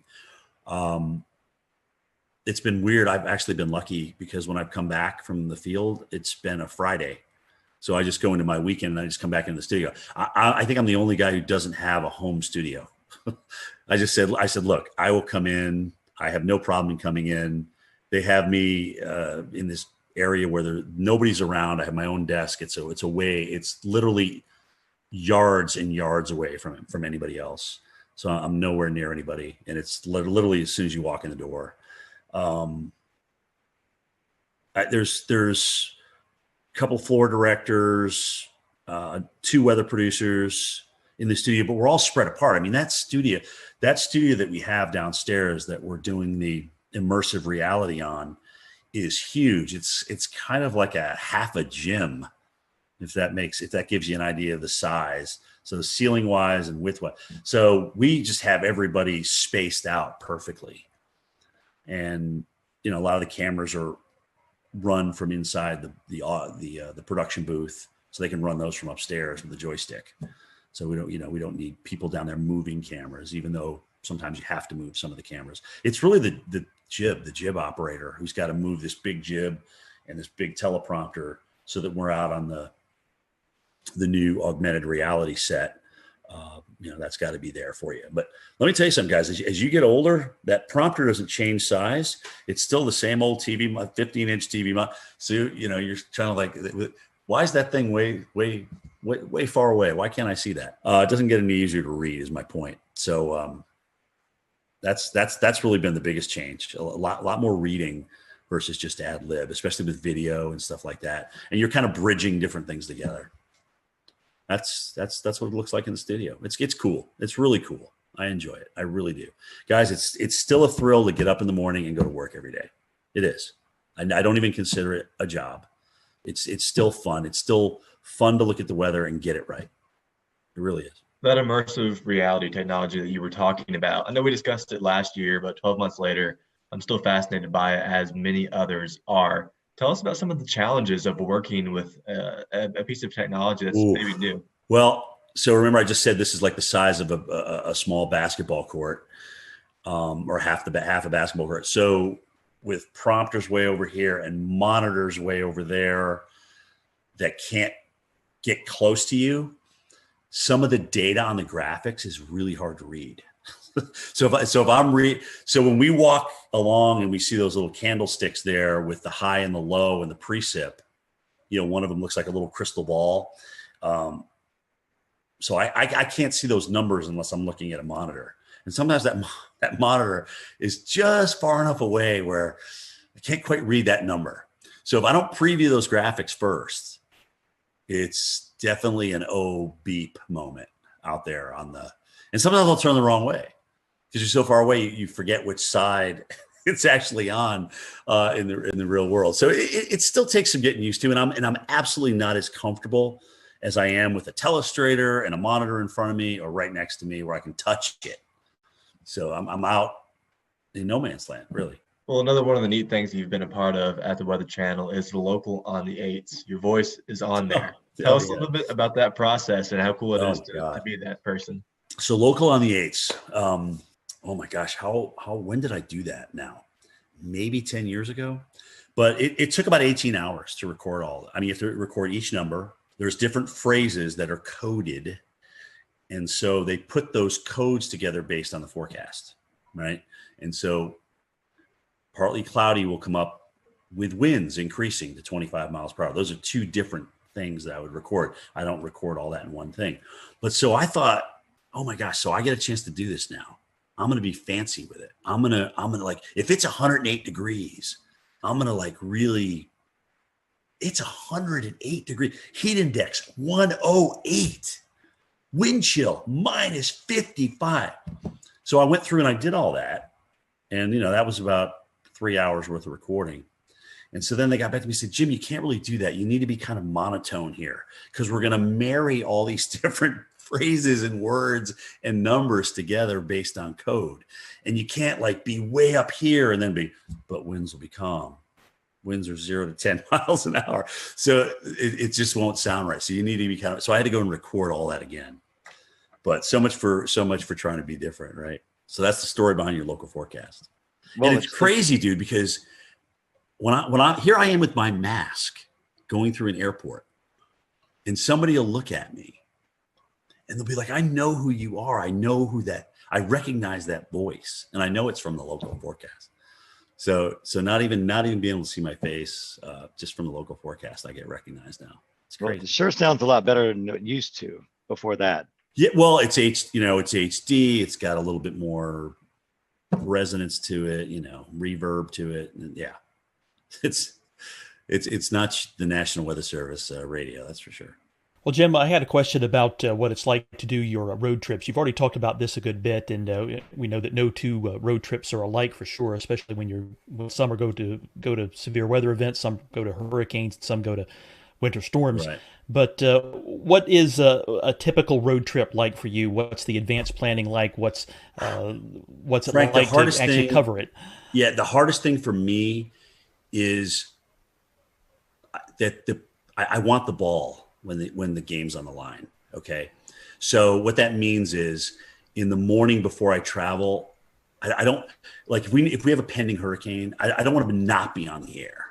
I want to be able to go in there and talk about it. But that becomes a very long day. Okay. Because you're up early, you're in doing your thing, and then you got to go home. You either have to pack if you hadn't the night before, and then, travel to the airport and go through that whole rigmarole, and then get to your location. And like I told you guys earlier about the logistics, you got to make sure all those logistics line up. I mean, if that's going to be your spot that you're going to broadcast from, is your cameraman going to be dry? Are you going to be able to be out in the worst of it without drowning yourself and your vehicles and things like that? All those things come into play. And so now here we are at 6:00 at night after starting at 4:15 in the morning without stopping. And it just becomes an incredibly long day. So when it's just a travel day, which is rare, it's like getting ready for the game. You know, you got to pack, you got to have the equipment, you got to execute when you get out there. So you just kind of gradually ramp up and get to your location. And there is kind of between all of our teams out there, like, okay, who's going to get the best location? Who's going to be able to get the best shot? And so there's a little bit of that sportsmanship going on out there between us meteorologists. And I mean, we all want the best shot. We all want, the best TV for people. We don't want to have something happen to anybody or to happen to us. That's not what I'm saying. But we want to have the best looking shot out there. But you just don't show up and that happens. There's a lot of logistics that go involved in that. You got to talk to the hotel managers. You got to make sure that you can actually broadcast here. Can we open this door during the storm? Can we get this AC power plugged in? Those kind of things. Can we get this room on this side of the hotel? Blah, blah. All those kind of things come into play.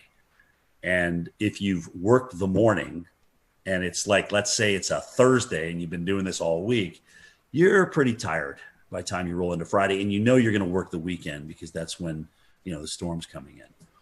So let's see what, I think I pulled 14 days was the longest stretch, 14 or 15 days this year. It was a long stretch. And how much downtime do you need to rest after something like that? Well, that depends on who's out and who's not. I mean, we're pretty much running a lean, mean fighting machine right now. And if somebody's they do a great job of honoring PTO and vacation time here. And if somebody's off, sometimes I got to come back the next day, and it's tough. That sometimes winds up being the toughest day of all, is the day you got to come back in studio. The adrenaline's gone. You still have memories of what just happened and the hardship out there that was produced by a hurricane or a tornado. And you gotta find a way, man. You got to find a way to ramp it up, because as Al Roker always tells everybody, he goes, the worst thing in TV you could ever do is be boring. That's the worst thing you can ever do on TV is be boring.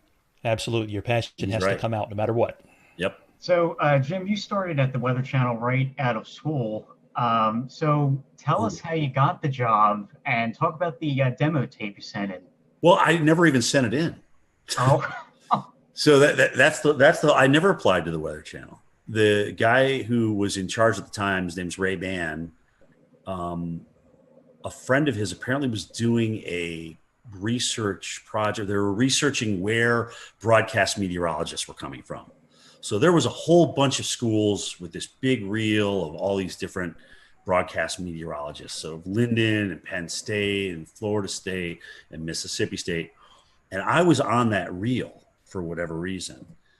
And so Ray I guess he was watching that tape, or he got a hold of that tape, and he said, oh, this guy looks interesting, and they contacted me.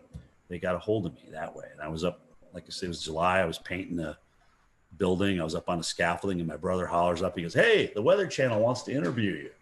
You got to go home and call them. I'm like, oh, wow.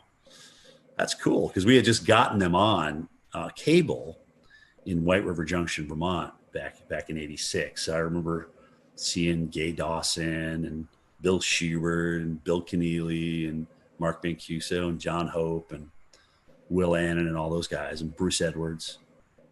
So it was interesting because I went down there for an interview, and a couple of them were there. I got to meet a couple of them, and I was a little bit starstruck, frankly, because I had been watching these guys on TV, and they're doing what I want to do. So I had a great interview with Ray, and I had no idea what was going to happen. Got back, and a couple of days later he called and he says, you got the job. When can you start? Can you be down here in a week? And I said, yeah. I'll drive into Vermont to Atlanta. No air conditioning. It was a little Mercury Capri with a T-top. And like an idiot, I go down there during the worst heat wave in North Carolina that year. It's 106 degrees. I'm just like ready to faint. I couldn't drink enough Gatorade. I mean, it was absolutely ridiculous. Instead of driving at night, like I should have done, right? Hello. Anyway, so I got my first experience with Southern heat, and I couldn't, for the first 4 years down there, I was like, I got to get out of here. I can't stand this heat and humidity. I was sweating when I got out of the shower. I mean, it was awful. It was awful. So finally, I got acclimated. About 7 years in, playing softball, just the honeysuckle, the southern nights, the humidity. So I really started falling in love with it. Now at 56, I'm too cold. It's too cold outside for me in Georgia right now. So I'm ready for Florida, South Florida. Speaking of that, what's left? Well, I mean, what's left for you to do or you want to do before you retire? I mean, it's been a great weather career at the Weather Channel, but anything left on the bucket list that you've not been able to pursue yet? Yes, there is. I've never done a blizzard in North Dakota. I've got to do one. That's the only state I haven't been in for something for the Weather Channel. So I've got to do a blizzard in North Dakota. I would love to do a Westpac typhoon. Okay, I really would. I would love to do one. Maybe do what was a hurricane in the Atlantic ramming into the UK or Ireland or something like that. I mean, that would be just to kind of experience weather in different parts of the world. Antarctica, this iceberg that's supposed to crash into that island down there. How cool would that be to broadcast live on that iceberg? Right? It's the size of Puerto Rico and it's shaped like Jamaica or something. I mean, it's crazy. Just those kind of things. I mean, I like voicing over storm stories, but I liked doing Cantori stories better. I mean, this is really I've been blessed, man. I got to see a lot of the world. I got to work with NBC Sports during the Olympics. I got to work out with Al Michaels, who also always called me Dr. Doom. I mean, it was just really cool. I've just had some really cool experiences, but honestly, I'd like my goal, God willing, is I can get 40 years in broadcasting, and that's okay. Maybe I'll be done after that. So that date would be July 15th, 2026. So approaching that, we're almost 5 years. We had a colleague of yours on, Tom Nizzle. He has a mountain. Yeah, he has a cabin up here on Rome Mountain. So we talked to Tom a lot. So what does retirement look like for you? You going to move into the mountains? You said South Florida just a little bit ago. What's it look like after TV life? Yeah, I mean, I love the lake. I love the mountains. It's really an extension of the area I grew up. Think about, right? It's Southern Appalachia versus Northern Appalachia. So I certainly see myself, and I'm a small town kid, guys. I'm not a big city kid by any stretch of the imagination, but maybe split where I live between Florida and North Georgia. I don't know, maybe open a nursery, maybe open some kind of small business. I love doing landscaping. I really do. I enjoy yard work. Maybe I won't in 5, 6, 10 years from now, but who knows? Honestly, I really don't know where it's going to take me. But getting up at the hours I get up and doing that 5 days a week, and sometimes, going through the weekends and working 13, 14 straight, it takes its toll on you. It really does. I'm blessed with a lot of days off as a broadcaster, more than I would think a local market has. So I'm blessed with that, but it still takes its toll on you, man. It really does. So we'll see. Nothing's in pen right now. Well, as we near the end of this podcast episode, we always kind of want to ask a few little silly questions to finish things up and to keep it light before we call it a night. So first and foremost, we'll pry some information out of you. I know that you guys probably have some fancy weather models and weather model providers at the Weather Channel, but do you have a favorite mainstream weather model site to use? Oh, gosh. I mean, first of all, Maui's a genius, sometimes to his own detriment. I mean, but I love the two websites he's designed. Levi does a fantastic job with Tropical Tidbits. I don't know the guys that are in charge of Pivotal Weather, but I think they've done a great job. Weather Nerds, there's just so many. I mean, Weather Tap, I still go back to Weather Tap, look at the radar, especially now that they changed the radar site. But anyway, I mean, it's still, WSI Energy Cast is still one that we can access too. So, Dude, it's endless. I have literally 60 tabs open. 60 tabs. It's ridiculous. It's absolutely ridiculous. I totally get that. I think, I think I've probably somewhere around there, 60 to 80 bookmarks, just, So I'm not alone here. Good. Oh, thank God. No. And you're not alone by any means. And especially when you have hurricane updates, when we all know the madness of how often those models update. So which site you're going to is really important. So yeah, they're lined up across the top. They're just lined up. Endless. I guess I'll take the second one here. And favorite weather apps. Do you have any favorites? I mean, I know all of us use Radar Scope religiously, but is that your favorite one? That's my go-to. Yeah. I mean, when everything's on the line, or if you want to see a storm that's gone tornado warned for yourself and make your own opinion on it, it's definitely Radar Scope. I actually wish I bought that company back when it was for sale, because oh my gosh, they're just doing great things. It's just consistent. It's always there for you. They're always upgrading it, always doing tweaks to it. There's different levels that you can obviously purchase, different subscriptions and things like that. So that is my absolute go-to. I love Storm. That's a good one. Anything that puts down the center point of the cone with the cities on it, I'm in favor of, because then I get to see, where, if I'm out in the field and I'm not sitting by a computer, I can get a quick look at, okay, well, where they move, how do they move the cone with with the 11 o'clock or the 5 o'clock advisory, whatever. And I can get an idea of where I may need to position myself down the road in the eye wall. What about weather movies? The good, the bad, the ugly in the weather movie industry. There's probably more bad and ugly than good, but what are your favorites and least favorites? For weather movie, my favorite tornado is still The Wizard of Oz. I won't lie. To be able to create that, as hokey as it was back in the 1930s, and have it look, like a roping out tornado in the plains, it was just amazing to me. I feel the same way about that. I mean, it seemed like you look back and you're talking 1930s, film industry, and you're like, man, they actually did a pretty good job on that. Right. I mean, if they did one thing really that kind of, gave you some goosebumps, right? When you were a kid watching that, I mean, that was pretty intense.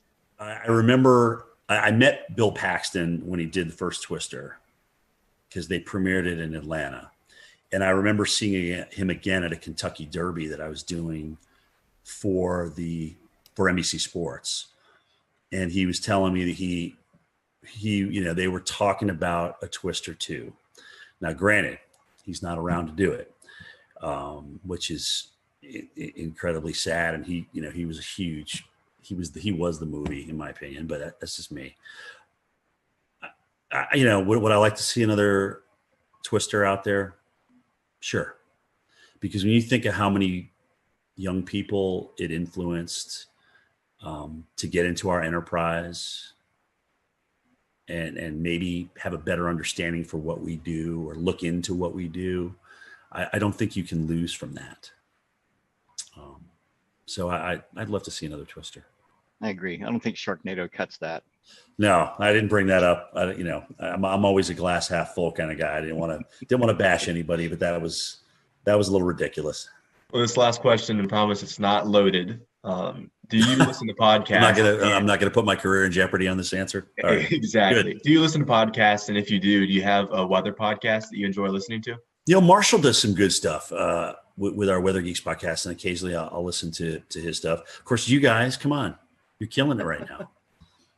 Jennifer Watson, and occasionally she'll jump into a weather podcast as well. Weather Brains has always been great, and I know it's nice when you know the people that you're talking to a little bit, so you kind of know what to expect. Guys, honestly, anytime that we can educate people that are either interested in meteorology or even our own people that people probably didn't know the Reggie Jackson story before I brought it up tonight, and whether that furthers your weather education or not, no, but it's just something, if you've been watching me for a good chunk of my years, you know what is behind me when people come up to me in the field, kind of how I react now.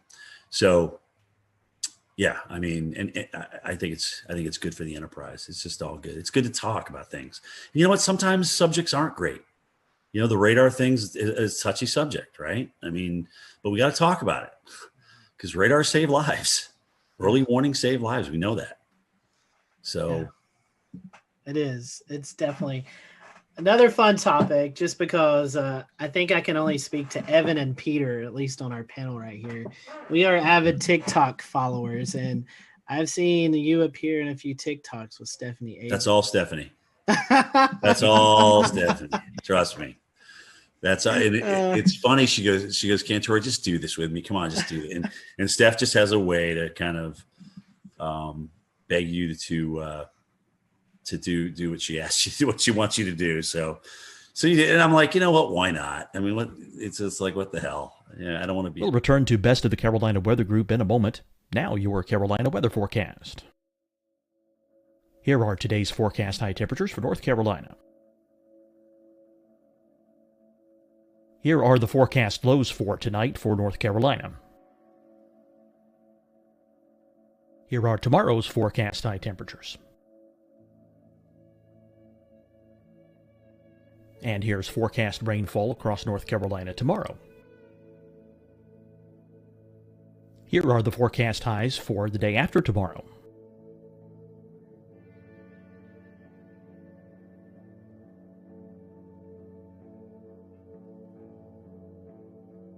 And here's the forecast rainfall across North Carolina for the day after tomorrow.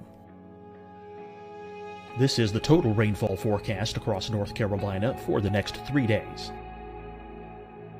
Here's the severe thunderstorm outlook for today from the Storm Prediction Center.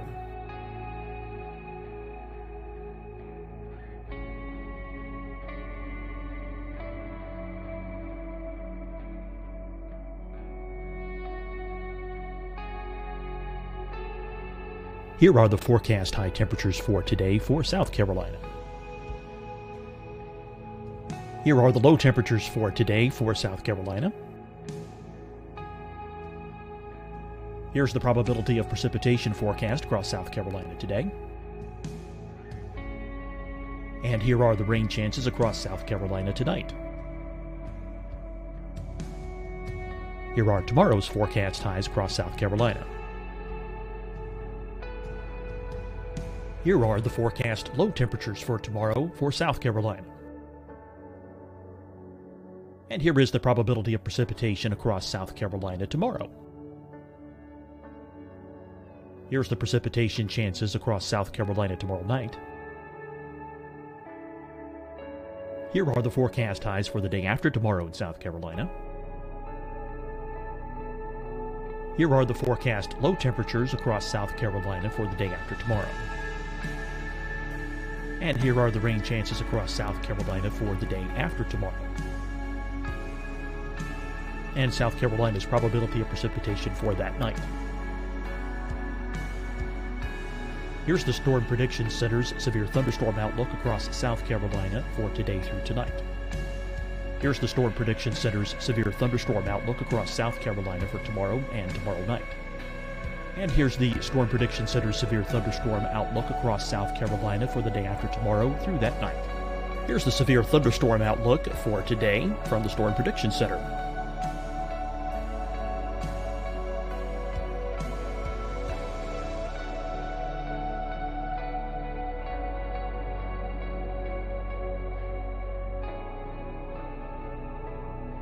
And now here's a live look at weather radar across the southeast.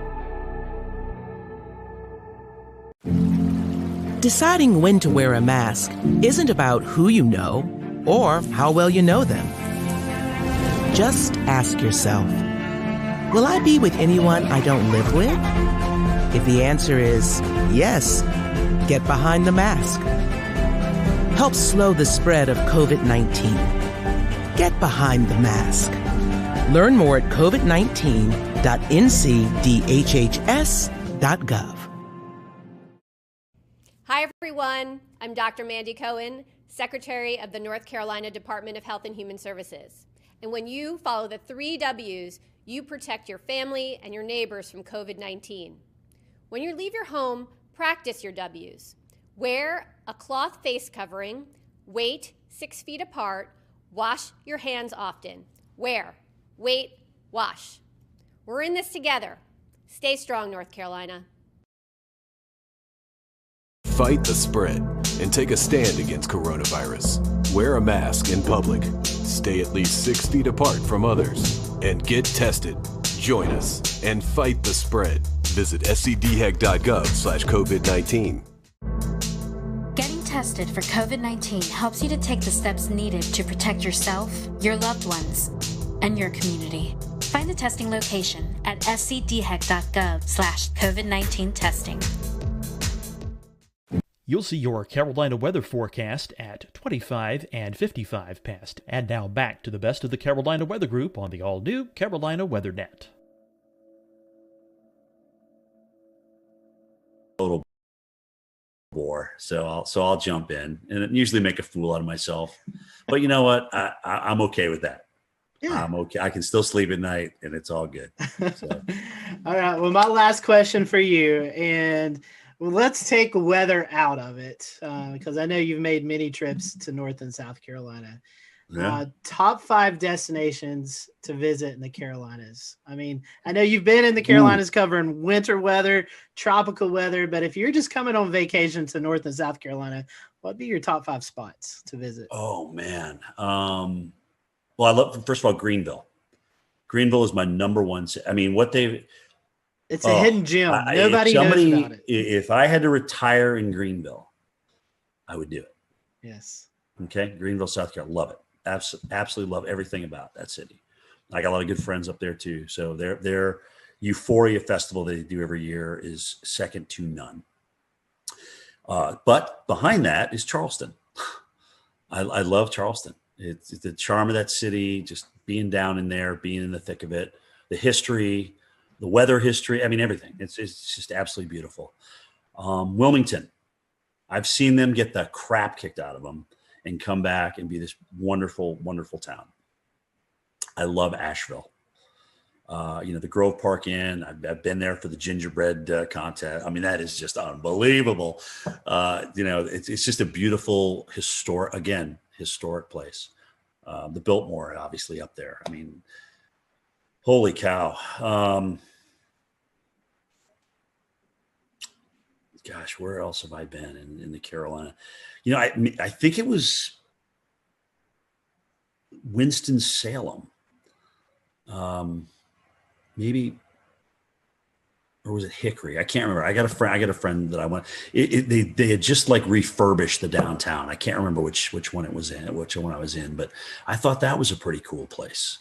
I live close to Hickory, and it's recently been redone. So there it was Hickory. Yeah, I was about to say, you're kind of like, what? Where did this come from? Where did this come from? All right, who did I offend on this answer? No, you didn't offend anybody. You get your martial arts training here in Charleston. We all know that. Yeah, you did great. I'm in agreement with you on Charleston. It's my favorite place to go. Oh, it's beautiful. And Greenville loves it too, right?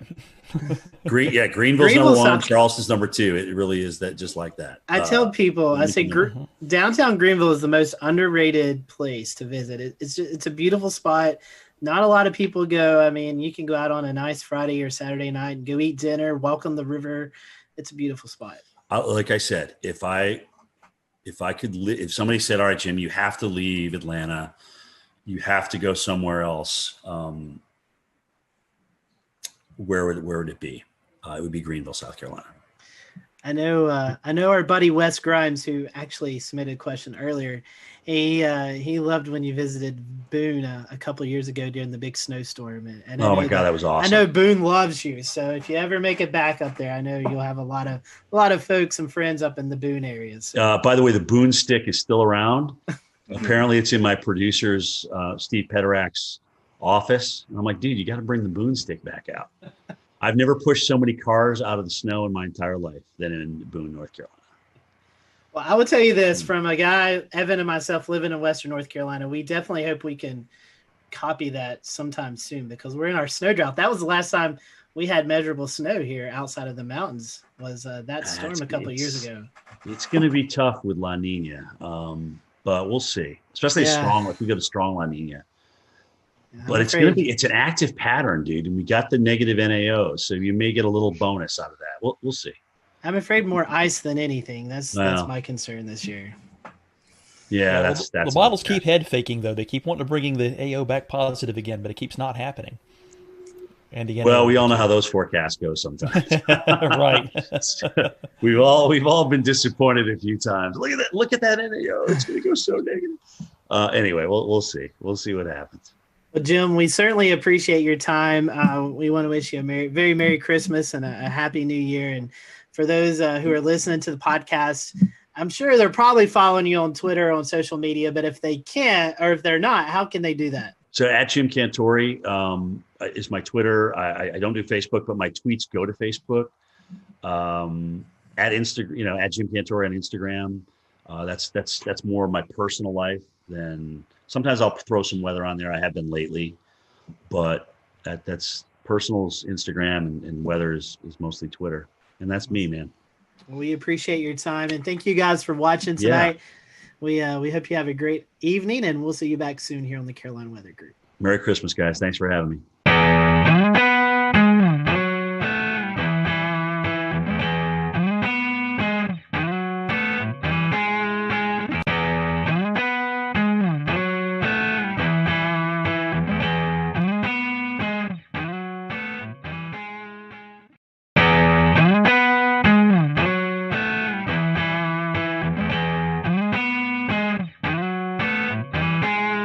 Good evening, everyone. Welcome to the Carolina Weather Group. We're happy to have you this evening, and we have joining us tonight Jim Cantori, our good friend Jim Cantori from the Weather Channel, Mr. Storm Tracker, who has been busier than ever, I believe, this year, Jim. It's been a busy year for you. Tonight, we're going to be talking about reviewing 2020 and just all the crazy things that's happened in the weather community with storms and hurricanes and how we battled it with COVID as well. So a really interesting conversation tonight that we're looking forward to. So Jim, we were just talking a little bit before we started tonight. How are you doing? It's been a busy year. Are you getting any rest here recently? Yeah, I mean it's been good. Obviously it was quite a run in September, and then November, where we're usually just not doing much at all, was cranking up. And obviously it wasn't so much being in the field, but being in the studio, talking about the threats to Central America. But, then there was Ada, where I went and the system was far enough offshore where it didn't really affect us in Marco. And I said, guys, you sure you don't want me to stay? Because there's a chance this could be coming back toward Florida. No, I'll just come home. So Thursday morning, here we go with the hurricane watches out for Tampa. And it's like, they had to fill in that one spot, right? Because it's the only spot that didn't get filled in for the whole Gulf and the whole East Coast. So with advisories this year, and so I went back out and got into Tampa, and that was the last landfall I did. There's certainly no rest for the weary in 2020. Jim, we've started a new Patreon since we last talked to you last December, and we've allowed some of our Patreon supporters to send in questions. So tonight, we would love to go ahead and start with a few, I think 3 odds and ends questions that won't fit in anywhere. So we figured it's best to throw them here at the beginning where they don't match at all. So first and foremost, from an anonymous Patreon supporter, if you could point to a single piece of technology that has changed our field over the past 20 years, what would it be? I mean, it's got to be numerical weather prediction. I mean, as much as they're not perfect, and trust me, I just did a snowstorm in Pennsylvania that I wish I was in Binghamton, New York for. Okay.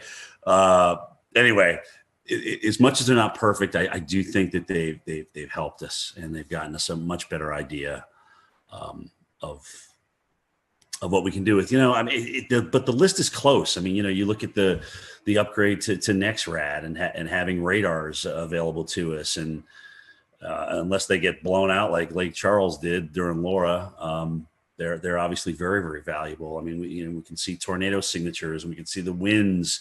I came in for the Mississippi tornadoes, the twin EF4s there, and I mean, just to see the width. Here's the width of this thing. You're like scratching your head. It's like, is that right? Is that really like 1.5 miles wide or whatever?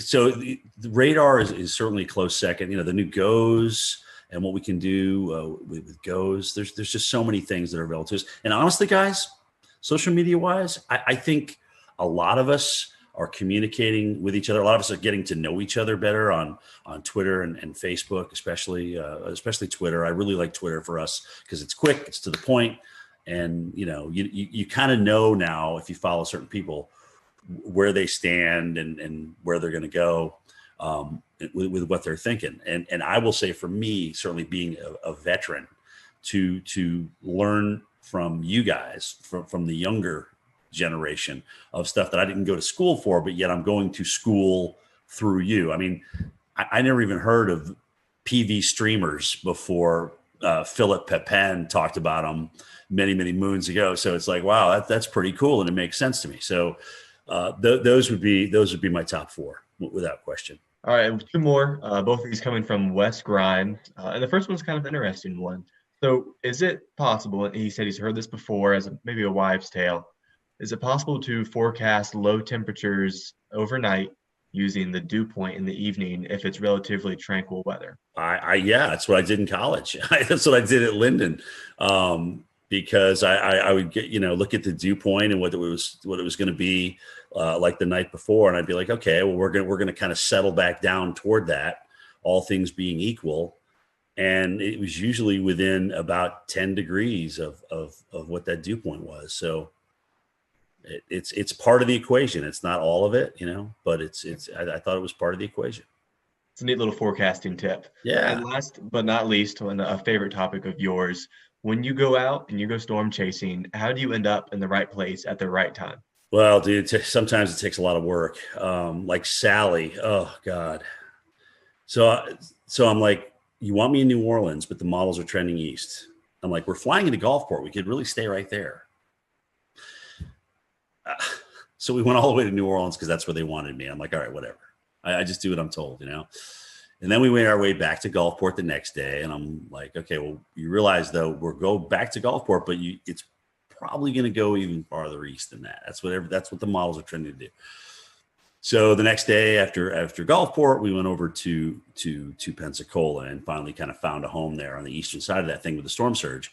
But it's not easy because there's a lot of people making up their minds of where we should go and where we shouldn't go. And, I appreciate the fact that they let me chime in with my opinion. It doesn't always get me far, but the most exhausting part about travel is not necessarily broadcasting for the hurricane. It's doing the morning show and then having to pack everything up and move to another location.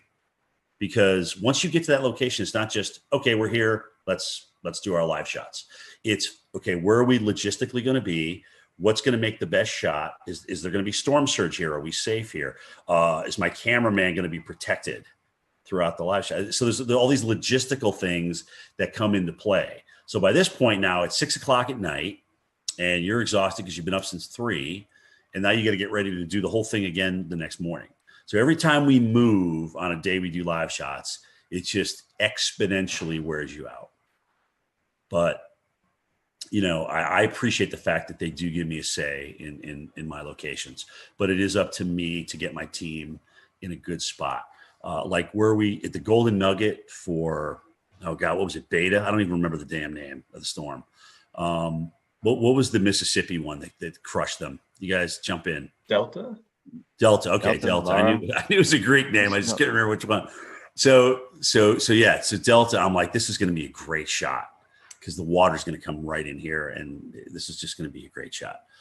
So that allows us to get there and really set that up and make sure we had higher ground and get our cars up there and things like that. So it takes a lot of work. What you don't see behind the scenes, I think is just as important, if not more, than what you see on camera.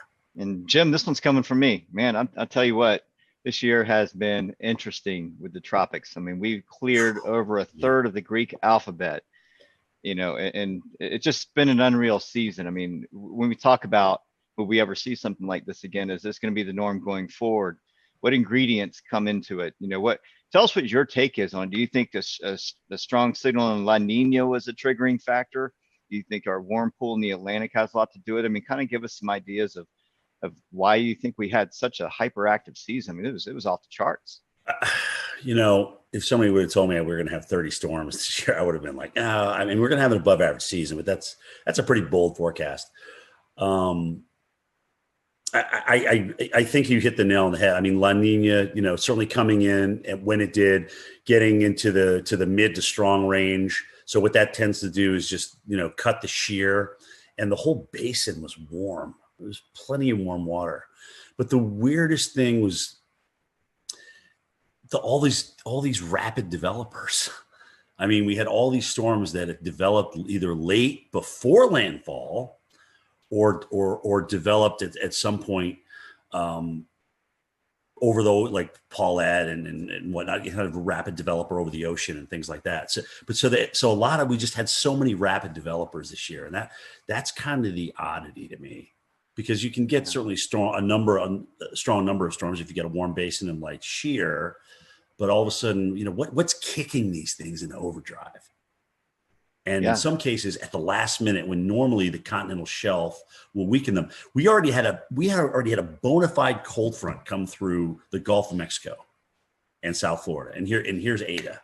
You know, now granted, I think that did weaken it as it made its approach toward the west coast of Florida, but still, to even get something, I mean, that John Hope was our tropical expert, you know, way back when, and one of his rules was once you get that cold front through, that's it. That shuts down the Gulf.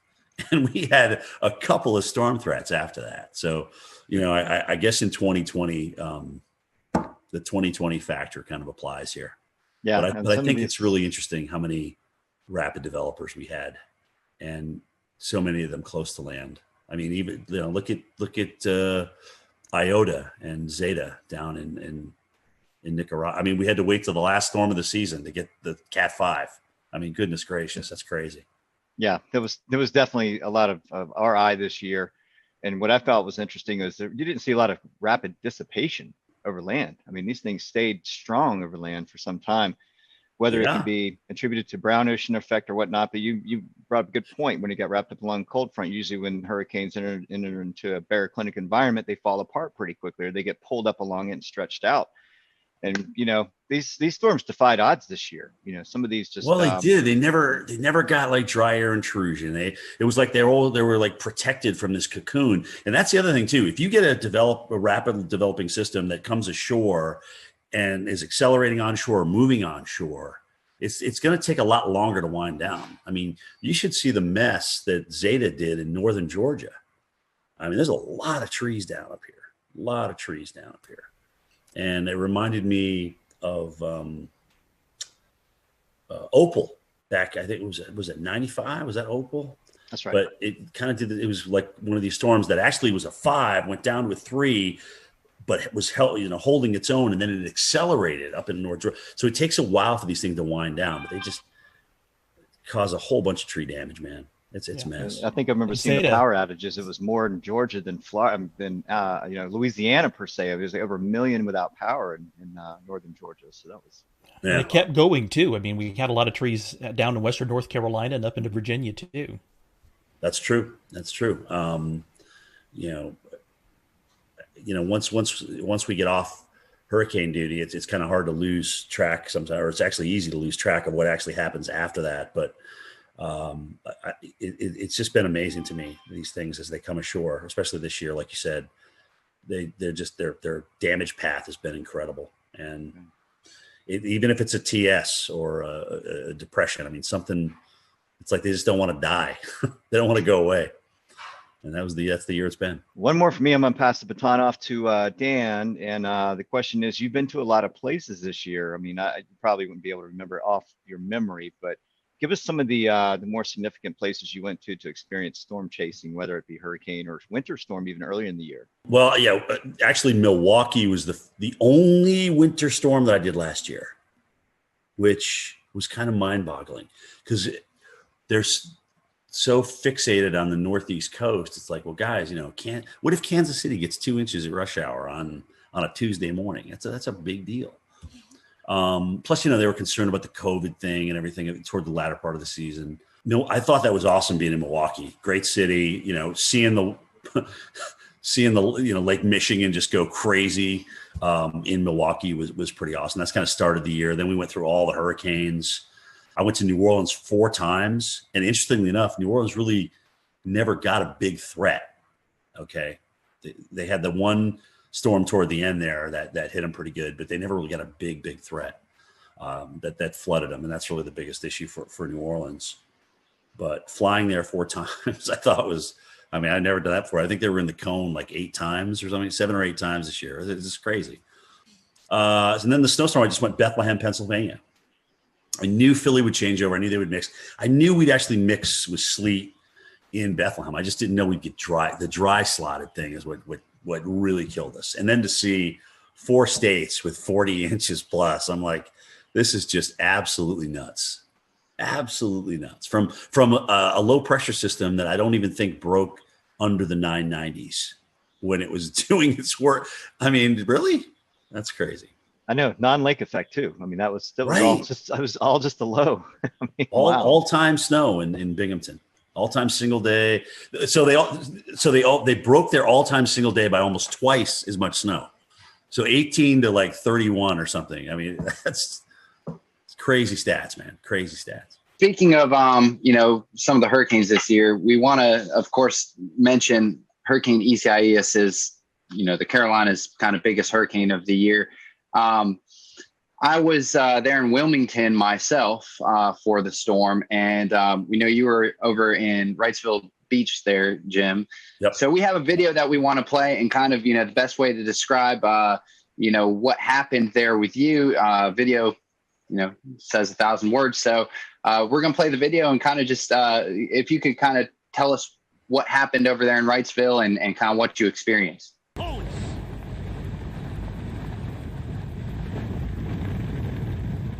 Well, I should remind everybody of kind of the new norm in broadcasting as we're doing this. So we used to come out at the tops and bottoms of the hour, even in a hurricane, and give everybody an update on what's changed.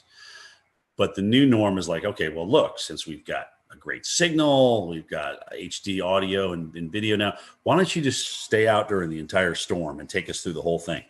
And that's kind of a recent change, in the past 3, 4, 5 years, that's kind of what's evolved. But that's a lot harder because you're literally standing in the eye wall. And granted, you're talking about something that was on the high end of Cat 1 and borderline Cat 2 strength here. It's just hard to stand out in winds that strong. And you see me struggling there. And the only other time I had to take a knee was Isaac in New Orleans, because I know we had a weather group out there. They were measuring winds like 90, 94 miles an hour through those 2 buildings. And this was very similar to that. And it's just hard to stand there. You're literally, guys, you go to the gym, you do squats or you do leg presses and things like that. It's hard to hold a press for that length of time. And so I just had to drop down for a second. The audio wasn't that great. You've got raindrops splatting on the hood of your jacket, so that's making it difficult to hear back at the Weather Channel. So you're just trying to put a couple of words together, a sentence together or 2 to kind of get you to the next thing. And I'm just trying to remember all the facts that I know, about the storm itself. And of course, you're trying to say the name. Isaias. Goodness gracious, it took me about 3 days into that just to learn how to say it right. So that was a tough storm. It was, those winds were up there, 80, 90 miles per hour coming around the side of that building. And it was just tough to stand through it. But again, it's like, take us through the eye wall. That's my job. That's what they're asking me to do. I'm going to do it to the best of my ability. The good news that, I didn't get hit by anything. The good news, the wind was essentially coming off the water, and whatever was being blown off the top of the building was being blown inland and not down at me at ground level. I probably should have had a helmet on, frankly. I definitely should have had a helmet on for that storm. Well, Jim, we've all faced the coronavirus pandemic. Yeah, I know, 2020. So how has this pandemic affect your job? Well, first of all, you got to wear a mask everywhere you go. And,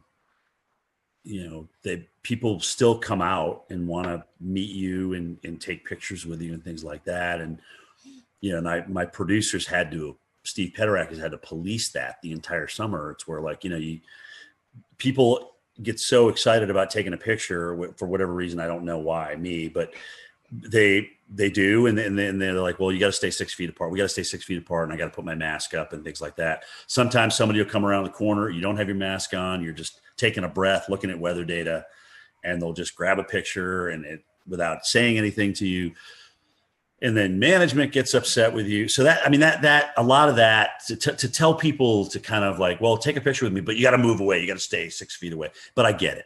I totally get it. And we played by the rules as best as we could the entire summer and even into this first winter storm that we've dealt with. But that certainly made it more difficult. We got to get more rations because restaurants and things aren't opening. They're closing down a lot. We'll return to Best of the Carolina Weather Group in a moment. Now your Carolina weather forecast.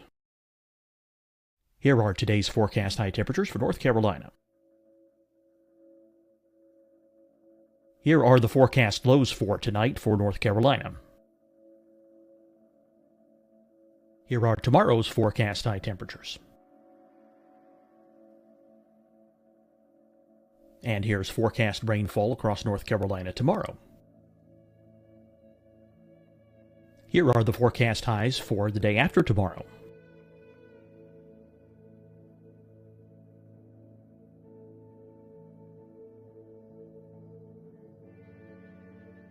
And here's the forecast rainfall across North Carolina for the day after tomorrow. This is the total rainfall forecast across North Carolina for the next 3 days. Here's the severe thunderstorm outlook for today from the Storm Prediction Center.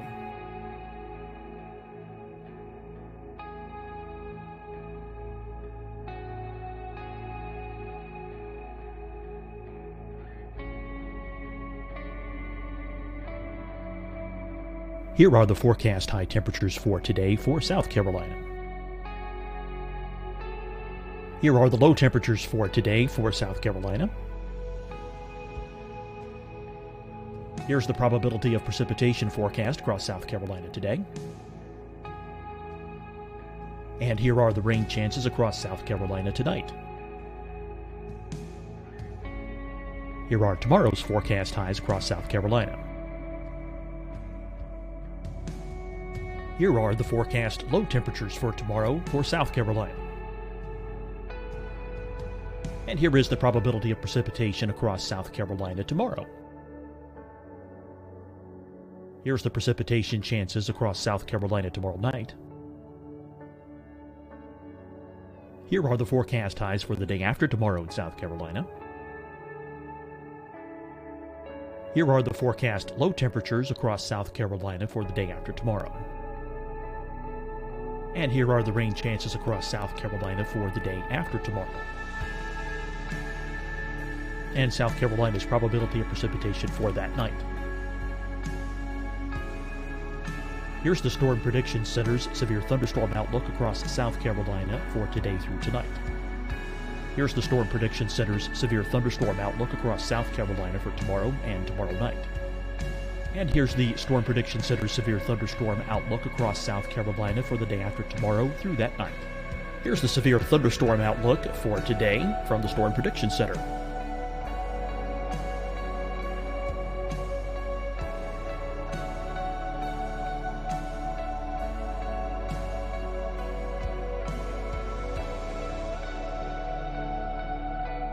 And now here's a live look at weather radar across the southeast. Deciding when to wear a mask isn't about who you know or how well you know them. Just ask yourself, will I be with anyone I don't live with? If the answer is yes, get behind the mask. Help slow the spread of COVID-19. Get behind the mask. Learn more at covid19.ncdhhs.gov. Hi, everyone. I'm Dr. Mandy Cohen, Secretary of the North Carolina Department of Health and Human Services.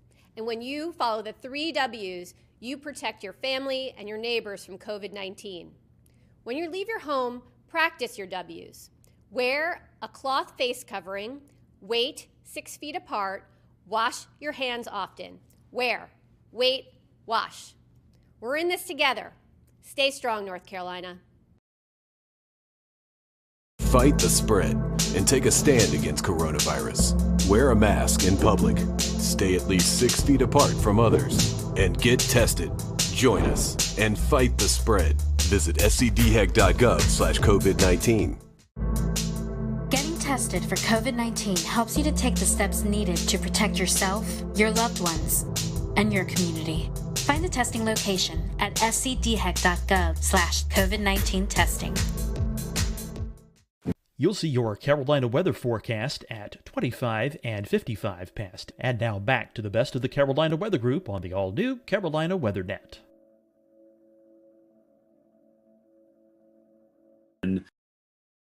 So we got to make sure we can eat for 3, 4, 5, 6 days. We know we're going to lose power, so it's going to be hot in the rooms and things like that. You just got to the pre-planning was a lot different. We had to make sure everything was buttoned up in terms of being able to eat, being able to follow the COVID guidelines. Remind people that, look, at the shelter that you went to last time may not be the one that you go to this time, because they're only taking half the people. All right. You may have to go and be bused farther north. And people that were in the surge zone, it was like, how do you convince people? Oh gosh, okay, look, it's one thing asking me to evacuate. I know this shelter, I've been there before, it's okay. But now I don't feel like going on a bus and being shipped to northern Mississippi or northern Louisiana to get out of harm's way. So that took some convincing for folks. But I think the fact that if there was one good thing, if you can call this good, the fact that Louisiana and Mississippi were kind of in the bullseye and were dealing with this so many times, they kind of had the system down. So they just put it back in motion every time we got a new storm. So we didn't have to test so many different areas. That area dealt with some of the worst storms, but they really had it down. That's a very good point. Yeah. Wow, nice. That's the one silver lining. Well, Jim, we're talking about COVID, and I think pre-COVID, this has lost, in my opinion, a lot of attention. And I guess, with as crazy the years has been, but we had a pretty active early spring severe weather season. March 3rd, 4th, as COVID was starting to happen, we had an EF4 tornado that just went right through downtown Nashville. Yep. I mean, it was one of the eeriest video. I mean, it was, I think, one of the most captured videos on Twitter, with that, we also had severe weather here in the Carolinas where downtown Charlotte, EF2, I believe, that went through just south of town. So copied with a month later, the Easter outbreak where we had an EF4 and of all places, South Carolina. I mean, it was a pretty crazy severe weather season. And then I guess you kind of cap that off with the derecho in Iowa. I mean, what was your thoughts on any of those events that kind of stood out to you? I mean, the record for billion-dollar disasters stands at 16, but that's going to be broken this year. Okay. We are going to have more than 20 billion-dollar disasters. I don't know if it's going to be 21, 22, 23. I'm not sure. But that's just, I mean, this was just an off-the-charts year for big weather. And you're right, it was everything. It was the severe, with the tornado outbreaks, especially in metropolitan areas. It was the number of hurricanes that we had. It just the fires. We haven't even touched on the fires out west. I mean, goodness gracious, just again, and there was no stopping it. It literally started at the beginning of the year and just kept on going. And, La Nina, as you guys know, especially in the Southwest, does not favor big rainfall. So, you wonder what next year brings once we get into spring and spring bloom, and that starts to dry out, right? So, yeah, it's crazy. And I mean, look at the drought growing right now. If you take a look at the drought monitor, it's almost kind of scary seeing it kind of creep out of the Southwest into the central United States and the northern, Omaha, you're not really thinking about Omaha being dry, but they're starting to dry out a little bit. So drought's going to come into play big time as we get into 2021. That's going to be a big player, I think, for a lot of people. But yeah, it was just nonstop, man. I mean, and it would be easy to just say, okay, well, because of COVID, everything was exacerbated. No, no, we had 30 hurricanes. Okay. We had tornadoes hitting big cities. And I mean, it just literally lined up right with each other. And we just had an epic nor'easter. Like I said, that dumped 40 plus inches of snow over 4 states, which wasn't one of these things where we saw it early. We knew there was going to be something, but in terms of nailing it down as to just how big this was going to be over the interior of New York and Pennsylvania and New Hampshire and Vermont, we didn't know that until it was really day of. And I guess it's a sore topic for some, but it's something that really needs to be addressed. Is I think we can contribute the climate change, global warming, to some of these bigger events that's taken place. I mean, they're only getting worse, and the climate the climate continues to warm. So I mean, it seems like they're going hand in hand. I mean, what's your? Yeah, I mean, it's time to accept it. It's time to accept we have a warmer planet. We have warmer water as a result of that, which helped us obviously crank out 30 named storms this year. And honestly, I just like we like to operate at 98.6, the planet likes to operate at a comfy temperature. And when you thrust something that's uncomfortable to it into it, then it's going to react. Extremes breed extremes, and I think we're seeing that. So. I mean, here it is. I mean, now that saying that we're not going to have 30 hurricanes every year, we're not going to burn 5 million acres in California every year. But, I think these are the kind of things that we can expect. And you kind of wonder what's next, right? I mean, when we come out of this drought that we may get into here, do we flood everywhere? I mean, you wonder if you're just going to flood everywhere to get out of it, because it's always like yin and yang. But it's happening like one right after the other. It's almost like you go from drought to deluge or deluge to drought. It's just crazy. Another thing to tie onto that, as of this taping, December 22nd, the Carolinas, Greensboro, North Carolina, is 1.2 inches, I believe, from being the wettest season on record. So the opposite of the dryness, the drought. And quite frankly, we've not really had a major tropical system that's moved through the area that's dumped 6, 8, 10 inches of rain that we can see from landfalling tropical systems. So think about that. As dry as it is over a huge chunk of the West and now building into the central U.S., the Southeast and Florida has been absolutely soaked. And, the Northeast is probably going to come out of drought before we end 2020. When you count the snow and the rain they're about to have with this next system on Christmas Eve and Christmas Day, I mean, they're probably going to come out of drought. And that was getting to exceptional. You start depleting reservoirs in the Northeast with that population concentration, and that's a really big deal. Okay, they've always kind of come out of it recently, but there's a lot of people up there that depend on reservoirs and water. So you dry it out up there in an extreme level, and it's bad. So they got lucky, but they just literally, once we got into fall, boom, all of a sudden we just started erasing these droughts and starting getting some nice, tropical moisture into some of these systems that came north. So they lucked out. In my opinion. It is actually good to see that there's been some rain and snow up there through the fall. I can tell you firsthand, it was a long, it was also dry summer at State College. Right, and actually it was a beautiful fall too. So they got the best of all worlds. Right, Jim, we're going to transition over. Speaking of wildfires to the west, so again, another crazy year with the 2020 wildfire season. What are your thoughts on the wildfires going along the northwest Pacific coast, like Oregon and Northern California? Yeah, I'm glad you actually asked that question, because a lot of times it's easy to just focus on California because they had so many acres burned, right? But it was Oregon. Was it Oregon, Washington, and Colorado had like their biggest fires in each of their states? Yeah, I think you're right. This year, in addition to what happened in California. So yeah, really, really, really severe season. Really dry, really hot. There was again monsoon didn't seem to show up in the Southwest at all, so that was certainly a player in that. But yeah, man, it's crazy. I mean, not only do you get dry and hot, but these normal seasonal rains like that, like the monsoon flow that comes in, just didn't even show up again this year. And that's just crazy. A lot of us haven't experienced that.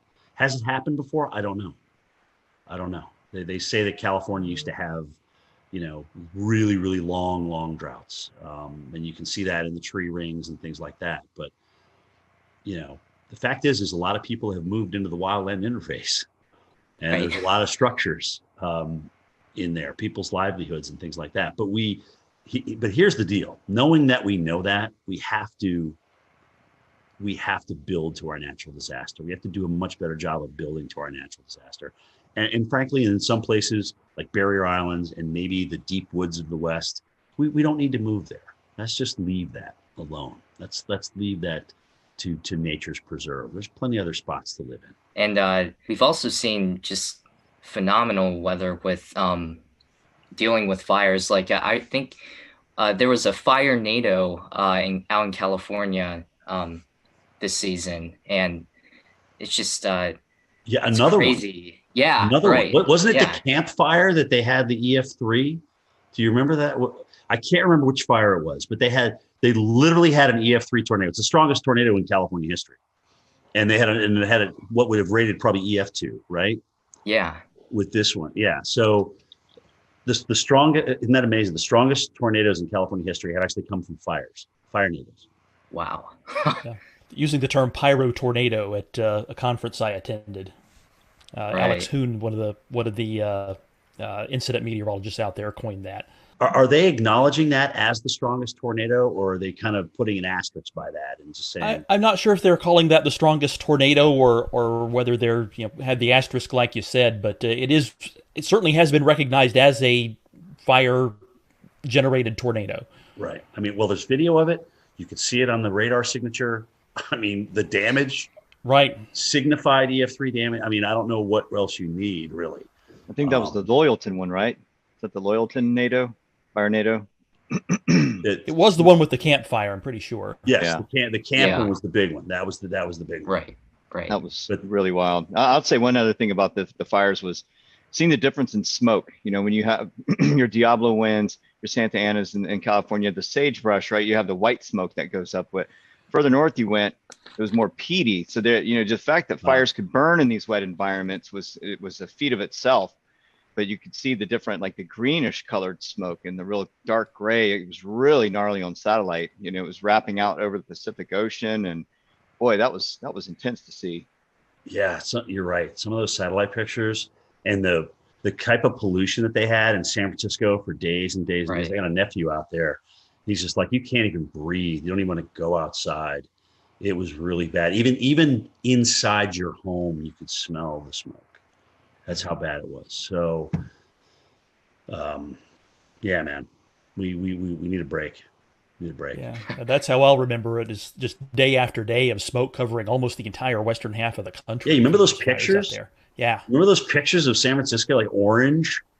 Right. I literally orange. That's all you can see is an orange glow. You didn't really see sunlight. It was just an orange glow. No, exactly. It's felt like you're on another planet. Everyone, thank you for watching this episode of the Carolina Weather Group. Stay tuned for part 2 with Jim Cantori coming soon.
We'll return to Best of the Carolina Weather Group in a moment.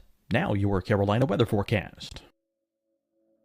Here are today's forecast high temperatures for North Carolina. Here are the forecast lows for tonight for North Carolina.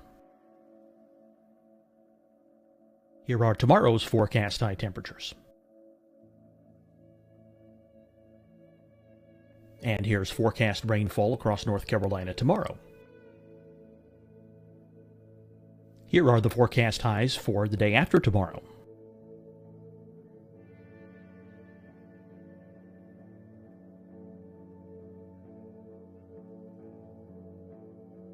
And here's the forecast rainfall across North Carolina for the day after tomorrow. This is the total rainfall forecast across North Carolina for the next 3 days. Here's the severe thunderstorm outlook for today from the Storm Prediction Center.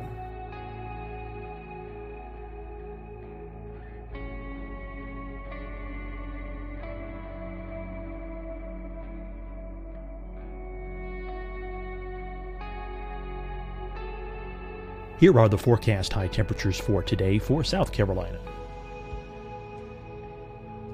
Here are the low temperatures for today for South Carolina. Here's the probability of precipitation forecast across South Carolina today. And here are the rain chances across South Carolina tonight. Here are tomorrow's forecast highs across South Carolina. Here are the forecast low temperatures for tomorrow for South Carolina. And here is the probability of precipitation across South Carolina tomorrow.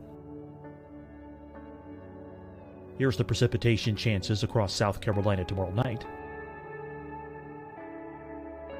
Here are the forecast highs for the day after tomorrow in South Carolina. Here are the forecast low temperatures across South Carolina for the day after tomorrow. And here are the rain chances across South Carolina for the day after tomorrow. And South Carolina's probability of precipitation for that night. Here's the Storm Prediction Center's severe thunderstorm outlook across South Carolina for today through tonight. Here's the Storm Prediction Center's severe thunderstorm outlook across South Carolina for tomorrow and tomorrow night. And here's the Storm Prediction Center's severe thunderstorm outlook across South Carolina for the day after tomorrow through that night. Here's the severe thunderstorm outlook for today from the Storm Prediction Center.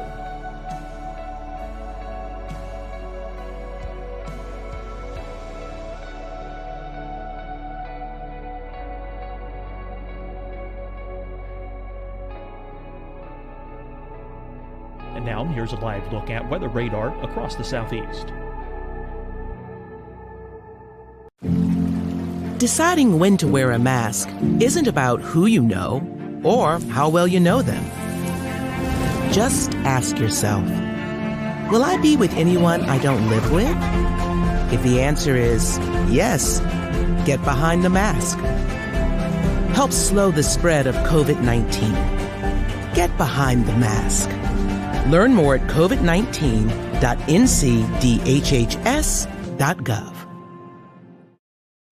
Hi, everyone. I'm Dr. Mandy Cohen, Secretary of the North Carolina Department of Health and Human Services.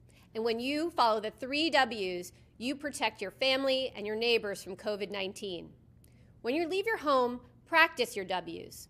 Wear a cloth face covering, wait 6 feet apart, wash your hands often.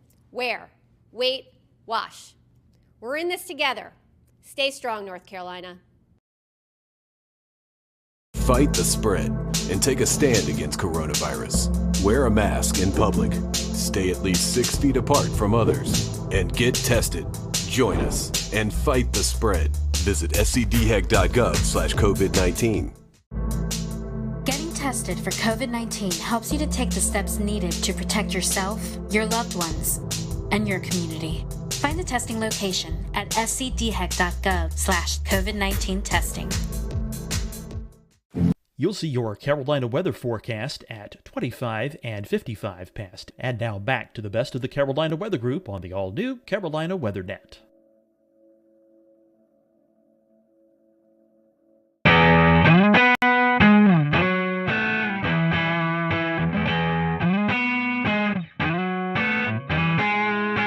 Good evening, everyone. Welcome to the Carolina Weather Group. This is the April 15th, 2020 edition of the Carolina Weather Group Get Together. If you're tuning in tonight to watch the April 16th, 2011 severe weather look back, sorry, we have a new one to talk about. As many of you know, we experienced quite a bit of a severe weather event over the Carolinas on Sunday night into Monday. So tonight, we are going to turn our attention to that. We have a whole host of guests on tonight. We have Rob Fowler on from Charleston, Ed Piotrowski on from Myrtle Beach, Shane Hilton on from New Bern, Brad Panovich on from Charlotte, Tim Buckley in Greensboro, Efren Afonte in Columbia, Kendra Kent in Greenville, South Carolina, and Brendan Goldner, a reporter at WCNC Charlotte. So we really want to say our thank you to them publicly because we put this together at the last minute. So we're very happy for everyone to kind of donate a little bit of time tonight to talk about this. We are live streaming, so if you have any questions or comments, we'd love to hear about you if you had experienced any of this storm throughout the past couple of days. So I'm going to toss it over to Brandon Goldner. Brandon, you've been out in the field reporting kind of the aftermath of the tornadoes. And something we've been talking about here on the Carolina Weather Group is the COVID-19 pandemic. And so we've talked about storm chasing and doing severe weather coverage from home. I know that you ran a little spot about the recovery efforts in COVID-19. I think we're going to dial that up, and then we'll toss it to Brandon and let him kind of give us a few of his remarks from his story. Brian Morris, you want to carry that one side, is an essential worker. Go out that way. Let's take it to the van. He's cleaning up this Gastonia sunroom after a tree slammed into it, one of 5 emergencies his company, Custom US, had to go to. It was kind of unique in that they were all very large trees, and that doesn't happen as much. Well, it also doesn't happen as much cleaning up during a pandemic. Morris and his co-workers have to wear masks when going into people's homes. They also have to ask clients if they've been around anyone who's sick. We've been keeping the pace. Utility crews are also trying to keep the pace and restore power to nearly 39,000 customers. North Carolina Emergency Management Director Mike Sprayberry says the largest outages are in Mecklenburg, Anson, and Richmond counties. For families uprooted from their homes, the Red Cross's Robbie Sofoli says volunteers are helping them virtually, using platforms like FaceTime and Zoom to interview clients. We are an organization that really relies on interpersonal connections with our clients and really trying to provide compassion and care. And it's a little difficult to do that right now, but we're adapting and using some of those different digital platforms. Family and friends helped Robbie Clark's parents clean up a tree that crashed through their Kannapolis home, all while following social distancing rules. I'm just hoping that everything gets sorted out pretty quick. All right, so that was a report from Brendan Goldner. Brendan, I'm going to bring you in. This is something we've been talking about, COVID-19 and how it's affected the weather enterprise. As you was out reporting, talking to the folks, what was it like kind of in this new time that we're all experiencing? You know, it reminds you, we're all talking all the time about reporting during the coronavirus, and yet, Mother Nature, the weather, doesn't care about pandemic. It's going to do its thing. And so, obviously there's the challenges with us as a crew. It was me and photojournalist Kevin Wardlaw. We have the 6-foot stick with the microphone at the end that we have to use to interview everyone. And we have to keep that social distance. But what was really fascinating was talking to some of the disaster recovery crew members, Duke Energy, the Red Cross, how a lot of them have had to change up a lot of what they're doing when it comes to cleaning up during the coronavirus. Duke Energy, they've been trying to do the social distancing, keeping the 6 feet distance, but when they're trying to repair power poles, a lot of times they have to be in close proximity. It's the same way with these disaster recovery people that was in the beginning of the story. They're wearing the masks. They have to ask everyone before they go into a house whether they were interacting with anyone with coronavirus. And it's the combination of all of the weather damage with having to deal with the coronavirus. So it's been really a double whammy for a lot of people. And so, after disasters, we've seen it with the Nashville tornado, Jonesboro, Arkansas tornado a couple weeks ago. The community really comes together. How do you think that, how is the community interacting with their neighbor neighbor helping neighbor. Did you see any of that, even though we're in the midst of It's actually a good point. We didn't see nearly as many people outside as normally, especially there was Monday, we were at there was a fire at a house caused by a tree that snapped power lines and then it went into a house, caused a fire. Thankfully, no injuries. But normally you'd see a lot of people out and about milling around asking for help. But really, there weren't a lot of people out. A lot of people were just standing on their porches. A couple people wandering up, but keeping that 6-foot distance. But it's a good point. We really didn't see those huge crowds of people like we normally do, and probably likely due to COVID-19. Brendan, we appreciate that. We appreciate you joining us tonight, giving us that perspective. Hang around if you want to. I'm going to toss it to Dan. And Dan, you was out actually chasing this event. Maybe we can talk about that towards the end of the show, but I know you want to bring in one of our panel or one of our guests. Yeah. So talking kind of about some of the stronger tornadoes that hit there in South Carolina, I want to talk to send it over to Rob there. There were a couple of significant tornadoes that hit, especially given the fact that this developed with not these ordinarily discrete supercells that would produce larger tornadoes, but they were within the line there. And especially we saw some interesting things like the Hampton County EF3, the Walterboro EF1s. Can you talk a little bit about that, Rob, that being in your area? Yeah, absolutely. I've been here in Charleston for 33 years, and I've been through several tornado outbreaks, and I don't know how substantial compared to other parts of the country they are. We know every tornado for us is very important because we don't get that many, so we don't really prepare that often for these. But when we got here early on Monday morning to see what was going on in southeast Georgia, because these really started there and then crossed over the Savannah River and came all the way through eastern South Carolina. So to see the debris ball in Hampton County, which officially the winds are 165, they finished that survey and released it today, but it's on the cusp of an EF4. And I think here in South Carolina since 1950, only 3% are EF3s and 1% EF4s. So you're talking about something very rare for us in a state that, depending on which service you look at, averages 12 tornadoes a year. Then obviously, for us here in our Channel 2 viewing area, Hampton County is more in the Savannah area. Our neighbors down at WSAV taking care of that, but that's still in our state. But then Colleton County is the next state over, or next county over. And then we really got concerned there, seeing what was going on in Hampton, transferred to Colleton County. Colleton County, that was released. There were 3 separate EF1 tornadoes there. One of them 110 miles an hour that, if you saw the video, did damage at the Low Country Regional Airport. Unfortunately, we had 1 fatality there. A tree came through a house and killed a lady there. And then kept on moving into our more populated areas of Dorchester, Berkeley, and Charleston counties. Had a separate tornado that moved, probably started as a water spout, moved over Edisto Beach. And then they surveyed just a little while ago that Berkeley County, they released it. And that was an EF2 with the winds of 120 miles an hour. So, and then came into Ed's territory up into Georgetown County. We kind of share that. And they already had confirmed tornadoes up there. And I know Shay, WeatherFlow, you guys measured a wind gust of 114 miles an hour right there. So, Dan, to put it, I don't know. I'm still shaking my head. I'll put it that way.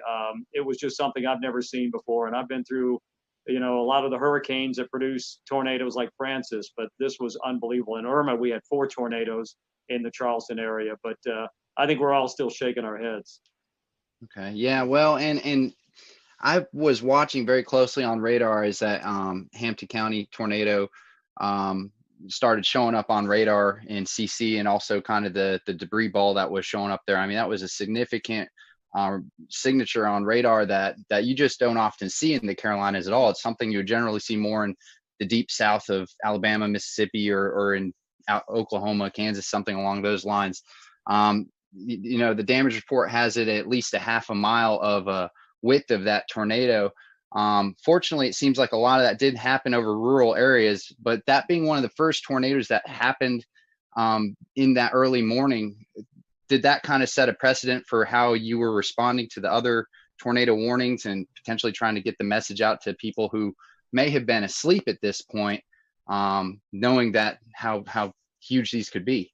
Absolutely, Dan. I think here personally, myself, Josh Marthers, our morning meteorologist, he was on the air on News 2. I was manning Facebook Live for a long period of time. We know that's become a major way to get information out and get information in.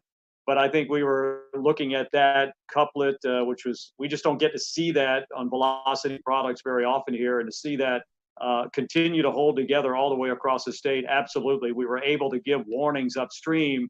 And I know it's a cliche, people write in saying, hey, because we watched you, you probably saved our lives. But I think in this situation, it really comes to play because we could show it, we could tell them, we knew where it was going, we knew who might be impacted. And if we could give them any warning at all, this was the case. Most of our tornadoes that happen could be a water spout. The couplet's not as well defined. It could be very broad in some cases. So this was really fine. That I think it really prepped us for what we had to do for the rest of the morning. But I think probably the saving grace for all of us is the fact that with the crisis going on, schools were not in session, people were not going to work, they were not in the car on the highways going from point A to point B. So if anything, I think we were able to reach a lot of people in their house and they could just hunker down right there.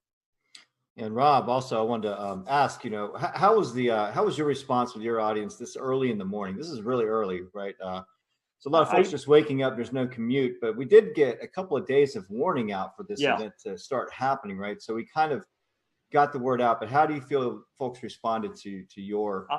I think the preparation was great. I loved Marshall Shepard's tweet going into this. He said, I don't want to hear anything about this came out of nowhere or where did this come from? Because I think the warnings were there. SBC did a fantastic job, and we tried to disseminate that information here to our viewers that, we couldn't tell them exactly what was going to happen that Monday morning, but we knew that as time crunched a little bit, we felt more confident that something was going to happen and could potentially be a pretty significant outbreak. So I think our viewers were well prepared, and I haven't heard a single comment like, where did that come from? And I never knew that was coming. So I think they were listening, and hopefully we were getting the information to them as quickly and as succinctly as we possibly could.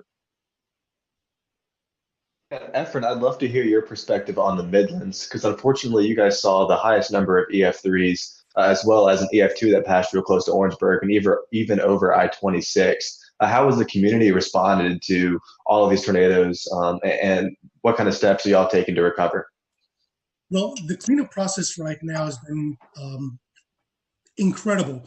There's been a lot of community help in this, and even with the coronavirus, in which a lot of people are taking heed to that warning, there was a very large presence of people helping out. Now, the EF3 tornadoes that came through part of the CSRA, the Low Country, into eventually our Southern Midlands community, those areas are very rural. And the fortunate thing was that we were already on the air at 4:30 in the morning. And there were a lot of storms that were crossing over the Savannah River into the upstate, but there was already a knowledge of all of our viewers, since we've been talking about it in earnest since Friday, that we're looking at the possibility of strong thunderstorms. That was the message on Friday. The message on Friday was like, there's very likely going to be a severe weather outbreak of some sort in the lower Mississippi River Valley. That message usually is taken with a grain of salt because it's not us. It's not even near us. And as we got into Saturday, our morning meteorologist, Danielle Miller, started emphasizing that we're looking at the possibility of strong to severe storms in South Carolina. Half of the models from Storm Prediction Center and their risk included the northwest half of South Carolina, and then on Tuesday, the eastern half. So the message was already out there, and by Sunday, it was a clear message that this is going to be an event that we're going to see storms on Sunday, probably late morning, that may be strong to severe, but at least the knowledge that there is going to be storms on Sunday, but that's only the first round. The stronger storms and the worst ones are going to be in the overnight hours, and that was the biggest emphasis that we sent the message. And the worst part was waiting. As a couple of us were talking about before the show started, the Storm Prediction Center alluded to the fact that there were two significant models. One that was indicating that these storms would very likely start entering portions of the South Carolina upstate and the high country by late morning and by midday crossing to the areas from northwestern North Carolina into the Piedmont and the PD down to the Midlands into the early afternoon. That would have been the worst case scenario. The evolution of the storms were far greater and the magnitude of the damage would have been far greater. The other model was one that verified, showed that it came in a lot earlier. The problem is that when you have storms that are that early in the morning, and the first tornado warning actually came out, I believe it was 6:30. That was the tornado warning that was in Richmond and Columbia County in Georgia. And then once it crossed over to South Carolina, it was still warned. At that point, we're already talking about it in earnest, that these storms are tornadic. One is already confirmed, and this has got a direction that will be impacting part of our Southwest Midland communities. And at that point, things just exploded. The one interesting thing that we did watch very carefully and with great concern was when the tornado was confirmed crossing out of Richmond County, crossing into Richmond County, Georgia, into Aiken County, South Carolina. Within 3 or 4 scans for about 12 minutes, we noticed that the inflow was pushing at about probably 95 to 100 miles an hour, but there was no debris ball. Once it got right along the county line of Barnwell and Aiken County, there was no doubt a debris ball. Within a span of 5 to 7 minutes, 2 scans later, we now see 2 debris balls. And I mentioned on chat, I was like, guys, do we have twins? And they said, we definitely have a TDS on both storms. So now we got a bigger issue. We now have 2 tornadoes that are heading almost in the same direction, at least parallel. And the message is already out. You have to take your tornado precautions. The craziest part about this is that, and I'm sure a lot of the meteorologists here will say, Rob alluded to it, this is something that does not happen in the Carolinas. We're well known for the Carolinas to have the type of tornadic event that's low cape, high shear, versus when you go out into the central and southern plains, is the exact opposite. And we've had our fair share of tornadoes that have been low cape, high shear, but nothing to this magnitude.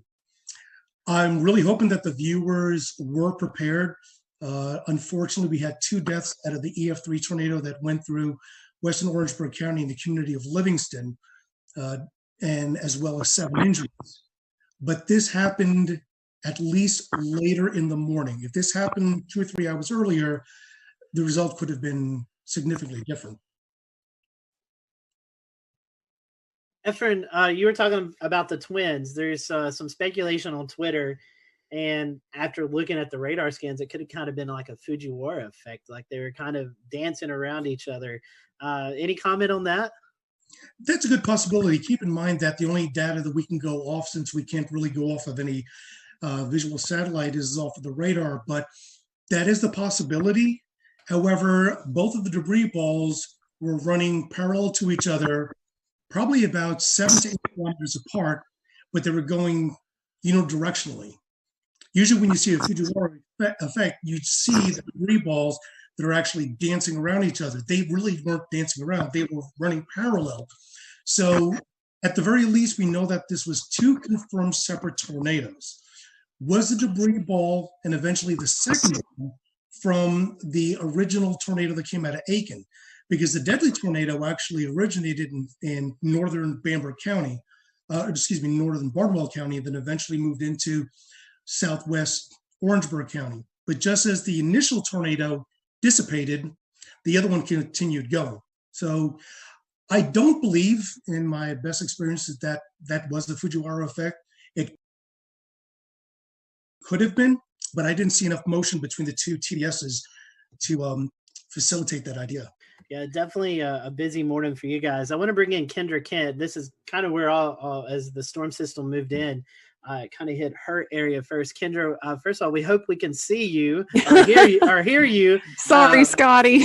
You're fine. We can hear you now. And I just want to ask you, I know you guys kind of started the live coverage first when these storms first moved in. Mm-hmm. Tell us a little bit about your morning and how things went there in the Greenville area. Well, I feel like I learned a lot from this particular outbreak. And can everybody hear me okay? Mm-hmm. Yes. Okay, good. Sorry you can't see me. I hooked up to a computer that doesn't have a camera, apparently. Anyway, no, we started the coverage a little after midnight. We had a rogue warning. It was essentially a shower that just started rotating. You could tell how much dynamically was going on in the atmosphere. I mean, it was just things were beginning to blow up. So I think I knew from about 12:30 in the morning that we were going to have a very, very long night. We ended up with an EF3 tornado. And as we were talking about earlier, that's incredibly rare in South Carolina, especially in the upstate. I feel like we get wedged in so much with cool air. It's so rare we can have all of this come together to produce such an event. And this was the biggest in the upstate, the strongest since 1994. It hit Seneca. We were on air with the storm as it moved into Stevens County, Georgia. And I had a unique experience with it because my parents live in Seneca. And that was probably the first time I had to cover a storm while I was slightly emotionally distraught. And I had Isaac Williams, who's also on here. You just can't, he's also without a video. But he was pointing out the TDS. And as soon as I saw that, I got that panicked feeling. You know, I started breathing a little heavy. I thought, oh my gosh, how am I going to get through this? But we did. And luckily my parents were fine. But I'm sure many of you have been through that because we've all, many of us have lived in these areas for a long time and you get personally impacted by these storms. But what I learned the most is not to underestimate the timing of something. I feel like I didn't write this event off, but I wasn't necessarily expecting anything like this given the time it was coming in. 3 to 6 a.m. I mean, who expects an EF3 tornado to rip through the heart of your area at 3:30 in the morning? And mostly we get these QLCS lines that produce these brief EF0, EF1 tornadoes. That's what we're used to. And seeing something like that and tracking something like that was a true first for me. And, it was just a million different emotions all at once. That's for sure. Kendra, since you said Isaac's there, I'll pose this to both of you guys, both of y'all. You had this coming through the rogue cell, and then like the heart of this event was when people were actually asleep, 12, 1, 2 o'clock in the morning. Talk about how you guys were able to message before the event. And, with this being this late, talk about your schedule too, because I know I was watching the coverage in Chattanooga and hearing of the major damage that happened there. And I'm like, man, I've got to get a little bit of sleep before this comes into our area. So kind of talk about that, because I know a lot of us were watching beforehand to just see what was coming our way. Let's see. Is Isaac's mic up? I think it's muted, but we can. Okay, it's unmuted. It's unmuted. He's good now. Okay. You go ahead, Isaac. Okay.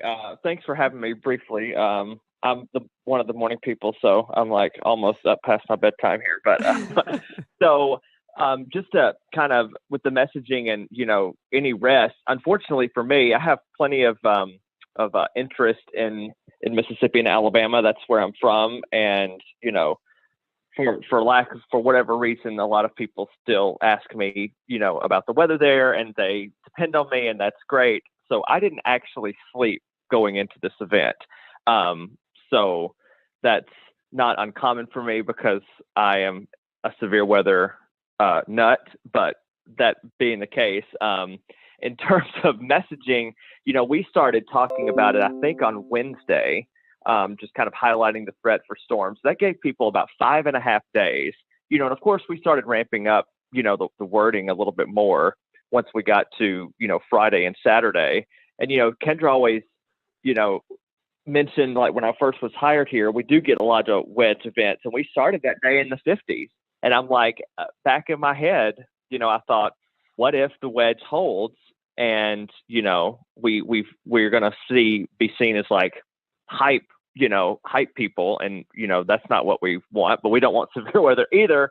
I think our message was pretty stern by Sunday morning when we got up and saw they had pulled that enhanced risk over a little bit into the upstate, which I've been here 3 years, not nearly as long as Kendra, but I think that's only my personal third enhanced risk here. So I knew that I see parameters, and parameters mean nothing unless you have a storm. We'll return to Best of the Carolina Weather Group in a moment. Now your Carolina weather forecast. Here are today's forecast high temperatures for North Carolina. Here are the forecast lows for tonight for North Carolina. Here are tomorrow's forecast high temperatures. And here's forecast rainfall across North Carolina tomorrow. Here are the forecast highs for the day after tomorrow.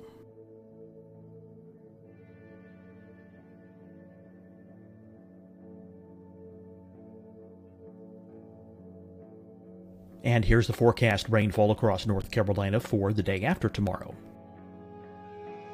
This is the total rainfall forecast across North Carolina for the next 3 days. Here's the severe thunderstorm outlook for today from the Storm Prediction Center.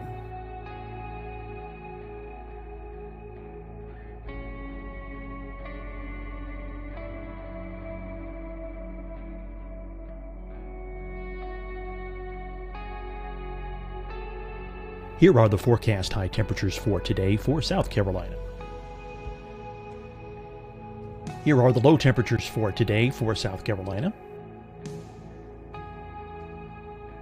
Here's the probability of precipitation forecast across South Carolina today. And here are the rain chances across South Carolina tonight. Here are tomorrow's forecast highs across South Carolina. Here are the forecast low temperatures for tomorrow for South Carolina. And here is the probability of precipitation across South Carolina tomorrow. Here's the precipitation chances across South Carolina tomorrow night. Here are the forecast highs for the day after tomorrow in South Carolina. Here are the forecast low temperatures across South Carolina for the day after tomorrow. And here are the rain chances across South Carolina for the day after tomorrow. And South Carolina's probability of precipitation for that night. Here's the Storm Prediction Center's severe thunderstorm outlook across South Carolina for today through tonight. Here's the Storm Prediction Center's severe thunderstorm outlook across South Carolina for tomorrow and tomorrow night. And here's the Storm Prediction Center's severe thunderstorm outlook across South Carolina for the day after tomorrow through that night. Here's the severe thunderstorm outlook for today from the Storm Prediction Center.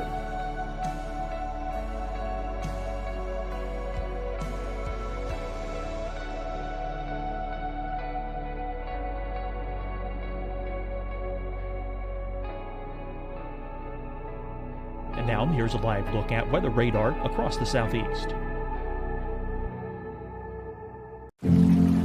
Deciding when to wear a mask isn't about who you know or how well you know them. Just ask yourself, will I be with anyone I don't live with? If the answer is yes, get behind the mask. Help slow the spread of COVID-19. Get behind the mask. Learn more at covid19.ncdhhs.gov. Hi, everyone. I'm Dr. Mandy Cohen, Secretary of the North Carolina Department of Health and Human Services. And when you follow the 3 W's, you protect your family and your neighbors from COVID-19. When you leave your home, practice your W's. Wear a cloth face covering, wait 6 feet apart, wash your hands often. Wear, wait, wash. We're in this together. Stay strong, North Carolina. Fight the spread and take a stand against coronavirus. Wear a mask in public. Stay at least 6 feet apart from others. And get tested. Join us and fight the spread. Visit scdhec.gov/COVID-19. Getting tested for COVID-19 helps you to take the steps needed to protect yourself, your loved ones, and your community. Find the testing location at scdhec.gov/COVID-19 testing. You'll see your Carolina weather forecast at 25 and 55 past. And now back to the Best of the Carolina Weather Group on the all-new Carolina WeatherNet.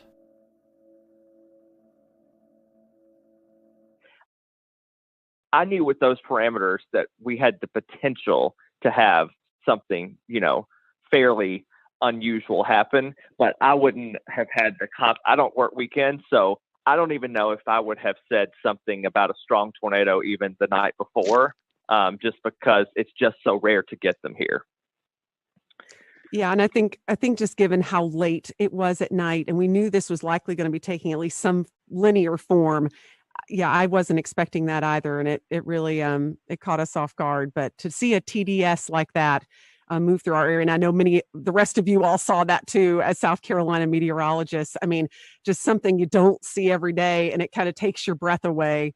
They're used to that in Alabama and Mississippi. We just don't get that stuff here. Yeah, and then right after that, right after the Seneca one had briefly lifted right over Clemson, we had the EF2, what ended up being an EF2, another TDS outside of Slater, which that's, almost in the 3,000 feet elevation, in the extreme northern part of Greenville County. So that debunks the whole tornadoes can't happen in the mountains thing,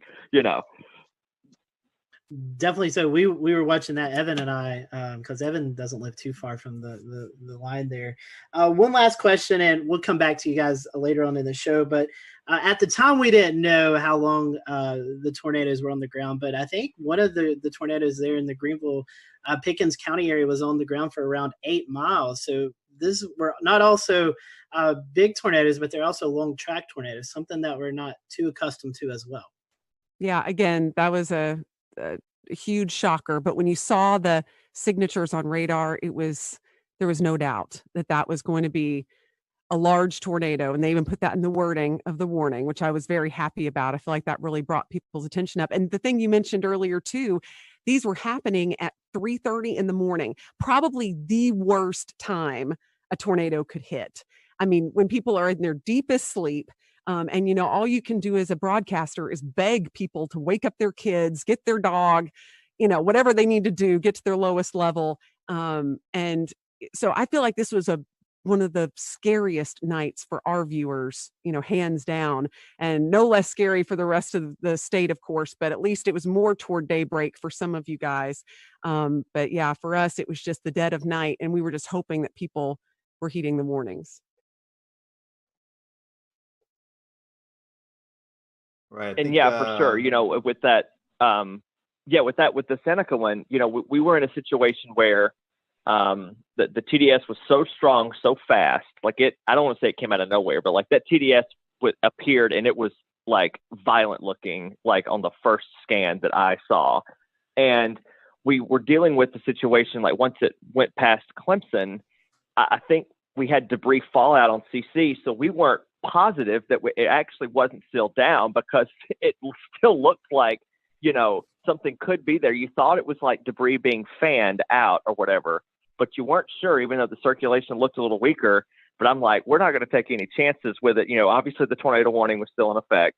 And, that was another little unique challenge, is that I've never actually dealt with debris fallout before, where we said, okay, well, this signature is debris, and yet something similar was happening down the line. And we're well, this may be actually debris that's still being lofted, but the tornado's not still down. So it was a very unique situation. Again, Kendra keeps bringing this up. It was in the middle of the night at 3:30 in the morning, but I feel like people were wide awake and they were watching and they were prepared, which is good. All through the days, we were Kendra made a graphic, I think on Thursday, that said, what do you need to do? It was just a simple little headline graphic, but it was so informative about charging your batteries, keeping your phone on not silent if you sleep with it on do not disturb. I remember saying Friday morning, what you can do, you can, sleep with it on loud for one night, because it can help save your life. So it was a insane, again, I worked in Mississippi. I've dealt with, plenty of tornadoes in my day, but yet this is still a first for me as well. All right. And I'm going to go ahead and bring Ed Petrowski from WPDE in Myrtle Beach. And Ed, we saw what looked like the tail end of this Hampton County tornado pop out all the way over at Murrells Inlet.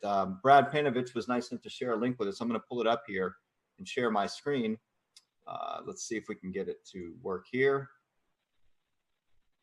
And the tornado that you're seeing here in Hampton County, there's some debate of whether or not it started over on the Georgia side of the Savannah River. But if we look at the start of the track and draw it all the way over to where it exited the South Carolina coast here, then we're looking at about 144 to 158 miles, somewhere in that vicinity.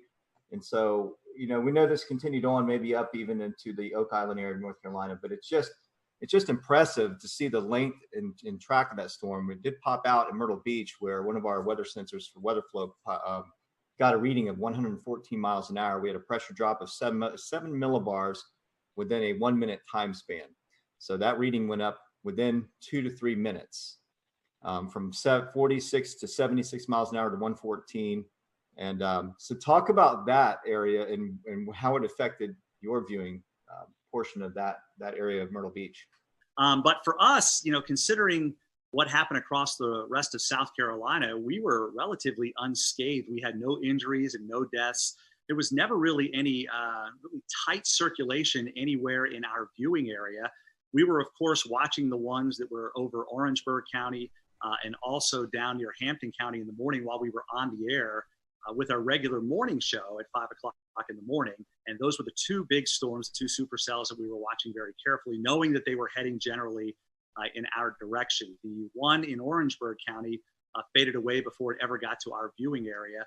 But the one in Hampton County that eventually went over Monk's Corner, eventually got into Georgetown County, and they warned for that one where there was EF1 damage done in Sandpit and Graves. And then you hit a really populated area on the south end of the Grand Strand where Litchfield Beach is located and Pawleys Island as well.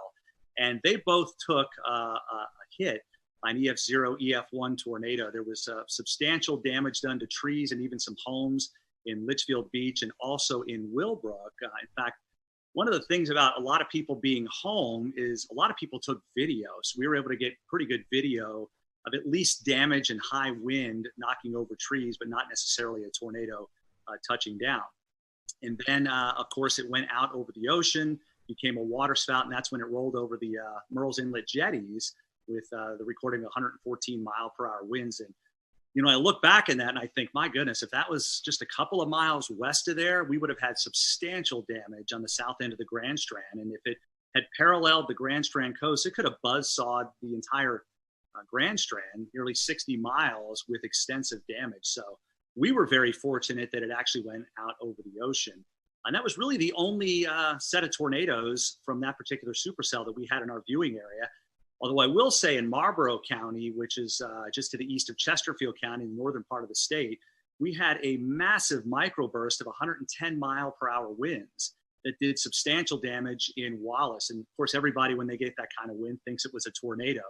But in reality, it was a microburst. Although on radar, it did have some rotation. It wasn't very tight there either. But Steve Paff, who works with the National Weather Service in Wilmington, those guys do a phenomenal job.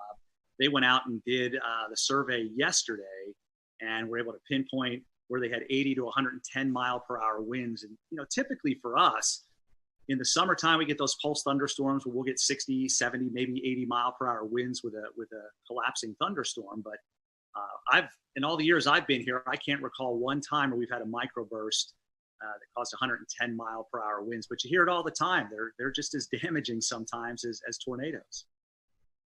Wow, that's pretty impressive. Yeah, just looking at that, the one at Litchfield, they classified as an EF2. Do you think the Waccamaw River Basin had something to do with reforming of that, or do you think the mechanical features, right, when it came to land, maybe help with strengthening or re-intensifying that system? Yeah, there's a lot of, I don't know if you want to call it debate, but there's a lot of speculation out there that there could have been some sort of a influence of the ocean, the wind coming in off the ocean at that time, perhaps creating some sort of a boundary to help intensify the storm itself. But yeah, it was an EF0 over Litchfield Beach, and then it blew up to an EF2 when it went over the Murrells Inlet jetty. So it got pretty strong fairly quickly. And again, we were lucky that was over the ocean. Literally, the jetties are only a couple of 100 yards away from very populated areas of Garden City. And we had two different people that have homes there who have their home weather units, and they both registered 71 and 72 mile per hour winds respectively. So literally within a couple of 100 yards of where your unit is, we had those measurements. So you can see how tight the wind gradient was between Garden City and the actual jetties themselves. Hey, Ed, there was something, you always try to find something that'll make you laugh in these sad times. And unfortunately, we had some sad times in the Carolinas, but there was a tweet going around of you doing your broadcast. I don't know. I've asked James about it if we can play it. But, Here it comes. all right, I'm going to let it play, and then I want you to talk about it. Okay. Rain is located, and we'll zoom that out just a bit. And whoa! Oh. That was a close lightning strike. I don't know if you heard that at home. I feel like I need to change a short. All right, I'm pulling the audio back down, but Scotty and Ed, the viewers at home heard it, even though we didn't hear it in our headsets. Ed, what's going through your head there? Well, we were in a sense just about ready to wind down. We were getting through this thing for the most part relatively unscathed. Our last severe thunderstorm warning was still in effect, but the storm was moving out of Horry County. And then there must have been a lightning strike within a couple hundred yards of the station, because it was this loud explosion that you knew what it was, but you're a human being. It freaked me out. And as you saw, I kind of ducked thinking something was going on, and then just used one of my classic lines, I need to change of shorts. Just one of those things. And that kind of went around the viewers. A lot of them had recorded it and were sending it to me, letting me know that they thought it was kind of funny. And it's something that, that they needed after a morning like that, being so stressed, and of course being stressed with COVID-19. It was a little light moment toward the end of the severe weather when we knew we didn't have any injuries, which was a good thing. And of course, nobody was killed either. Always good to have a funny moment there. So I want to bring it up to Shane. Shane lives just north of the Myrtle Beach, Wilmington area. Shane, you guys kind of got in on the tail end as well, as the sun was already up. Talk to us about the New Bern, Greenville, North Carolina area and what you guys experienced. Yeah, we were kind of late to the party, I guess, compared to everyone else in regards to receiving the storms, but very much like Ed's situation, very thankful and blessed really to not have any injuries or fatalities with any of our systems. We did end up having 6 confirmed tornadoes. And thankfully for us, the strongest was the EF1 that we had in the Hawes Run area. I believe I've been taking notes here just to make sure it was anywhere from roughly 100 to 110 mile per hour sustained winds. So for us, it was basically like that waiting game where you see the line coming. I was actually filling in for our morning meteorologist. He had a vacation day, but he got reeled back in right towards the end of it. So I was basically tracking it all the way since it was in the mountains, and just waiting, just holding our breath. Our morning broadcast finished up. We had declared it a severe weather alert day for our station, so we were cutting in. We would normally cut in every hour, but our morning meteorologist says, you know what, let's just go ahead and do every half hour. And it was actually very fortunate and wise that we did that, because during the half hour cut in at 9:30, with about maybe 1 minute left in my cut in, our weather radio starts going off in the weather center. And then I said, okay, well, we're starting now. And we were on for an hour and a half with all of the tornado warnings. There just came a point where when we were swapping off, he would just say, we have 4 tornado warnings. And I'd have to interrupt and say, I'm sorry, no, we're at 5 now. I was like, it just keeps on going back and forth. And it was just like a straight line. So when we're trying to describe it for our viewers, it was almost like a complicated mess. And honestly, that's what I started describing it whenever we would switch off and I would be on the screen. I would just say, I know it is very difficult to kind of pin everything out because every warning was overlapping.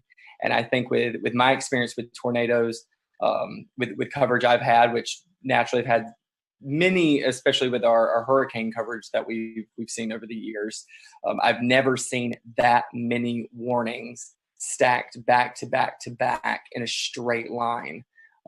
It was fascinating, but also terrifying at the same time, because you feel like you need to give equal coverage to each warning in each area in your viewing area. Even though we knew the strongest one at the time was the one we were seeing to the south, simply because it had held for the longest amount of time. It seemed like it had the strongest signature. Looking back on social media after everything kind of died down a bit, I was able to see what other meteorologists from around the country had done and taken screenshots and seeing all the feedback and all the scans of it that we weren't even able to see at the time because we were having to bounce in between 6 different tornado warnings all at the same time. But looking back on it, it was very clear seeing everyone's screen grabs of the tornado warning to the south, that was the strongest one. It had the strongest sustained winds. It had the longest track out of all the tornadoes that we were tracking that morning. And Shane, one thing we were noticing because we were watching that storm is it was going through a fairly populated area. Jacksonville, that's probably one of the bigger cities out eastern North Carolina. So I'm sure that was kind of pressing to want to get that information out to one of the bigger population areas. Absolutely. And what was really interesting, something I've never been able to do before while we are doing severe weather coverage, is to be able to pick up anything too crazy on our web cameras. And we did have a webcam situated in the Jacksonville area near the Freedom Fountains. And while we did not see the feature at all, you could see it looked like the flags about to be ripped off of the top of the flagpoles. I've never seen that before, and never been able to capture anything during the height of a storm or during a warning before until this particular system. So naturally, yes, we did have all that concern because even for our specific station, Jacksonville is a very heavy populated area into which they tune into us. They know that we are the closest station to them, so they rely on us heavily. But thankfully, I believe the heaviest damage that was sustained in that area was at a hog farm. So we might have a few pigs that won't be tuning into our broadcast next time. But like I said, just very thankful and blessed that we had 0 fatalities, 0 injuries throughout the entire morning. Shane, I got a good chuckle out of that. Thank you. Tim, we still have 2 areas to cover, Charlotte and Greensboro. So Tim, I want to start off with you. I know you're just dying to talk. We've had you waiting for 40 some odd minutes now, but you guys did have 1 tornado in Alamance County. Can you kind of tell us a little bit about that and maybe some of the relief that you felt that there was only 1 and things weren't quite as bad as they could have been? Yeah, sure. Thanks, guys. So, this kind of thing that we were tracking for days, all of us were tracking it for days. It was pretty much all anyone could talk about for the Easter weekend. So one of the things leading up to it, I kind of sensed I was kind of trying to read the room and on my Facebook page and just see where people's heads are at. It really seemed like people were dreading this and they were very freaked out and they really were spooked, just in the sense of maybe they were stressed out already. I am not a psychologist, but there was just a lot of stress building up. And I think whenever something is coming in the middle of the night, people are really worried, and justifiably so. So one of the things we decided to do is just let them know, we're going to be there the whole night, because even with, we had the warm front coming through in the afternoon. I'm always worried about those little warm fronts too. You can kind of get little spin ups. So I was there starting at 8, 9 o'clock, and I just stayed till the morning. We had the rest of the morning Mets come in as well to help out. And good thing that we did, because, one of the things, we just kind of walked people through the night. We would just do Facebook Lives and they would chime in and we would say, everything's still okay. You can go to bed, but make sure you have the phone. And you got to wake up if the warnings are issued. And people really did that, and I think it helped out. But you mentioned we had 1 confirmed tornado in our area. We had 9 tornado warnings, and I had no problem with any of the tornado warnings. And a lot of times I'm complaining in the back of my head about some of them, right? None of them were light tornado warnings at all. There was so much rotation in almost every storm that was pushing across our area. Everyone in this chat knows this. We have a radar issue here. The radar beam is so high. So of course, when we're showing these warnings, it's showing more mid-level rotation. It's not at the ground. So all we can do is say, hey, this storm is spinning like crazy. Our first tornado warning came in at 4:20 in the morning, and we had continuous tornado warnings until 7 in the morning. So we were on for a while with all of those different storms. And it turned out that the last one in Alamance was the one that, in fact, was confirmed. And we confirmed it on air, too. We were watching it, Taran Kirksey and myself, and there was a clear as day debris ball just a few scans after the first couplet showed up. So I believe they talked about this in South Carolina too. Some of these, they formed, they came right down, and they did the damage right away. And it was very quick. And thank goodness, the Weather Service did a bang up job. They had a warning on it right away. And we were just bouncing around. It was a very busy morning. But I think people were very appreciative that we were there the whole time with them, just kind of holding their hand. There's this storm, here's what you do. Grab the kids, grab the dog, put a helmet on, put shoes on, and get ready to go. And, we made through it. Thankfully, there weren't there were no injuries or fatalities in that one tornado. On the same token, in the squall line itself, we did have a tree, unfortunately, kill somebody in their home. And one of the things with this line that we also tried to do, you have to give the highlight coverage to the tornado warnings, but this whole squall line, we knew it was capable of putting down 80 plus mile per hour gusts, just with all the wind fields. So we did try and bounce around and say, hey, you're not in a tornado warning in Guilford here right now, but this line is nasty, so you should probably be in your safe spot too. So it was a very busy morning, but we anticipated it. Everybody in the weather enterprise talked about it for days. People knew about it. And I actually think it's a big success story that in the middle of the night, people were still well prepared and took good action. And the fatalities really, I think, were minimized, at least in the Carolinas, as far as I could tell. Tim, you're already kind of making my transition easy, because the second question I wanted to ask was about, there was some information going around on Facebook before the storm that was a little bit unsettling for a lot of viewers, and it was definitely not accurate information, but I know that you were definitely a part of reassuring your audience that the storm, while yes, it was definitely going to be dangerous, this was not something that they couldn't handle. Talk about the importance of the trust that your viewers have in you, and how you're the source where they get all of their information from. Social media is a blessing and it's a curse, right? Like it gives good information and it gives bad. There was some post floating around out there that was advertising potential for EF5 tornadoes in North Carolina, even though we've not had one before on record. But people were freaked out initially. We of course saw the damage in Mississippi and Alabama. That can freak people out here when they know it's coming our way. So, one of the things I tried to do in the days up leading to the event is, everyone's freaked out right now just in life. I don't get freaked out by weather. I'd get freaked out a little bit about this pandemic, if I'm being honest. So one of the things I told them was just saying, hey, we're living in crazy times. We don't know exactly what's going to happen with daily life with this virus and stuff, but we know how to handle severe weather. We have the technology. We do this every year. We got this. It could be bad, but we know what to do. And if it is bad, we're going to let you know about it. We're not going to go crazy. We're just going to let you know where the storm is, where it's going, what you should do, and what to do next time, because there's always a next time with weather. This is not abnormal, really.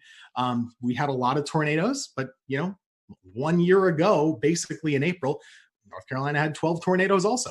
So this is not really that different. We do know what to do. And I think that was reassuring to folks, just to let them know, hey, okay, well, they're used to this. They're going to keep us covered. And that's really the whole reason why we're here. We're not here for the sunny days like today. I could not show up and that would be fine. But Monday, we're pretty important to keep folks calm and hopefully encourage them to make the right choices. And I think a lot of people did. Absolutely. Yeah, Scotty. And so, Tim, talking about radar coverage, that brings me to Mr. Brad Panovich. And Brad, unfortunately, we had a tornado kind of go under the radar, like that little pun there, in the Charlotte area. So we had one in Anson County, but you've been on the show several times talking about our radar gaps, and this one kind of bit us in the behind because we didn't catch this one. Yeah, and I'll give a little bit of a pass to the Weather Service on this one, because I think Tim brought up a good point. Something we were doing on the air Monday morning was we were telling everybody to treat the severe thunderstorm warnings like tornado warnings on Monday morning, because every severe thunderstorm warning had a tornado tag in it, and we knew the environment that these storms had. I didn't want people near a window or near the outside walls with straight line winds on Monday morning. So we actually, for the first time in a long time, I basically treated every severe thunderstorm warning like a tornado warning. But you're right, there was no warning with the two tornadoes we had touched down in Anson County. Even though in hindsight, looking back even at the Raleigh radar, there were signs of rotation, but I mean, we were all looking at radar Monday. I could have issued 100 different tornado warnings on some of these. It was. We'll return to Best of the Carolina Weather Group in a moment. Now your Carolina weather forecast. Here are today's forecast high temperatures for North Carolina. Here are the forecast lows for tonight for North Carolina. Here are tomorrow's forecast high temperatures. And here's forecast rainfall across North Carolina tomorrow. Here are the forecast highs for the day after tomorrow.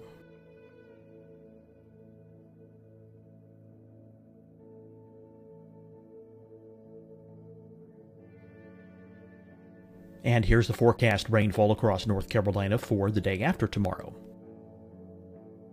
This is the total rainfall forecast across North Carolina for the next 3 days. Here's the severe thunderstorm outlook for today from the Storm Prediction Center.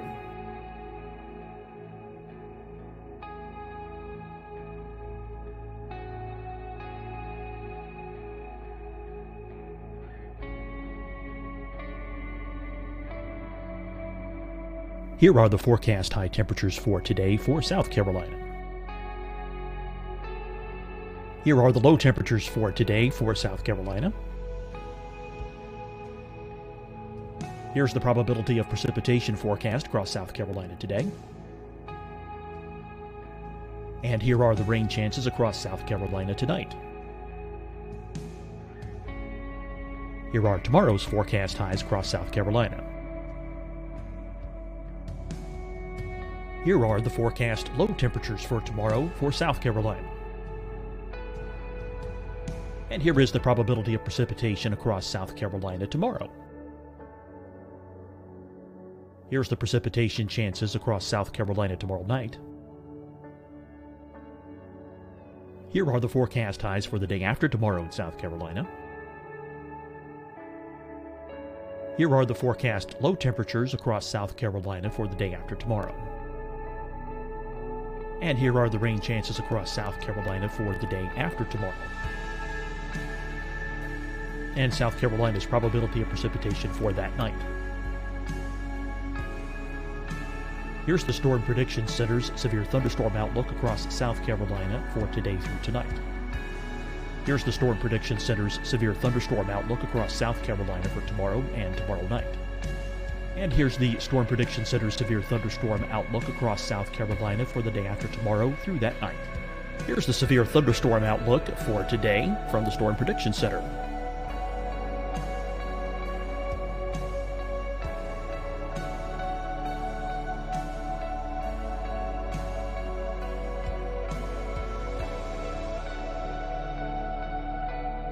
And now here's a live look at weather radar across the southeast.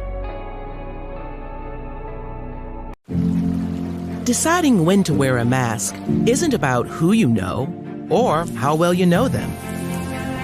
Just ask yourself, will I be with anyone I don't live with? If the answer is yes, get behind the mask. Help slow the spread of COVID-19. Get behind the mask. Learn more at covid19.ncdhhs.gov. Hi, everyone. I'm Dr. Mandy Cohen, Secretary of the North Carolina Department of Health and Human Services. And when you follow the 3 W's, you protect your family and your neighbors from COVID-19. When you leave your home, practice your W's. Wear a cloth face covering, wait 6 feet apart, wash your hands often. Wear, wait, wash. We're in this together. Stay strong, North Carolina. Fight the spread and take a stand against coronavirus. Wear a mask in public. Stay at least 6 feet apart from others. And get tested. Join us and fight the spread. Visit scdhec.gov/COVID-19. Getting tested for COVID-19 helps you to take the steps needed to protect yourself, your loved ones, and your community. Find the testing location at scdhec.gov/COVID-19 testing. You'll see your Carolina weather forecast at 25 and 55 past. And now back to the best of the Carolina Weather Group on the all-new Carolina WeatherNet. In there were several times I saw little couplets trying to spin up where you saw that inflow notch starting to increase, and you're waiting for the outflow to kind of kick in, and it never did. So, there probably was numerous small spin ups in there that we never recognized, but it does highlight the same issue, right? We've had this huge radar hole over the Charlotte metro area that goes up into the Greensboro metro and really out towards the Fayetteville area. It's kind of that triangle of just horrible radar coverage. So the Raleigh office, they're trying to issue a warning in Anson County, which is basically closer to Charlotte than it is Raleigh. And the two radars they're looking at is Raleigh, Greer, and a terminal Doppler at Charlotte Douglas, which doesn't actually have the range to make it into Anson County. So it's a tough situation in a morning like that. Unfortunately, that tornado did damage about 10 homes. It was an EF2, and we had several farms damaged. So it did quite a bit of damage, actually picked up a couple mobile homes, but it does highlight the issue. I just hope that at some point, I think this COVID night thing has kind of set back our North Carolina radar project to do some private-public partnerships. But this problem's not going to go away. And hopefully in the very near future, we'll have, the goal is to have 3 C-band 1,000,000-watt dual pole radars spaced out over that radar gap to enhance radar coverage going forward. But man, that was, every time this happens, I'm like, I wish I had a better look. I wish I had it, especially that time of the morning when no one's spotting these things. You need that radar coverage. And it really makes it difficult. And I'll just say one of the things about the coverage that morning, everybody knew this was coming. The only messaging issue that I had with this whole event was because of the timing being between day 1 and day 2 outlooks from SPC, there was a lot of disconnect about this thing like skipping over us. And the one thing I tried to do Sunday night and Monday morning was like, hey, you got to understand the day 1 outlook goes from 8 a.m. Sunday to 8 a.m. Monday. And then the new one comes out for Tuesday. It's 8 a.m. Tuesday to 8. And so it looked like it was going to jump over the Piedmont, but it really was just an artifact of it being right at that time of day between the two outlooks. So that was the only issue I had communicating. A lot of people thought this was going to happen on Sunday, and it really was a Monday morning event. So from that standpoint, I'm glad a lot of people paid attention, but the timing was a real problem because of the way the outlooks are issued from SPC. Ideally, we'd like to have had it from midnight to midnight. I think that would have had a much better perspective of what's going on. For the viewers, a few asking about radar. For those who may not be familiar with radar, tell us why the Charlotte area, the Greensboro area, Fayetteville area is kind of in that hole.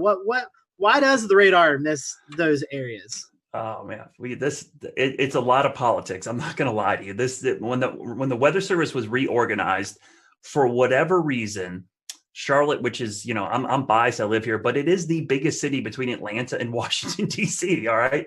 It does not have a radar within 50 miles of the biggest population center in this part of the country.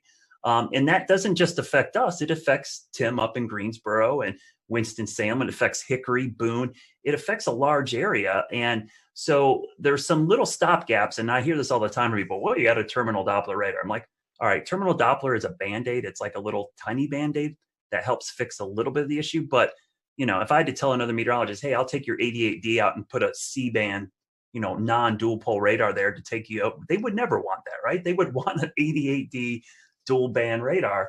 And so it's just a Band-Aid approach. And we just have a huge issue with it. And it's unique to Charlotte. We are the biggest city in the country that does not have a radar within 50 miles of the city. So luckily, local governments are recognizing this problem. We've brought it to their attention. I think everyone brings up their phone app and goes, oh, we've got radar coverage. A lot of people don't understand that radar are like cell phone towers. The farther away you are from the dish, the worse your reception is. And so in Charlotte, we got this big population center, and our closest radar or cell phone tower is in Greer, South Carolina. So it makes it incredibly difficult. It's not that we don't have any coverage. I don't want to make it feel like, we're in this giant hole. We just have degraded coverage. We have really poor coverage. We have 1 bar on our cell phone. We want 5 bars. So what we're trying to do is get that radar closer because the radar beam, as you see in the picture right there, Thanks, James. The radar beam goes in a straight line, but the Earth curves. So by the time the radar beam gets to Charlotte, depending on which part of Charlotte you're in, it's at 8,000 to as much as 10,000 feet above our heads. Tornadoes happen down in the lowest 1,000 or lower. So missing a lot of these tornadoes is a problem with the radar gap. And so I hope going forward that this problem will get solved. For years, we tried doing this back 10 years ago, and we went through federal issues, and it's just dealing with the government sometimes incredibly difficult to get things. But now that we have this private-public partnership, it's the closest we've been to solving this problem, because we've got local, state, and even private entities involved, and the data is going to be public and free for everybody. Speaking of partnerships, I wanted to ask Brad and Shane and Tim. Unfortunately, a lot of our other guests had to jump off because they have a 10 p.m. newscast. But in this era of COVID-19, you guys aren't in the weather center with your fellow meteorologists. You're doing a lot of work from home. How was the communication preparing for this event? Was it any different? I mean, I know you wasn't personally beside the meteorologist, but was the communication still there? Was there anything that you think maybe it could have went better or not as good? I mean, any comments on that? We over communicated, and the only reason that I really over communicated was watching Ryan Vaughn in Jonesboro a couple weeks ago work from home and cover a tornado there. And I thought, it gave me a little sigh of relief saying it could be done, but they still had somebody in studio. So we talked a lot over the weekend. We had probably 2 or 3 Zoom calls over the weekend talking about coverage. And I said, if this was not COVID-19, I would be in the studio right now. And luckily my general manager and news director said, you know what, we want you in the studio too. So for the first time in a month, I was actually in the studio instead of home. And I worked in the morning show. Normally I'm an evening shift person. But I came in and tag team with Larry. We did do social distancing. We never crossed paths. We stayed away. I stayed in one location, which unfortunately meant I didn't get to go to the key wall, but I could be in the weather center with a standing shot and do it. So I think, and to answer your question, Scotty, we actually over communicated, probably more so than we ever had, because we knew the logistics of this was going to be really problematic. Yeah, just to echo that, we did the similar thing. We had the fun part about planning is you get to be on Zoom calls with your boss like every other day, right? So we had a lot of Zoom calls just like this, and it made planning a little bit more tricky because we really had to advocate for the necessity of being in the studio. And it's not just a presentation thing, like that's somewhat cosmetic, but I don't have a generator at my house. None of the folks on our weather team do. So that was really the thing. What if, and we have 3 folks working, but it could sure happen that all of us lose power. So we really needed to be there. But when we were, I was at we have a separate room key wall. I was there. I didn't talk to anybody. You can see Ruben is and zooming. then in the studio, Taran Kirksey was there in front of a monitor wall with a computer with our graphics. And we had another meteorologist at home just doing like this on Facebook and stuff. So it really worked out well, but it was more planning and, just jumping through all the hoops that we all have to do just to go to the grocery store or something like that now.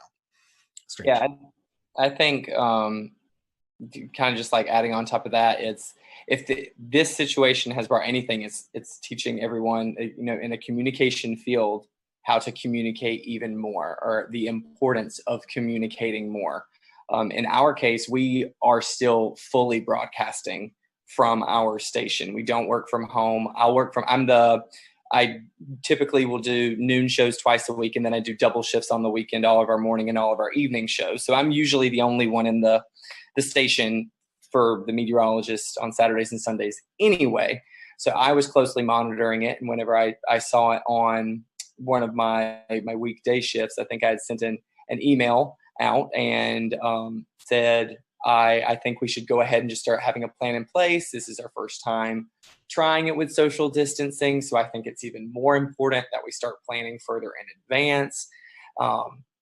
And I just think these are times like this where you do learn how crucial communication is between a team. And I think it really applies for all fields, not just our specific industry.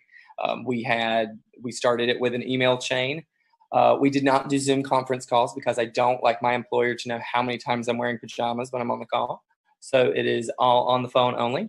But at the end of the day, you're keeping in touch with them. You are making sure that there's consistent points that are going to every single one at every level so that everyone is on the same page.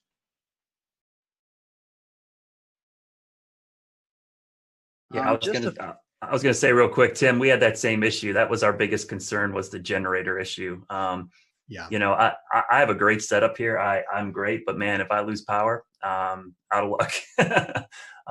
You know, I have backup for my router, but I don't have backup power to my computer or backup power to any of the lights. So that was a big concern. And I thought for sure with just the wind field that we were going to have trees and power lines down all over the place, so we would lose power. So yeah, that was an easy call for us. And honestly, it was kind of nice to be in the station. Not that I wanted to be covering severe weather at 2:00 in the morning, but man, it wasn't nice. That's the first time I saw my morning meteorologist in a month. So yeah. it was really cool to be in there. One weather thing, actually, you know, the surprising part, we talk about how many tornadoes there were. We kind of expected a lot of tornadoes. The fact that the wind field didn't materialize as much in regular severe thunderstorms, I thought was surprising. There wasn't a lot of widespread damage in the squall line. There was a lot, but not as much as I thought there maybe could have been. Yeah, I agree. Only thing I'll say is that, and I'll give a shout out to Shay and Weatherflow, because I have 2 Weatherflow stations on my roof. I had 30 minutes of continuous gust over 50, which was the highest sustained gust above 50 since probably Hurricane Michael came through here. I mean, I've had those things for 2 hurricanes passing overhead, or at least the remnants, and that was by far the highest. So yeah, it was really impressive. And what happened in our viewing area was we had a lot of wake up calls. People just heard that roaring sound of the wind and the rain hitting their windows, and people were freaking out. They woke up, and so it was easy for me to get people to act because it was so loud. It woke people up from a sound sleep. That sound, and we had a lot of people sheltered in their bathroom for these straight line winds. But yeah, I'm surprised we didn't have more damage, Tim, but I was really impressed with the data from my roof. I looked at it and I'm like, I actually had a camera up there that swung around and broke off, and I had to fix it again because my house got hit by a tornado back in February. So and I had a 71 mile-an-hour wind gust with that storm. So it's been crazy having all these events at my house and having this data now collecting from my house. My wife's texting me. She's like, the kids are freaking out. Should we go downstairs? I'm like, yes, go downstairs.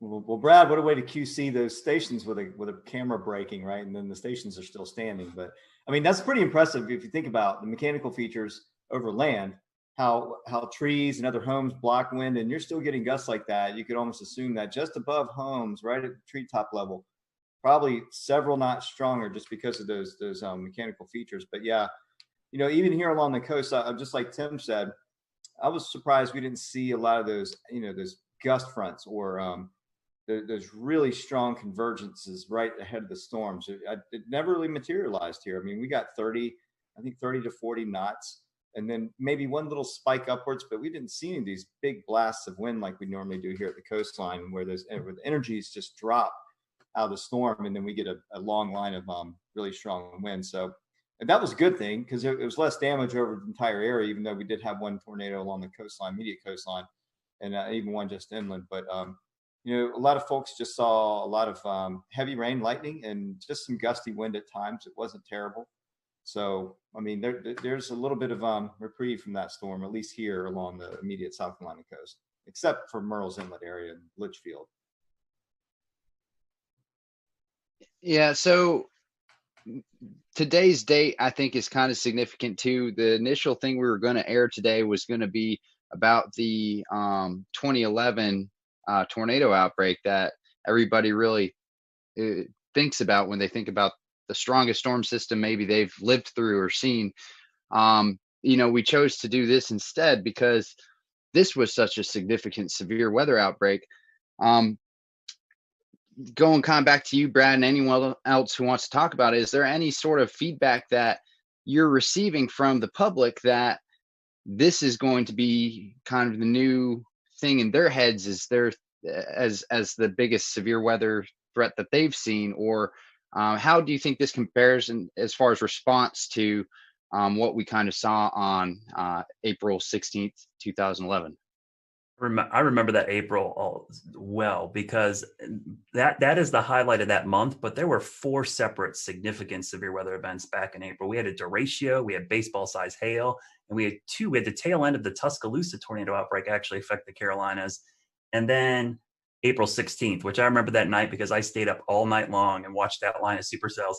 pass over Charlotte, not touch down, and then immediately as the sun came up, start spinning. But I think what helped us out on Monday, two things. One, COVID-19, everybody's home. They're sheltering in place already. But two was our tornado outbreak back in early February. That was still fresh in a lot of people's minds. We had significant tornadoes that morning, and that wasn't too long ago. And that was in Charlotte. That was, we had EF1 damage across a big chunk of South Charlotte, including my backyard. So I think that in the back of people's minds helped. And anybody who's worked in emergency management or done this, the level of preparedness is only as good as your memory of the last disaster. And in this case, having that last disaster kept people prepared. And so they were kind of ready for this.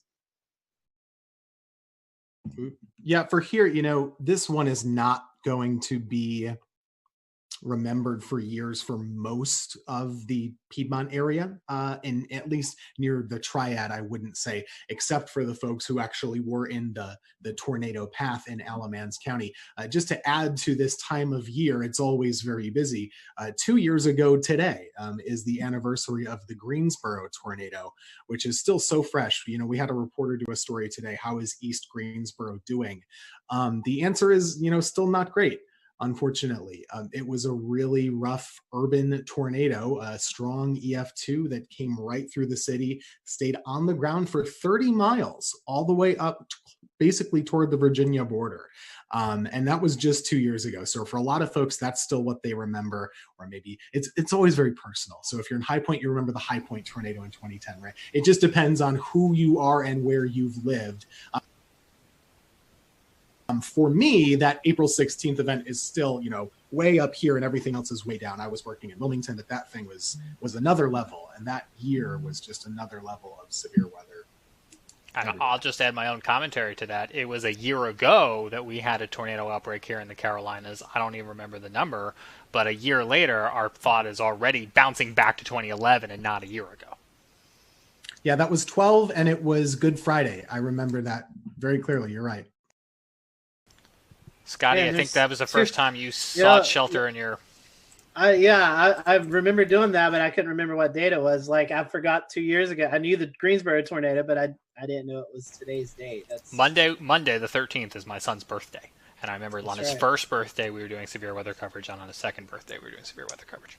Yeah, I was in the basement live on this show when that happened. So yeah, crazy times. But anyways, guys, thank you so much for coming on. As Tim was talking about, I'll go ahead and kind of let the secret out of the bag. We pre-recorded the April 16, 2011 look back. So next week we're going to be airing that. So you'll see Tim back next week on our show. He'll be with us with a lot of other great meteorologists who kind of look back over that event. So we just hope all those, especially who are affected by this tornado outbreak, our thoughts and prayers are with you guys, and hopefully you'll recover quickly. And like Tim and Brad has said, this is the peak season for severe weather in the Carolinas. So we'll continue to monitor the weather for the rest of the month and even into May as is really kind of a high peak for severe weather. So we appreciate you joining us tonight. Big thank you to all of our guests tonight. This was a last minute show, and we got coverage from every market except the Raleigh market, but I don't really think there was much going on in severe weather-wise with tornadoes in that market. So we appreciate everyone coming on tonight, and we will see you back here next Wednesday night for another edition of the Carolina Weather Group, and we hope you have a safe and happy weekend.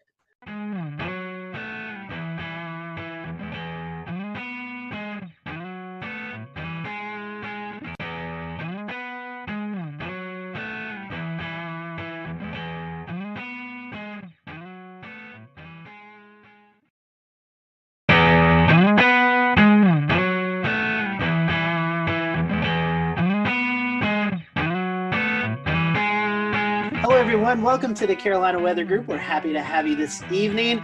Tonight, we're going to be talking about the 9-year anniversary, April 16, 2011. If you live in North Carolina, anywhere around that time period, or even now, you remember the major tornado outbreak that occurred.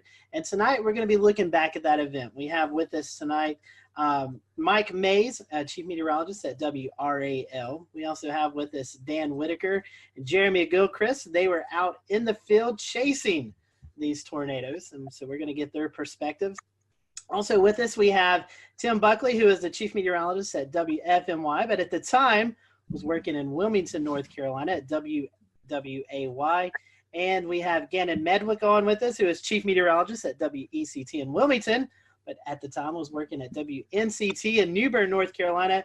And we have with us Jeff Orrock, and he is the meteorologist in charge at the NWS office in Wakefield, Virginia. But at the time, he was also working at the NWS in Raleigh. So we have a big group of guests with us tonight. So looking forward to each and everyone's perspective of this event. I do want to hand it off to Mike first, kind of let him give a brief background of his recall of this event, because he has to run and get some things done. So Mike, I want to kick it off to you first, and tell us a little bit about your perspective. I know you was on the air during the event, so kind of talk to us about the lead up to the event and any memories during covering the tornado that you remember.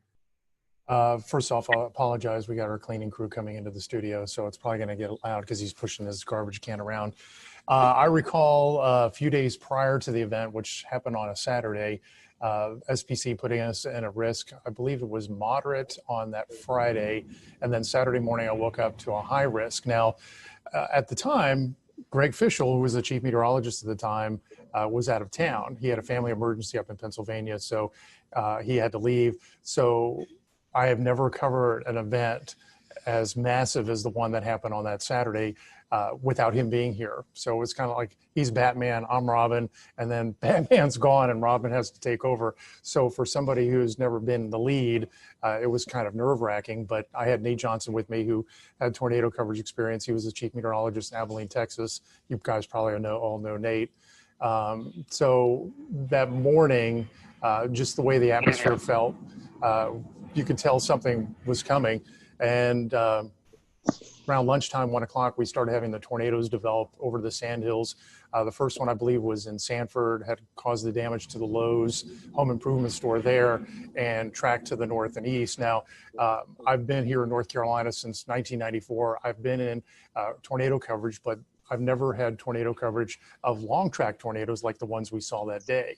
And at one point we had 4 tornadoes on the ground, and Nate and I were juggling back and forth where I was handling 2 tornadoes, he was handling 2.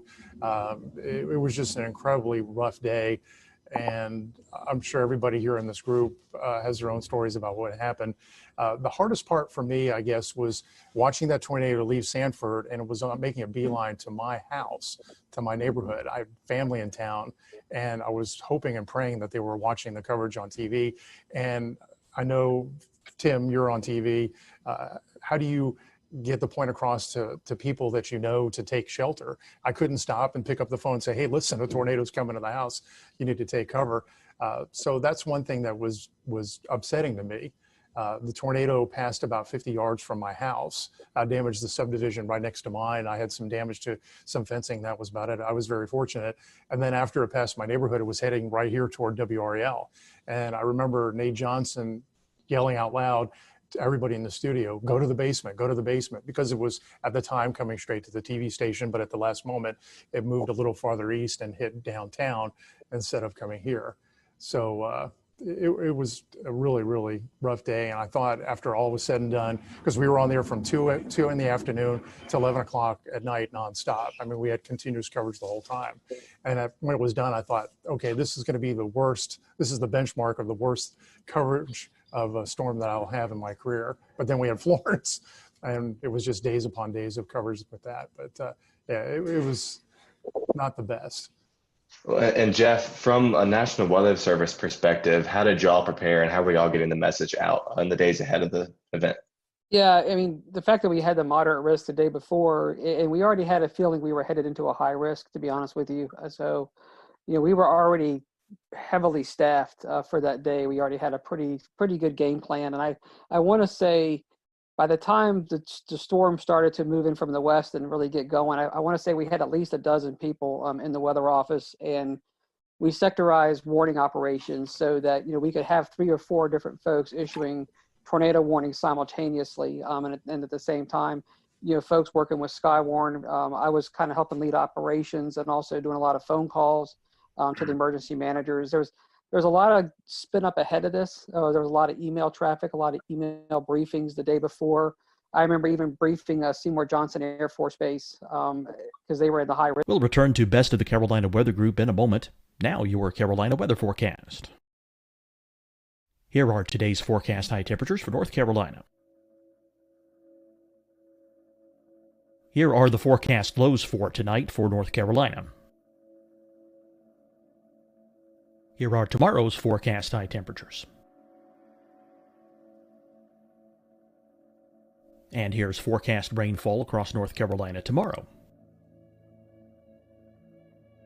Here are the forecast highs for the day after tomorrow.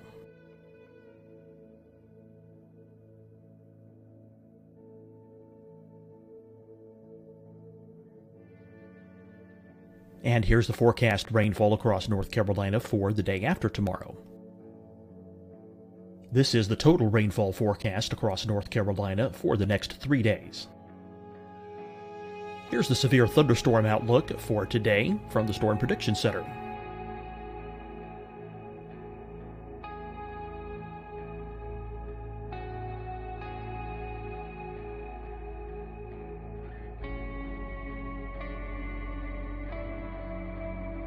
Here are the forecast high temperatures for today for South Carolina. Here are the low temperatures for today for South Carolina. Here's the probability of precipitation forecast across South Carolina today. And here are the rain chances across South Carolina tonight. Here are tomorrow's forecast highs across South Carolina. Here are the forecast low temperatures for tomorrow for South Carolina. And here is the probability of precipitation across South Carolina tomorrow. Here's the precipitation chances across South Carolina tomorrow night. Here are the forecast highs for the day after tomorrow in South Carolina. Here are the forecast low temperatures across South Carolina for the day after tomorrow. And here are the rain chances across South Carolina for the day after tomorrow. And South Carolina's probability of precipitation for that night. Here's the Storm Prediction Center's severe thunderstorm outlook across South Carolina for today through tonight. Here's the Storm Prediction Center's severe thunderstorm outlook across South Carolina for tomorrow and tomorrow night. And here's the Storm Prediction Center's severe thunderstorm outlook across South Carolina for the day after tomorrow through that night. Here's the severe thunderstorm outlook for today from the Storm Prediction Center.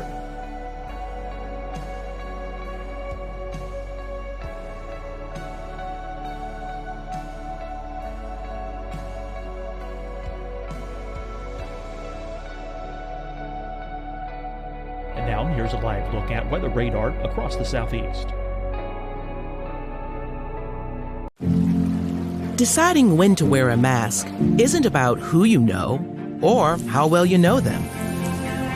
Just ask yourself, will I be with anyone I don't live with? If the answer is yes, get behind the mask. Help slow the spread of COVID-19. Get behind the mask. Learn more at covid19.ncdhhs.gov. Hi, everyone. I'm Dr. Mandy Cohen, Secretary of the North Carolina Department of Health and Human Services. And when you follow the 3 W's, you protect your family and your neighbors from COVID-19. When you leave your home, practice your W's. Wear a cloth face covering, wait 6 feet apart, wash your hands often. Wear, wait, wash. We're in this together. Stay strong, North Carolina. Fight the spread and take a stand against coronavirus. Wear a mask in public. Stay at least 6 feet apart from others. And get tested. Join us and fight the spread. Visit scdhec.gov/COVID-19. Getting tested for COVID-19 helps you to take the steps needed to protect yourself, your loved ones, and your community. Find the testing location at scdhec.gov/COVID-19 testing. You'll see your Carolina weather forecast at 25 and 55 past. And now back to the best of the Carolina Weather Group on the all-new Carolina WeatherNet. Some of the precautions they were taking down there, in the east. So there was a lot of preparation for it. It's kind of one of those things where, like Mike was saying, everybody knew something bad was about to unfold. And I had been through Gerald, Texas, the tornadoes out there. And so, going into this event, that was kind of in the back of my mind that, we're headed into something, pretty big. And I do remember talking with Wake County and trying to explain, what does a high risk day mean? I mean, the way we taught this in Texas was that, someone's going to die today. I mean, these are going to be big, long track tornadoes. And this is going to be some serious stuff. Jeff, you're talking about Skywarn, the Storm Spotter group, and Jeremy and Dan. I want to bring you in here in just a second. But I imagine, like we were talking about, social media not really that big of a thing at the time, with tweeting in reports, giving Facebook reports of the storm. How key were the Skywarn Storm Spotters for you that day? Yeah, I mean, we've always had a great network across central North Carolina, so they've been outstanding. So we were getting a lot of real-time reports from spotters. They were calling on the phone. We actually had ham radio operators. I want to say we had 2 or 3 in the office ready for this. So the network was just lighting up. We were getting a lot of reports, almost to the point where as it approached Holly Springs, I mean, you couldn't keep up with them all. So that was a huge asset, and just a lot of people just calling in on the phone.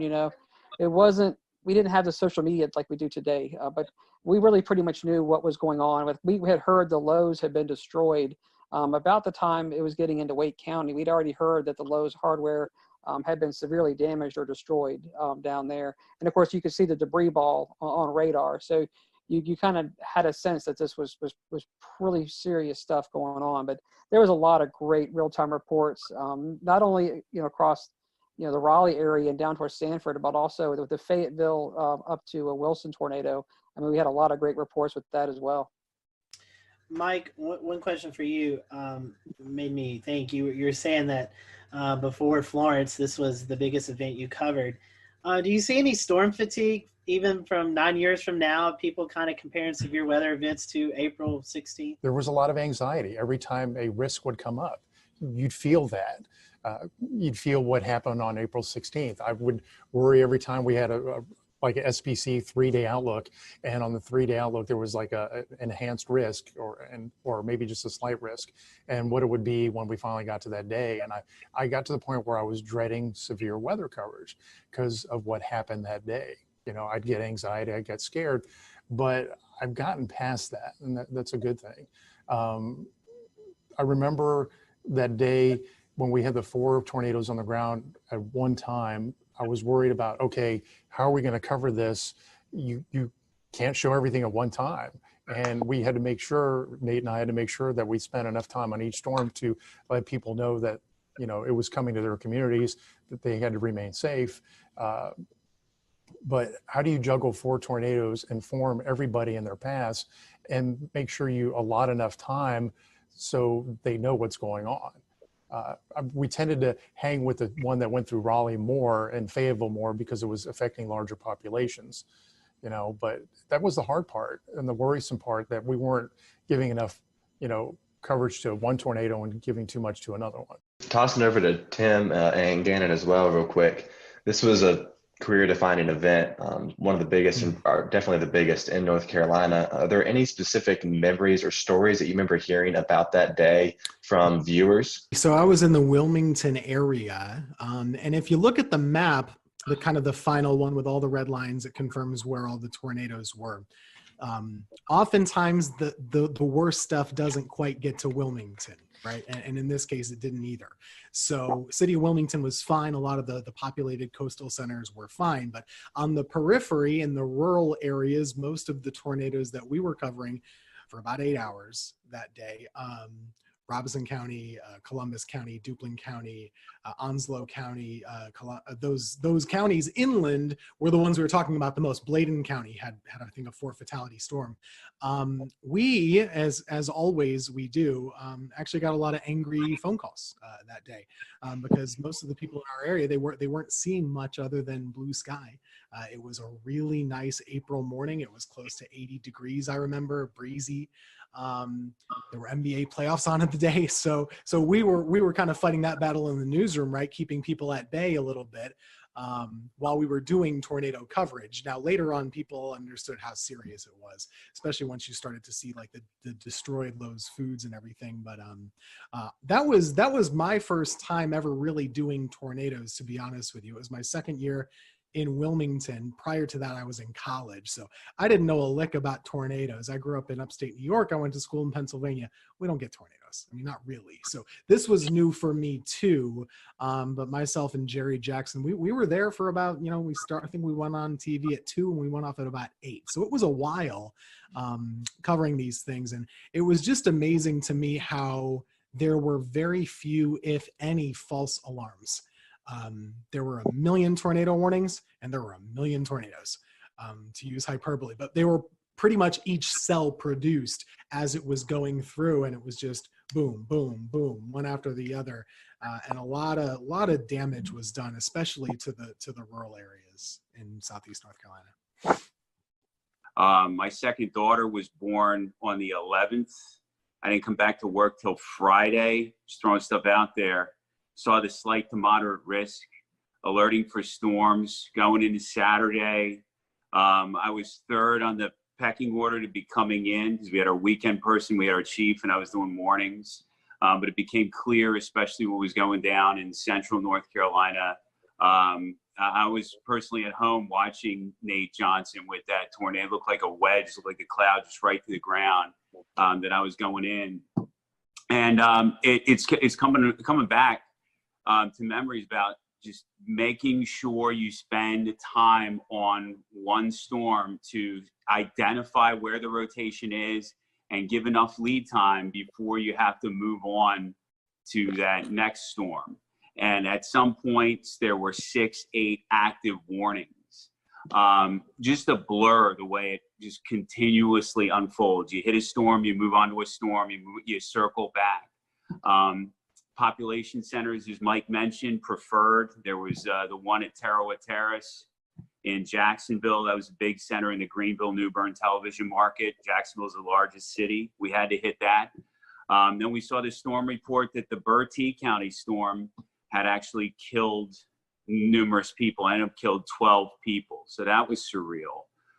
When you are warning for storms and getting reports of damage, but no reports coming down off the wire or whatever that there's fatalities, and then all of a sudden numerous fatalities is still weird to talk about.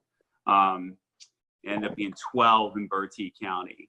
And then finally just going home that night, this event had everything. The event had everything, the setup, and then the final. I mean, sometimes we say as meteorologists we save lives. This was literally the only time that we were able to, some of our crews went out to Snow Hill in Greene County, and they were able to say, standing with a family in their house that was completely destroyed except for the interior part. And they said they were listening to our broadcast and they went into that interior part. So just a surreal event that I never want to forget. And I wanted to, so thanks again to give me a chance to talk to you guys about it and share the similar experiences. Gannon, I think we've talked about this before off of this show, but this was also one of your one of your first tornado events, kind of bigger tornado events to cover, correct?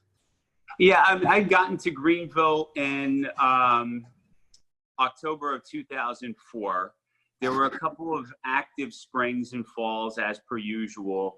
2008 sticks out, but like Mike and Tim said, I mean, they're just usually just a couple tornadoes and then you move on, and maybe they're in rural areas and maybe they're not, exceptional damage producers. But then this one just is bold-faced, italicized, and underlined when you look back on it.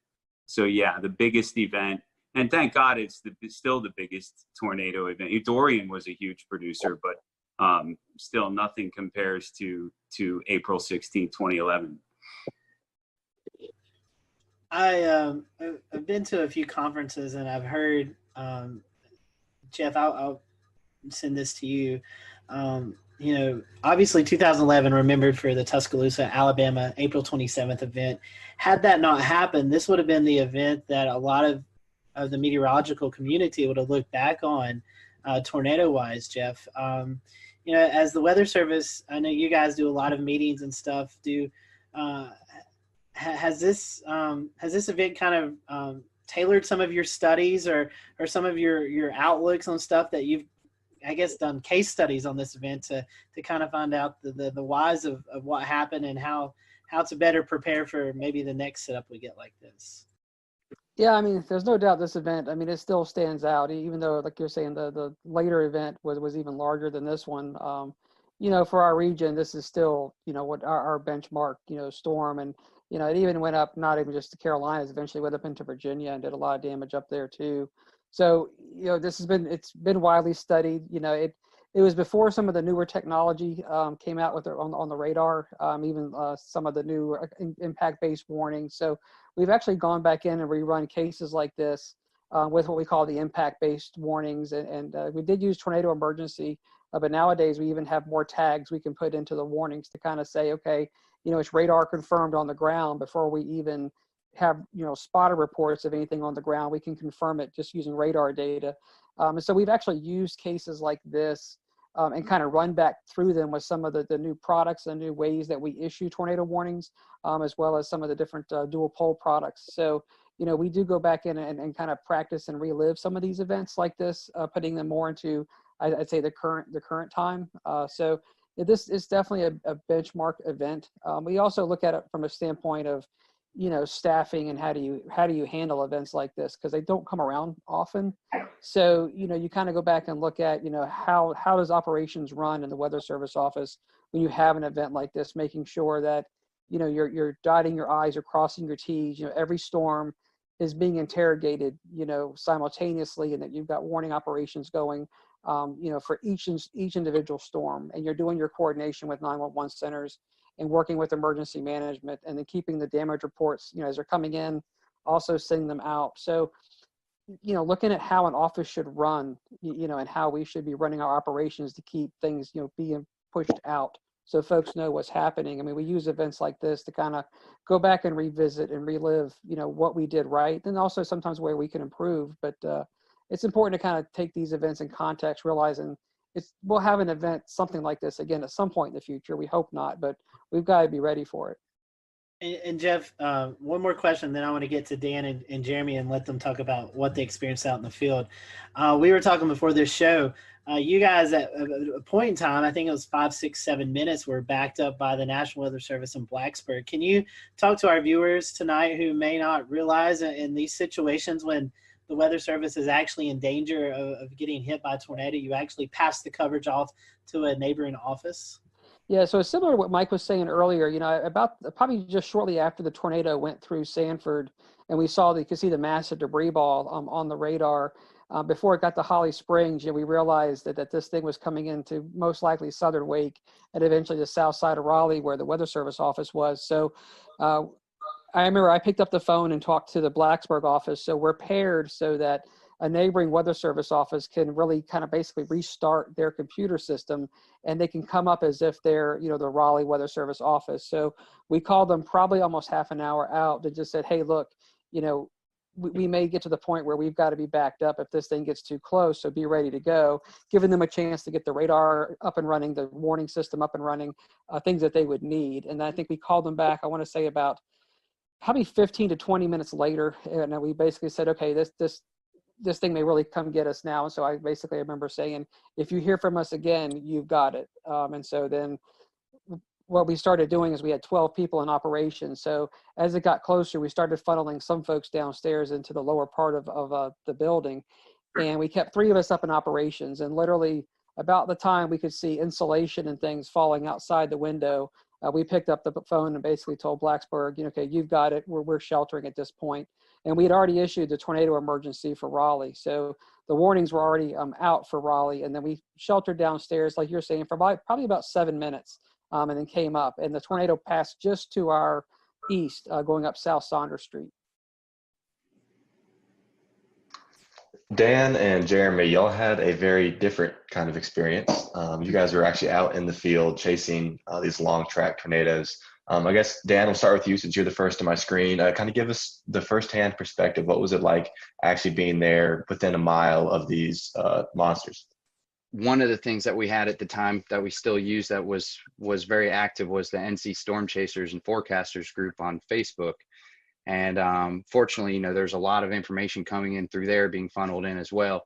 And I remember I was in Alabama, I caught the storm, and all of a sudden there started being people kind of looking at some of the parameters for the next day in North Carolina. This was when it was at a moderate, I guess, before it got pushed to a high risk.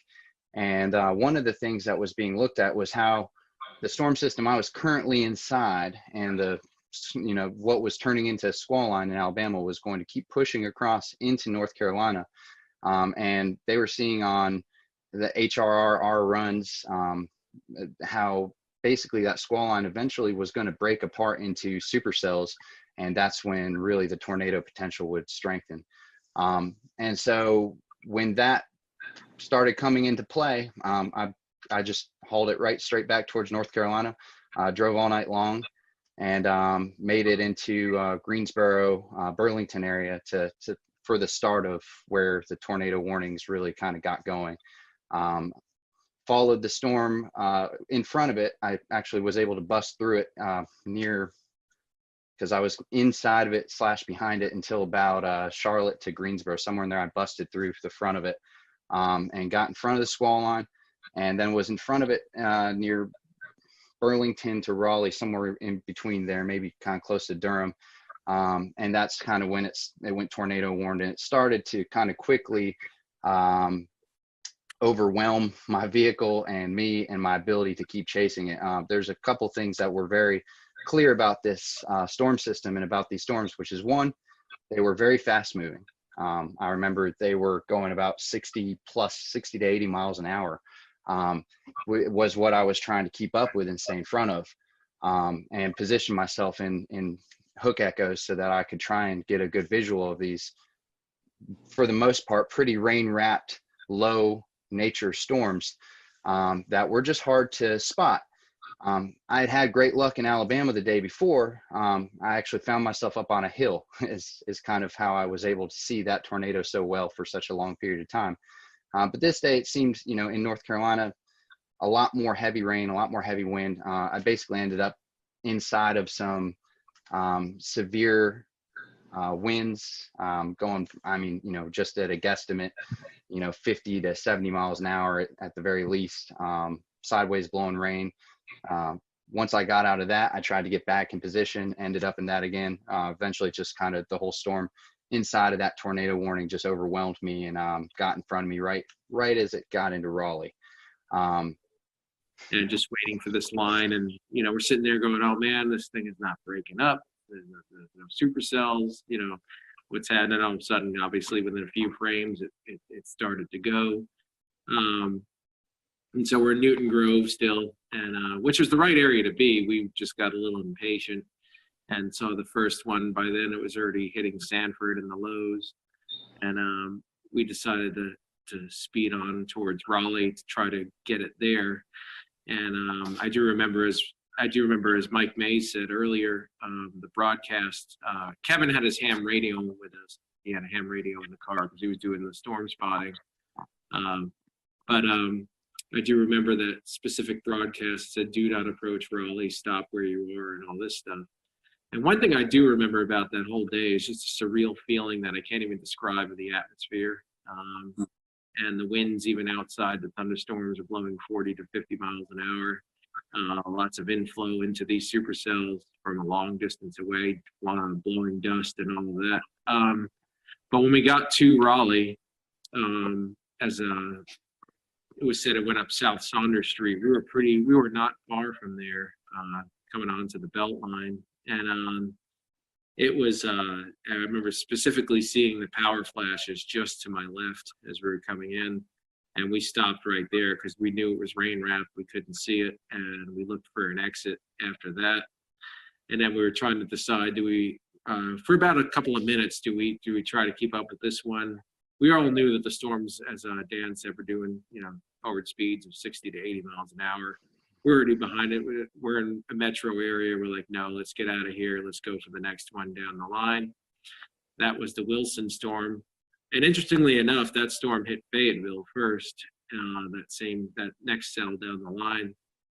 And I have a friend there who was in contact with me pretty much before we were chasing the Raleigh one, saying, do I need to take shelter? Is this the real deal? And I looked, and the couplet was almost on top of them. And I'm like, yes, get in, And they got into a closet, and the tornado did hit their house. Fortunately, at that point, it was the start of that tornado's path.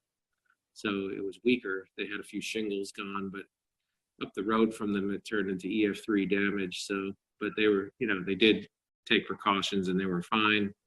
I didn't find that out till later, but so then I had to beat the forward flank of that next cell. So coming out of Raleigh, so I was speeding definitely to beat that forward flank to get. I didn't want to get cored and then stuck and miss knowing how fast these storms were moving. So I was driving a Volkswagen Beetle at the time, and finally made it to 795 area. I got just a little bit south of it, and because I did want to get a clear view if there was a tornado. And then we were going up 795 northbound, so we get a straight on look at it, and I looked to my left, and I saw the rotation. I looked to my left and like, is that what I think it is? Because it was there wasn't that much contrast at that point, and it was an open field, and so we just decided to stop there. And then it came out for some trees, and sure enough, that's the tornado, which many of you have probably seen the video of. Marker 5.5, looking north-northeast. Large tornado on the ground, all the way to the ground. Multiple times. Kevin called it in. I think the tornado was about 100 yards wide at that point. We were about a mile and a half away.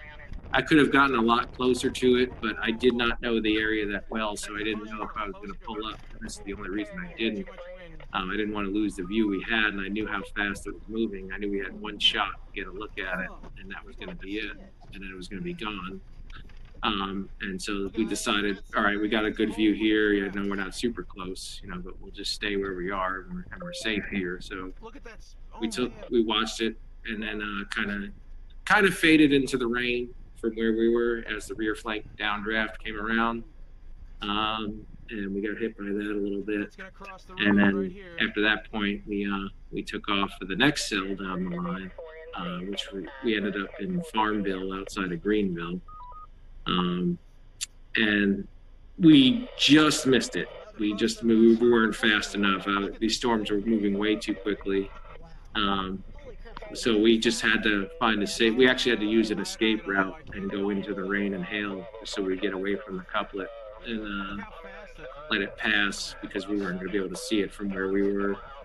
And then, so we did. And then we went into Farmville, and we saw the damage there. It just happened, but immediately, amazingly, the emergency crews were there. They were probably there within a minute or two after the storm passed. And so we took a look for a minute, and I remember letting, again, cell phone. I mean, smartphones were relatively new, but I did have one, Pickle 3. And I remember just letting a guy whose house got damaged use it to call his family. And then we wanted to get out of the way of the emergency services as quickly as we could. So then that was it. And then there was a squall line behind that. But that was it. And then we went home after that. And then the last thing I remember is going to the NC State Library to upload my footage to YouTube, since I had the super fast connection, as quickly as I could. And I think I remember emailing Mike Mays and sending him the link or something like that right away. And then Ariel, I know, put it up. And then it actually ended up in a few things, like a National Geographic did a special on that whole spring because As Dan said, there were a number of outbreaks that spring. Everybody remembers Tuscaloosa and all that. This was one of 3, I think, major outbreaks that they covered in that series. And so it ended up kind of spreading from there. And I think it is still my most viewed video to this date. But and that was about it. That was about the general summary of my day right there. Were you guys able to, after this event, in the days to come, to go out and survey some of the damage? If so, what kind of stuck out to you guys? Our biggest storm was in Bladen County, in Elizabethtown specifically. There were 4 fatalities there between, I believe, Elizabethtown and closer to Bladenboro. Also, a couple tornadoes up there. We'll return to Best of the Carolina Weather Group in a moment. Now your Carolina weather forecast. Here are today's forecast high temperatures for North Carolina. Here are the forecast lows for tonight for North Carolina. Here are tomorrow's forecast high temperatures. And here's forecast rainfall across North Carolina tomorrow. Here are the forecast highs for the day after tomorrow.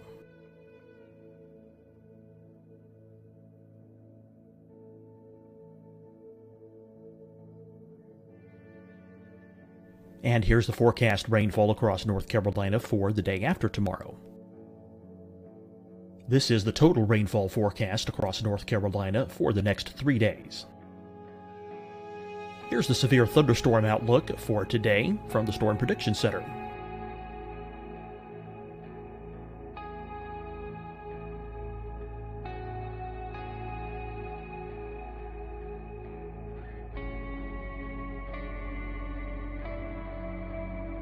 Here are the forecast high temperatures for today for South Carolina. Here are the low temperatures for today for South Carolina. Here's the probability of precipitation forecast across South Carolina today. And here are the rain chances across South Carolina tonight. Here are tomorrow's forecast highs across South Carolina. Here are the forecast low temperatures for tomorrow for South Carolina. And here is the probability of precipitation across South Carolina tomorrow. Here's the precipitation chances across South Carolina tomorrow night. Here are the forecast highs for the day after tomorrow.